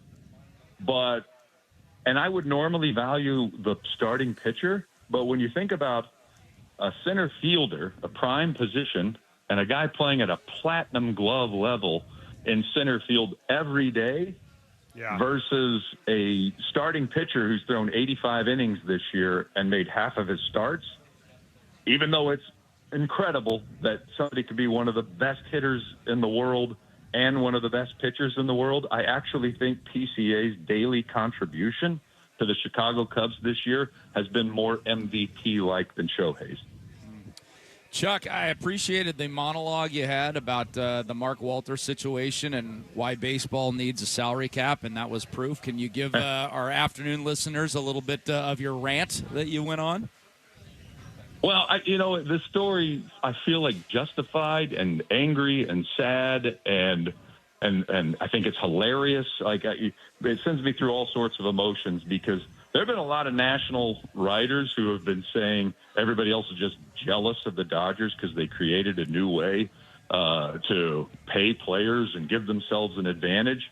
And I've been sitting here for years just saying there's no way that should be allowed, that they're deferring large percentages of large salaries into the future with no game plan for how they're going to pay. They've got $1 billion payroll 10 years from now without a single player on the roster. I mean, you either think baseball's getting ready to have its greatest renaissance and is going to become twice as popular as football here in the next decade, or you were planning to sell the team eventually, and then just whatever profit you made off of the greatest franchise currently in Major League Baseball, you'd pay off all of those debts. Well, no, it turns out that Walter's been running his business operations like he's running the Dodgers, a bunch of deferred payments into the future, and the feds investigate the guy and find out that the bills come due. He owes $20 billion by December 31st this year. That's why he had to emergency sell the Lakers, but he only made $8 billion off of that. He's still got 12 to go. So he's going to sell the Dodgers, and he doesn't own as big a percentage of the Dodgers as he did as the Lakers. So he's still not going to get there. But to allow him to have operated that way, and they are outbidding teams for free agents. They gave Kyle Tucker $60 million per year. How can you allow a team in this climate, particularly where there is no salary cap, there is no revenue sharing, and they already are the biggest spender in the entire business? How could you allow them to use monopoly money to outbid other teams for free agents with a plan, without a plan for paying them in the future? He's just basically going to declare bankruptcy, I think, and get all of these players away from other teams potentially, and then cash out at the end somehow. And so it's maddening. I think it's the reason why we needed a collective bargaining agreement. And frankly, I think Rob Manfred and Major League Baseball has let him do that as their biggest weapon for getting a collective bargaining agreement. Chuck Powell, phenomenal stuff. Enjoy the weekend, and we'll talk on Friday next week, all right? Thanks, Chuck. All right, man. Have a good weekend. All right, good work. Chuck Powell with us. Hugh Millen will join at 5 right here on 93.3 KJR FM.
Now back to Softy and Dick, brought to you by Emerald Queen Casino, bringing you the best in live music, entertainment, dining, and gaming. Whether it's your favorite games, food, concerts, MMA, or professional boxing, it's all at Emerald Queen Casino. Always entertaining. For more info, visit emeraldqueen.com. All right, update from the NFL preseason late first quarter. New York Jets lead Pittsburgh 7-0. Geno Smith 7 for 7, 65 yards and a touchdown. Wow. How about that? So far for our guy. Is that the Geno Aaron Rodgers Smith. Classic? How about that? Jets against the Steelers? Well, I know he was mad that the game wasn't in Green Bay. Or that was the Green Bay-Pittsburgh game from a week ago. He was mad the game wasn't in Green Bay, and now we have the Jets in Pittsburgh this week. But, yeah, Geno Smith obviously is – I mean, look, I'm just having some fun here with this, but NFL preseason football cannot end soon enough. My God, Sunday night, Tennessee Titans, Kansas City next Friday, and then we're into the countdown to week one. The Apple Cup is 2 weeks from Sunday, guys. It's unbelievable how close we are to college football. 8 days until North Carolina and TCU next Saturday at 9 a.m. But we're talking about the Mariners because the Mariners are here tonight at home against the Chicago Cubs. Interesting hearing Chuck talk about Pete Crow Armstrong, who leads everybody in baseball with a 7.8 WAR. He's almost 2 points in front of Bobby Witt Jr. from Kansas City. 31 home runs, 31 stolen bases, 80 RBIs, and a 928 OPS. You could combine Cole Young and Randy Arozarena, and you're not going to have 7.8 WAR. That's how good this PCA guy is, and he might be the National League MVP. But, again, we're talking about the Mariners in the last month of the year, the last 5 weeks of the year. And I think a lot of people don't really understand where these guys are in the standings. All they see is a terrible baseball team. Yes. And they just think they got no shot to do anything. And you might be right. You might be right about that. But if we just throw the record out, and I'm just telling you that you're 3 games out of a playoff spot with 34 games left to go, would you call that team finished? No, I would not call that team finished. It's just, but it's funny because you look at these standings. The Chicago Cubs, the team we're playing tonight, right, is further out of first place than the Mariners are, and they're 20 games over 500. Yeah. They have Brewers are really good. They have 14 more wins than the Mariners, and they're further out of the division than the Mariners are. It's just incredible. Right. Yeah, I mean, this is the 2010 NFC West. Yeah. That's what we're living in right now. Well, it's guys. like every NFC South for the last 5 years. Right, but we've been here before. We know what this is like. And in football, and I guess the context is different, right? Because that was a first-year head coach in Pete Carroll. Yes. Coming off a bad football team, a 4-12 football team, or 5-11, the year before with Jim Mora. Nobody was expecting anything out of the Seahawks in 2010, right? Nobody even knew what Pete Carroll was all about, right? A lot of people, I think, even halfway through that year, still thought it was going to be a disaster. Remember was it Baltimore they lost to in town? And I remember people on this radio station saying this is going to be a joke. Yeah. And then a year later, they almost beat Atlanta. And 2 years later, they won the damn championship. Or 2 or 3 years later, sorry. But they had a great coach. But we didn't know that. We thought that there was a lot of us thought at the time that Pete Carroll was just going to be another goofy ex-college coach that couldn't survive in the NFL. I'm telling you, go back and I can't speak for you. I know myself right during the middle of the 2010 season, we didn't know anything about Pete Carroll like we would find out 3 years later. We didn't know anything. I was ambivalent when it came to Pete Carroll. I was hoping it was going to be good. I didn't know. Certainly didn't know he was going to be good. But at least Pete Carroll had a track record of being a successful football coach. But the point is, Dick, is that there was no expectation then. There was expectation for this team this year. So when the team is supposed to be bad and you accept that they're going to be bad, okay, whatever. This is a team that was 8 outs away from the damn World Series last year, for crying out loud. So it just totally feels different, man. And again, I just think the bottom line with these guys is that the biggest reason why they're in contention, I've mentioned this a couple times, has nothing to do with them. That's right. And it's hard to give them any credit for any of this, right? Like, let's say they do make the playoffs. Chuck, he said with us on the air, if they make the playoffs, at that point, he thinks that they should bring Dan back. Is that right? If they make the playoffs? Correct. No, he thought he thought if they could, he thought he would still, you could have the best of both worlds. Okay. He thinks that if they make the playoffs and go out unceremoniously in the first round, that Dan would still be fired. I thought he said that if they made it, he would bring them back. Maybe I if heard they that made wrong. a run, Okay. he said if they Gotcha. made back-to-back ALCSs, Right. then Dan would deserve to All come right. back. But Okay. if they were Yeah. bounced in the first round, and Right. he even said an 80 and 82 record and was bounced in the first round, Right. that Dan would probably still be fired. Well, I'm not talking about what we think they will do. I'm talking about what we would do, right, if we were in charge. Because Chuck has gone on record. I think you've gone on record as well that you want I'm him now out. with Chuck. That you want him out. Absolutely. So you're telling me, and I'm not saying that this is crazy, but you're telling me that if they make the playoffs and they win 5 games, then that forces you to bring him back. Because that's what it would take. It would take 5 wins. It would take 2 games in the wild card. I think it probably does. 3 games. So 5 wins. You want to fire him going into the playoffs, but if he wins 5 games, he can come back. Yeah. Okay. Well, that happens in the NFL all the time. Sure. I mean, the NFL all the time, coaches are like literally 1 win away from saving their job. Right. Well, 5 wins Right. is essentially 1 in the NFL. Like, so many coaches get fired because they didn't take that next step. And they lost in the divisional playoff again. McDermott, Buffalo, perfect example. Right. Perfect example. The guy that just won, if he won 1 more playoff game last year, McDermott would still be the coach of the Buffalo Bills. I think it takes a lot more in the NFL, though, to win a game than it does a series in baseball. I think winning. You're talking about 2 series, winning right? but still, I think winning a playoff game in the NFL, like if you're in the Final Four of your conference or the Final Four of the NFL, to me, that's more impressive than winning a playoff series. Agreed, but you just said 5, so that's getting to the Final Four too. Right, but again, I'm not comparing apples to apples, though. I'm telling you, I think it's different. I think it's more impressive to make the Final Four in the NFL than it is the Final Four in baseball. Absolutely, because I think the teams are more evenly matched in baseball than they are in the NFL. If you're a team that is on the come and you find a way to upset somebody in the NFL playoffs and win a football game on a Sunday to make the divisional round or even the NFC Championship, to me that's more impressive. I think, and I've said this before, I think the 6 teams that make the playoffs in the American League, I honestly could see any of them making a run. I think this thing is so wide open right now. It's way more wide open than even it was last year. And last year, I thought it was ridiculously open. It's even more open now. Way more open now. I mean, Tampa Bay's good, but they don't blow my brains out. No. They don't blow my socks But off. they have consistently looked massively better than Seattle. Yeah, they have, but I could also see the Mariners winning a series against them. I could see that happening. Guys, if the Mariners made the playoffs today, they'd play Houston. Yeah. And then they'd play the Rays in a 5-game series. Would it shock the hell out of you if they won a 5-game series against Tampa Bay? I mean, I wouldn't be surprised by that, especially if they played their best baseball. Yeah, and I see your point. I mean, if you're looking at a 60 and 68 team, would it shock the hell? Yes. But we're not looking at a 60 and 68 team at that point. We're looking at an 84 and 78 team that has just won 24 of their last 34 games and beat Houston in the playoffs. Right. So that changes the equation. Well, part of the problem, too, for me is that I don't think this is a 60 and 68 team talent-wise. I think they're way better than that. Yes, right now. but I don't That's what think their record is, but I think they're way underperforming. This is not a team where I look at them and I say, all right, 60 and 68, that makes sense because that's kind of what they are. I don't see that at all. I think they're massively underperforming. I think if their pitching was as consistent as it was a couple of years ago, Yeah. I could buy a 24 and 10 stretch. But I have not seen this rotation go through one time where I've been like, damn, every one of those starters looked great.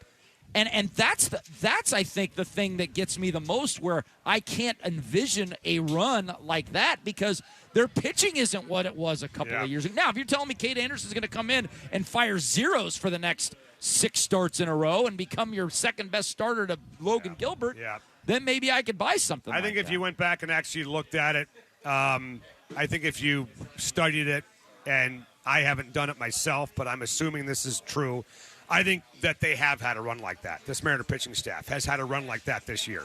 They just haven't gotten offense. I mean, Emerson Hancock, the Mariners are 3-4 in his last 7 games. He's got a 2.89 ERA. Right. But nobody talks about that because the offense stinks. Yes, but in that same time, Miller's been terrible. Right. Kirby's hasn't been good. Yes. And Woo's been spotty. I think that there's been runs, though, like that this year that we just don't remember that have happened. And they've had stretches where they've been okay record-wise, but overall, you're right. Overall, the pitching staff to me has not been consistently dominant the way that I was thinking it was going to be this year. I thought there was a chance going into the year that they would be almost an elite pitching staff. Of course. And they would have all-stars. Yes. They didn't have one all-star. And the one all-star probably should have been Bryce Miller at the time. He's fallen apart since. Or Logan. But at the time, it probably should have been Bryce Miller. But he just hadn't pitched enough to really be a factor for the all-star game. So I do agree with you overall. The pitching staff has been a little bit of a downer. But, again, I think that if you look at the talent on this team and what they're capable of doing, it doesn't equal 60 and 68 to me. That's exactly And that's why right. I'm totally comfortable with the thought about, hey, man, coaches got to be held responsible for this because they're not getting what they should be getting out of the roster. 442, Testimonials next. Hugh Millen joins at 5 on 93.3 KJR FM.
Hey, Nick Fain here. The yearly tradition is back. IPA for ALS at the Ram. $1 from every pint of their IPA for ALS benefits ALS research. Ales for ALS, which is a charity started by Yakima, Washington hop farmers Cheryl Hansis and Mike Smith, were inspired by the ALS diagnosis of Cheryl's brother. So Cheryl and Mike teamed up with their friends in the brewing business to raise money for ALS research and treatment efforts. So Cheryl and her daughter came up with the phrase Ales for ALS. They trademarked it. They transformed it from a small pilot project into a worldwide effort, which has now raised, get this, over $10 million. And the Ram itself has raised over 100,000 of those $10 million. So come on in, raise a glass. My wife had some ALS, IPA for ALS this week. It was fantastic. I had a little sip. I'm not a huge IPA fan. My wife loves it. She thinks it was fantastic. Celebrate the summer and celebrate being closer to a cure for this terrible disease. I will see you at the Ram.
Time now for Textimonials, brought to you by Emerald Queen Casino, bringing you the best in live music, entertainment, dining, and gaming. Emerald Queen Casino, always entertaining. For more info, visit emeraldqueen.com.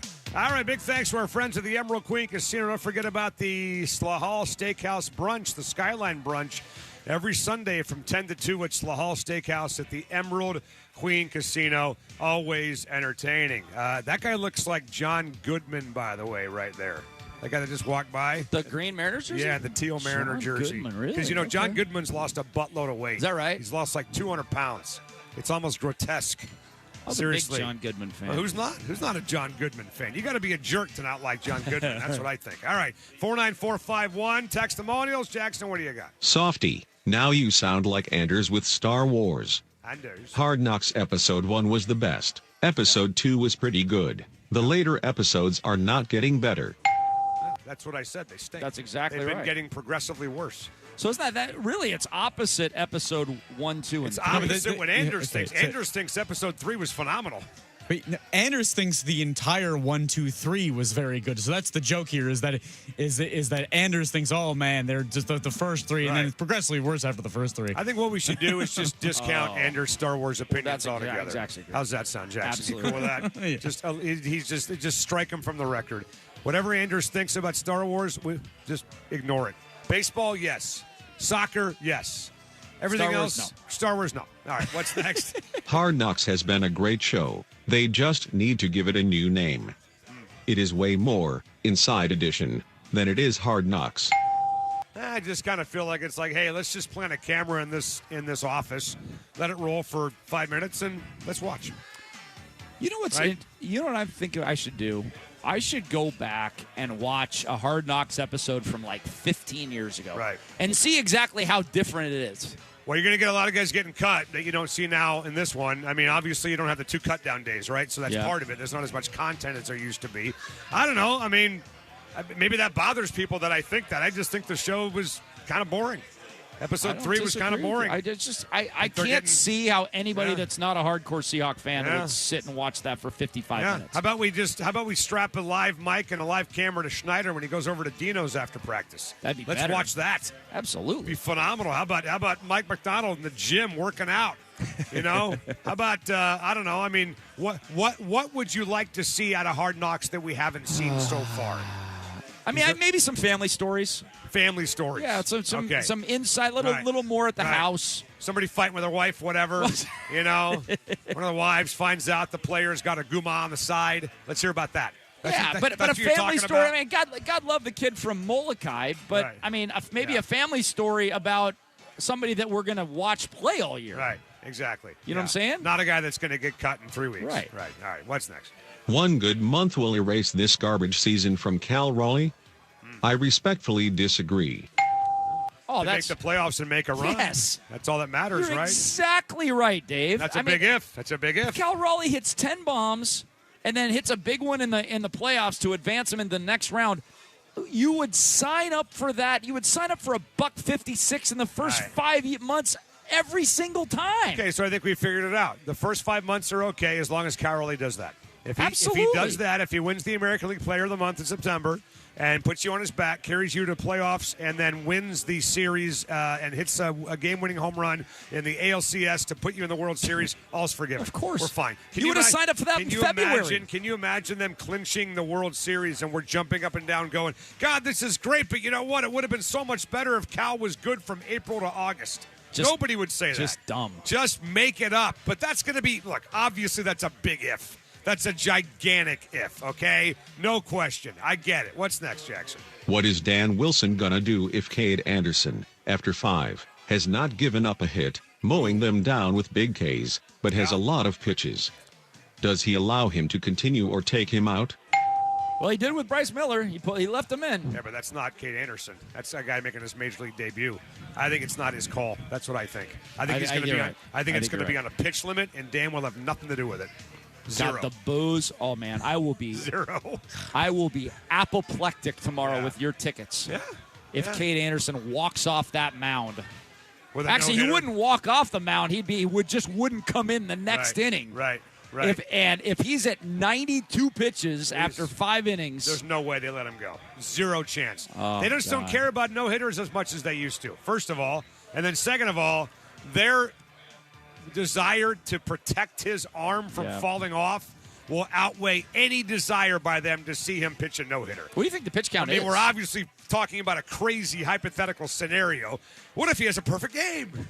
What if he struck out everybody? Well, nobody's seen him before. What if he has 15 Ks through 5 and he's got 92? I mean, what's the pitch count going to be? Probably somewhere around that. I'd have to go back and look at his 70. game log, but I think it's probably somewhere in the 80s or so. But yeah, if you're expecting to see Kane Anderson with a no-hitter through 5 tomorrow and the Mariners to leave him in there when he's pushing 100 pitches, zero chance. There's a better chance of me giving Dick Fain tongue before this show's over than that I haven't happening. had enough to drink yet. Okay, we'll get a break. Hugh Millen joins next on 93.3. Speaking of that, KJR FM. Oh, hey, there we go.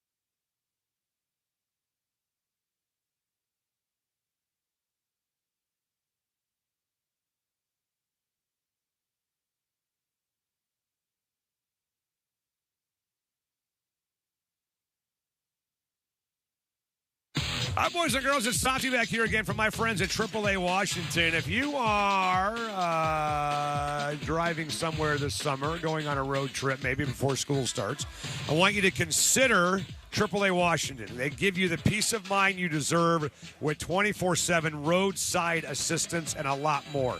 But we're not just talking about 24/7 roadside assistance. We're talking about savings on insurance companies. We're talking about discounts at restaurants, auto repair shops, and a lot more national and local savings. Jump on the web and find out more. And be like your mom and dad and your grandpa and grandma and join AAA Washington today. AAAWA.com/join. That's AAAWA.com/join for AAA Washington.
This is Duke of Duke Seafood, letting you know that this hour of Softy and Dick on your home for the Huskies and Kraken is proudly brought to you by Duke Seafood.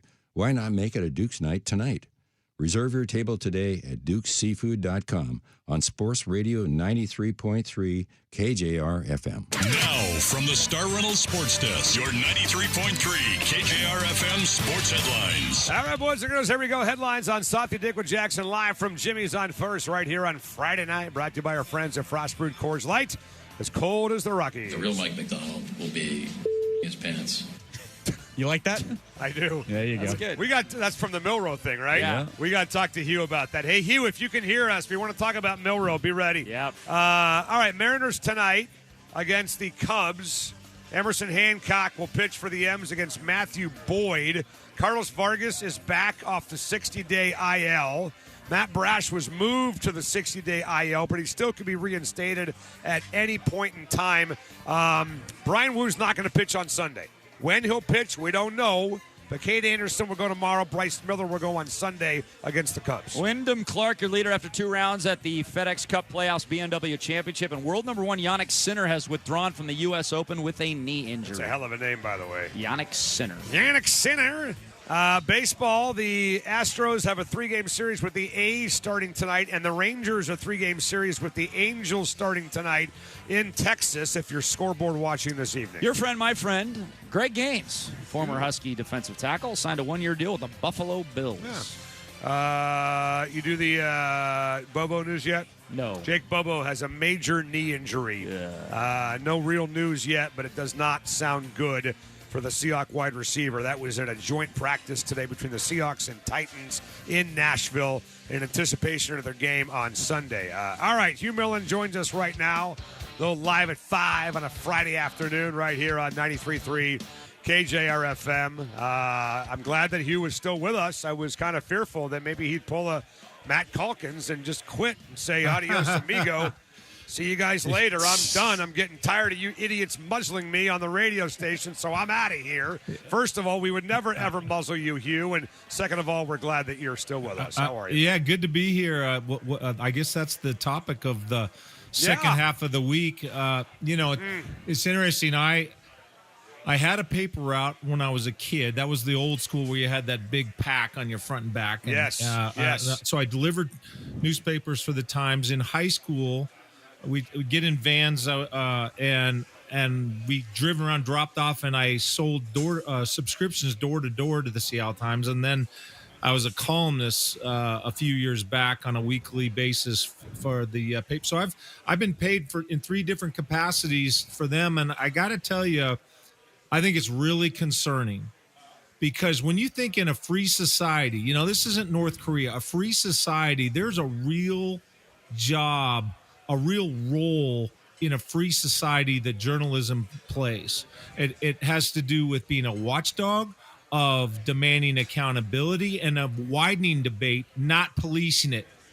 So when the one newspaper in Seattle, the paper of record, kills a column and kills several columns because they may feel that it's unwelcome, that's worrying to me. Because the real question, guys, it's not whether Calkins was right about who should run the 400 meters. We can talk about that. I've weighed in on that. You've weighed in on that. It's about whether the paper should refuse a serious column that's written in good faith, and it presents an argument that they don't want just because some readers may not want it. But I look and there's a political part to this, and your guests have alluded to it. The ideas that he was wanting to advance were on the left. And we need to stop and just say, look, this test applies either way. It is the exact same test.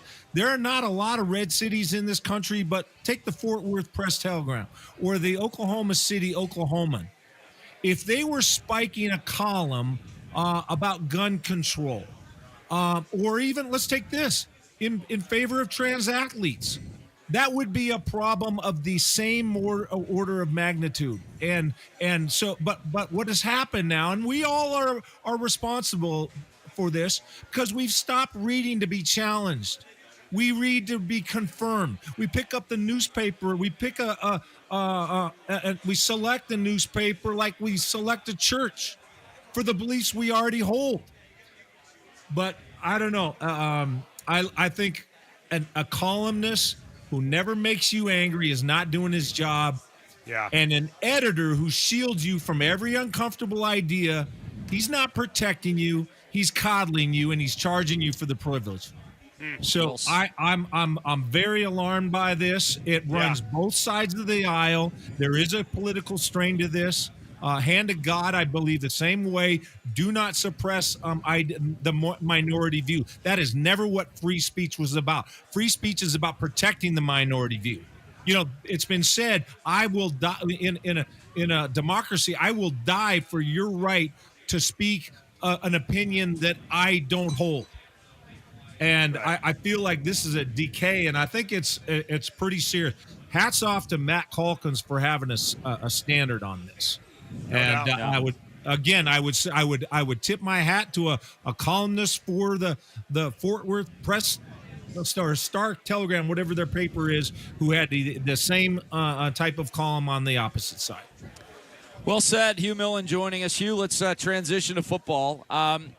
These grabbing of the cornerbacks for the Seattle Seahawks, one of two explanations has to be true, and it's probably a little of both. And I want to know what you feel like the primary explanation is for Terrion Arnold and Diggs. Savvy buy of a stock that's low for a potential high reward by a savvy GM, or desperation that they really think that their cornerback position outside of Devin Witherspoon is in trouble. Which do you think is the primary reason?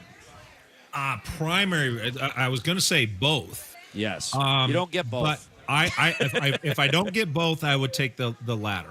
Yeah. I feel like this is not the way they wanted to organize their August with respect to the corners. Like this is not something in April. If you would have showed to John Schneider, hey, look at how you're going to be, look, I'm saying this just for effect because we're on radio, but John, you're running around like a chicken with your head cut off, just trying to fill these gaps at corner. And I really, and that's, that's poking fun at a guy that we think is the best in the league. And at least I wouldn't trade him for one GM. There's some good ones out there. Les Snead's damn good. Brandon Beane would have you, but John Schneider, I wouldn't trade him for anybody. So he's great at what he does, but I don't think he anticipated all of this. I think Nehemiah Pritchett is the biggest loser of the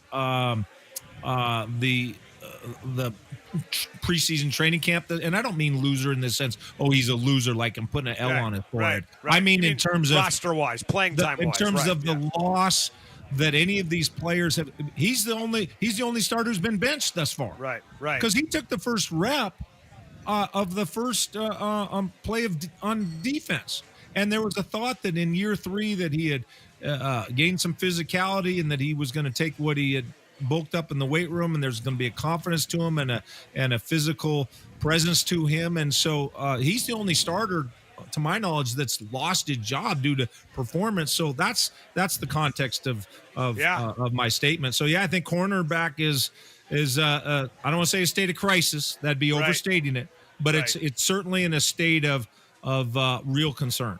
Well, I would just say this as far as the chicken with the head cut off thing. I mean, I want him doing that. I don't want John Schneider spending one more minute with a secondary he doesn't like. Just like the linebackers a couple years ago with Dotson and Baker. The minute they realized they had the wrong guys, he went out and got rid of them, and he made the deal for Ernest Jones. So I like it that he's doing this. I like the fact that they're not sitting around like the Mariners would, for example, and just say, hey, let's just give it some time. No, we've identified it doesn't work. Let's go fix it. So I love the fact that John Schneider is trying to fix it. We can debate if he's looking at the right guys, Hugh, all you want. But I think if you're a Hawk fan, you love the idea that John Schneider is not prideful to a point where he says, I'm not going to sit here and rip up my own roster because I haven't given these guys enough time. Bull crap. Mike McDonald tells him it's not good enough. It's not good enough for me. Sure. Let's go fix it. Right? Yeah, I'm glad you said that, and you stated it well. But what you stated is not in tension with what I said, because what I said was that in April he would not have envisioned him having to make 100%, himself correct. having to make Yes. those views. But Yes. But we can also say he would say in April, well, if you're telling me hypothetically that I'm in that situation, then I'm gonna have to run around like a chicken with my head cut off to Right. fill these gaps at corner. So I think both of them can be true. Hey, how about that clip we played here? You may know what this is from, Hugh, by the way, if I play you this clip right here. The real Mike McDonald will be his pants. Okay, so that's from the I do Hard not Knocks know. episode. Okay, that's from the conversation with Jalen Milroe. And we're going to hear that at 6 yes, I o'clock heard that, tonight, yeah. where he's talking about bringing the Ferrari out of the garage. Yes. Okay, they want him to run the ball more a little bit, right? So I'm no genius here, but there's two ways for that to happen. Either A, Jalen Milroe replaces Sam Darnold, or he plays alongside Sam Darnold. So which one of those two is more likely, you think, for Jalen Milroe to bring the Ferrari out of the garage? Well, my interpretation, and I did see it, so yeah, I'm glad you jogged my memory. My interpretation of that is him just saying, hey, you're going to get to play in these preseason games however many reps. You've got to play your brand of quarterbacking, and your brand of quarterbacking is to look to run a little bit more. Right. And I think there's a great discussion that's available to us on this topic, because here McDonald comes from Baltimore, where arguably the most credible and lethal running threat at the quarterback position that we've seen. You say Michael Vick. I mean, it's a small list with Lamar Jackson there. And so McDonald is aware. He was in the building with an organization that built a big part of what they do. What was Lamar Jackson making? $250 million. In large part, or at least in significant part, to the running threat that the quarterback posed. But I think that an interesting part of that is what is the biggest the biggest critique of Lamar Jackson at this juncture of his career, that he hasn't won the big one. He hasn't even got to the big one, because when you get to the playoffs and you're playing against the fastest defenses, we can assert that, can we not? That if you're playing, if you're getting a couple of stages through the playoffs, you're playing against the very best defenses, and they're trying like hell on every play because the Super Bowl is in the balance. Yeah.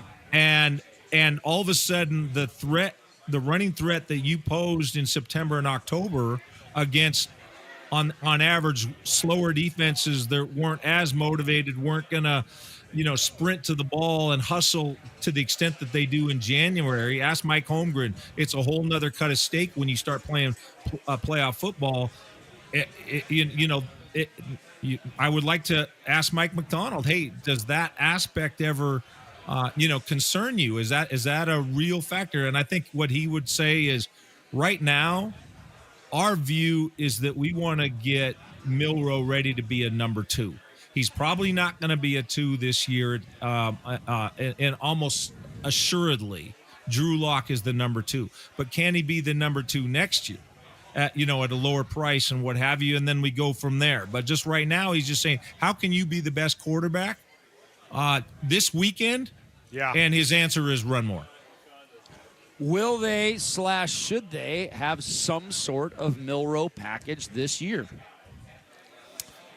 Well, I think that the best example I can give, it would be what the Saints had when Drew Brees was really still alive, and they had a really good team, and then Taysom Hill was brought in, and Drew Brees, the future first ballot Hall of Famer, would just accept, okay, this is what we need to do to put stress on a defense. Could that happen? Sure. I don't think that right now Mike McDonald thinks he's taken Sam Darnold off that field. Right. Because there was only 3 plays last year, and the last of which was the speed option towards the Buccaneers sideline. With a left-handed, and K9 is behind him. It was a left-handed pitch, and and it was a speed option, which is not my favorite option. I'd rather do a misdirection and what have you. But I don't think that he feels like that's going to be a big diet right now. Yeah. I'm not anticipating a big package that way. There might be, more than a year ago wouldn't be a high threshold, Dave, because it would be 4 plays, whatever Sure. it would be. So yeah, I could see it being more, but I don't think it's going to be a lot more. We haven't talked about Bobo yet, right? Knee injury. Yeah. I mean, it certainly sounds like he's going to be done for the year. Mike McDonald kind of, didn't really say that in detail, but he insinuated that it's a serious knee injury. So I don't know. You tell me, man. What does this mean for the Hawks if Jake Bobo is done? Well, a couple thoughts. You state what should not need to be stated, which is on a personal level. Your heart goes out to the guy. He seems like a really good guy, and this could be career threatening because he doesn't have an abundance of fast twitch and urgency to him, right? And elite quickness. So if this knee injury were to deprive him of everything, it's at least a concern for him. So there's that part of it. And then you look and you say, what does Seattle lose? He is not a complete receiver because he just doesn't have the speed to do some things. He doesn't win in one-on-one with any consistent level, but he's a big guy. And when they want to do those condensed formations, which Flory is likely to do because he did it at San Francisco as well, those condensed formations, you can, what's called folding. You fold in behind the lineman to get the linebacker. So if he's, let's say he's just a couple feet away from Charles Cross and he has to get the linebacker, he's not going to run right to him. He's going to go behind Charles Cross into the B gap between he and Gray Zabel, and he's going to fit up there on the block. And that folding capacity, you got to be a big receiver to do that stuff. Yeah. And he was. And then in the red zone, of course, his hallmark play, obviously, in his professional career is catching a post route in the NFC Championship game. He's a red zone threat because he can go up and get the ball, and he's got strong hands. It's just the running part and the stretching the defense that he's deficient. But, he's a guy that Seattle managed his assets. They minimized his detriments. Whenever he was going to catch a ball, intermediate, it wasn't against man-to-man, it was against zone, generally off of play action. And then he was a big part of the running game with his blocking as a big receiver. So it's a loss, but if you had told me, this sounds very callous, but if you had told me, do you want the injury for the entire summer, and I know we still have 2 preseason games left, but if you said you're going to lose one guy to the season, it's Jake Bobo, or throw it back in the hat, you say, wait a minute, if I throw it back in the hat, that means every other starter is on the table, right? And you might say the football guards are doing us okay, not necessarily as solid, but they're doing us okay if that's all we lose, and hopefully, obviously, for the rest of the summer, that is all we hope to lose.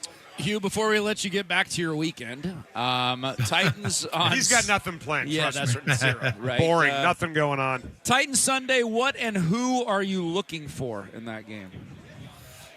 Well, I think the corners, I guess Julian Neal's not going to play, but I think just further, we're going to see Nehemiah Pritchett. Maybe this is all lighting a fire under him. Again, he started the first rep of summer, and he's been apparently demoted. Or is Noah Igbenogany going to emerge and make a stamp? While we're with the DBs, Bud Clark, I likened it to a center fielder that you're scouting last weekend, and the ball never came to him. And so I'd like to see him more involved, and that was through no fault of his own. It's just the way the game played out at the position he was at. I think the also looking at Brian Flory and just some of the structure of his offense, I probably shouldn't even bring that up because we're at the end of the segment and it would take a minute to explain it. But just some of the spacing with his routes and the splits and the depths of routes and I'll just give you one example. You had Jalen Milroe on a boot, his first boot of the game last weekend, and those naked bootlegs have a structure to them. You have a guy in the flat, and then you have a crosser. That is ubiquitous on all. Now you have some type of clear out. It's a little bit of a mix and match as you're structuring the play based on the formation, and sometimes you have what's called a down flat, where the tight end on the near side goes blocking down towards the ball, like 5, 6, 7 steps, and then he's late back in the flat, but he's trailing the first guy who's in the flat. So then the zone covers the first guy in the flat, and then the quarterback looks back at the second guy running to the flat. But in this case, there was nobody in the flat. I'm like, wait a minute, that is a structural zero. That is a non-starter. And you look at the formation, it's trips left, going to the right. I don't think anybody had a bust in the assignment. It's just a lousy construction. And so, that just makes me scratch my head. And I just say, hang on, I really hope I don't see that type of stuff. There's others I could draw like that. I know it sounds like a critical eye after week 1 of preseason, but critical. You know what? That's how you freaking repeat the Super Bowl champs is have a freaking standard and meet the damn standard all the time. I'll tell you what, first of all, it is critical. It doesn't sound like it. It is critical. And then second of all, this is when you fix stuff. McDonald said that in Hard Knocks last week. Hey, man, we had a crappy game against the Cowboys. Now we know what the hell we got to – I'd rather have it happen now than in week 18 or 19 against the Rams, for crying out loud, right? So may as well fix it now. May as well fix the roster now. All this stuff is not necessarily, I think, bad stuff. So we'll keep an eye on it. All right, man. Good stuff. Have fun, and we'll talk on Monday, all right? Thanks, Skip. Rock and roll, boys. All right. We'll talk to you. All right. Hugh Millen with us. We're going to break. Did you hear Petros Papadakis recite the fall of the SEC on Wednesday's radio show? I did not. Well, if you missed it, we're going to give it to you. And we're going to get to our pregame show, our Softy and Dick hardball cockamamie pregame show at 5:45. I think we got to have a little bit of a wager because I feel like I sense, Jackson, I'm a little more optimistic in the M's chances to make the playoffs than Dick is. So what do you say we put something on the line? Why not? I got a couple ideas at 5:45 tonight right here on 93.3 KJR FM.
This is Duke of Duke's Seafood, and this hour is brought to you by Duke's Seafood.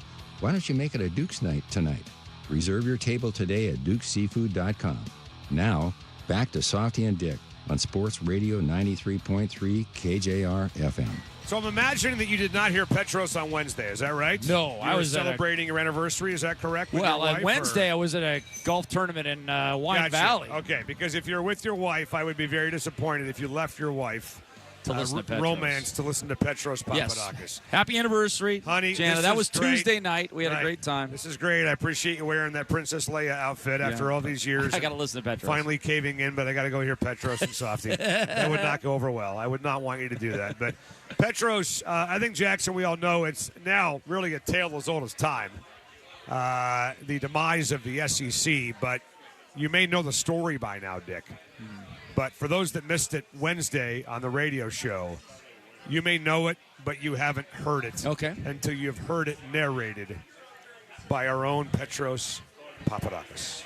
The SEC's demise is much like the demise of the South. The Northern Industrial War Complex. With many factories, many millionaires, many billionaires, a competitive nature that does not exist in the gentleman's seersucker-wearing South. The South, which relies on agriculture, cotton, Zaxby's, Bojangles, Raisin Cane's. There is only one forge in Richmond, Virginia that can make a cannon. There's at least 7 in New York City. The North has money. And when the floodgates opened to use your money, and it was all above the board, and no one was going to penalize Ohio State for flexing their huge, gigantic, industrial power factory muscles. No one was going to disgrace a great coach in a sweater vest for a guy getting a free tattoo. While the South is paying players an actual salary in a time that no one did that and it wasn't legal. And now that the North can spend their money and flex their military muscle, that gap will only widen.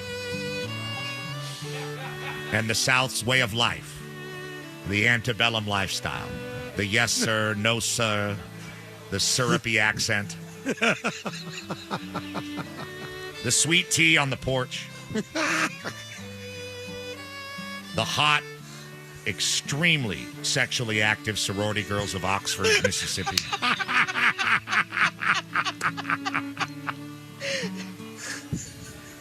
The bricklaying men of the plains in Auburn.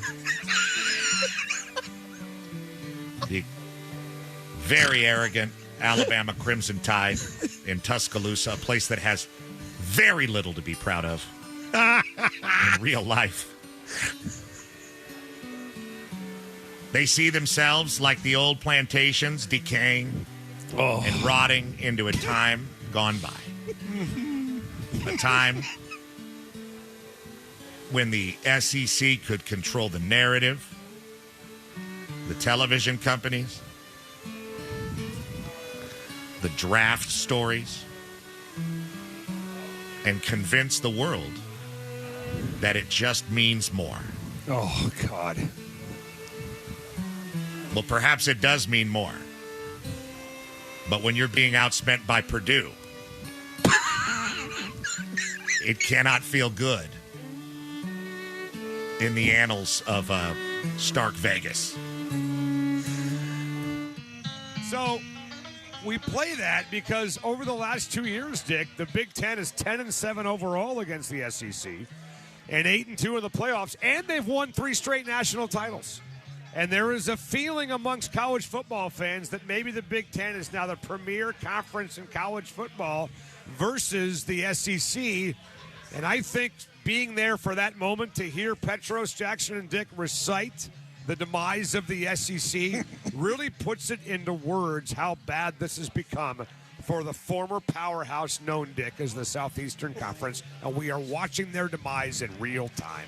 Well, a couple things stood out to me. Yeah. The first thing that stood out to me is I was incredibly impressed by his eloquence, while at the same time he was playing the violin. Yes, he was. That was incredible.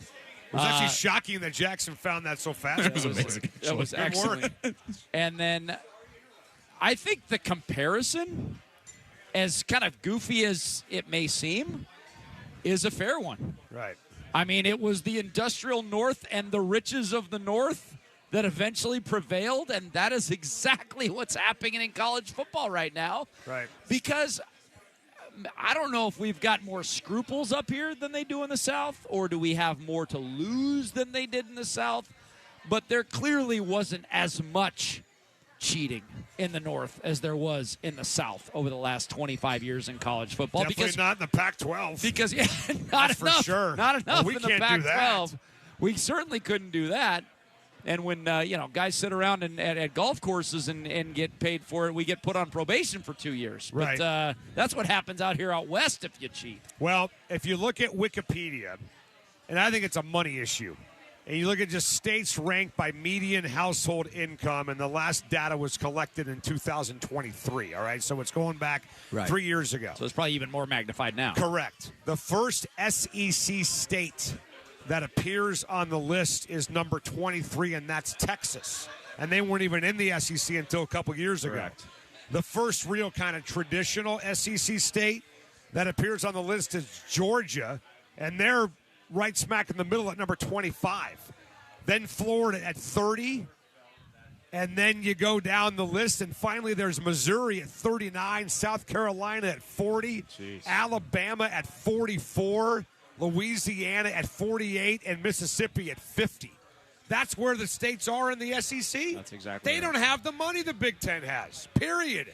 So all this talk from guys like us and other people about, hey, we got to control this. We're going to get this under control. Maybe we don't want it to be under control. Maybe we don't want it to be fair. Maybe we want a baseball-type salary system where we can spend whatever we want in this conference and outspend the hell out of them because they don't have it. Well, I have less of a problem with what you're saying and more of a problem with we just need to fix this craziness that's going on with transfers. Right.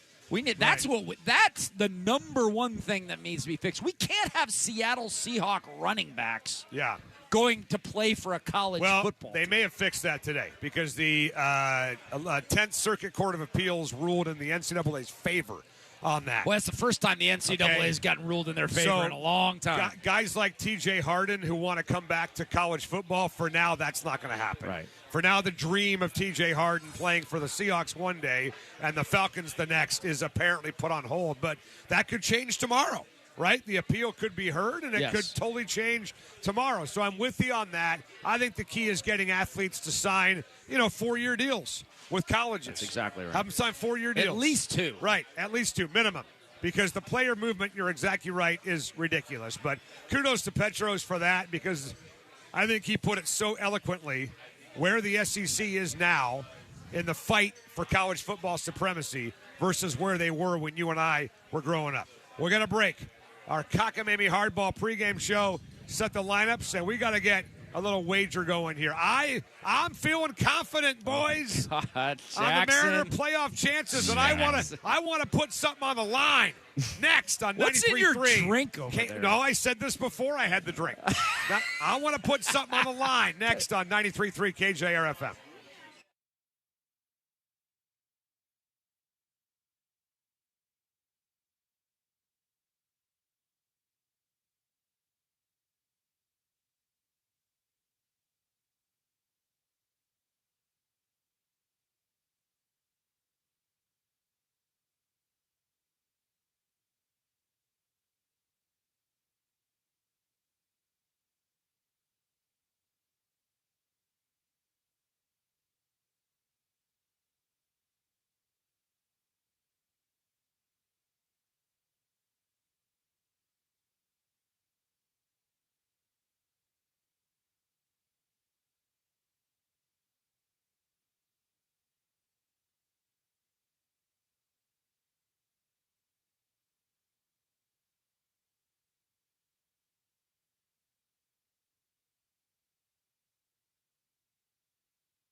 Hi, boys and girls. Softy here again from my friend Tamara Lamore of BKT Northwest. If you're looking to sell your home this summer, no better option to be your agent than my friend Tamara, the entire team over at BKT Northwest. They know market trends. They know exactly how to price your home correctly from the jump so it sells as soon as possible. It doesn't sit on the market and rot for months at a time. You need to know market trends. You got to have somebody with the experience to know how to price homes, and you got to have an agent that can make all the phone calls and take that off your plate so you don't have to. We're talking about staging, landscaping, contracting work. Lots has to be done before a home hits the market. Let Tamara make those calls so you don't have to. Jump on the web and find out more right now at sellerschallenge.com or Google the name Tamara Lamore of BKT Northwest Real Estate tonight.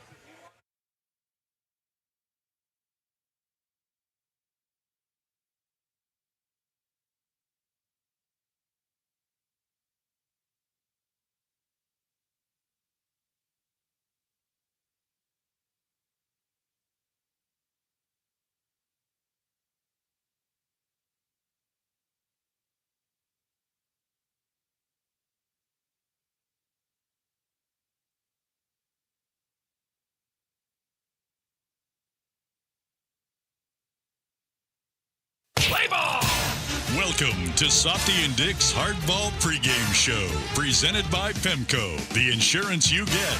Learn more at Pemco.com on Sports Radio 93.3 KJR FM. All right, big thanks to our friends, by the way, at Pemco Insurance. Pemco helps make insurance less challenging. Got a quote today at Pemco.com or give a call, 1-800-GO-PEMCO. Pemco, the insurance you get. Pemco Mutual Insurance Company, Seattle, Washington. All right, the Mariners right now, oh boy, here we go. 4 games out in the division, 3 games out in the wild card.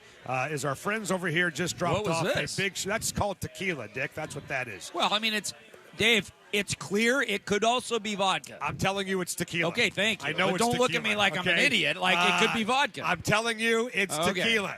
Brandon Donovan leading off. Randy Arozarena in left. Dom Canzone in right. Julio in center. Josh Naylor at first. Taylor Ward back tonight, DHing. Cal Rowley is back behind the plate at catcher. Cole Young at second. Brock Rodden at shortstop with Emerson Hancock on the mound. Emerson Hancock, by the way, Dick, in his last 7 starts has a 2.89 ERA, yet the M's are only 3-4 in those games. So he has not been getting a lot of run support. Matthew Boyd on the mound, the former Mercer Island Eastside Catholic Crusader out of Oregon State. He is on the mound for the Cubs as they will start not 1, not 2, but 3 left-handers in this series against the Mariners. How about